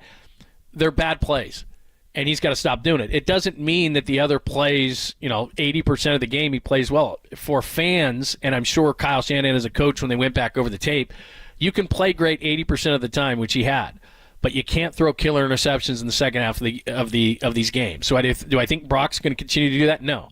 And then the third thing, and I think this is the key thing of everything, because it's the access in which the 49ers revolve, because it's the way that they're physical against the team. It's the way that they hold on to the ball so the defense doesn't have to be there as much. It's run the ball, stop the run. I know that's overly simplistic, but Christian McCaffrey still leads the NFL in rushing, and this is where Trent Williams comes in. I don't know if they can be the bully on offense and run the ball and control the clock. And then what that does is it allows Brock Purdy to play within himself in a game. And so that just fixes everything, because part of Brock Purdy's problem, I think, in throwing these interceptions and at times not looking as good, he's running the ball a lot. The play with Pratt, I think he's trying to do too much. At times, and Brock admitted this, that he's just doing too much as far as trying to do too much, I should say, offensively. So if you look at those issues, running the ball, stop the run, fixing the defense, the turnovers, are those fixable things for the 49ers? There's no question about it. And then the benefit of the doubt to me goes to the last 2 years. This is what they've done. I don't know why Kyle Shanahan struggles or the 49ers struggle during his tenure in October. They just do. Whether it's injuries, and again, I'm not going to make excuses because everybody has injuries. Everybody plays off bye weeks. Everybody is tired. Like when I heard that, and I don't think Kyle is trying to make excuses, but when I hear in any sport, like the Warriors look tired, the Niners look tired, that team looks tired. Well, it is what it is. It's early in the season. They shouldn't be tired. They shouldn't be lethargic. They shouldn't lose their legs. I don't know why they do. I don't know the explanation behind it. But bye weeks, going on the road. I mean, we could make an excuse that they're going to Jacksonville, flying across the country. It's a 10 a.m. start. They lost the game. Okay, it doesn't matter. All those teams do it. I've talked to Dennis Brown enough in the pre-games and the post-games and off the air. Those Niner teams never talked about stuff like that. They never talked about 10 a.m. starts. They never talked about, oh, my God, the other team's coming off a bye. They never said that, oh, we're so tired, that's why we lost. Like, everybody goes through the same thing. They do. And so the reality is you either won it, you lost it, and what's around it and the excuses that are around it really don't matter. They're excuses. There are certain things in sports, I say this all the time, it's a favorite of mine, where there are excuses and there are explanations for things. To me, schedule can be an explanation sometimes. I mean, the Warriors play 3 games in 4 nights or whatever the case may be. I guess there can be an explanation there, but a lot of times these things, especially to fans, they just sound like excuses. And to coaches, they sound like excuses because once the schedule comes out and once the travel and once the this and once the that, injuries can be both excuses and explanations. In the case of the 49ers, Deebo Samuel, who is, I'm not going to say we take him for granted, but we look at it and we say, geez, if Deebo's out, they got all these other things. I get it. But he is the physical nature of their running game. McCaffrey can be, but he sets a tone. There's so many different things that he does. The motion that when he's in motion and the type of things that he demands as far as the defense watching him, it's huge. And we all know what Trent Williams brings to the table. So if Trent doesn't play and they lose the game, I guess it could be an excuse or an explanation depending on what it is. But if you throw everything together, Williams and Deebo missing, if both of those guys play, because Deebo gets hurt the first play against Cleveland, Trent Williams gets hurt later, knows that he's pretty banged up and doesn't play to his level. It was kind of like the NFC Championship game a couple of years ago. So again, I could call that an excuse. I could call it an explanation. If you have just massive injuries, right, which the 49ers had in, say, 2020, and it's just this guy's down, and it becomes to the point where it's almost laughable so you don't cry, then that becomes an explanation. So it just depends. But this weekend against Jacksonville, to avoid going 5-4, in a long-winded way to say this, they've played well the last couple of years in Novembers. There's a lot of indications that what they really are is not what they've been over the last 3 games. So to me, I got a lot of confidence not only in winning this Jacksonville game, but then I start looking at the schedule moving forward. Look, the Ravens are going to be really tough at home. The Eagles are going to be really tough on the road. But I'm not convinced that Seattle's anything, even though going up there is very difficult. I don't care that Arizona got Kyler Murray back. They're not any good. By the time they play the Rams, I don't think Stafford's going to be playing. I don't know how much more the rest of the year with the thumb injury, but by that point, they're out of it, and I don't know how much they're going to play. The Commanders give up 1 million sacks per game, and by that point, hopefully Chase Young, who will be extra motivated to play great against the Commanders, will have the defense down, be starting and pinning his ears back and crushing guys. So Greg said earlier that the schedule is tougher, and it is from a year ago when they went on that big run. But I wouldn't be, as a fan, intimidated by the schedule outside of the Ravens, who you get at home, and going to Philadelphia. I don't know, because of this 3-game losing streak, if they can get back in the conversation for home field. I doubt it. But I do have a lot of confidence in what the 49ers can do the rest of the way. So give me your thoughts. We got the poll up there. How many games will they win the rest of the way? Take a little bit of pulse on 49ers fans. Give me your thoughts on that. Text line is wide open. You can always listen and watch on YouTube and Twitch as well. We got that going for you as well. But coming up next, Nick Bosa, conversation that Papa did. We won't play the whole thing, but we'll play 3 or 4 minutes of it. But the main part of it is Chase Young coming to play with Nick Bosa, his old buddy from Ohio State. How does he feel about it, and how does he feel it's going to help the 49ers pass rush? We'll get into that coming up next, only here on The Sports Leader.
Do yourself a favor. Download the KNBR app on your smartphone. You'll be glad you did. This is KNBR 104.5 FM and 680 AM. Just want to sack the quarterback, dude. It's not as easy as it looks.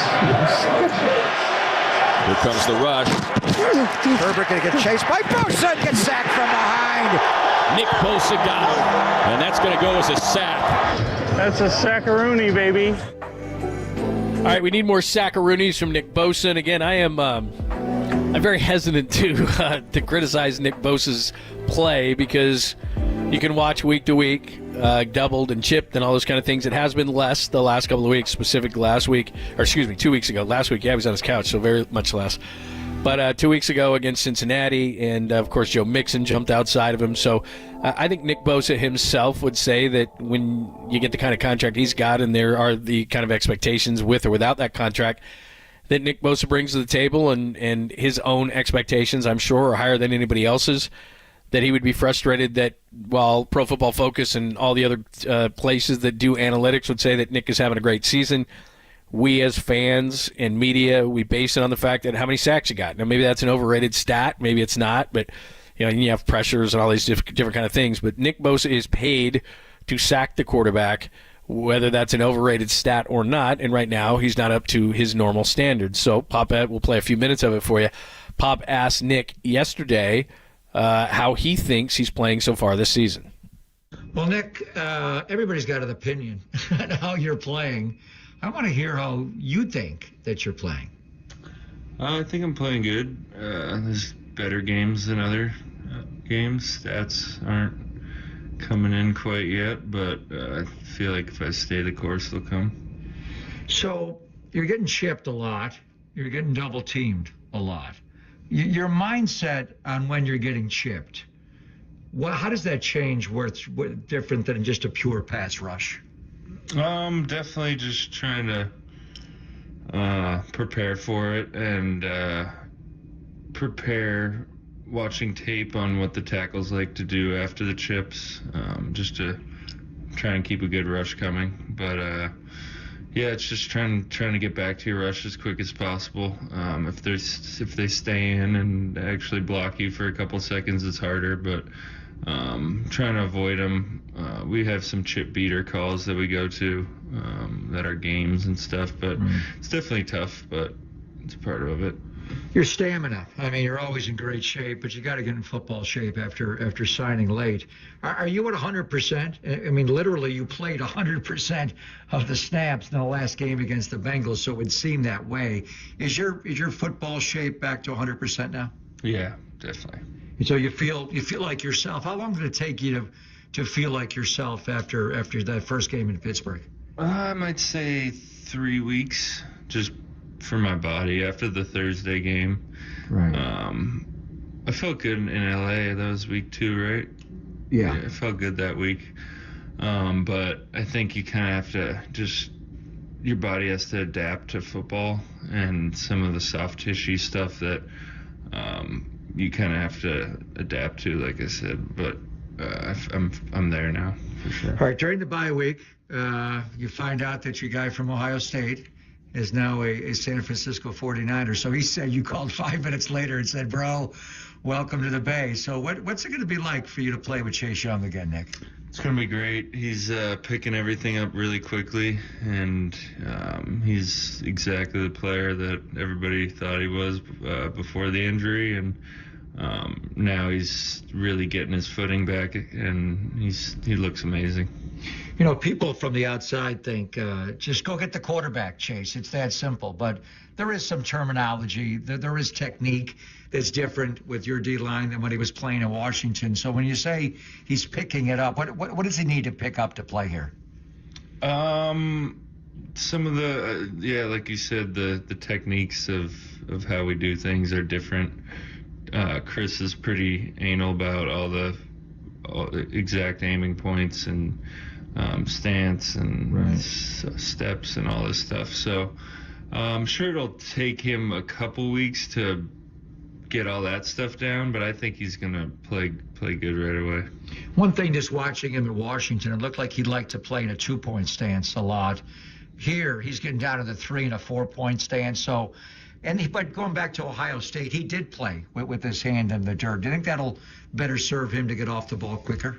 Yeah, I do. I think he's excited about it, and he could still get in that 2 if he wants to on third down. It doesn't really matter, but first and second, you want to be in that stance for the run stuff. And but if he could get off, if he's seeing things better in a 2 on third down, like some guys like to look at,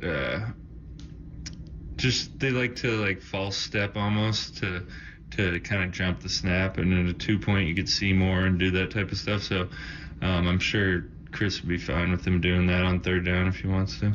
Well, when you were playing with him in Ohio State that 1 full year and part of the second year, did you guys line up next to each other very much on the same side of the line? We never did. No, we didn't do too much fancy stuff like that at Ohio State.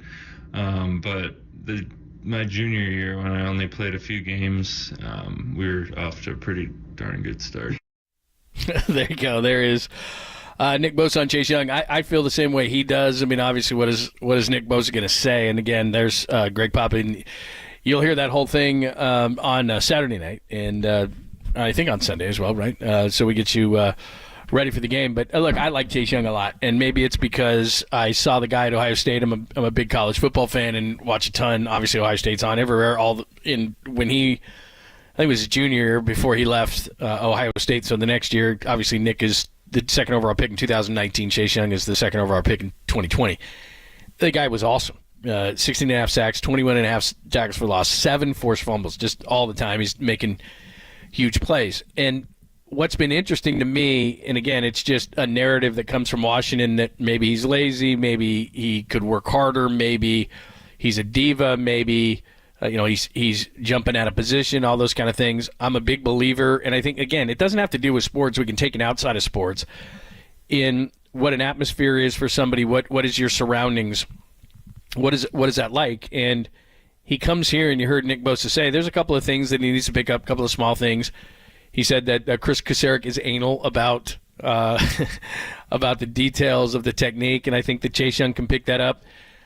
Maybe I'm like an Al Davis in that you look at the height, weight, speed of a guy like Chase Young, like it's not possible, but it looks this way. Maybe it's an optical illusion that when Chase Young is standing next to Nick Bosa, you're like, geez, Nick Bosa's small. Now, obviously his legs aren't, but Chase Young is all of 6'5" and about 265 pounds. So, yeah, a guy can look that way and not play well. I understand that. There's the physical nature, and it's why people miss on a guy like Brock Purdy. It's why guys miss or teams miss on prospects all the time, because they fall in love with the physical, and this happens in every single sport. Or look at the arm, or look at the size, or look at the speed, or look at the strength.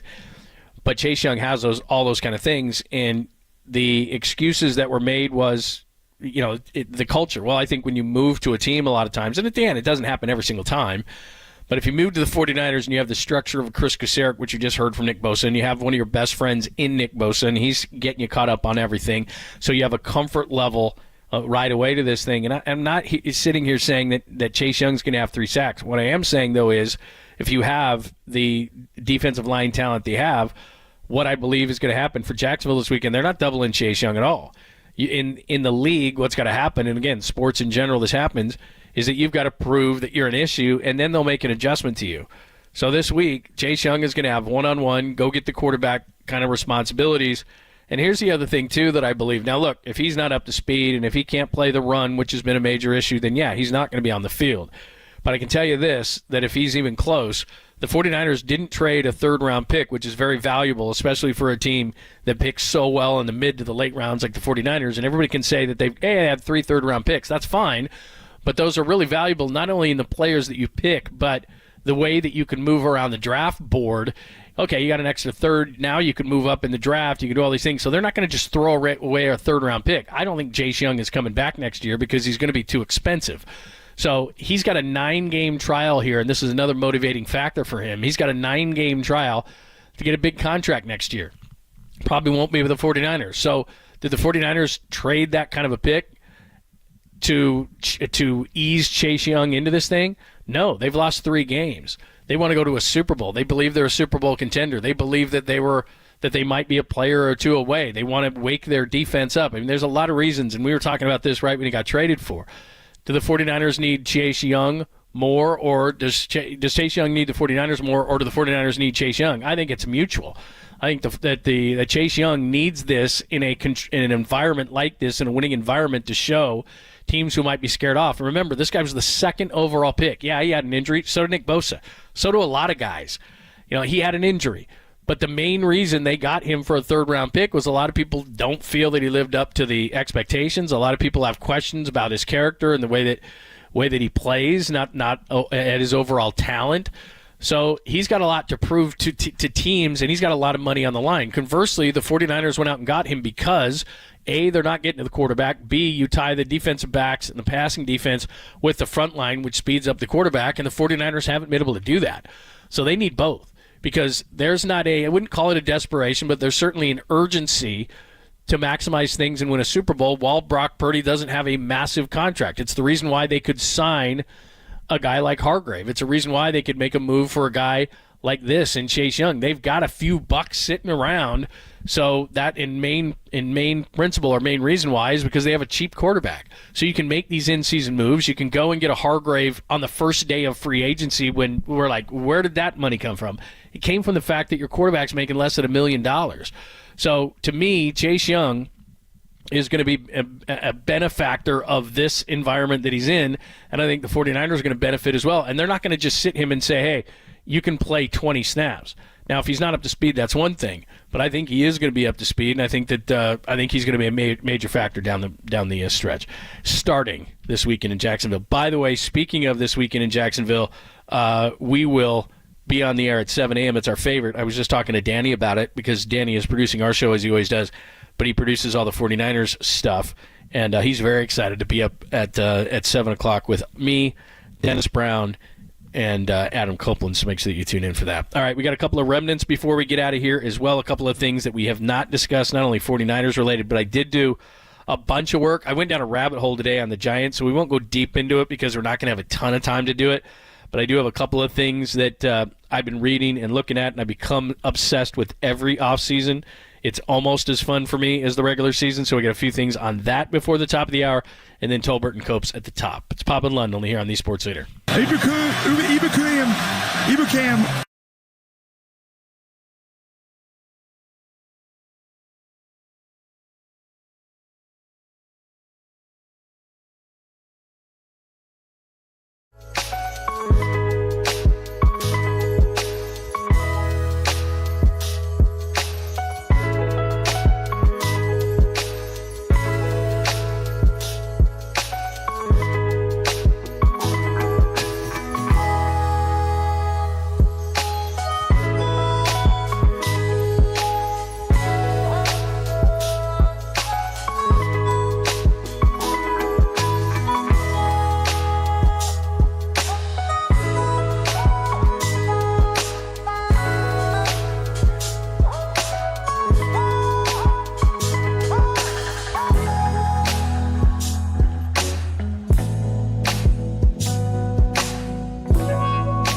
Listen to the sports leader anywhere, anytime. Download the all-new KNBR app. Now back to Papa and Lund live from the KNBR Casino Matrix Studio. Casino Matrix Progressive Jackpots are here. Where are you? Just drop in. Please play responsibly. 1-800-GAMBLER.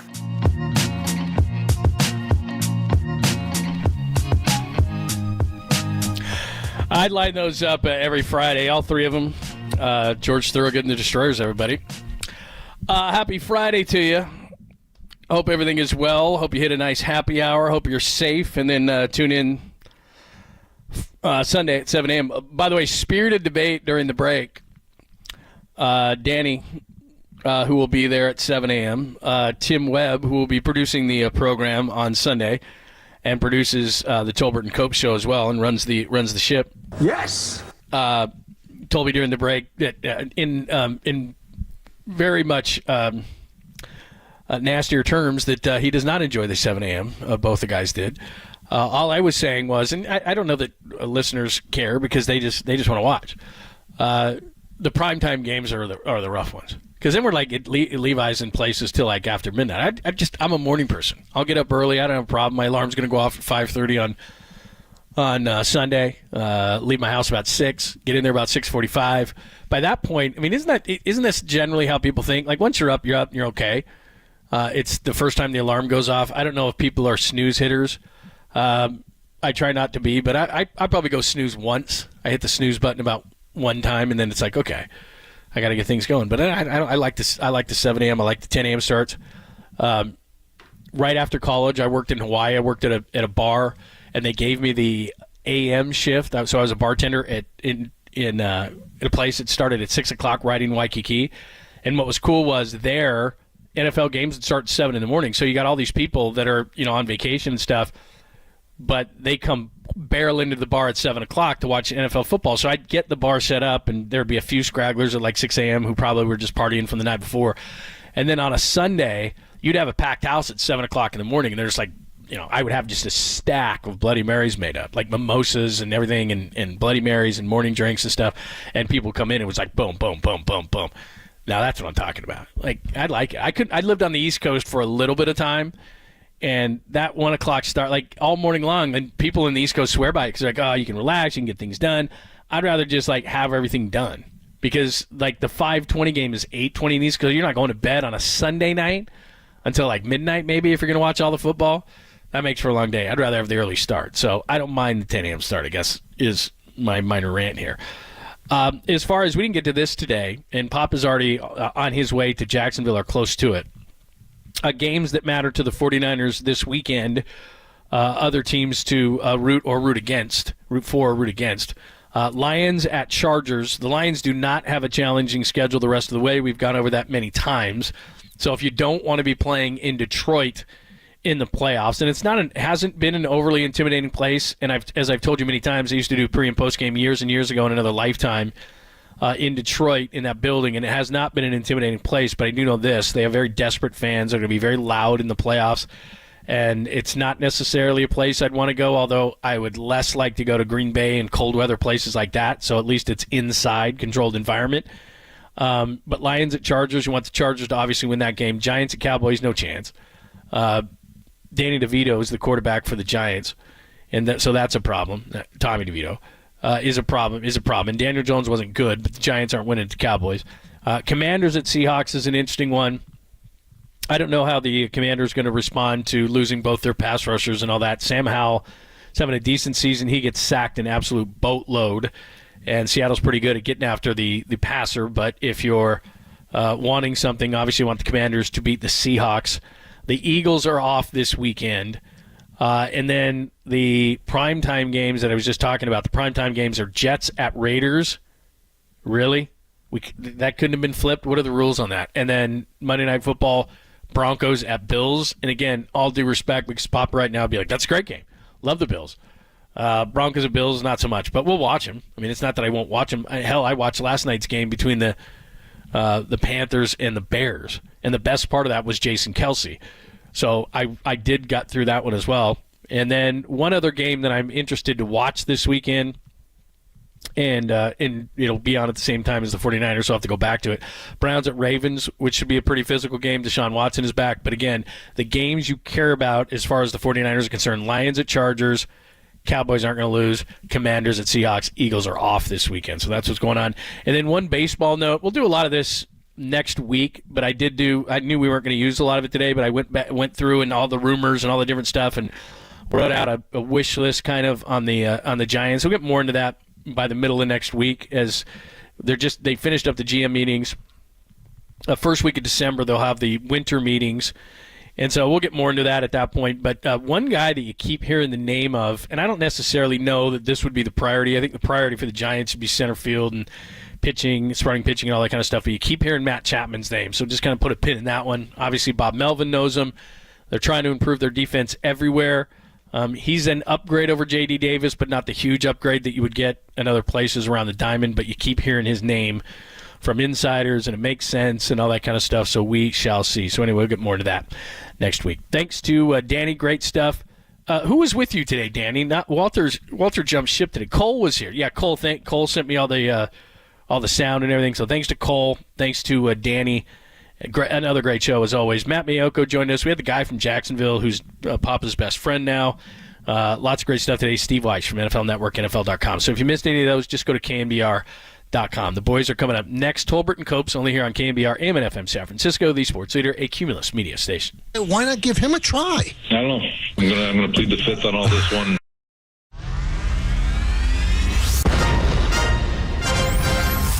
The NBA brought him to the Bay, while his co-host was born and raised here. Adam, that is great co-host work right there. That is amazing. You're lucky to have Adam, Tommy. Oh, absolutely. It's time for Tolbert and Copes. Let's get it on! Tom Tolbert. Yeah, thank you. Now if I could ever get some beer. And Adam Copeland. Adam Copeland has arrived! On KNBR 104.5 and 680, the sports leader.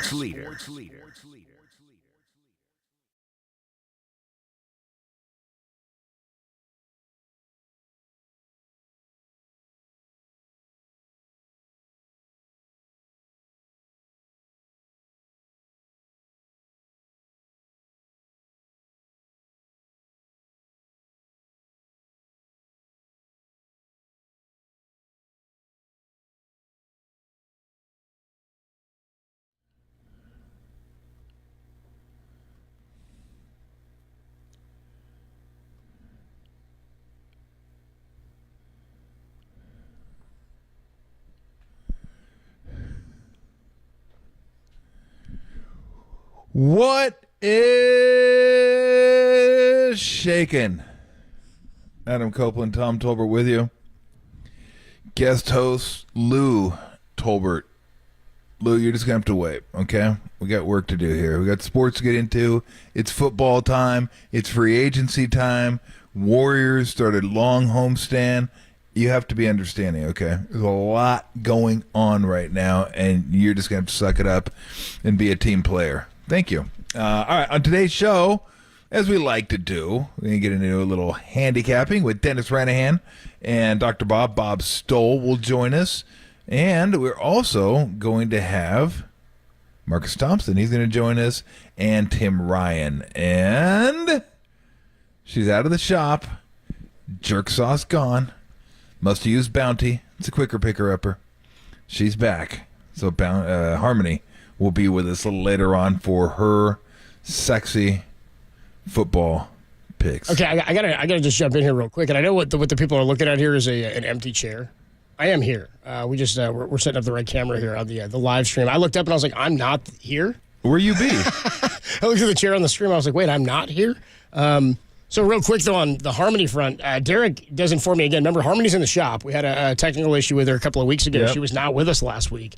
And so Derek says, quote, we are working hard to make sure Harmony is working and is okay to come on. We've got a like a work order out. They're trying to get her fixed up. I think they're working away at the shop or in the lab, wherever it is that she gets fixed up. But we don't know if she's back. I've been informed she was by maybe I was misinformed. The expectation is I jumped the gun. Apparently, we hope she's going to be here at 5:30. But you know, normally Harmony makes her picks at 5:30, so we'll be checking in with the warehouse and the factory and.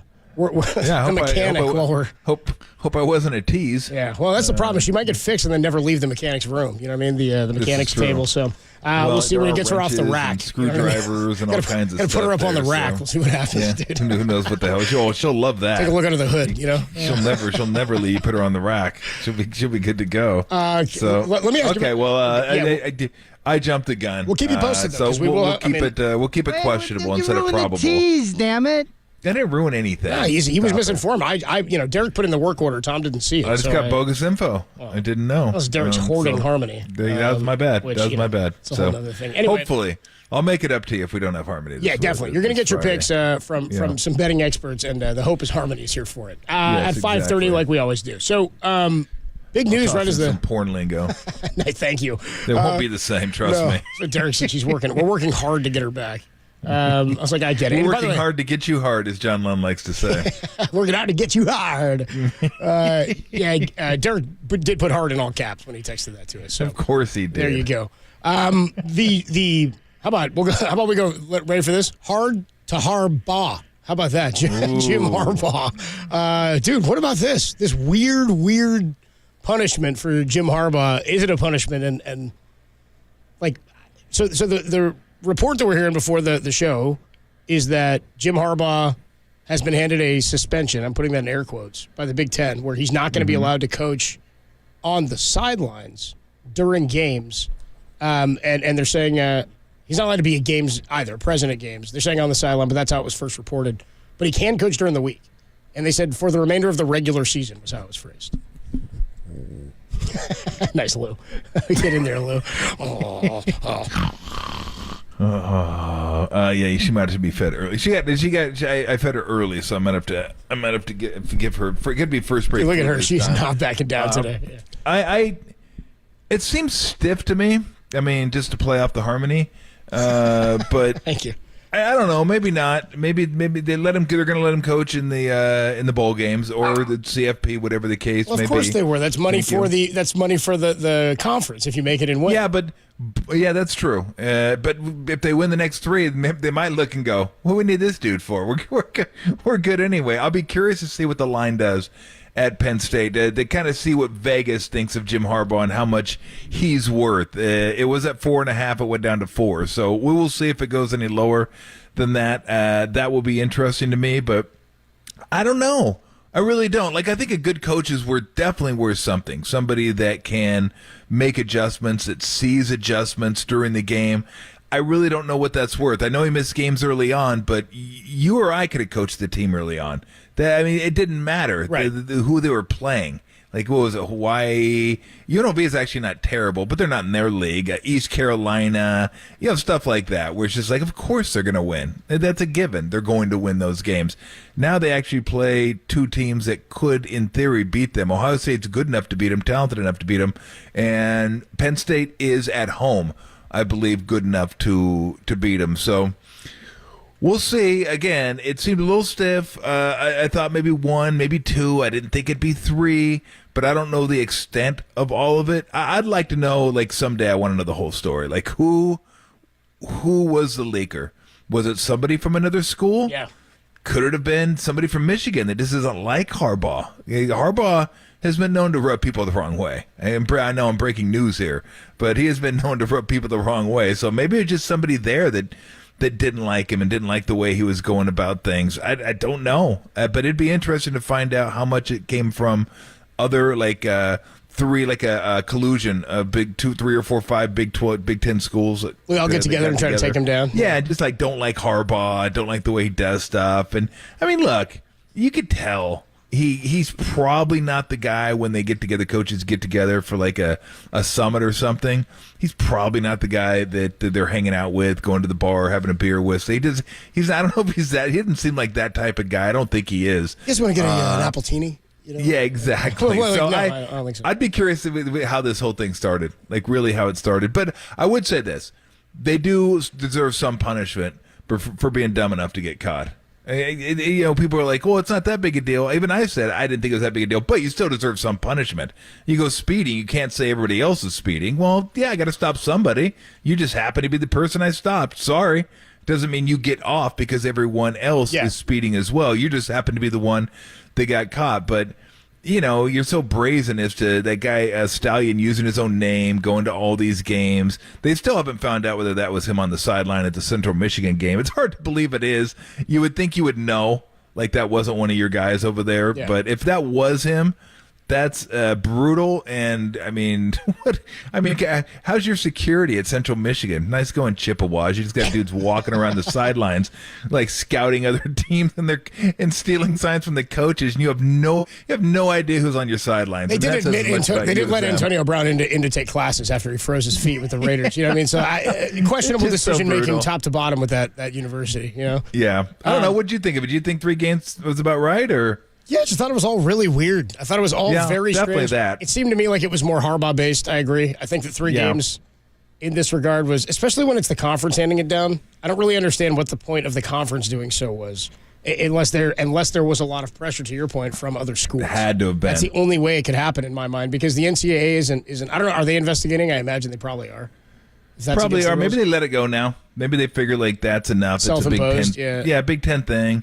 Let Big Ten handle it. And another thing I will say, the school, but possibly. Another thing I will say is this: it matters a little bit if he didn't know, but you still got to know. You're still responsible. You're the head coach. You're responsible for your program. Also, he knew. Come on, he knew. I agree. I'm with you. Come on. I agree with you. None of these guys don't know what's happening under their nose. It's like I never bought the whole Joe Pa didn't know. I was like, what are you talking about? This guy runs a university. What are you telling me he didn't know for like over 15 years? He didn't. What are you talking about? But let's say he didn't know. Which, again, you and I agree on this. Yeah. It's hard to even imagine. Like, I got a fertile imagination. It ain't that fertile to where he doesn't know what's going on in his program. Like, all those big dudes, like the top dog guys, they know what's going on in their program. You tell me Saban doesn't know what's going on at the program? And if you don't, then you don't, and you still get buzzed. Like, you're the captain. You're the one that's going down with the ship. Pat Fitzgerald's the one we most recently talked about with Northwestern, where we said, is he responsible? Yes, he's responsible for the kids. Is he supposed to know what's happening in dorm rooms when he's not there? No, not probably necessarily. Not, but he's the head coach and it's his program, so he's responsible for things. Exactly. And I thought that was a little. We both agreed he shouldn't have been fired when he. Also, anyway, that's punished. That's fine. That's fine. And again, I'm not saying you can know everything, but it's still your responsibility. Like, I think a lot of coaches don't want to know. They want plausible deniability. So it's like, whoa, whatever you do, don't tell me. Well, then you're not going to know, but now you're making sure you don't know. There's some things you're probably just not going to know because there's so many kids in a program. Something might slip through the cracks and you're just not going to know about it. But that still doesn't absolve you of it. You're still the leader of that program. But the thing is, with this, that's a little bit different than that, is this was actually football related. This was like football related. Like, you would think Harbaugh's on the sidelines watching these games going, damn, we seem to be in the right position every time they run the ball. This is incredible. Like, are we that good? Yeah. It's incredible. Like, at the last minute, we shift right into the gap. Damn, we're good. Like, I mean, come on.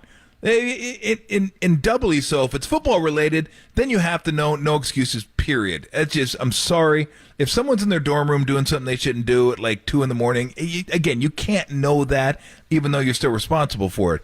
But it's on the football field, and it's football related. You can't even try to convince me that you didn't know. And if you didn't, I really don't want to hear that one. That one is like, I don't care if you didn't know, because you should have known that. And you should have been smart enough to figure it out by watching your team play, thinking, damn, we're really good at guessing these plays, aren't we? This is pretty amazing. So this is fine. I mean, that's good. Just as long as they didn't do anything to the kids, because the kids weren't in on it.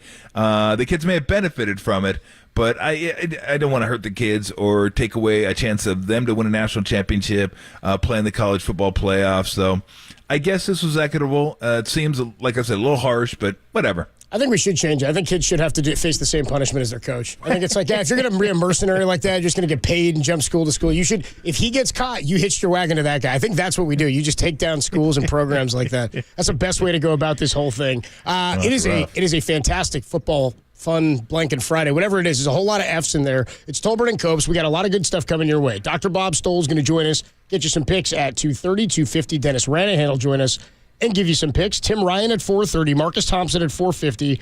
And we are going to try to get Harmony for the double bang. Maybe she's only a single banger today because she's a little under the weather. So, by the way, text line, as Harmony was broken, we sent her to the shop to get fixed. 541 says, eat scat, Derek. Bring back Harmony.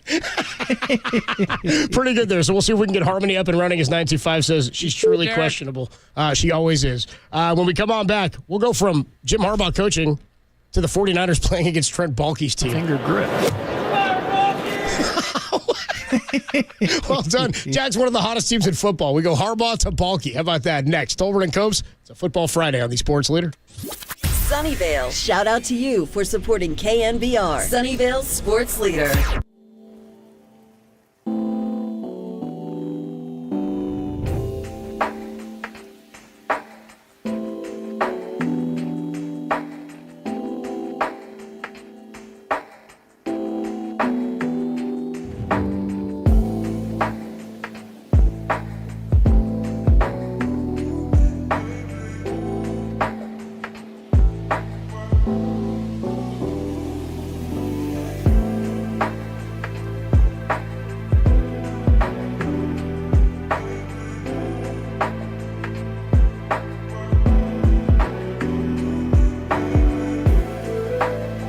John Lynch joined Murph and Mac for his weekly conversation this morning and talked everything from Chase Young's debut as a 49er to Steve Wilks going from the booth to the sideline. Check out more and hear that interview trending on KNBR.com and the KNBR app.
Now, time for the Protect Your Assets with David Hollander Business and Technology Report.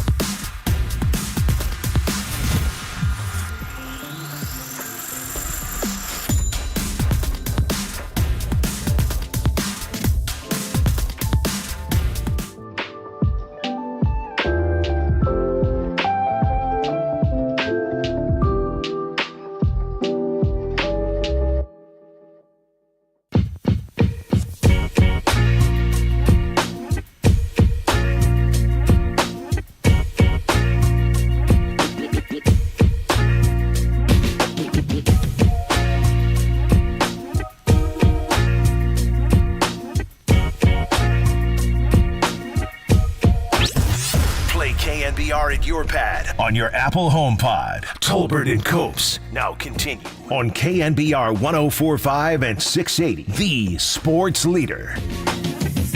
The eye test would suggest Trent obviously is not quite all the way back. Where do you think he is in his chances of actually being able to play? Well, I think he's real questionable to be playing. That's what my eyes see too. Legit game time decision? I mean, we got tomorrow Saturday. If it's no tomorrow, then we'll wait to game time. The fact that it's a cross-country flight, that kind of thing all factors into how he feels when he gets there? No, just today was half speed. Wasn't able to do a lot yesterday, and yeah, I want to know how he feels all the way going up to it. It's a Football and Ska Friday. Trent Williams, the guy they're talking about, we're all wondering if he's going to be back. Tolbert and Copes with you. Plenty of good football stuff coming your way as the Niners get ready for the Jacksonville Jaguars out of the bye week. Third opponent in their last four who's coming off of a bye. The Jags are hot. They are a dangerous team here. They do have flaws. There are some holes, but the Niners need to correct a lot of what they were doing. I talked to, we'll play the hit we did with Tim Ryan for you a little bit later, but when I spoke to him earlier today before he got on the plane to Jacksonville, he's like, Copes, Chase Young, bro. He's a monster, bro. He's bigger, way bigger than I thought, bro. Like he's like, you know what we talk about with McCaffrey, the speed, the burst. He can't believe the same sort of stuff from him. And he goes, these two guys at Ohio State try to believe they were on the same defensive line, Nick Bosa and Chase Young getting after it, right? So the big question, though, as he is questionable, you heard Kyle Shanahan there, Trent Williams. He did practice today for a second straight day. Diana Rossini of The Athletic reports that Trent Williams' ankle, it is improving, but it's a true game time decision. The injury, that's the designation for him, is he's going to be questionable, at least going into the game if they're going to wait right until the start. The offensive line in general hasn't been great. Jalen Moore, I feel like, has played a little bit better than I anticipated he would play. A couple of their pushes and touchdowns to that left side from McCaffrey in the last couple of games have gone his way, and he's done well. But it's harder. You can't replace a guy like that. I mean, Trent Williams is the guy, maybe the best at the position of all time. So if he can't go, how much about your level of confidence in this team this week changes? Well, it hurts. I don't think there's any doubt about it. But getting Debo back is going to be huge. He's back. That's part of your running game, is getting the ball out to him, or you can run those fly sweeps with him. But that's part of your running game, and just part of your overall physicality too. It's kind of like who your team is, and he's a big part of it. I've always said him and Kittle were a massive part of that. So getting him back will be huge. But yeah. We said it before the season started. Who are the two guys they cannot lose? Bosa, Williams. So when you lose Williams, yeah, you're going to take a big hit. They've literally lost every game since he went down. He's the best tackle in football. Yeah. So, yeah, it's a massive loss. There's no sugarcoating it. This is Do I think they can win without him? Yeah. What do you think? You think so? I think Lou thinks so. I don't know. She's like, I'm not sure. I love when she goes for the microphone. Look at her. It's crazy. I don't know. Yeah, she wants the mic. She's like, give me the damn mic so I can go get some food. But yeah, no, it's a big deal. So their pass rush isn't great, but without him, yeah, it just got better. So it's like he's one guy that I would say, I don't know if he would affect the point spread. He might. Probably not. Offensive linemen don't. But if there's one guy that would, like, he would be the guy. Like, if he was worth a half a point, he would be worth a half a point because he's that important, not only to the run game but the pass game as well. So it'd be awesome to get him back. Yeah. I probably would rather have him back than Debo if I had to make a choice, just because you have other targets, other weapons out there.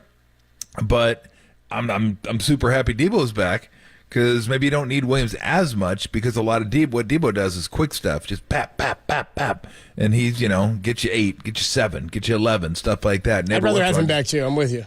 Breaks a huge one, but Troy, it's not like, usually talk about offensive line, you're like, yeah, it'd be kind of nice to have him back, but with him, it's like, no, it's a big deal. It's a big deal when he misses games. I don't think there's any doubt about that. Check on the Golden State Lumber Building Materials text line. Texter here says, shouldn't we wait to start Williams, rushing him back to take care of the rest of the season? If we rush him back, it could hurt him for the rest of the season. It's true. Like it's not a linear injury necessarily, because they've already said it's taken much longer than they anticipated. This guy says, what's worse? 559 says, what's worse, a game or two, or the whole season when it makes it worse by coming back way too soon? I don't want any game without him, but we got to be smart. I think he's a guy who's going to determine his own status. As long as he's not going to do more damage, this is all about whether or not he can help them or it's going to hurt them for him to be out there. Don't forget the Browns game. He got hurt and he left, and he came almost right back in.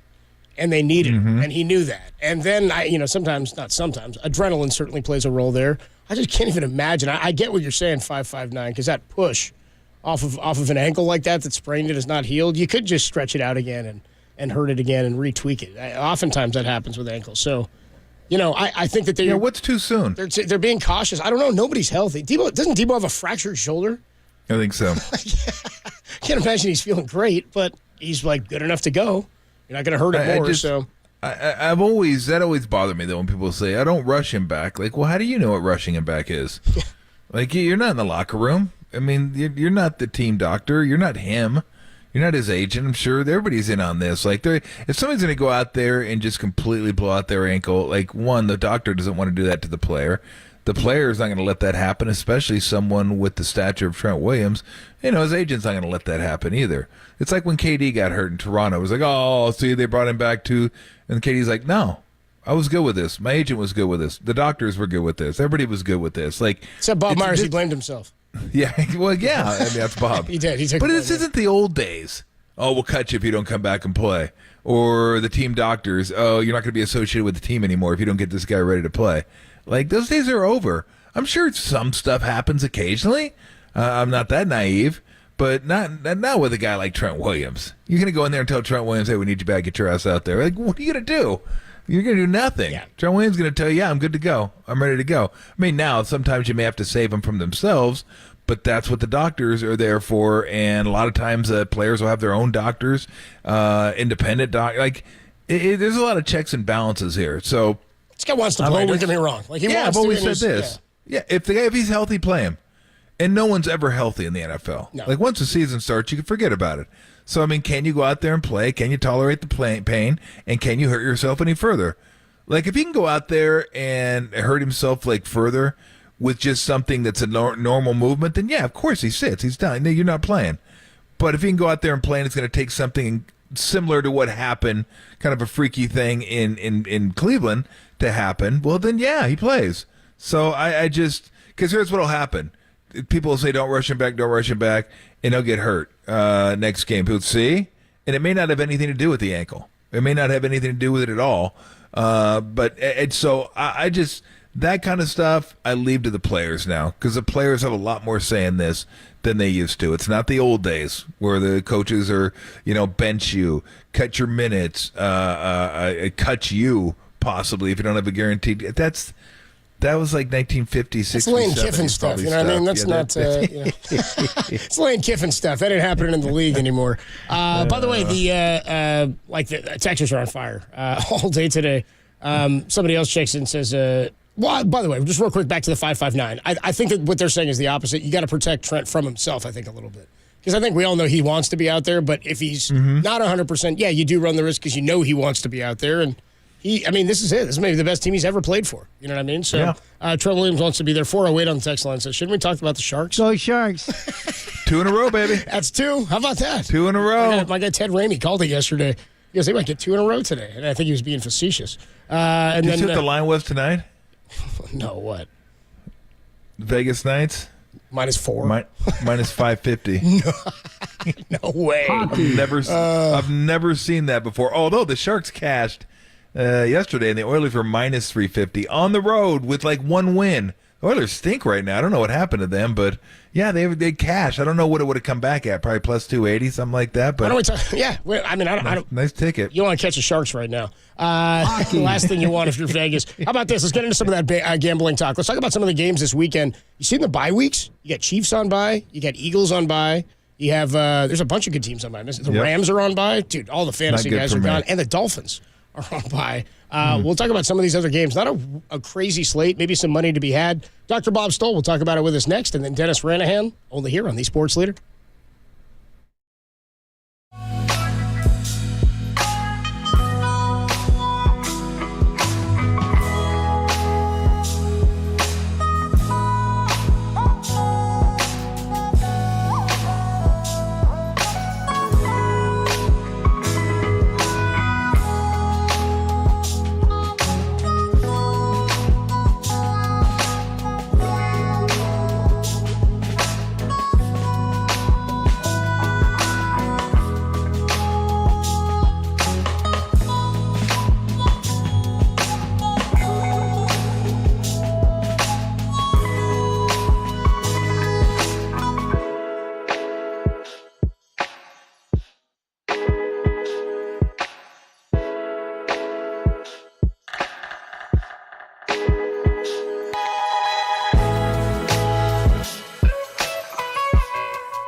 KNBR in FM at 104.5 FM. Now back to Tolbert and Copes. Tom Tolbert and Adam Copeland on the Sports Leader.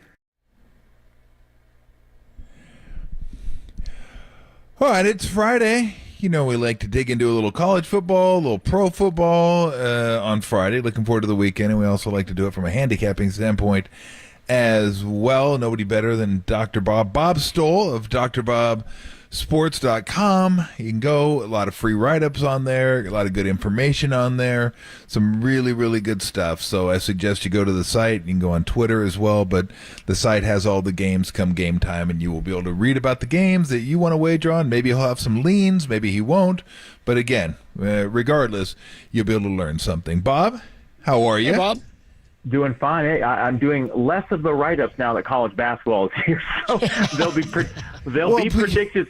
be predicted scores on all the college games, and all the NFL games are written up in detail, and a lot of those are on the site for free. But the college games you'll get scores, except the leans. I will put a little bit of analysis. So not much analysis this time of year because I'm just too swamped. But I'll do my best. I would have said that would have been great information to have 45 seconds ago, but I should have let you know that the. What do you get? It doesn't bother me one bit. Real quick, let me bring us back just for a laugh because we love it on a Friday, and I think Bob will like this. We were all just sitting at home. Nobody gets into college basketball as early as Bob, Dr. Bob, and our engineer Tim Webb, Thin Tim here.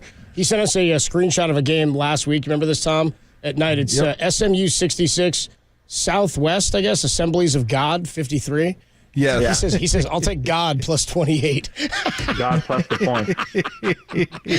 Hey, I don't know if they covered. Did God cover, Tim? Yeah, God didn't cover. He said no. What if God plays incarnate word? Well, I don't know. That's a little bit of a quandary, isn't it? Yeah, it is a little bit. Yeah, it is a little bit. All right, let's get to some games. Let's go to some, we'll get some college and get to some NFL. Let's get a couple of the, maybe some of the bigger games in college. Ole Miss getting 11 from Georgia.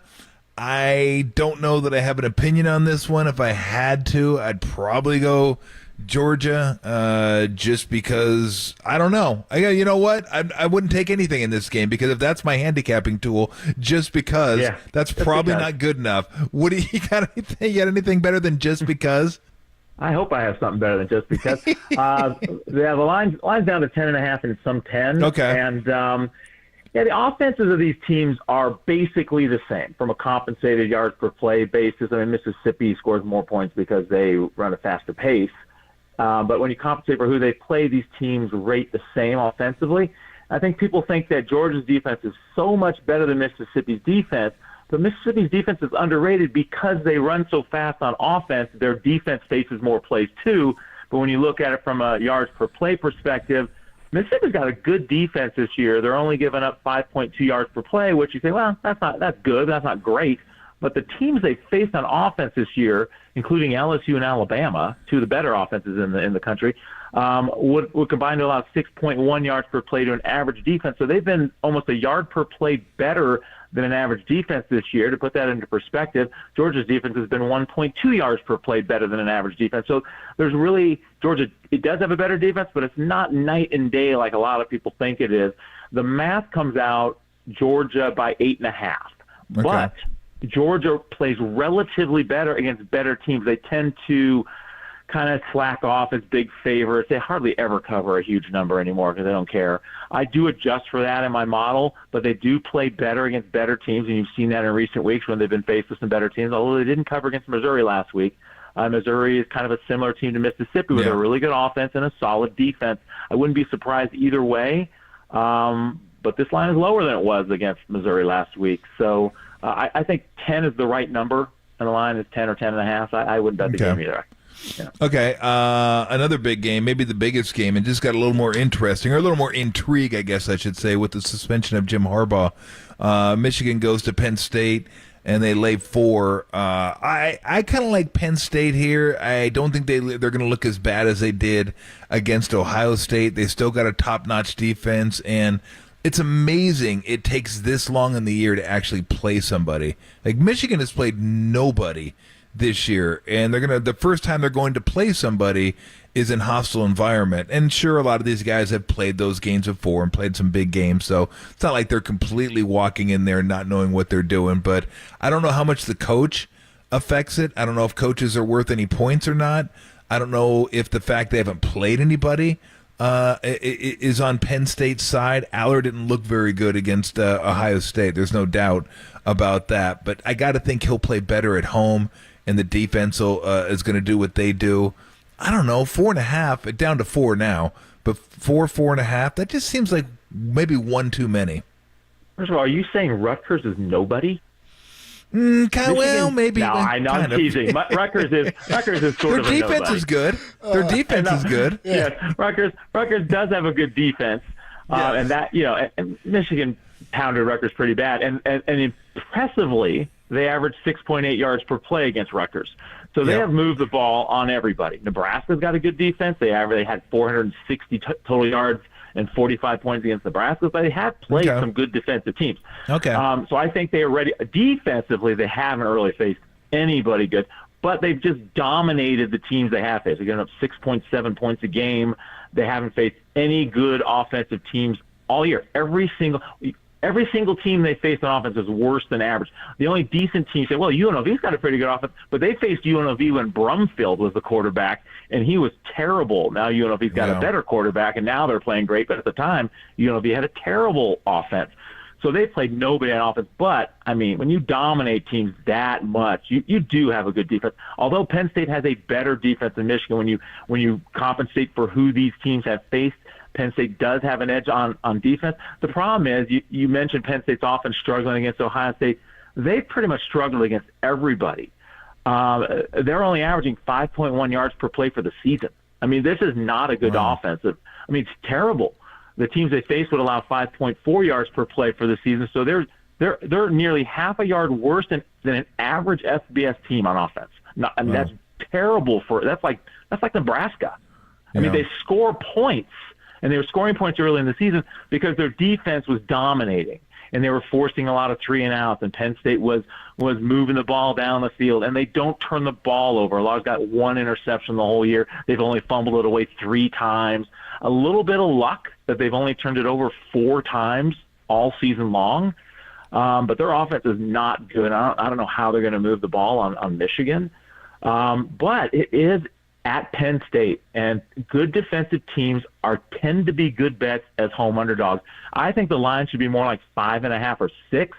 And now without Harbaugh, who knows? This is a weird situation. I don't know either. Is it worth a point, half a point? I don't know. But I guess if I had to bet it, the trends of really elite defensive teams getting points at home it's a really good bet generally. About 65% going back about 40 years. So I guess I'd probably rather have Penn State, even though I think the math favors Michigan. Like you said, it's tough to win in Penn State. A good defense like that, getting more to field goal at home, generally those cover. But I wouldn't bet the game. Got it. Okay. Let me give, if anybody's just kind of cruising around, sitting at home tonight going, what should I do? UNLV, can I interest you in UNLV, Wyoming? Can I interest you in that? Yeah. Can I?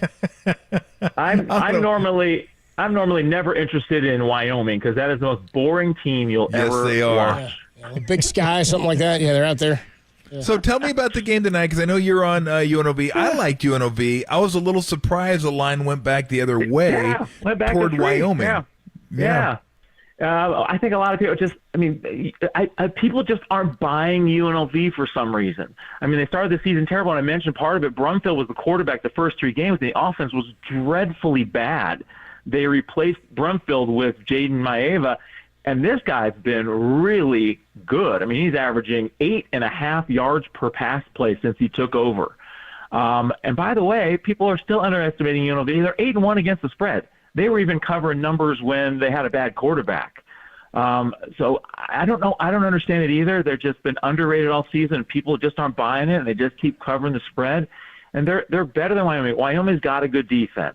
UNLV's got a good offense. Yeah. That's a bit of a wash. And UNLV, not great defensively.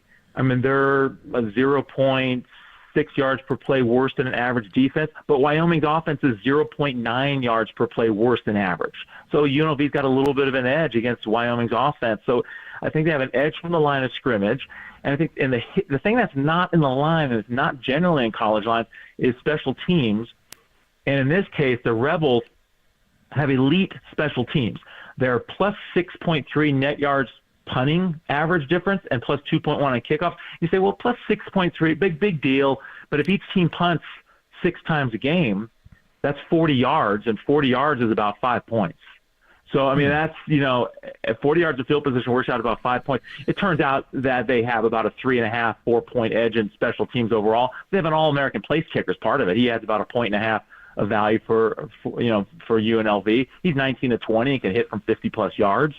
So special teams is probably what's not in the line. I think if you just looked at it from the line of scrimmage, you'd probably favor UNLV by 5 or 5.5, and maybe it wouldn't be a bet. But the line should be higher than 7 as far as I'm concerned, because and that's maybe why UNLV is covering, because they get that field position, and that's not really in the line usually. So I think UNLV is I bet him at -4 early in the week, and normally the line goes my way, and this time it came back. So I guess I like him even more at -3. No, absolutely. All right, let's get to some NFL. Go ahead, Copes. I'm looking at we're talking to Dr. Bob Stoll here on the UMA guest line. Get you some picks for this week in the NFL and some college. The Niners and the Jags, both teams coming off a bye. Jags were hot going into the bye. Niners ice cold, 3 straight games of 17 points. Exactly. Pardon me. I'm looking at the over/under here. I'm intrigued by the line, but I'm not confident in it. I kind of like the under in this game. Do you have a side on this? Do you have a take on anybody? 2 teams coming out of a bye, 1 team hot, 1 team cold? Well, yes, actually. It doesn't happen a lot that a team with that a team will lose 3 straight games and still have a winning record, and even less likely that they'll be facing a team on a winning streak. Yeah. But I do have a database, and I did look it up just out of curiosity. As it turns out, teams with a winning record that have lost 3 or more games in a row and are facing a team that have won 3 or more games in a row, it's happened 25 times since 1980, and it's 19-6 against the spread for the team on the losing streak, including 9-0 against the spread as favorites. So I think you're due for a reversal. And the NFL is a very contrary sport by nature. The better a team is playing, the less likely they are to cover the next week and vice versa. And here's the situation that you have. The game could come down from a line value standpoint to Trent Williams, and he may play this week. And they're going to need him because Josh Allen's on the other side of the line. And if Trent Williams doesn't play, then Josh Allen's going to be in the backfield a lot. 9 sacks, yeah. Yeah, that's a problem. And in this case, Trent Williams is worth almost a point. 0.9 points is the difference. That's a lot for an offensive lineman, but in this case, it really matters, I think. I favor San Francisco by 3 if Williams does not play, and by 3.9 if he does play. So either way, I'd probably rather lay 3 with San Francisco because they're due to play well. But I'm not going to bet the game. Can you give us a note one more time? That was a really good note. You said 25 times since 1980, a team that has lost 3 in a row or has been on a 3-game losing streak or more. Is that it? Against a team has won 3 in a row? Yeah, it's a team that's lost 3 or more in a row, but still has a winning record. Yeah, okay, that's interesting. Against a team that has won 3 or more in a row, and that's like I said, it actually works even if the opponent's won 2 games in a row. Those are still profitable as well. But What's the record of the team that has lost 3 in a row? You said in that time? Oh, it's 19-6. 19-6. 19-6 against the spread, and 9-0 if they're favored. Wow. Which is the case here. That's so cool. How the hell do you have a database for that? It's not significant necessarily, but it is telling. It's like, don't overreact to what you've seen recently because that doesn't matter. And part of it is, in the past, people have overreacted to it, and there's probably line value. There probably is some line value in the Niners for that very reason. They're cold. Jags are hot. They've won and covered 5 in a row. So there is something to the trend. It's not going to be a 76% bet. Yeah. That's a small sample size. Right. But I'd say you're talking like, it's an edge. It's something. Yeah, it's a little something. I'm just amazed you have a database for that. That's very, very impressive. All right, let me go to one. I know you don't deal in emotions, but I wanted to ask you about the Jets game against the Raiders because I get a game where, and I do love betting teams that look like garbage on national TV, and that's exactly what the Jets look like. Which team are you going to bet? I'm taking the Jets. I'm taking look like garbage. No, I'm gonna take the. Yeah, but nobody saw the Raiders, so it didn't count. So I'm gonna take the Jets because they got smashed. But yardage wise, They really didn't. Their defense played great in that game. It was just the offense was horrible. Special teams didn't do them any favors, and they lose the game. So I know kind of how they're feeling. I'm sure they got some tongue lashings. And then the Raiders win. They beat the Giants with Tommy DeVito. I mean, Daniel Jones goes down. DeVito comes in, and they crush the Giants. Yeah. And then they celebrate like they won the Super Bowl. They're like breaking out the cigars and drinks.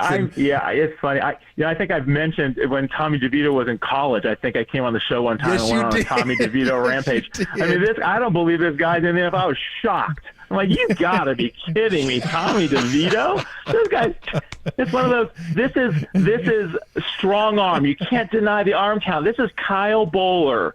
You know, this is just like so much arm talent. Who gives a shit about arm talent? The guy's terrible. He's terrible. Joe Montana didn't have arm talent, but he was accurate. This guy's just the opposite. Was he at Syracuse? Is this the guy that was at Syracuse? He was at Syracuse for 5 years. I remember you destroyed him last year. You were really upset. But he went to Illinois. That's right. Yeah, he moved. Yeah, he went to Illinois, and Bielema's like, okay, you need to stop taking 6 sacks a game. Throw the ball away.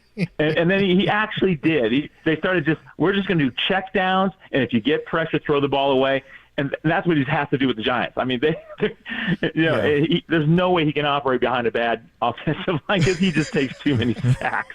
It takes him a long time to read a defense. He's terrible. So any interest in this game? Oh, my God. You got up on your DeVito rant. You mentioned the Jets. They only gave up 191 total yards to the Chargers. Yep. I had the Chargers team total under 21.5 and lost on 191 total yards. Oh, my God. Yeah, that last fumble was sweet. So this is Sunday night. And normally I need a little bit because I'm up all night Sunday night getting ready for Monday's college football release. And so this is about the time I normally take a nap. And I thought, well, this is a great game to skip. I'll just take my nap during this Jets-Raiders game. And then I thought, maybe I'll watch the game, and that will help me get to sleep. This is a good point. This is where I'm going. I have the Jets by 0.3 points.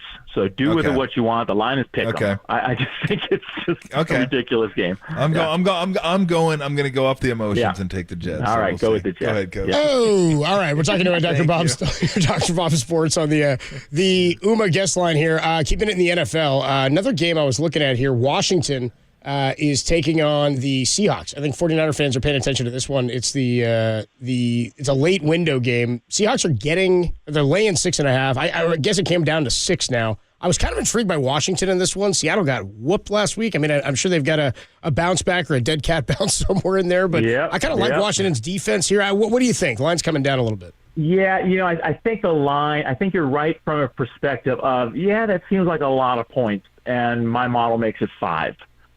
Seattle should be favored by around 5. But Washington coming off, non-division, coming off an upset win. Seattle coming off a game in which they almost got shut out. It's just a bad situation. Here's another good trend. Teams with winning records that scored less than 7 points the previous week tend to bounce back.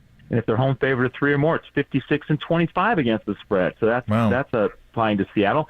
And then Washington's in a negative spot, a non-division road game, going across the country, coming off a good game.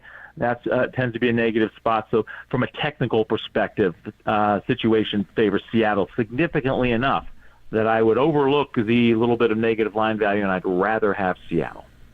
All right, before we get going, let's go Cleveland-Baltimore, because this kind of reminds me a little of last week, where I kind of wanted to take Seattle, and then I go, that line doesn't look right. It just doesn't. And this one doesn't look right either. Division dogs, usually I'd like the dog. 6.5 points or 6 points. Give me one of the best defenses in the league. I'm all in. I'm good. Coming off, get Baltimore coming off a big win. I'm all in. Something about this doesn't seem quite right, and Baltimore may be that team, that they're that good defensively and offensively, that I just do not want to go against Baltimore. And plus the line starts creeping towards Baltimore a little bit too. So how do you see this one? Baltimore's the best team in the league. Yeah. They are the best team in the league. Cleveland's defense is good, but they're not as good as, 2 weeks ago people were talking like they were the Chicago Bears from '86. Yeah. They faced some really sketchy teams. They got Arizona last week with a third-string quarterback. Clayton Tune had to play, and he wasn't prepared. And they face some other situations where it's been like, okay, you're good defensively, but it's not. I mean, they're not elite defensively. They're good defensively. I think I have them as my third best defensive team in the league. So they're not even the best defensive team in the league. Yeah. In fact, I think Baltimore's right around the same. But Baltimore's offense is night and day better than Cleveland's offense. And so it just comes out where, when you shake it out, it's Ravens by 8.3 on the math. So I would rather have Baltimore here. No, I agree with you on that one. Bob, have a great weekend, and we're gonna have to, when we bring Bob on, at least once a month, we're gonna have to mention Tommy DeVito. Oh, dude, now that I forgot that's a nerve. Just for the heck of it, we're gonna have to remember that. Don't get me fired up. I was going to have a cup of coffee, but now I'm fired up. Have a great weekend, Bob. See you, Bob. All right, guys. Thanks for coming on with us. Dude, that was so good. Dude, that was, as soon as we said it, I go, oh, that's right. He hates Tommy DeVito. Dude, I forgot about that. Yeah, you asked about a Syracuse game or an Illinois game, and he lost his mind. He was killing him. And then DeVito actually played good, and Illinois was actually good last year. I don't think he hit that game, and he probably hated him even more after. Like, so much arm talent. Who gives a shit about arm talent? The guy's terrible. We had to dump that. That was Dr. Bob a few minutes ago, dude. It's like, who gives an ass about arm talent? Tommy DeVito. All right. There was some good, dude, some great stuff there, too. We'll get you more of those notes later. He had a really good note there on the Niners and the Jags. 25 times since 1980, a team that's lost 3 in a row but had a winning record went up against a team that had won 3 or more in a row. The team that's lost was 19-6 against the spread. Niners are laying the 3. It's an outright win as far as I'm concerned, Niner fans. Small sample size, but still a fun note. So from one of our picks experts to another here, Dennis Ranahan's going to join us when we come on back. Dennis Ranahan of Quackside Sports. And then a little bit later, we're still waiting to see if we can get an update on the status of Harmony, if she's going to be here at 5:30. We're hoping they can get her off the rack from getting repaired in time. We will talk to Dennis Ranahan next. Tolbert and Copes, Football Friday on the Sports Leader.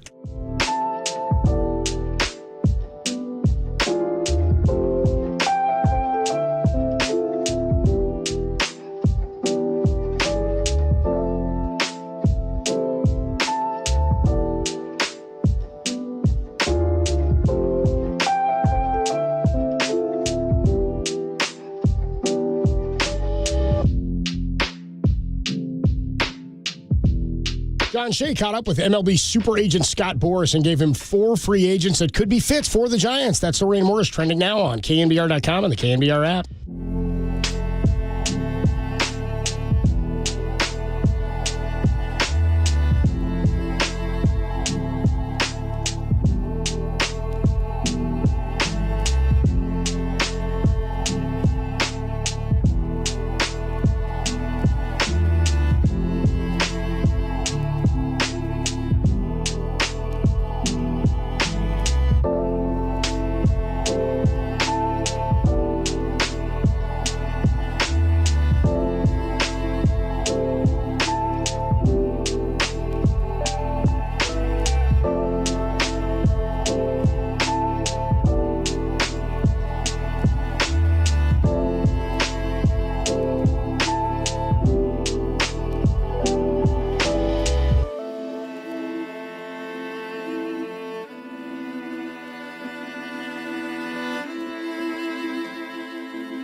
Listen to the sports leader anywhere, anytime. Download the all-new KNBR app. Now, Tolbert and Copes continue live from the KNBR Casino Matrix Studio. Casino Matrix Progressive Jackpots are here. Where are you? Just drop in. Please play responsibly. 1-800-GAMBLER.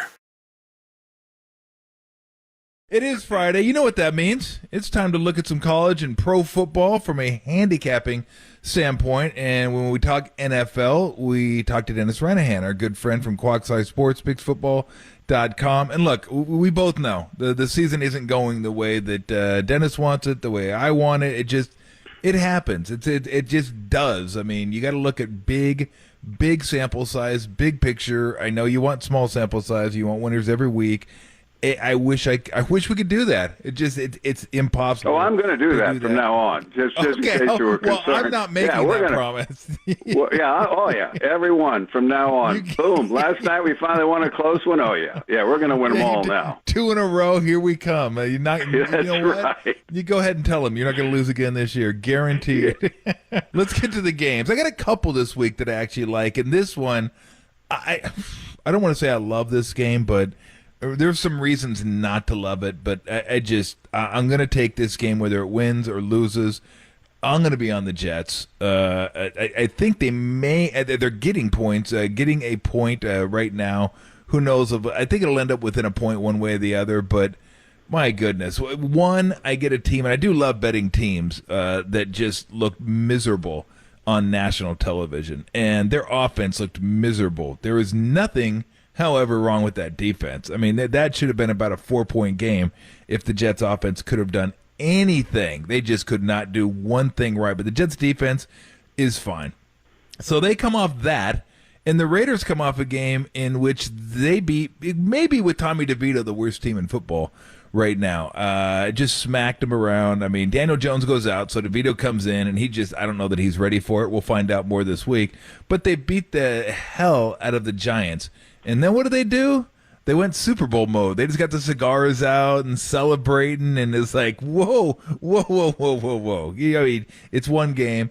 It's still not very good, and the cigars maybe not. Go ahead and do what you want to do. But I think I look at the Raiders and their mind frame after that game, and the Jets and their mind frame after that game, and Aiden O'Connell going up against that Jets defense, which is probably top 5 defense in the NFL.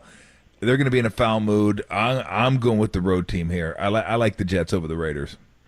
Well, you know, it is so interesting to look at the Jets because the reason Aaron Rodgers went to New York was not because he's a good quarterback, but because that's first reason. But the other reason is that he saw a lot of promise with that New York Jets team. He saw offensive weapons, and on the other side of the ball, he saw perhaps one of the best defenses in the league. And last week, or last Monday, when the Chargers, ripped him at home, you look at that game. Statistically, it was very close. Yep. It was just the Chargers go. We were glad because we're on the Chargers, but nevertheless, that just made it easier for.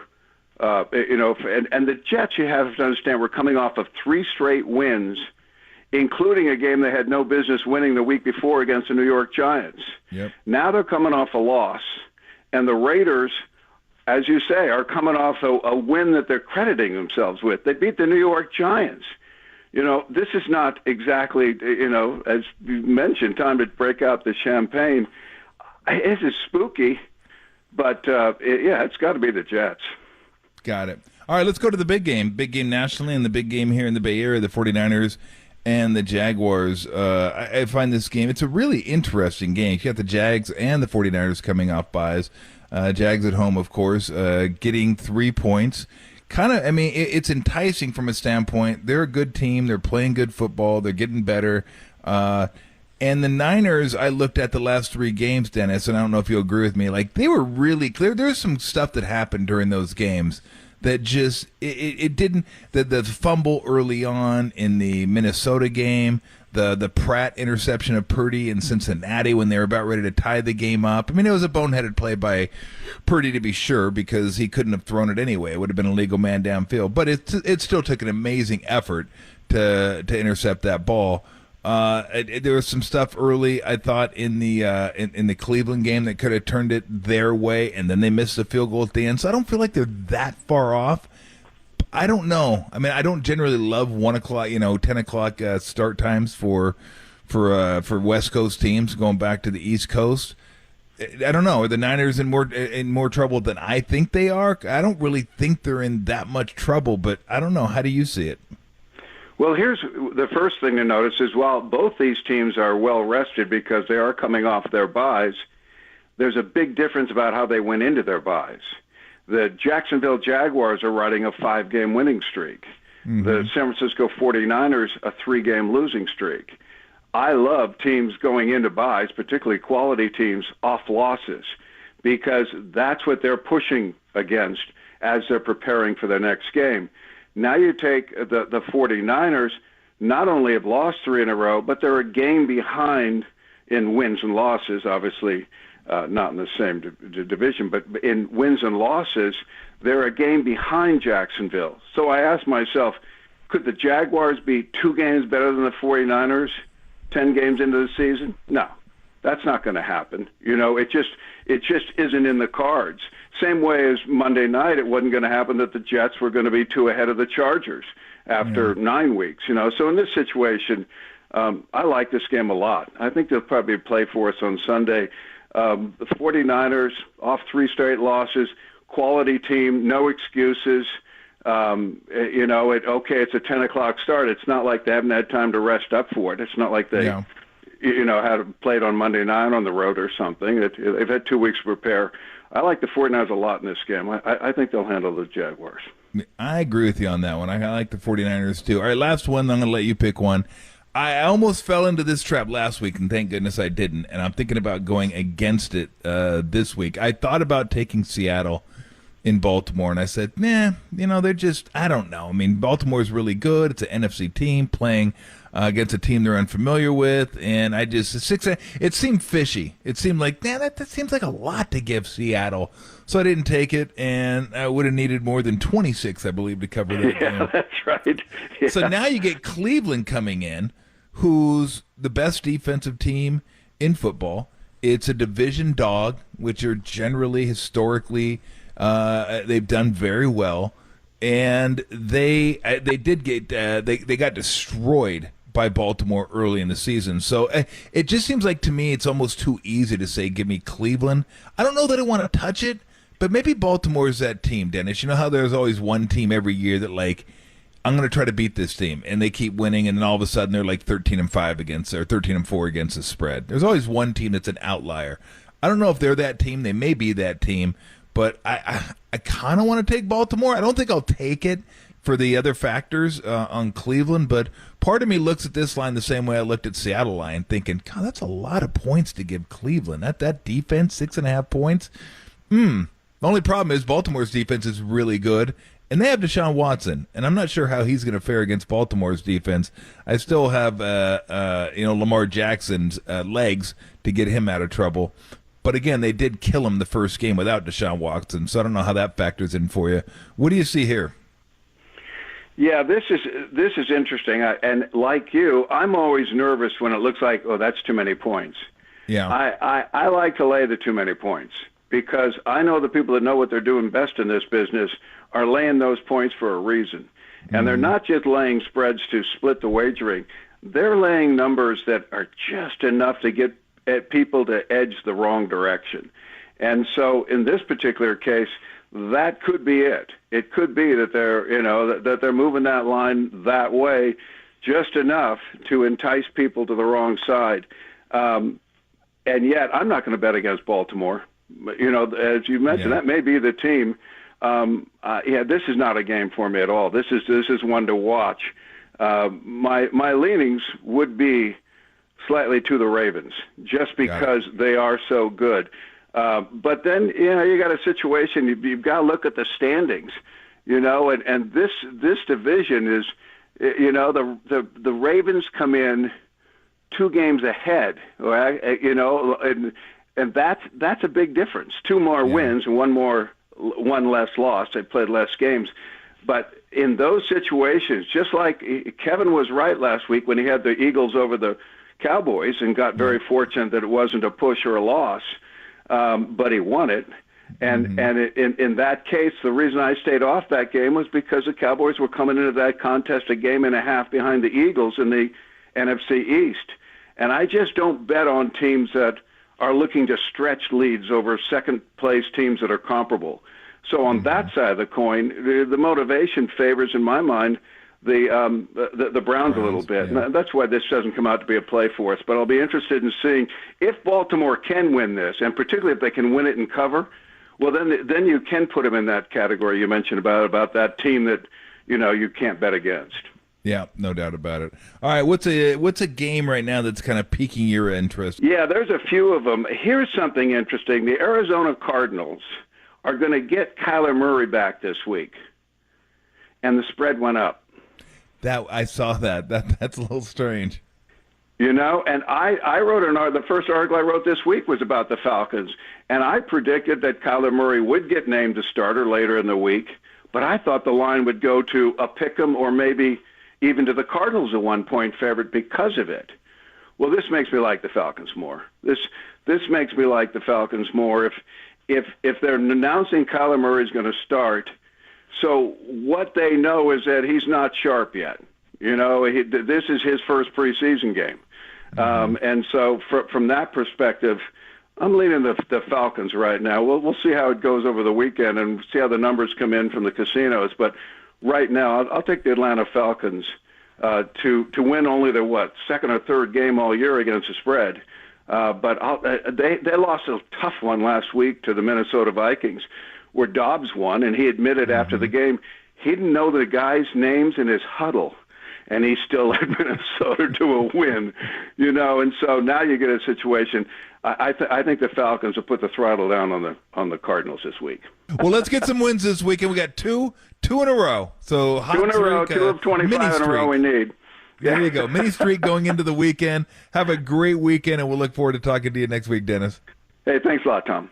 You got it. All right, coming up, more Copes and Tolbert right here on The Sports Leader. Broadmoor, shout out to you for supporting KNBR, Broadmoor's sports leader.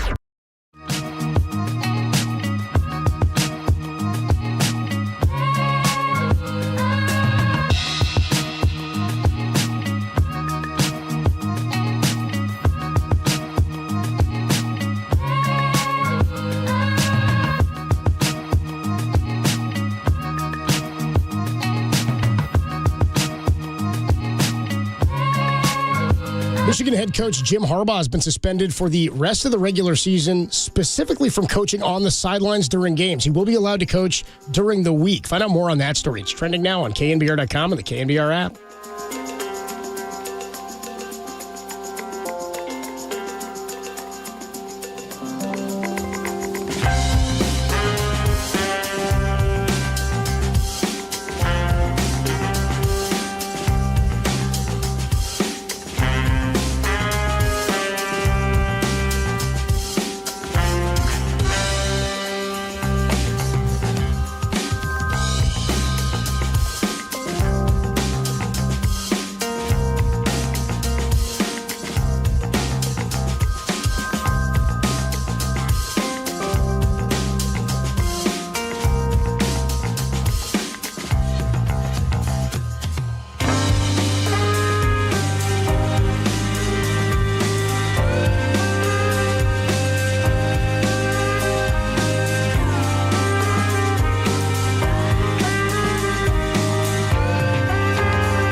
I mean, we loved him just studying him in college as a running back. And I remember when he got drafted, I think it was first round, they said he was going to play receiver and move him there right away. And just to even have that option with a running back to say you're going to move in a receiver shows you the type of talent he has. But when you think that, maybe you think he's undersized or plays like a receiver, and then you turn on the film and you watch him as a running back, and the guy runs hard. I mean, he gets his pads down, he can break you off, he can create an edge, and then he can run through those arm tackles. And he can go up inside, but he also has that speed and talent to bounce it outside, which he looks to do a lot. And if there is a lane, he's got a great chance to be gone. And so when you look at that as a runner and how he's been advertised as a receiver, which is accurate, that's a problem. It's similar to our guy in that way, and they're using him a lot, and he's getting better and better each game.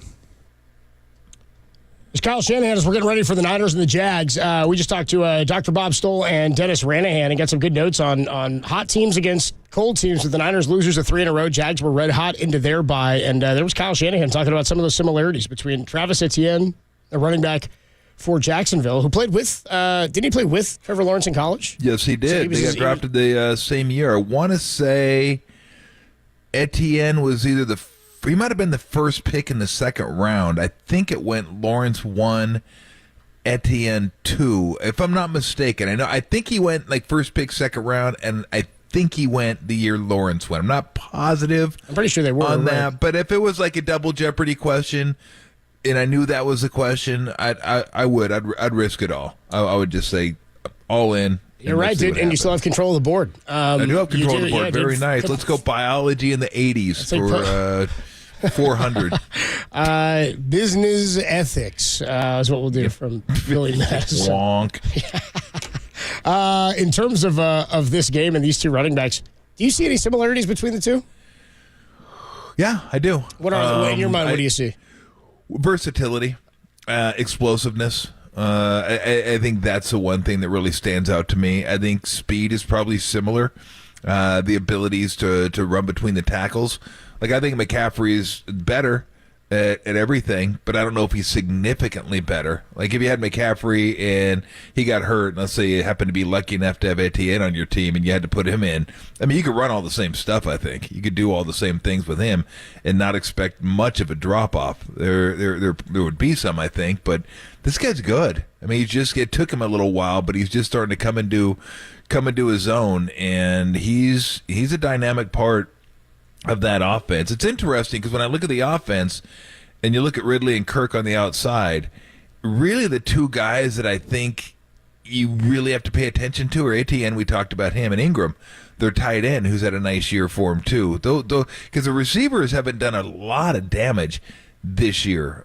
So those are two guys that I think the Niners have usually done a pretty good job against opposing tight ends. I don't know what the numbers are this year, but they had done a really good job on opposing tight ends. Ingram is big and fast, dude. He's good. He's like one of the fastest players on the team. If he's not, I mean, he's like I'm bad with 40 times, but he was one of the quickest. It might have been the fastest tight end in his class. Yeah, he's like a massive wide receiver. It's crazy.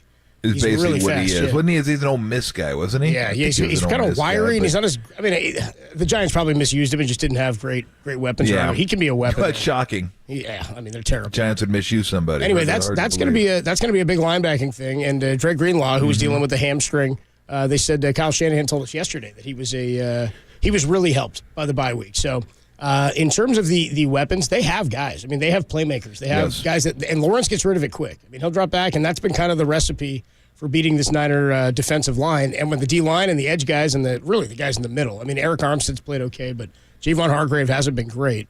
The guys on the outside haven't been able to clean anything up because they're just not getting the push in time. And then the secondary's been awful.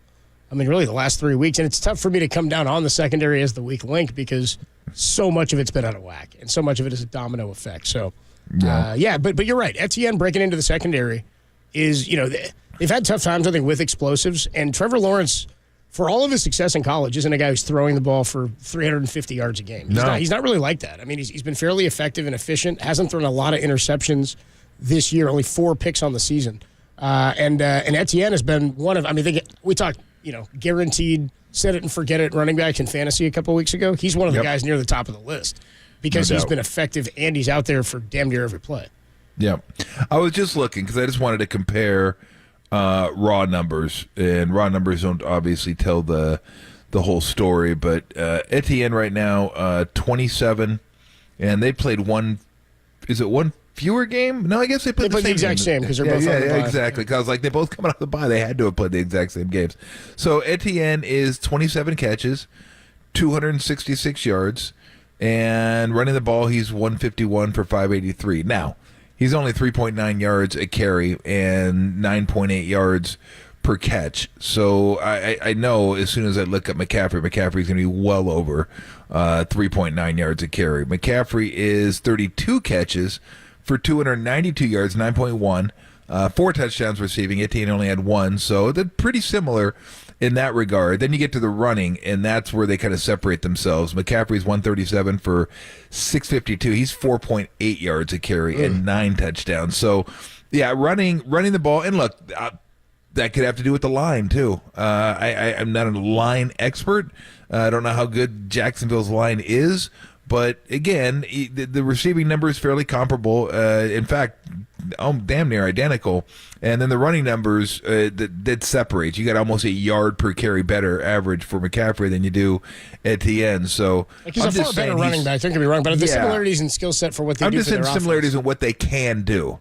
Like, you can ask him to do things. Now, I will say, I don't know Etienne's propensity for picking up blitzes. I don't know how good he is at doing that. He's kind of a 3-down back, so I'm assuming he's just not okay. Great. I'll take his word for it. Okay, not great? Okay. We'll get a hold of Ogden. He'll know better than anybody. Yeah. But McCaffrey can certainly pick up blitzes, but most of the time, neither of them are. They're out in the pattern somewhere. So, yeah, I mean, it's a light version for sure.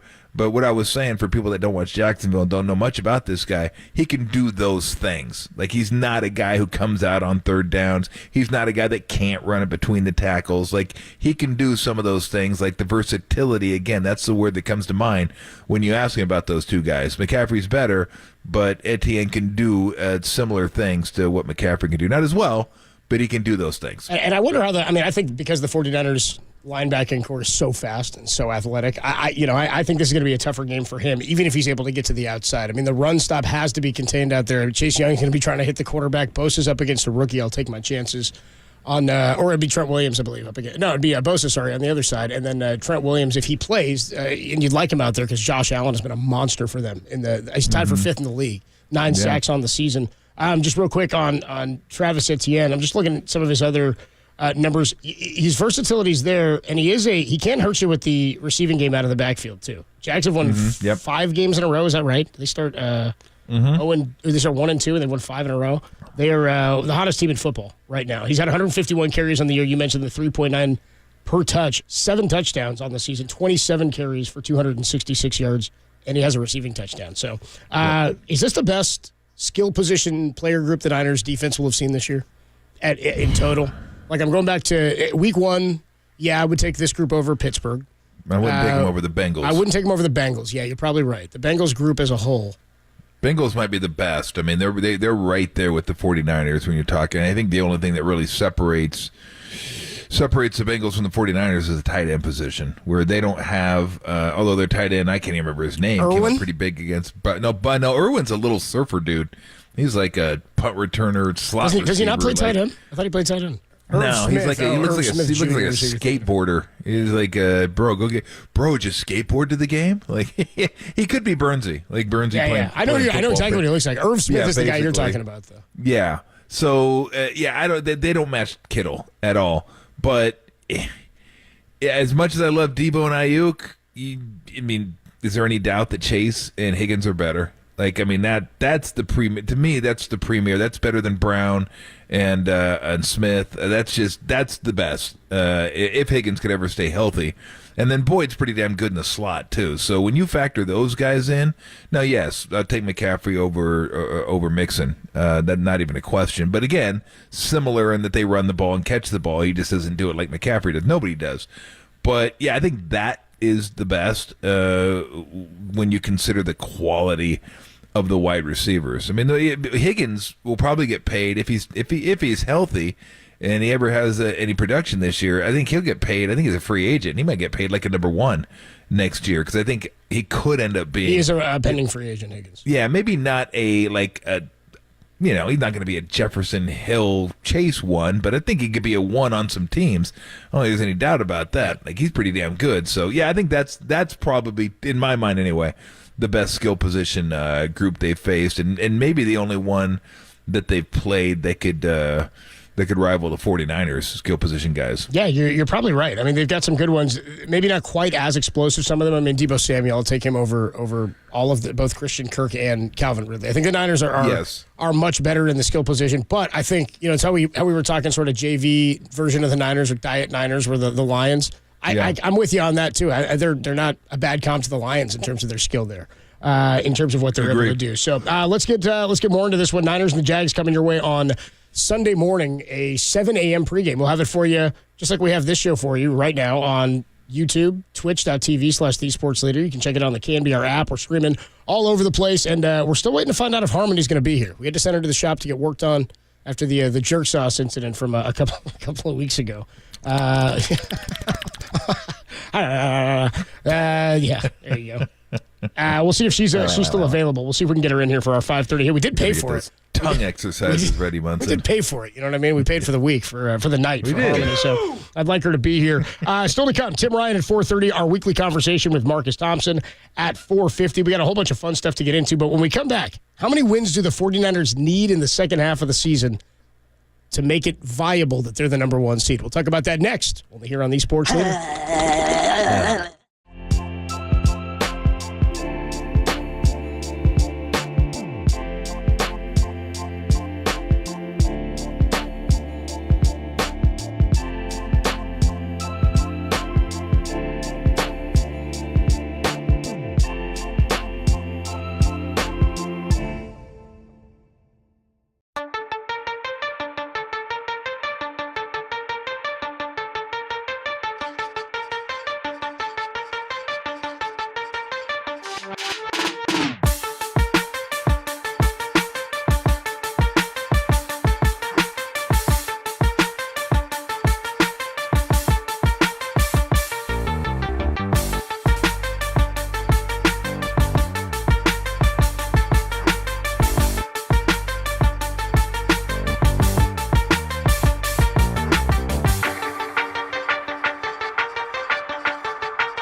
you can't dismiss that the San Francisco 49ers team was who they were for those first 4 weeks of the season, okay? They were dominant. Why? Because they were healthy. The NFL is long, an arduous journey, okay? You have to be lucky as well as good. And when you don't get lucky and you have injuries that affect you, that's a problem. Trent Williams is gone. Deebo Samuel's been out. Brock Purdy, for as much as people have talked about him, got banged up in that Minnesota game, and I didn't feel like was that quite right. The defensive side of it, for me, they gave Joe Burrow his groove back, essentially. You know, they're giving quarterbacks that feel right now because the defense isn't what they used to be. So this is a big game for the San Francisco 49ers. If they don't win it, it's not the end of the world. Let's not panic. They're playing in a division where only the Seattle Seahawks are their only competition, okay? That's still going to keep them in it. 3 of these 4 losses would have been on the road if that were to take place. At home is going to be good confines for them to move forward.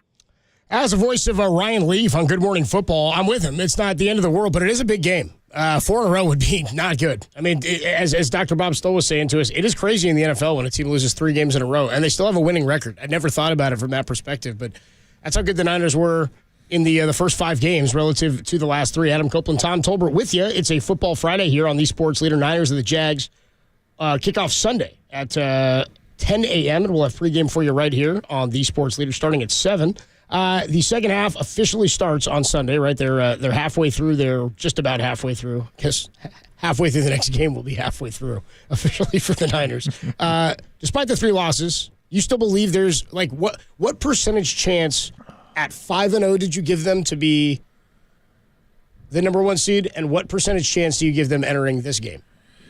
I mean, I don't know. 5-0, we were talking like 95. Let's put it this way: at 5-0, I gave him a higher percentage than now. Yeah, I'm just saying the delta for me is big. I mean, it dropped. I felt very confident at 5-0, like very good about like them being the number 1 seed. They've started to beat Philadelphia, and it's not over yet because the Philadelphia's next 5 games are just a murderer's row of tough teams. Although, who knows? Maybe Buffalo isn't that good. We're going to find out on Monday night, which I wouldn't be surprised if Denver wins that game, just the way they've been playing a little bit better. And maybe Buffalo's not that team. Maybe they're descending now. But by the way, that's the schedule for the Eagles real quick. Eagles open the second half, or they go into they're on bye this week, as are the Chiefs. It's Eagles at Chiefs, Monday Night Football next week. It's a great game. Then it's Bills at Eagles. Then it's Niners at Eagles. Then it's Eagles at Cowboys. Then it's Eagles at Seahawks. Yeah, that's not a easy schedule by any stretch, and they play more road games in the second half than home. That is rough. So here's what I'm thinking. I don't know with that schedule that they can do. I think the best they can do is 14-3, but probably more like 13-4 is what you're looking at. So you got to be damn near perfect to get the number 1 seed. Now maybe you can push them to 12-5, but we talked about it yesterday. You got to win in Philly. That's like, they don't have to have it. Niners have to have it, period. If you want the number 1 seed, you have to. The Eagles don't need to. Eagles could lose that one and still get the number 1 seed because they've given themselves a little bit of a cushion. But I would say over the next 9 games, I mean, 7-2 is minimum. That's just a minimum if you want the number 1 seed. So 8-1 probably will get you. 8-1 will get you there. At 7-2, I'm still thinking Philly gets it at that point. I don't know if they're going to lose 5 games the rest of the way, but who knows? We didn't think the Niners would lose 3 in a row either. And it's not like the Eagles have just steamrolled everybody this year. They've had some games where they could have lost, even against some inferior competition. I mean, the Commanders could have beat them twice, and they didn't. So, and then look, credit to them, they're a good team. You got to win games like that. But what I'm saying is, it's not like last year where it's like every time you look at a scoreboard, it's like Philly 24, whoever they're playing 10. Yeah. Midway through the third quarter, it's like, well, that game's over. So, but yeah, I would say 7-2. 6-3 ain't getting it done. 6-3 is going to get Steve you Young in, said. obviously. You're not in. Yeah, 6-3 get you in, obviously. Probably win the division, so you'll be good to go there. But yeah, that ain't doing it if you want a number 1 seed. So the 7-2 minimum. In terms of the Niners remaining schedule, Eagles, and then we'll look at I just want to look at the Lions schedule too, because don't forget they're playing a second place schedule, right? They didn't make the playoffs, and I've said that a bunch this year. To me, that's the best situation for a team that's ready to pop off. Is you have a second half of a season like they had last year, where they really started to come together. They started to put something Like they always say, we want to put who we are on tape. I know Robert Saleh was big on that in the Hard Knocks, which I get what that means. It's show your identity, do what it is that we do well. And I think we started to see an identity for the Lions. And bad teams, they just don't have identities. They're just bad. They've sometimes got good players. The Lions, we kind of know what to expect from them, where they go, what weapons they have. They've got a quarterback who's been to a Super Bowl before, right, and Jared Goff. So it's sort of an interesting situation. And then they just miss out on getting into the playoffs. They played hard that final week. And then eventually they come into this season with a second-place schedule. So you're not playing a bunch of teams necessarily that were in the playoffs in the weaker of the two conferences. It's just not as deep. And so now their schedule looks fairly favorable for them down the stretch. So we went through the Eagles, KC, Buffalo, Niners, Dallas, Seattle, but then they go Giants, Arizona, Giants. So it does wrap up fairly easy. Lions' remaining schedule goes at the Chargers, home for the Bears, home for the Packers, at New Orleans, home for the Bears, at the Bears, home for Denver, at Minnesota, at Dallas, home for Minnesota. They've got a pretty good schedule. Yeah. Chargers, Chicago, Green Bay, New Orleans, Chicago, Denver, Minnesota, Dallas, Minnesota. Yeah. And what's their record right now? They are, I'll get it for you right now. What are they? The Niners are 5-3. Are they 6-2, the Lions? You got that for me, Tim? Lions 6-2? Yeah, sorry, I don't have it right in front of me. I'll pull it up for you. Anyway, they're in the mix because of what their record. Yeah, they are, because the Niners, remember, they were at 5-3. They would have been the final seed. Yeah. Or 6-2. Yeah, you could see 12-5 for them pretty easily. That's what I mean. It's it's on the table. Hey, it's not beyond a shadow of a doubt. They get the 1 seed. I mean, that is a possibility because now. of the schedule, right? Yeah, because of the schedule. I don't want to go too overboard. I mean, they did play Baltimore and got just smashed. So they played it. They jumped up and didn't play as well as they've been playing against the lesser teams.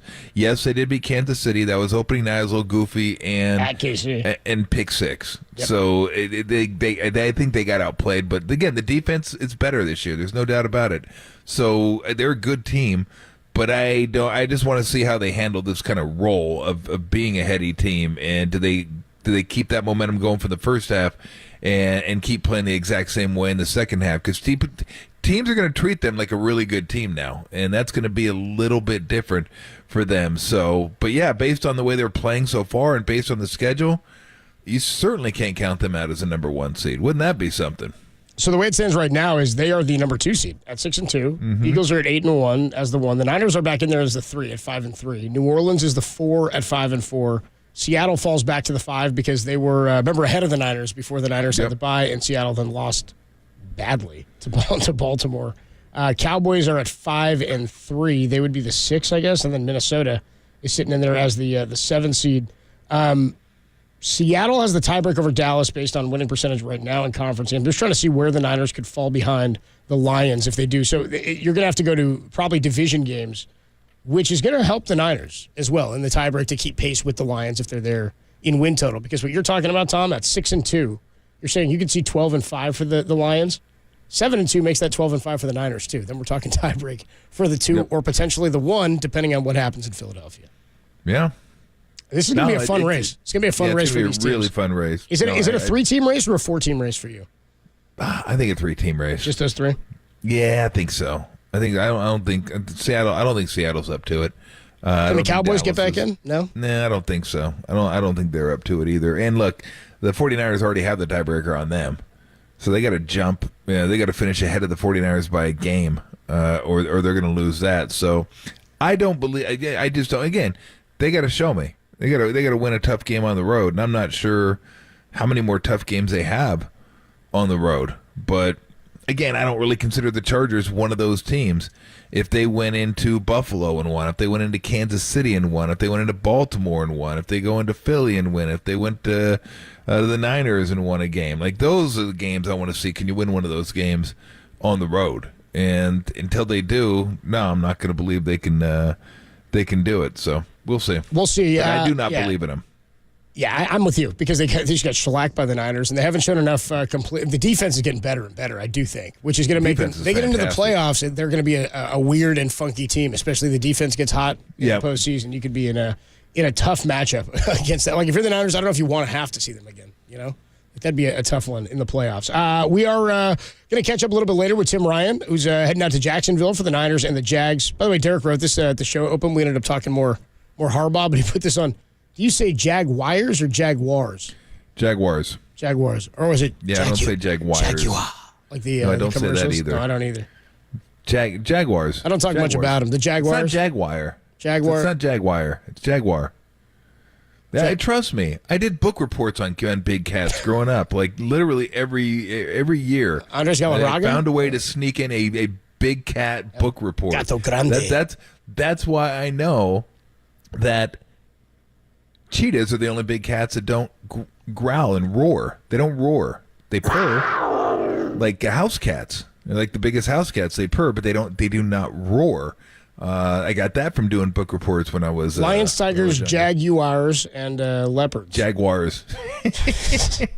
Stop. And Pumas or mountain lion, if you will. You can go mountain lion. You can go puma, cougar. No. Although the 50-year-olds have co-opted cougar, I'm not sure how the mountain lion feels about that. Yeah, but, and it'd be that as a name. Thank you. It gets three different names and Jaguars, South America. Leopards, Africa. So there you go. Yeah. Hey, I love big cats. I'm a big fan of big cats. Andres Galarraga. In fact, my Instagram page is all big cats. That's all it is. Is it really? That's all it is. Did you post pictures on there now? Yeah, it's just no, I don't. Well, you I follow his look picture. at them. Yeah, I don't even follow them. They just I look at them, so they pop up. For you is what the algorithm's showing as cats. Right? Yeah, on my Instagram page. I don't go on a lot, but if I go to the little search thing and it gives you a whole bunch of stories to look at, it's just big cats, big boobs. That's it. Period. And big football talk here on the Sports Leader today. Exactly. And speaking of, we got all that potentially coming your way. If Harmony is able to go after the jerk sauce incident of late October, we'll see. We sent her for a repair. Derek's been on the phone trying to get somebody in here to make sure we can get Harmony working in time for 5:30. So 5:30, make sure you're here to check in on that situation. Yeah, we got to get the mechanic here. Tim Ryan, 4:30. Marcus Thompson, 4:50. Still got a sound soiree for you. Harmony's double banger. We're planning on it at 5:30. And then going to do a sound soiree at 4:15. But let's do a deeper dive into some of the games this weekend and a little bit on Brock Purdy, who, by the way, spent his bye week out like farming in Iowa. That's what Brock Purdy does when he's on bye. Do you believe Brock Purdy, with the way they've been playing, can he go score for score with Trevor Lawrence? Will he have to? We'll talk about it next and some of the other games this weekend on the Sports Leader.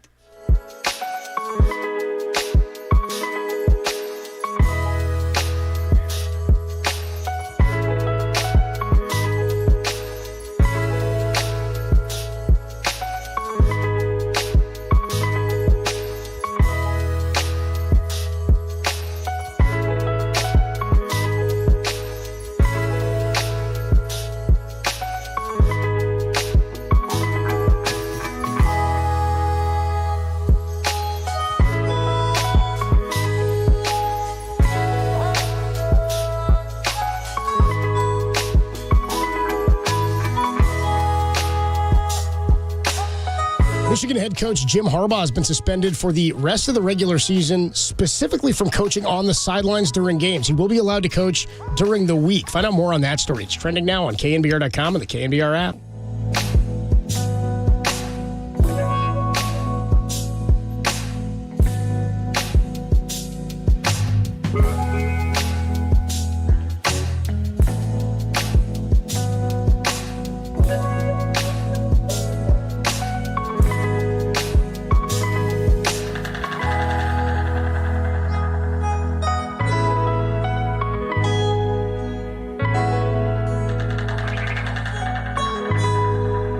Hey, what's going on, everybody? Adam Copeland here for Furlong Vision Correction down in San Jose. It's where I had my LASIK vision procedure done just a couple of years ago with Dr. Furlong and Dr. Sane. Look, they cater to you. Everybody is unique. Everybody's vision situation is unique. Some people are comfortable with this, some aren't. Some are just curious about finding out more information. I should tell you, as I said, they've been voted the best LASIK surgeons in the Silicon Valley. It's been voted Furlong Vision Correction the best place for LASIK in the Silicon Valley, and it's because they do exactly what I'm talking about. They care for you. They cater it to you. It's important to know they offer something called Contura Topography Guided LASIK. What it is, first of all, it's the most advanced FDA-approved technology around LASIK that you can use. But what it does, it measures 22,000 evaluation points, and it creates a customized vision map that's completely unique to you and your eyes. It's like getting a pair of glasses, but it's your eyes. They're going to correct it simply by booking that LASIK consultation. You can find out if you're a candidate. Again, the most advanced FDA-approved technology, the number one LASIK surgeons in the Silicon Valley. There's no better place to go than Furlong Vision Correction in San Jose. Go ahead, find out if you're a candidate by heading on over to furlongvision.com. Your eyes and vision deserve the best. They will definitely focus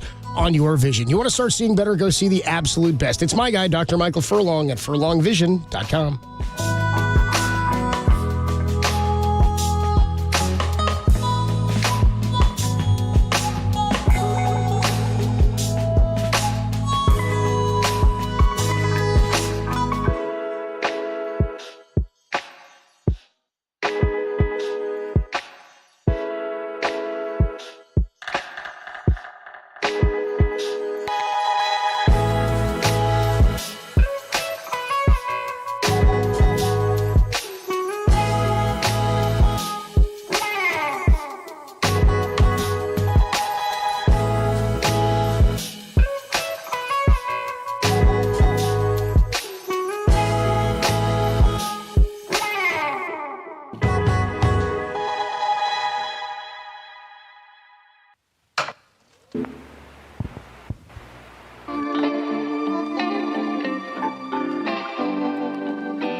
Listen to the sports leader anywhere, anytime. Download the all-new KNBR app. Now, Tolbert and Copes continue live from the KNBR Casino Matrix Studio. Casino Matrix Progressive Jackpots are here. Where are you? Just drop in. Please play responsibly. 1-800-GAMBLER.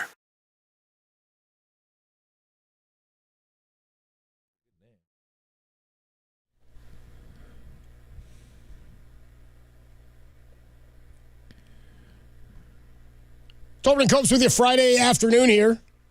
Niners back in action Sunday morning. We will have pregame for you at 7 a.m. We'll be on the YouTube channel. I see all you guys checking in. I'll jump on there in just a minute. The Twitch stream as well, twitch.tv/thesportsleader. Myself, Dennis Brown, Super Bowl champion, and John Lund will be with you up until we hand it over to Tim Ryan, who's going to join us a little bit later in the show at 4:30, and Marcus Thompson at 4:50. Good slate of games this weekend.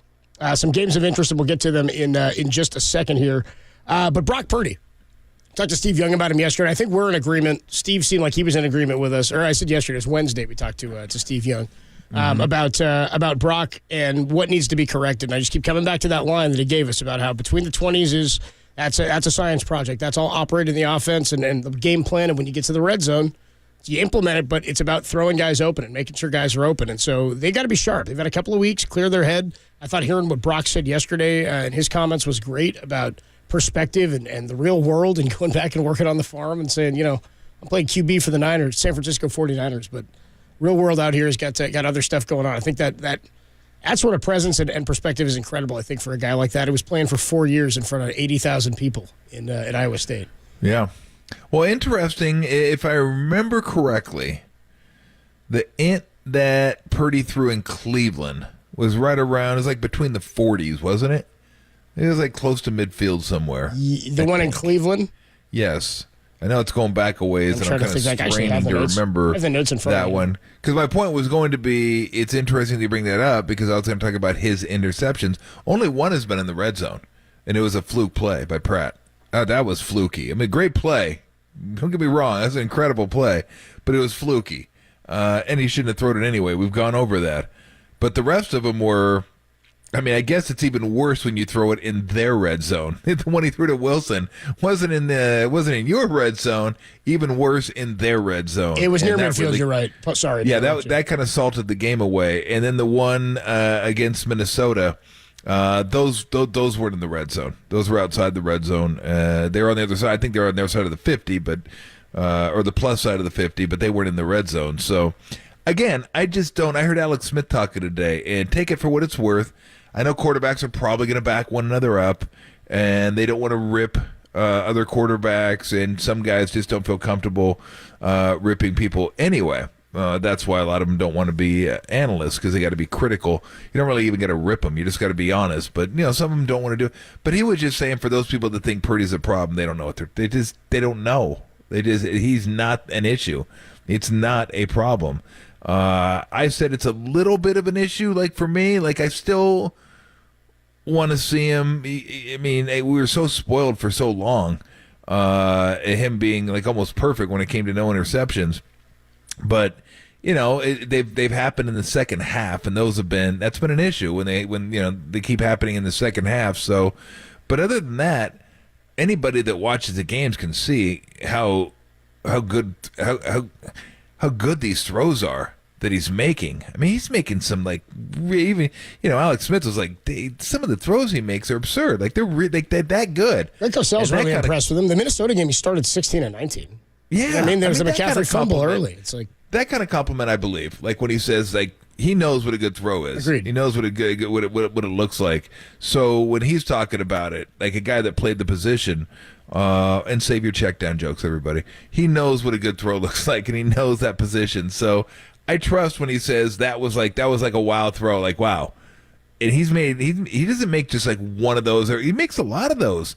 Again, I mentioned the throw to Kittle down the seam. He made two of those. It wasn't just one throw that he made. Then it was one to Ayuk, like a deep out that he made. So you could save the arm strength. That doesn't faze me at all. The man leads the league in yards per attempt, 9.1. So who cares? Can he throw it 70 yards from his knees? No.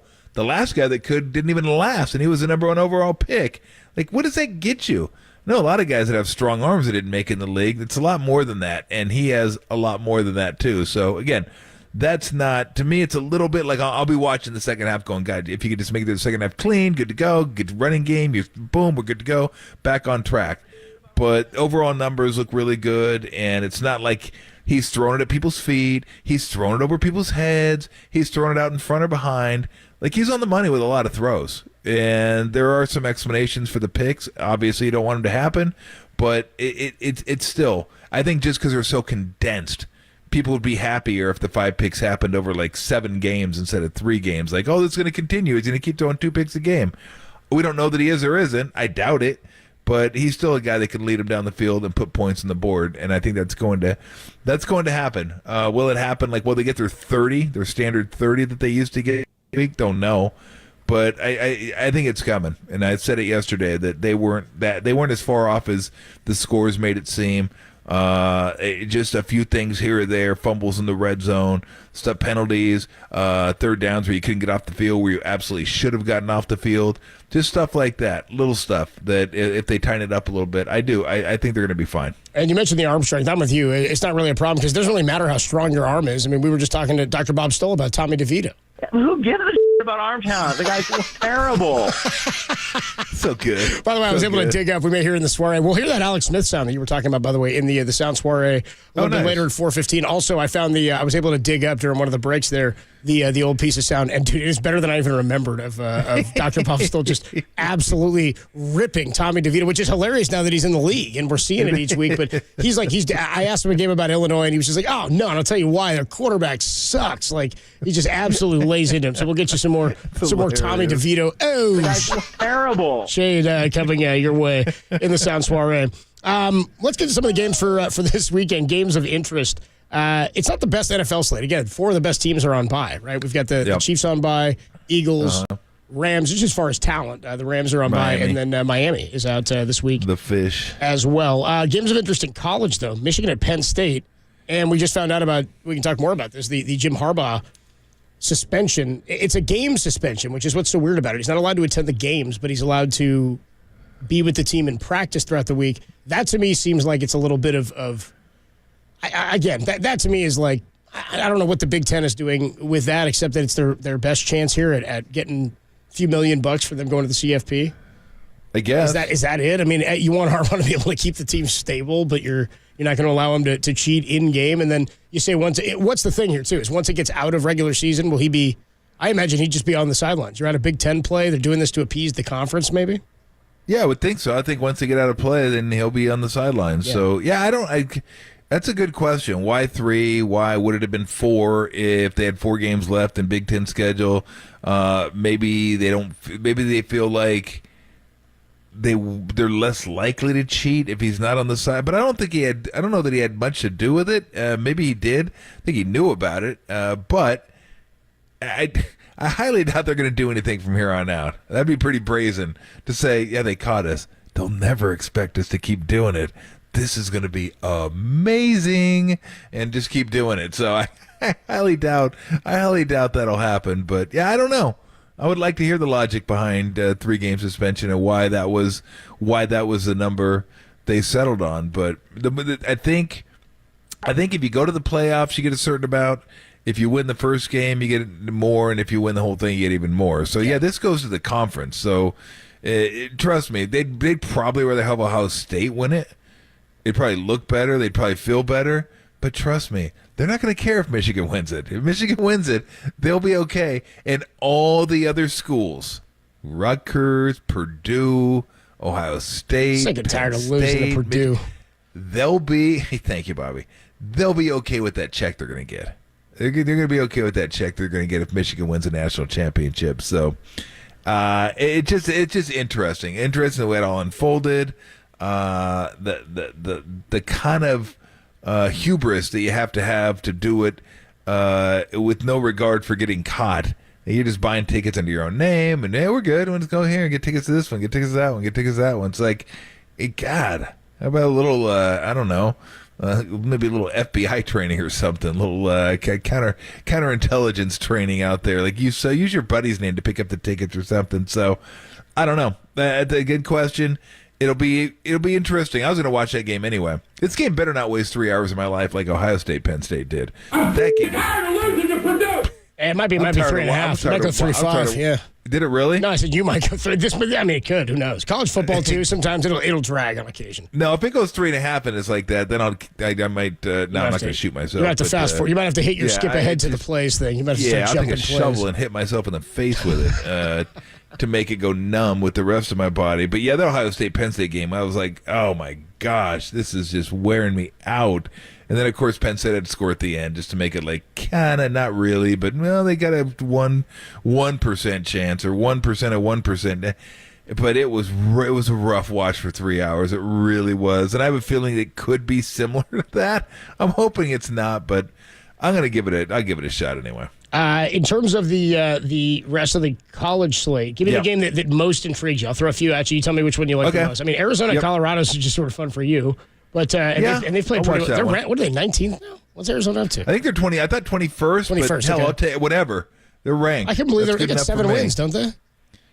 I think 6 at this Six point. wins, okay. I know last year you and I were both on the over win total for the season. We were like 2.5 or 1.5. I think we hit it like week 4. I think we hit it pretty early in the year, and then they just sort of bottom fell out. But good for Arizona. So let's go. Game that interests you most: Arizona, Colorado, Utah, at Washington is fun. Ole Miss at Georgia, SC at Oregon. The ones that the ones that I recorded, just in case I want to watch them: Alabama, Kentucky. Is at 9 o'clock. Yeah, you like that one. I'm watching Alabama closely now. I don't know that I'll get to that, but I want to watch and see how Milroe does and see if he continues to look better. Generally speaking, Miami, Florida would be a game, Florida State, but I probably won't get to that one. Miami's just kind of hit a brick wall.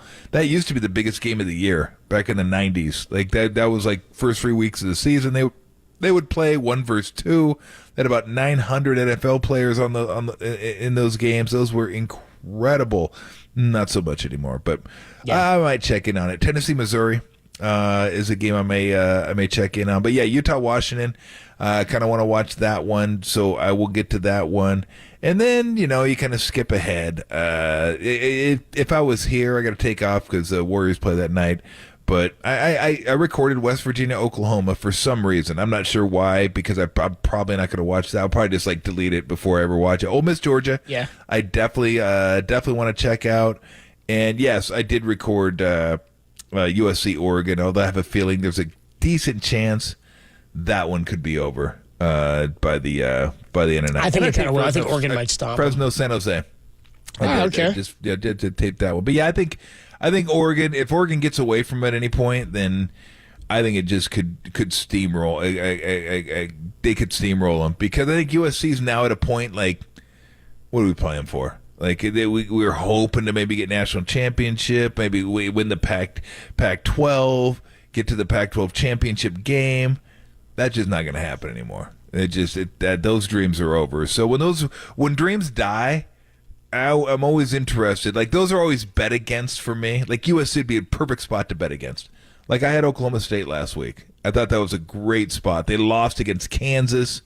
They're kind of out of the national championship picture now, and now you got to go to Bedlam. And Oklahoma State's fired up. It's the last Bedlam. That Gundy out there. It's at Oklahoma State. Got the mullet, the OAN T-shirt, all that stuff. Yeah. And you're going to be like, crap. We're going to try to get up for this game, and we're going to get up for this game because Oklahoma State, but we just lost our chance to go to the college football playoff and whomp and just clank. When teams lose, when they come into the season with a purpose, we should win our goal is to win the championship. Our goal is to win the conference. And then those dreams go by the wayside.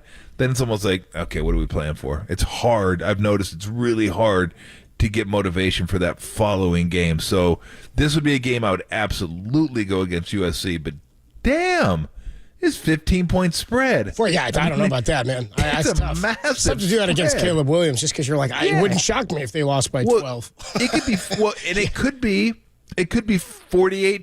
That's what I mean. They could be blowing them out, and then Caleb Williams scores at the end. You could easily see a garbage touchdown by USC at the end to cover that number because it's such a big number. So, yeah, I won't take it because it's a huge number. If it was lower, if it was single digits, I would take it. But, yeah, I'm not interested in that one. But if I had to, I'd go Oregon. But it's worth it. It's definitely worth watching. I think Oregon's really good, and I'm hoping they win. Just because I don't like USC anyway, but I think we deserve a Washington-Oregon Pac-12 championship game. Those are two really, really good teams, and hopefully, if Oregon wins, we went over it a couple of days ago. Hopefully, if they win, they're going to go to the college football playoffs. If Washington wins, they are going to go because if they get by Washington State in the Apple Cup, I think they will.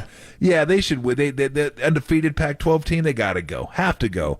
Will Oregon go with one loss? I'm not sure. I think they should. They'd have to be Washington, yeah. Yeah, so we will see. But, I'll definitely record that one. And, I'll get home from the Warrior game about 10:30, 10:45, and I'll probably watch 2.5 games before I go to bed. The best games on the NFL slate, some of the top ones here. And I think this is probably the one I'm most looking forward to, interestingly enough, because I want to see the Bengals kind of keep it going, see what they're doing. And I want to see the Texans. Texans at Bengals. That's kind of a fun AFC matchup. And the Texans could be on their way to making a playoff berth with rookie C.J. Stroud coming off of his best performance of the season. They're a little banged up in their receiving core. You got Saints and Vikings. I don't really care as much for that one, but Josh Dobbs, I guess we'll see him after. Maybe he knows his He's put his names now, or his teammates' You names. think he knows his? I think he knows his teammates' names now. I would be superstitious. I'd say I'm not learning them. I'm not learning the plays or the names. I'll learn them after. Sorry, we Coach. lose. I'll see you Sunday. Here's the. Then we got the Browns at the Ravens. That one kind of intrigues me. That's a pretty good one. All right, because I thought Watson looked pretty good last week. Yeah, that's a pretty good one. I think that's an intriguing one. I think San Diego Detroit. Yep. Is a That one I like too. Yeah, Lions at the Chargers. I wish I would have taken Detroit -1. What's it at now? Like 3? Why? Like 3. I don't really like it at 3. That 1, I thought, Detroit. I like Detroit's better. And then I didn't. And anytime I can bet against San Diego, the Chargers, just call them the Chargers, Tom. They're LA. Anytime I can bet against the Chargers, I'm happy to do so. I just have no faith in the Chargers, but I'm not going to take it laying 3. But I think that'll be a game that's interesting to watch. It's kind of a grow up game a little bit. Like can you go on the road if you're the Lions now and beat, not a great team by any stretch, but a pretty decent team. They battled Miami at home, barely lost. They battled the Cowboys at home, barely lost, who are, pretty good teams. I wouldn't call them great either, but they're better than the Chargers, I think. So I think, are they on that level? Can they go in there and do what the Dolphins did? Can they go in there and find a way to get a win? I think they can, but until they do, you don't know. And again, second half of the season, people are going to take this team. Not that they didn't, but even more so. Like, hey, these guys are really good. You're going to buckle up your chin strap against the Lions. Who would have ever said that? Yeah, right. Coming into this year. Organizationally, it's funny how that works. You just think that for decades, funny. Right? Yeah. So that one, I'm interested in that one. The best game of the Jags and the Niners. That's whether you're in the Bay Area or not. That's the best game of the weekend. But yeah, I'm interested in Baltimore and Cleveland, and I'm interested in San Diego and Detroit. Got another barn burner on Sunday night this week. Jets at Raiders. Well, from a wagering standpoint, I will be interested. I've said I'm Jets. I'm on the Jets. I'm all over the Jets. I do. Thank you. Well, I didn't even say Zach Wilson. After that Salah sound yesterday, I don't know. After they asked Salah about Jack, he was I'm still with the cigars. I'm going against the cigars after beating the Giants. So I'm all in on. Well, I'm not all in. I make the same wager on every game. I never deviate. So it's the same as if I just kind of like the game but bet it, it'd be the same bet. But I do. If I did make a wager like bigger, it would probably be this one because I don't know. There's just something about this game that I really, really like, and we'll find out if I was an idiot on Monday. Was Tom an idiot? Stay tuned. Was Tom an idiot? Stay tuned Monday. We will we'll catch up with Tim Ryan. He's headed to Jacksonville for the Niners and the Jags Sunday morning at 10 a.m., 7 a.m. pregame right here on The Sports Leader. We are streaming live, YouTube, twitch.tv/The Sports Leader, and on KNBR.com and the KNBR app. When we come on back, let's get you a sound soiree. Then we'll get to Tim and Marcus. We got a soup du jour, and then we got to put in a work order call here, find out if Harmony's going to be with us. Stay tuned. Harmony joins us every Friday at 5:30. She's a sophisticated sex robot with gambling advice. She's sent here to help you bang the book. We had a jerk sauce incident a few weeks ago. It's Derek's fault, but we'll see if we can get her up and running for 5:30. Stay tuned. Sound soiree next on The Sports Leader. Richmond, shout out to you for supporting KNBR, Richmond's sports leader.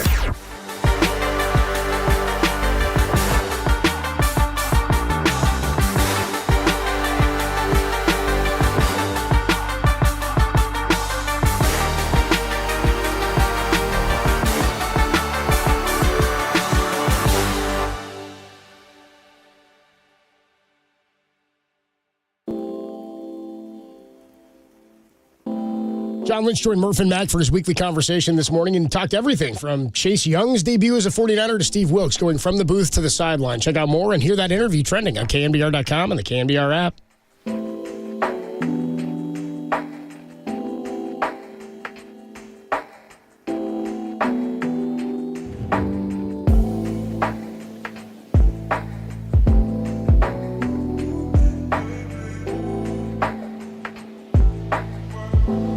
Hey everybody, Mr. T here for Next Level Sports.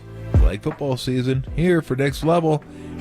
If you want to join, now would be the time. Teams are filling up quickly, and all you have to do to register and find a location near you is go to nextlevelsports.com. I love flag football, played flag football when I was younger. It's just a fun alternative to tackle football. It's just like football, except, we had Craig Bergman on a couple days ago, coach out of Monte Vista for 21 years. He runs the one out in Danville. He played at Arizona, at Santa Clara, coached forever down in San Jose. So he knows what he's talking about, and he's been involved in this for a long time because he believes in it.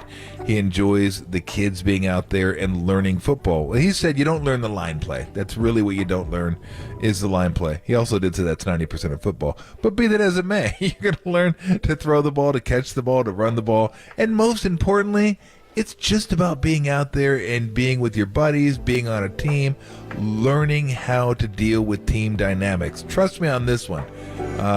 Kids that are involved in team sports know how to deal with groups of people, people at work, people in a classroom, just people in general. The dynamics between people are much easier to learn when you've been around it your whole life via team sports. How do I know that?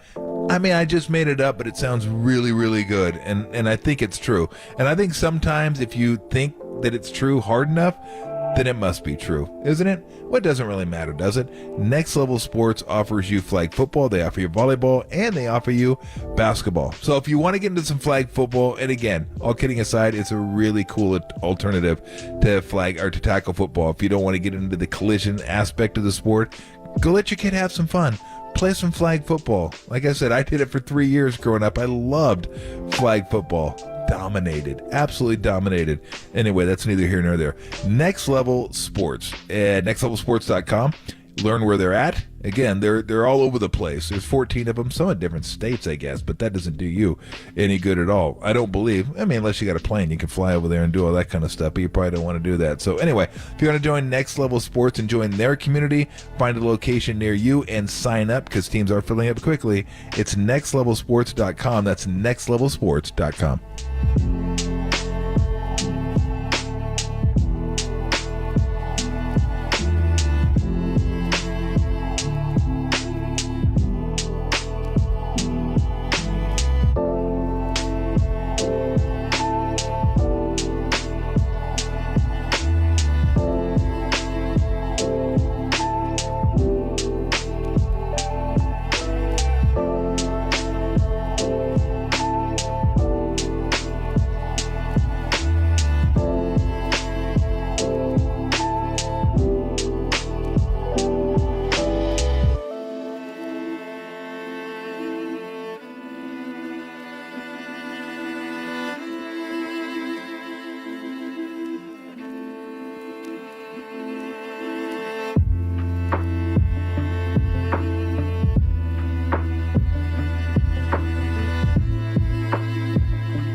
is Tolbert & Co.'s Sound Soiree. No, I've whipped up this nasty little soiree. The best sounds you might have missed. What? Soiree, honey. I think that means party. On the Sports Leader. Tolbert & Copes with you on a Friday afternoon here, ahead of a football weekend, which is going to be a lot of fun. Good college slate tomorrow. We got a bunch of football games all over KNBR's family of networks here all weekend long. So make sure you're staying tuned. You got some Cal, you got some Stanford, got some big NCAA games that we'll have over on 1050 and on 810 The Spread. Also, the 49ers kicking off at 10 a.m. right here on The Sports Leader on Sunday morning. USF is at Boise State. You got hoops in the afternoon on 1050. You got Cal at Washington State, Stanford at Oregon State, and Cal hoops playing Pacific, by the way, tonight, 7:30 over on 810 The Spread. You know what I heard? What's that? What'd you hear? I heard the Spread's Harmony's favorite station. I bet, dude. I think it's the spread is what she's more into. Oh. I hope, God, I really hope Harmony's okay. I haven't heard of that one. I really hope Harmony's okay. I hope she's here. I'm keeping my fingers crossed. I think she's going to be okay, but we will see. Let's see. Well, I know we got a lot of people hoping Harmony's going to make it at 5:30, so stay tuned. We'll see if we can get her cleaned up and fixed. Derek is really, I'd say, thrown a wrench into our plans, but it's more jerk sauce that he got stuck in the gears there. The Sound Soiree is going to open with actually something pretty current. Jerk. pretty current. So Dr. Bob Stoll, we have him on, drbobsports.com. We have him on each week to talk some college games and some NFL games. He makes some great picks, got great analysis, and he's a very measured guy. Like, he's funny, but he gives good notes, and he's analytical, but he's very measured. He's not really emotional. Never hear him rip anybody, and he'll give you a take, but he's not going to be personally mean or something about somebody. That is, of course, unless your name is Tommy DeVito, current starting quarterback for the New York Giants. You might think Dr. Bob's lost a bunch of money on the New York Giants or something with Tommy DeVito. So today we weren't joking, but you asked him about we thought it was funny, the 17.5 point spread for the Giants and the Cowboys this week. Yeah. So he just kind of laid into Tommy DeVito, said he wasn't touching it, but here's just sort of a clip of what he had to say about Tommy DeVito today in his arm strength. It's like so much arm talent. Who gives a shit about arm talent? The guy's just terrible. Yeah, he just threw that out there. He's like, who gives an ass, dude? He was like, this guy stinks. And then we started talking more about it, and he went on a longer rant. And then we kind of remembered that last year when we had him on talking about, this was a Wisconsin-Illinois game. Tommy DeVito had previously been the quarterback at Syracuse. And I'd asked a question about this game with Illinois and Wisconsin. And immediately, Dr. Bob and I had to trim this down because it's sort of like the Arthur Smith 5-minute answer and rant. We had to trim this down a little bit. But here's Dr. Bob. He didn't just not like Tommy DeVito today in the NFL. He didn't like him August of 2022 when he was playing for Illinois. Here's Dr. Bob on Tommy DeVito, the college quarterback. Well, Tommy DeVito, that's a negative. If Tommy DeVito is your starting quarterback, you've got trouble. So 2 years ago, I bet Syracuse under in the win total because they named Tommy DeVito their starting quarterback. I mean, great, he sucks. He's one of those guys like Kyle Bowler. Yeah, okay. He can throw the ball through a barn door, but he can't hit the barn. You know what I mean? Nuke LaLoosh, I got you. Yeah. And he sits there in the pocket and just sits there and sits there and sits there, and he takes so many sacks. I mean, this guy is terrible. So if that's your quarterback, that's not good. I think they're dreadful, and I made the game 27-17, partly because I think DeVito's terrible. He just kept coming back to take shots at Tommy DeVito. The funny thing was, DeVito ended up having a good year. Yeah, with Illinois. And Illinois ended up having a good year that year. That was pretty funny. It was funny because to hear him say stuff like that, it is off-brand because that's not what he does. He's very measured, like you said, very analytical. He gives you the numbers breakdown. Yeah. You know, I love the way I love the way he breaks it down. Like the against the schedule they've played, they give up 1.1 yards per play more than an average team. I love all that stuff. It's super cool.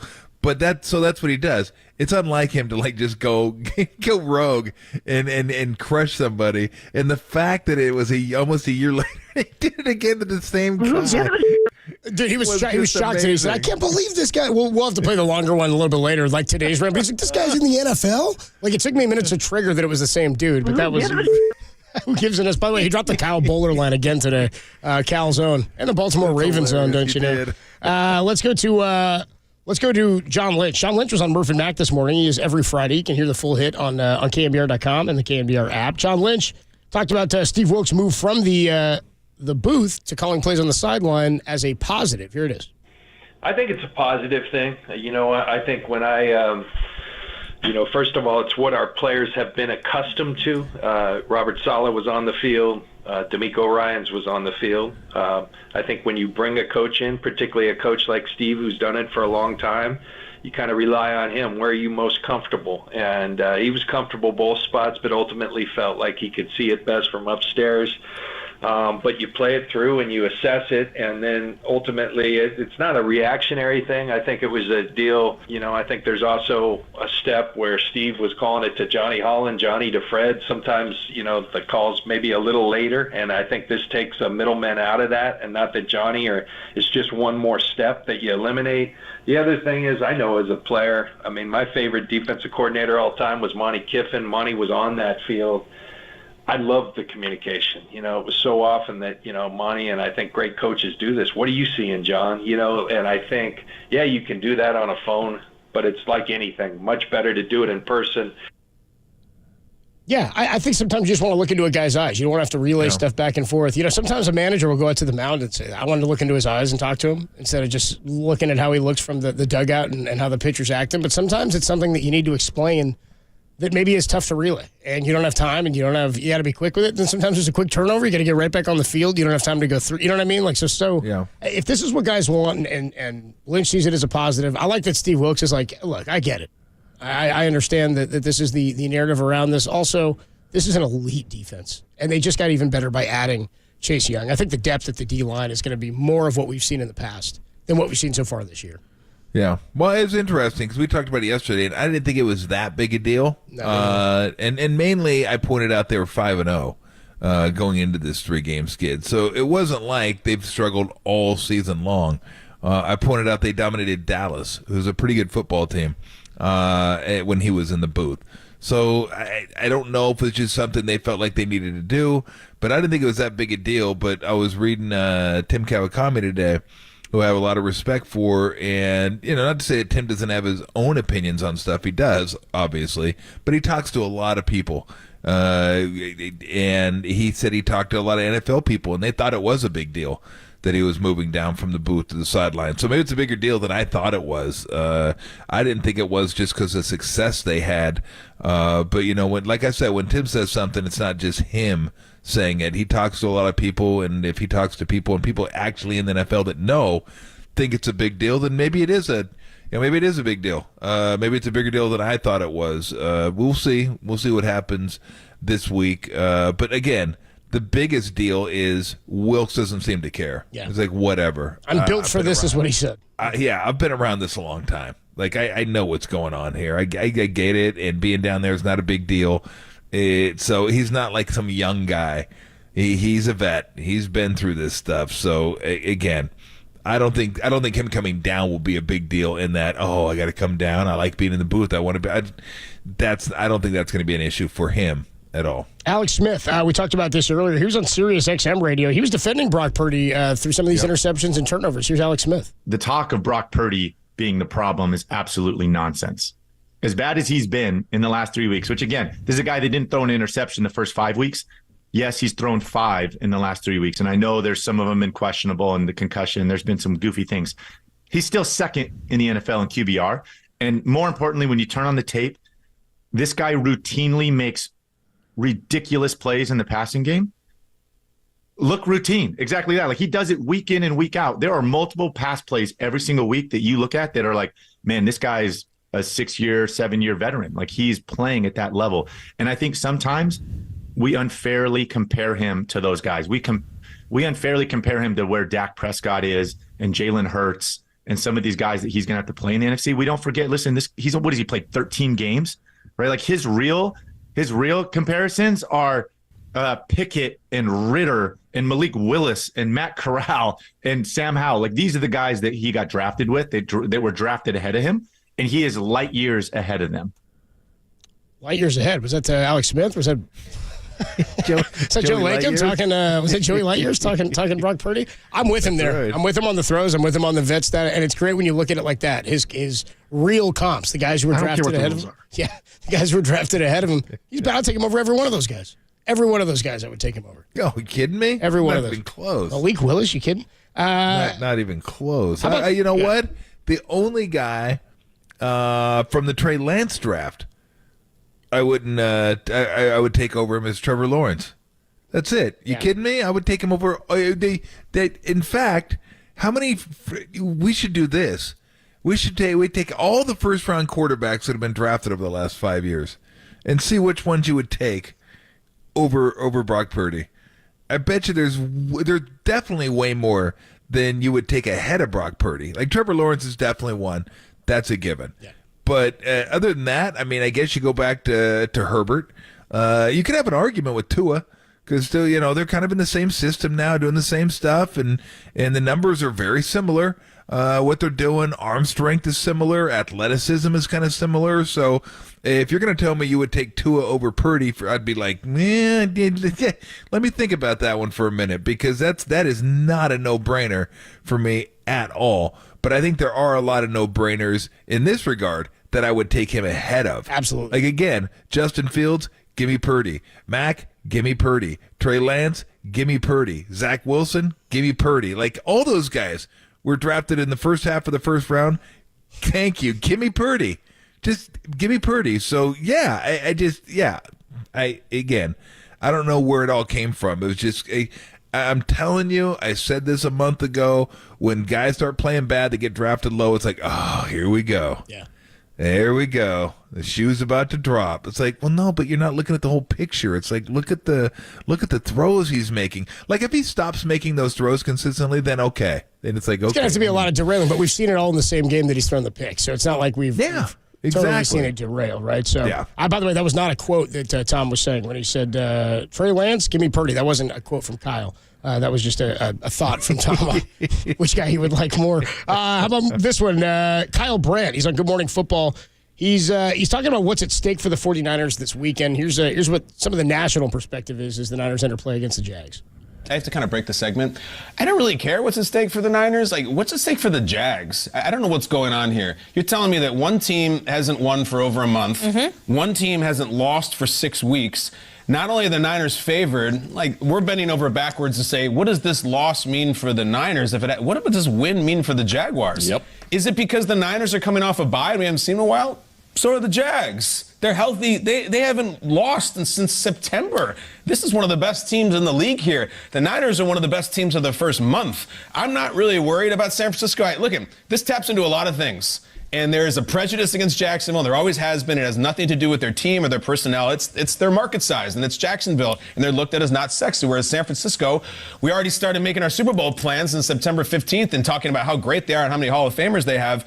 This is right now not a good team versus a great team. So I'm not even going to answer what's at stake for San Francisco. What's at stake for Jacksonville is if you do San Francisco, then you are 7-2. You're nipping at the heels of trying to get the 1 seed in the AFC. And we start to say, like, damn, does Doug Peterson have a Super Bowl team here again?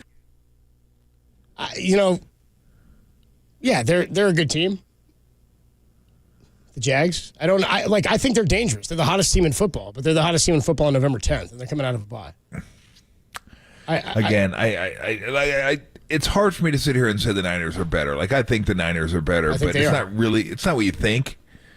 It's what you could prove. I can't prove that based on the last few games. I can't prove that based on the record. Give me until Sunday at 1:30. I'll let you know. Yeah, I think we'll both have a pretty good idea. I have a way to figure this. I have a system and a formula. I think we're going to try to figure out who's better, Niners or Jags. Just give me a call on Sunday afternoon, and I'll crunch some stuff and let you know. I'll give you the winner at 1:30. Yeah. I'll give you the winner at 1:30. Definitely guaranteed. by 2. For sure by 2. Call your man. I'll be there by 2. Let's jump now to one piece of sound here in some basketball before we catch up with Tim Ryan, who is going to be on the call for the Niners and Jags on Sunday. So the Atlanta Hawks, has made a commercial for the NBA in-season tournament. The Atlanta Hawks have made a commercial, and we've got the audio for you. Here's the Hawks commercial for the in-season NBA tournament. Only Hawks fans know where the real action is. Only Hawks fans know what they really want to see. And only Hawks fans know just where to get it.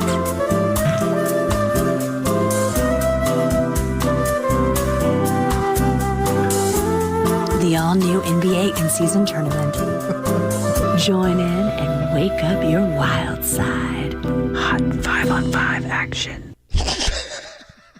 By the way, I'm watching a video of it. It's done with like the text and everything like it's an OnlyFans commercial. Only Hawks fans. And so you've got like the Atlanta Hawk mascot. He's like laying in a bed and he's like rubbing his hand up his leg. There's like sheets kick in. Says only. It's got the Hawks logo. Only Hawks fans. And then DeJounte Murray, point guard for the Hawks, all caps retweeted, said, "Man, delete this S."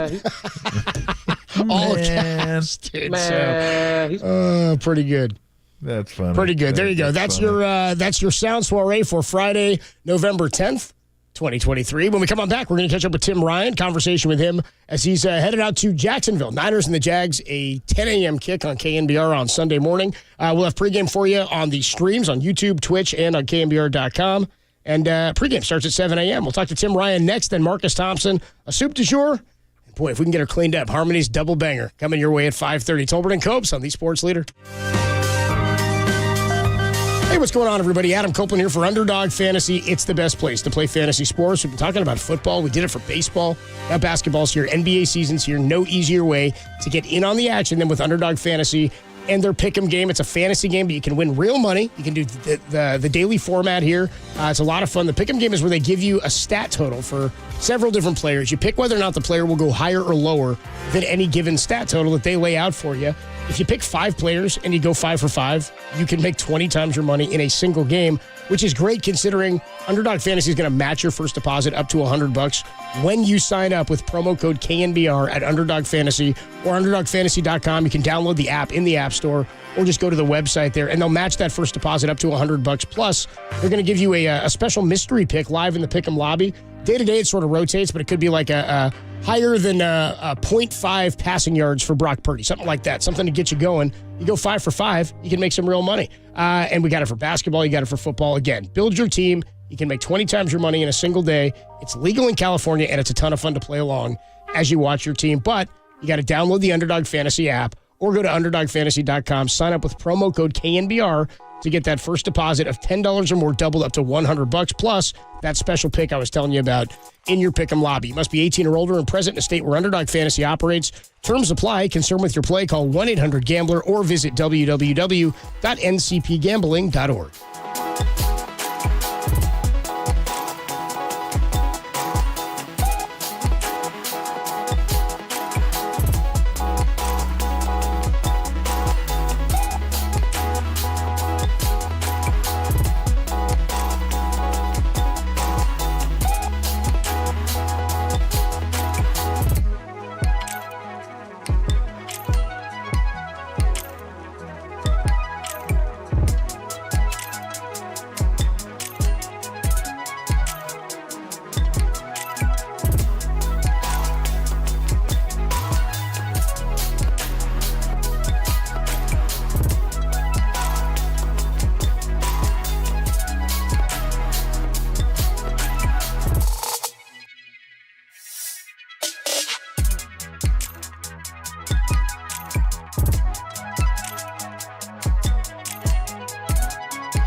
It's a pleasure to welcome back to the show, and we do it each and every week. This time, out of the bye week as the Niners get ready for a Week 10 tilt with the Jacksonville Jaguars. Here to talk about it, it's our guy, Tim Ryan. What's up, Tim? How are you, man?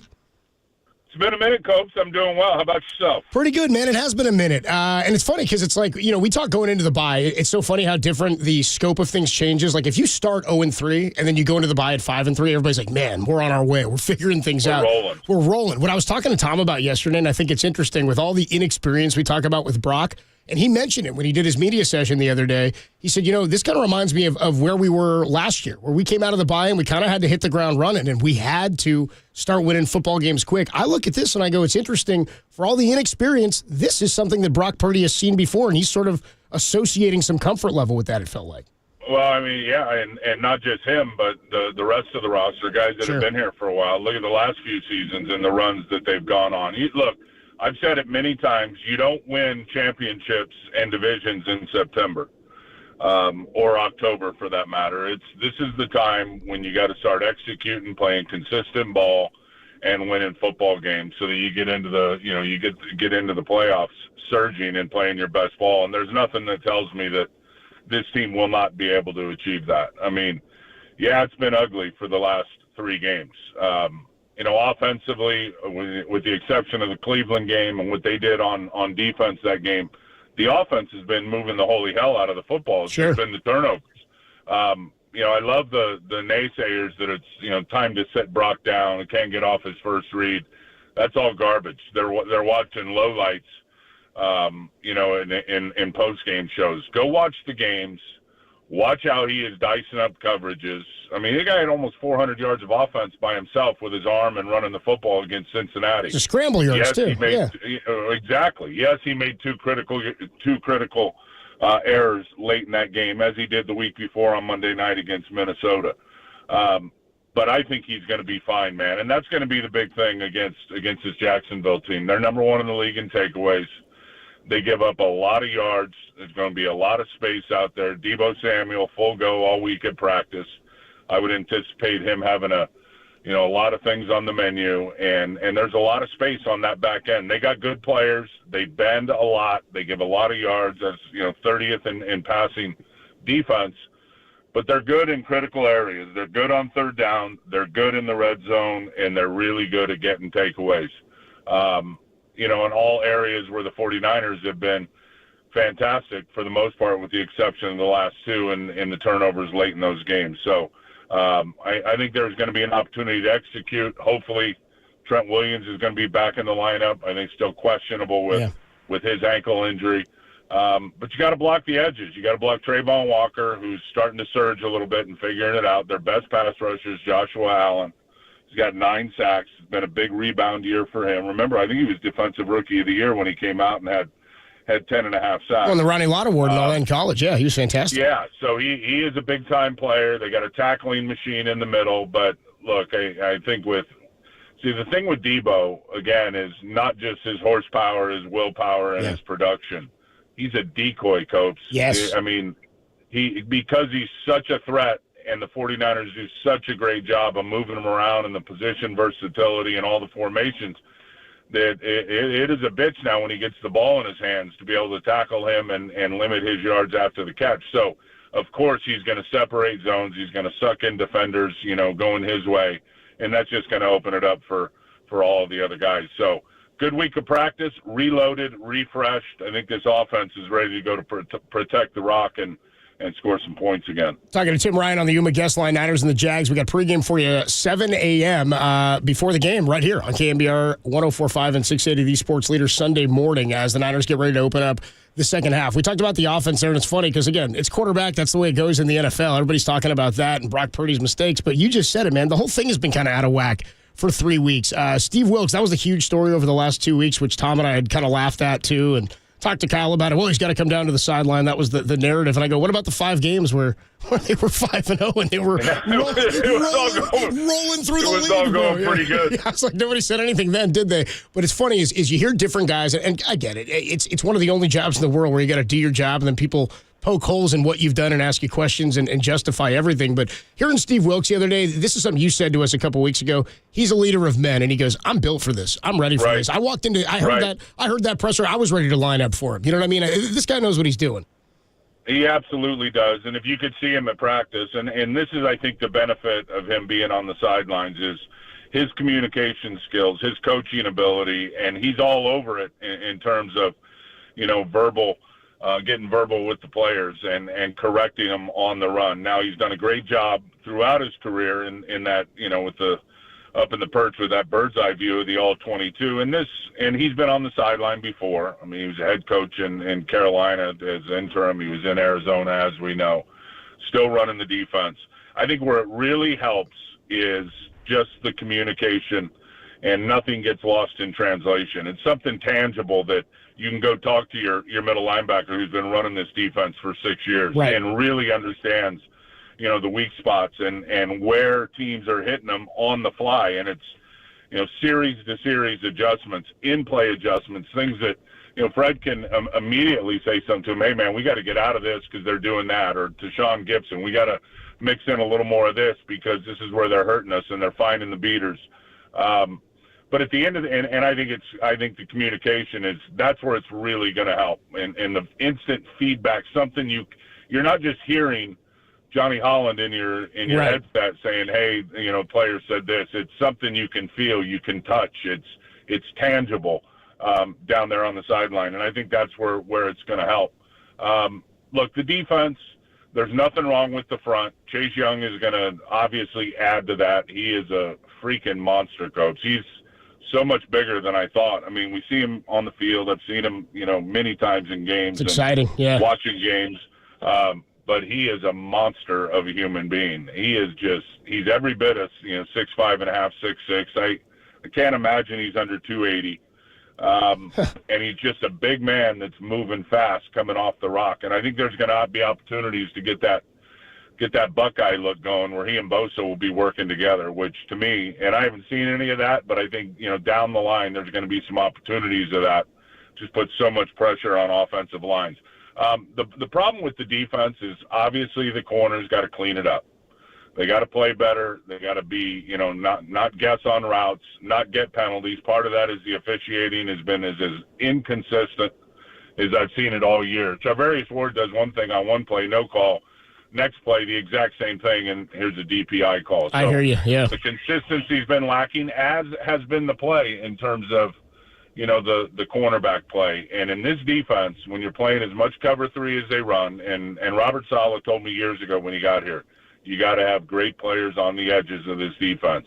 That's defensive ends, that's corners. The DNs are playing fine. The corners have just been inconsistent with some penalties and at times given up too much space.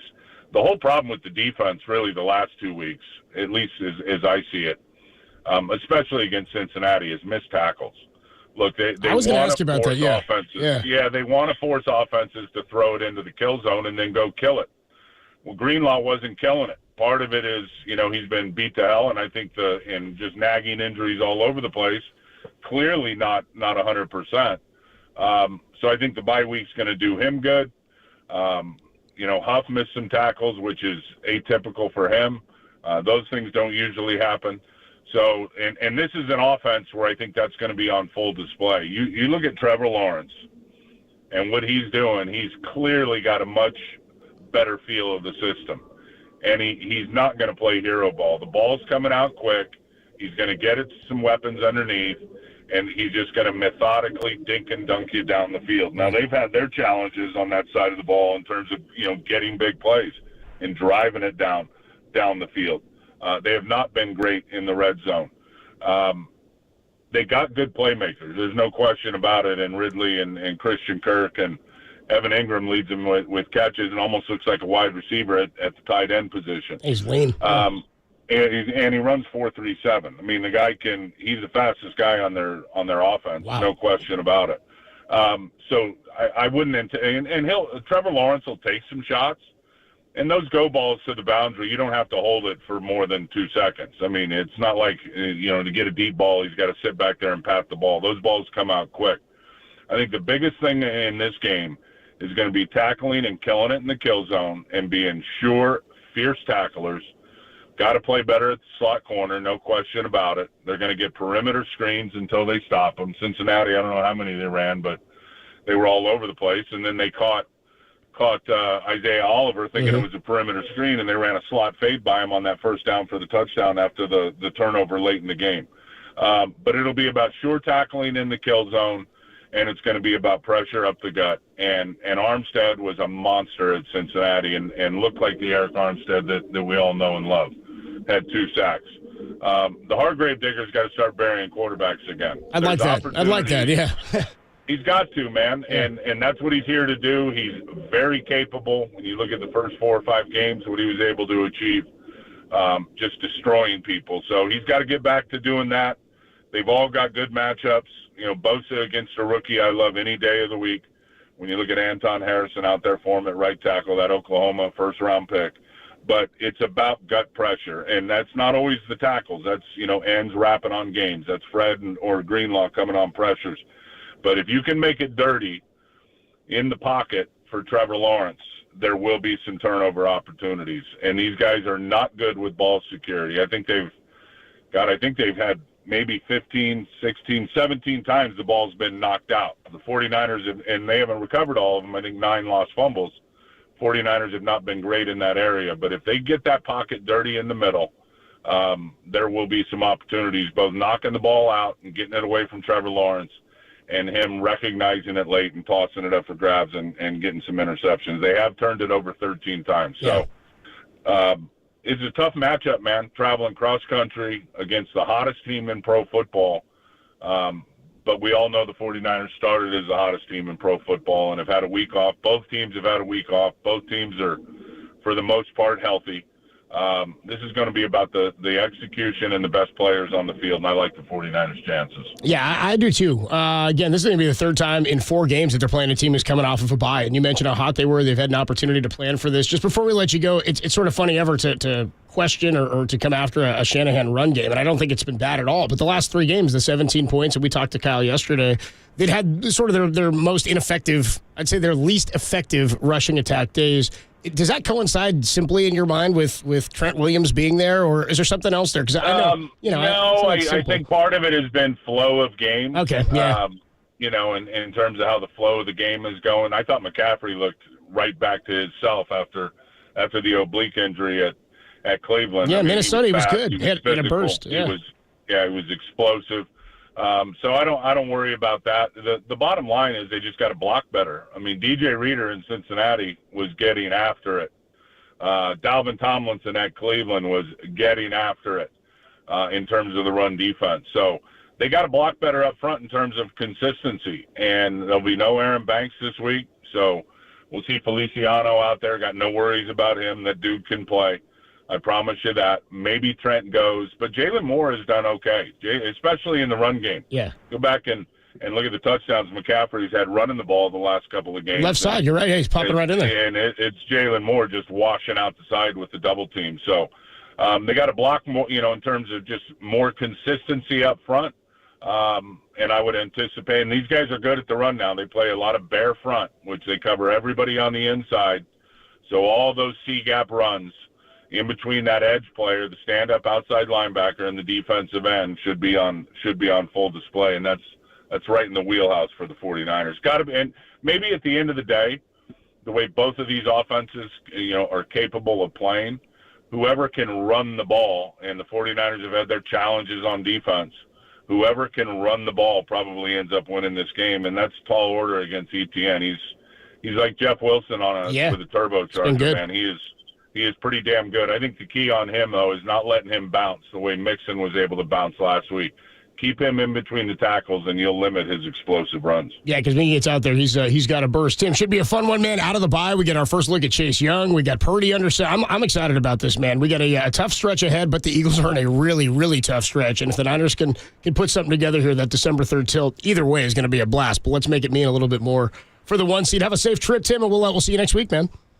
Copes, appreciate you. Let's cure this losing feeling, man. Hell yeah! And make it a nice flight home for from Jacksonville and get ready for this final run. Yeah, let's make it a Florida sweep here. Let's go Jags and Bucks and take care of business. Huh? Oh, I like that. I like that. All right, Tim. All right, bud. There he is, the great Tim Ryan, on his way to Jacksonville for the 49ers and the Jags, and we'll have pregame for you start at 7 a.m. Bright and early, Tim, 7 a.m. on Sunday morning. Pregame starts at 7. We'll hand it over to Greg and Tim at 9, and then kickoff at 10 a.m. for an early 49er game. We'll be streaming that, by the way, our pregame show and postgame show. We'll be taking your calls, getting live reaction, specifically on the post. But you can always check in twitch.tv/thesportsleader, our YouTube page, or head on over to the KNBR app or KNBR.com, and you can watch the show. You can chime in. A lot of great chats going on, good chat room stuff with our suckholes down there. All right, when we come on back, it's a Friday tradition. Marcus Thompson joins us for his weekly conversation, get into some Dubs talk, and the 49ers who are heading down to Jacksonville. Marcus Thompson of The Athletic next, only here on The Sports Leader.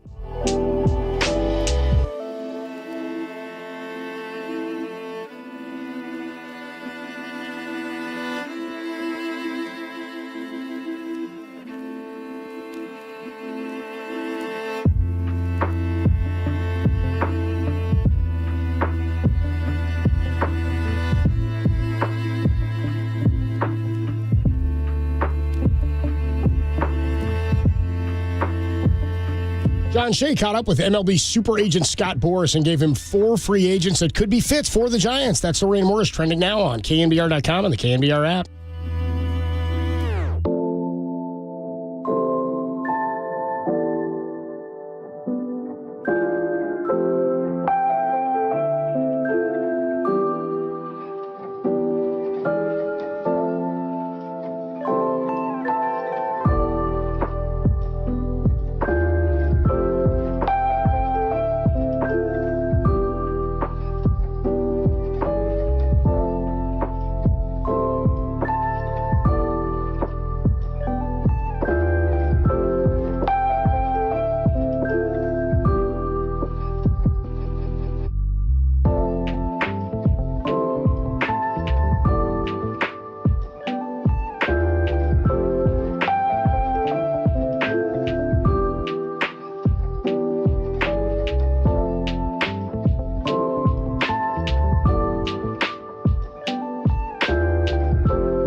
time for Tolbert, Copes, and Thompson. Tom Tolbert and Adam Copeland with The Athletics' Marcus Thompson on KNBR 104.5 and 680. The Sports Leader. We do it every week. Marcus Thompson, best sports writer in the nation. We love talking to him. And the Warriors playing good basketball. Lost by 3 points the other night to the Denver Nuggets.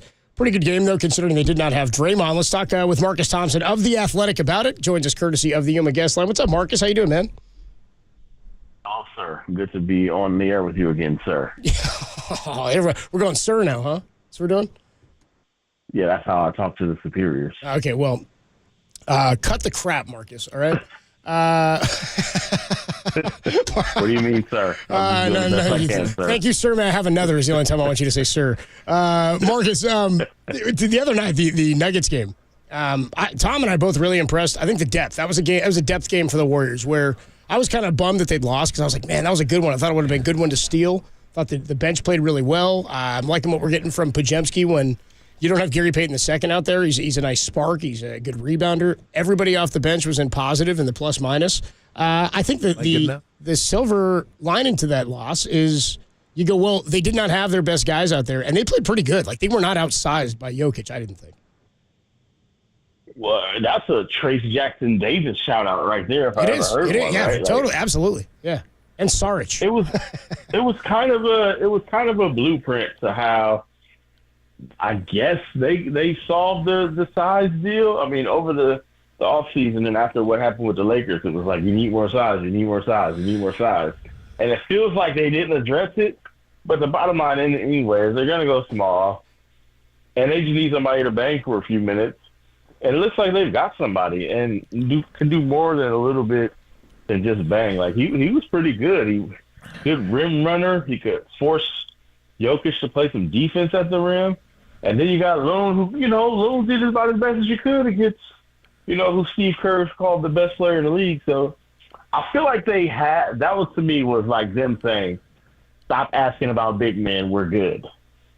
Like, we've got the best we can get, and that's it.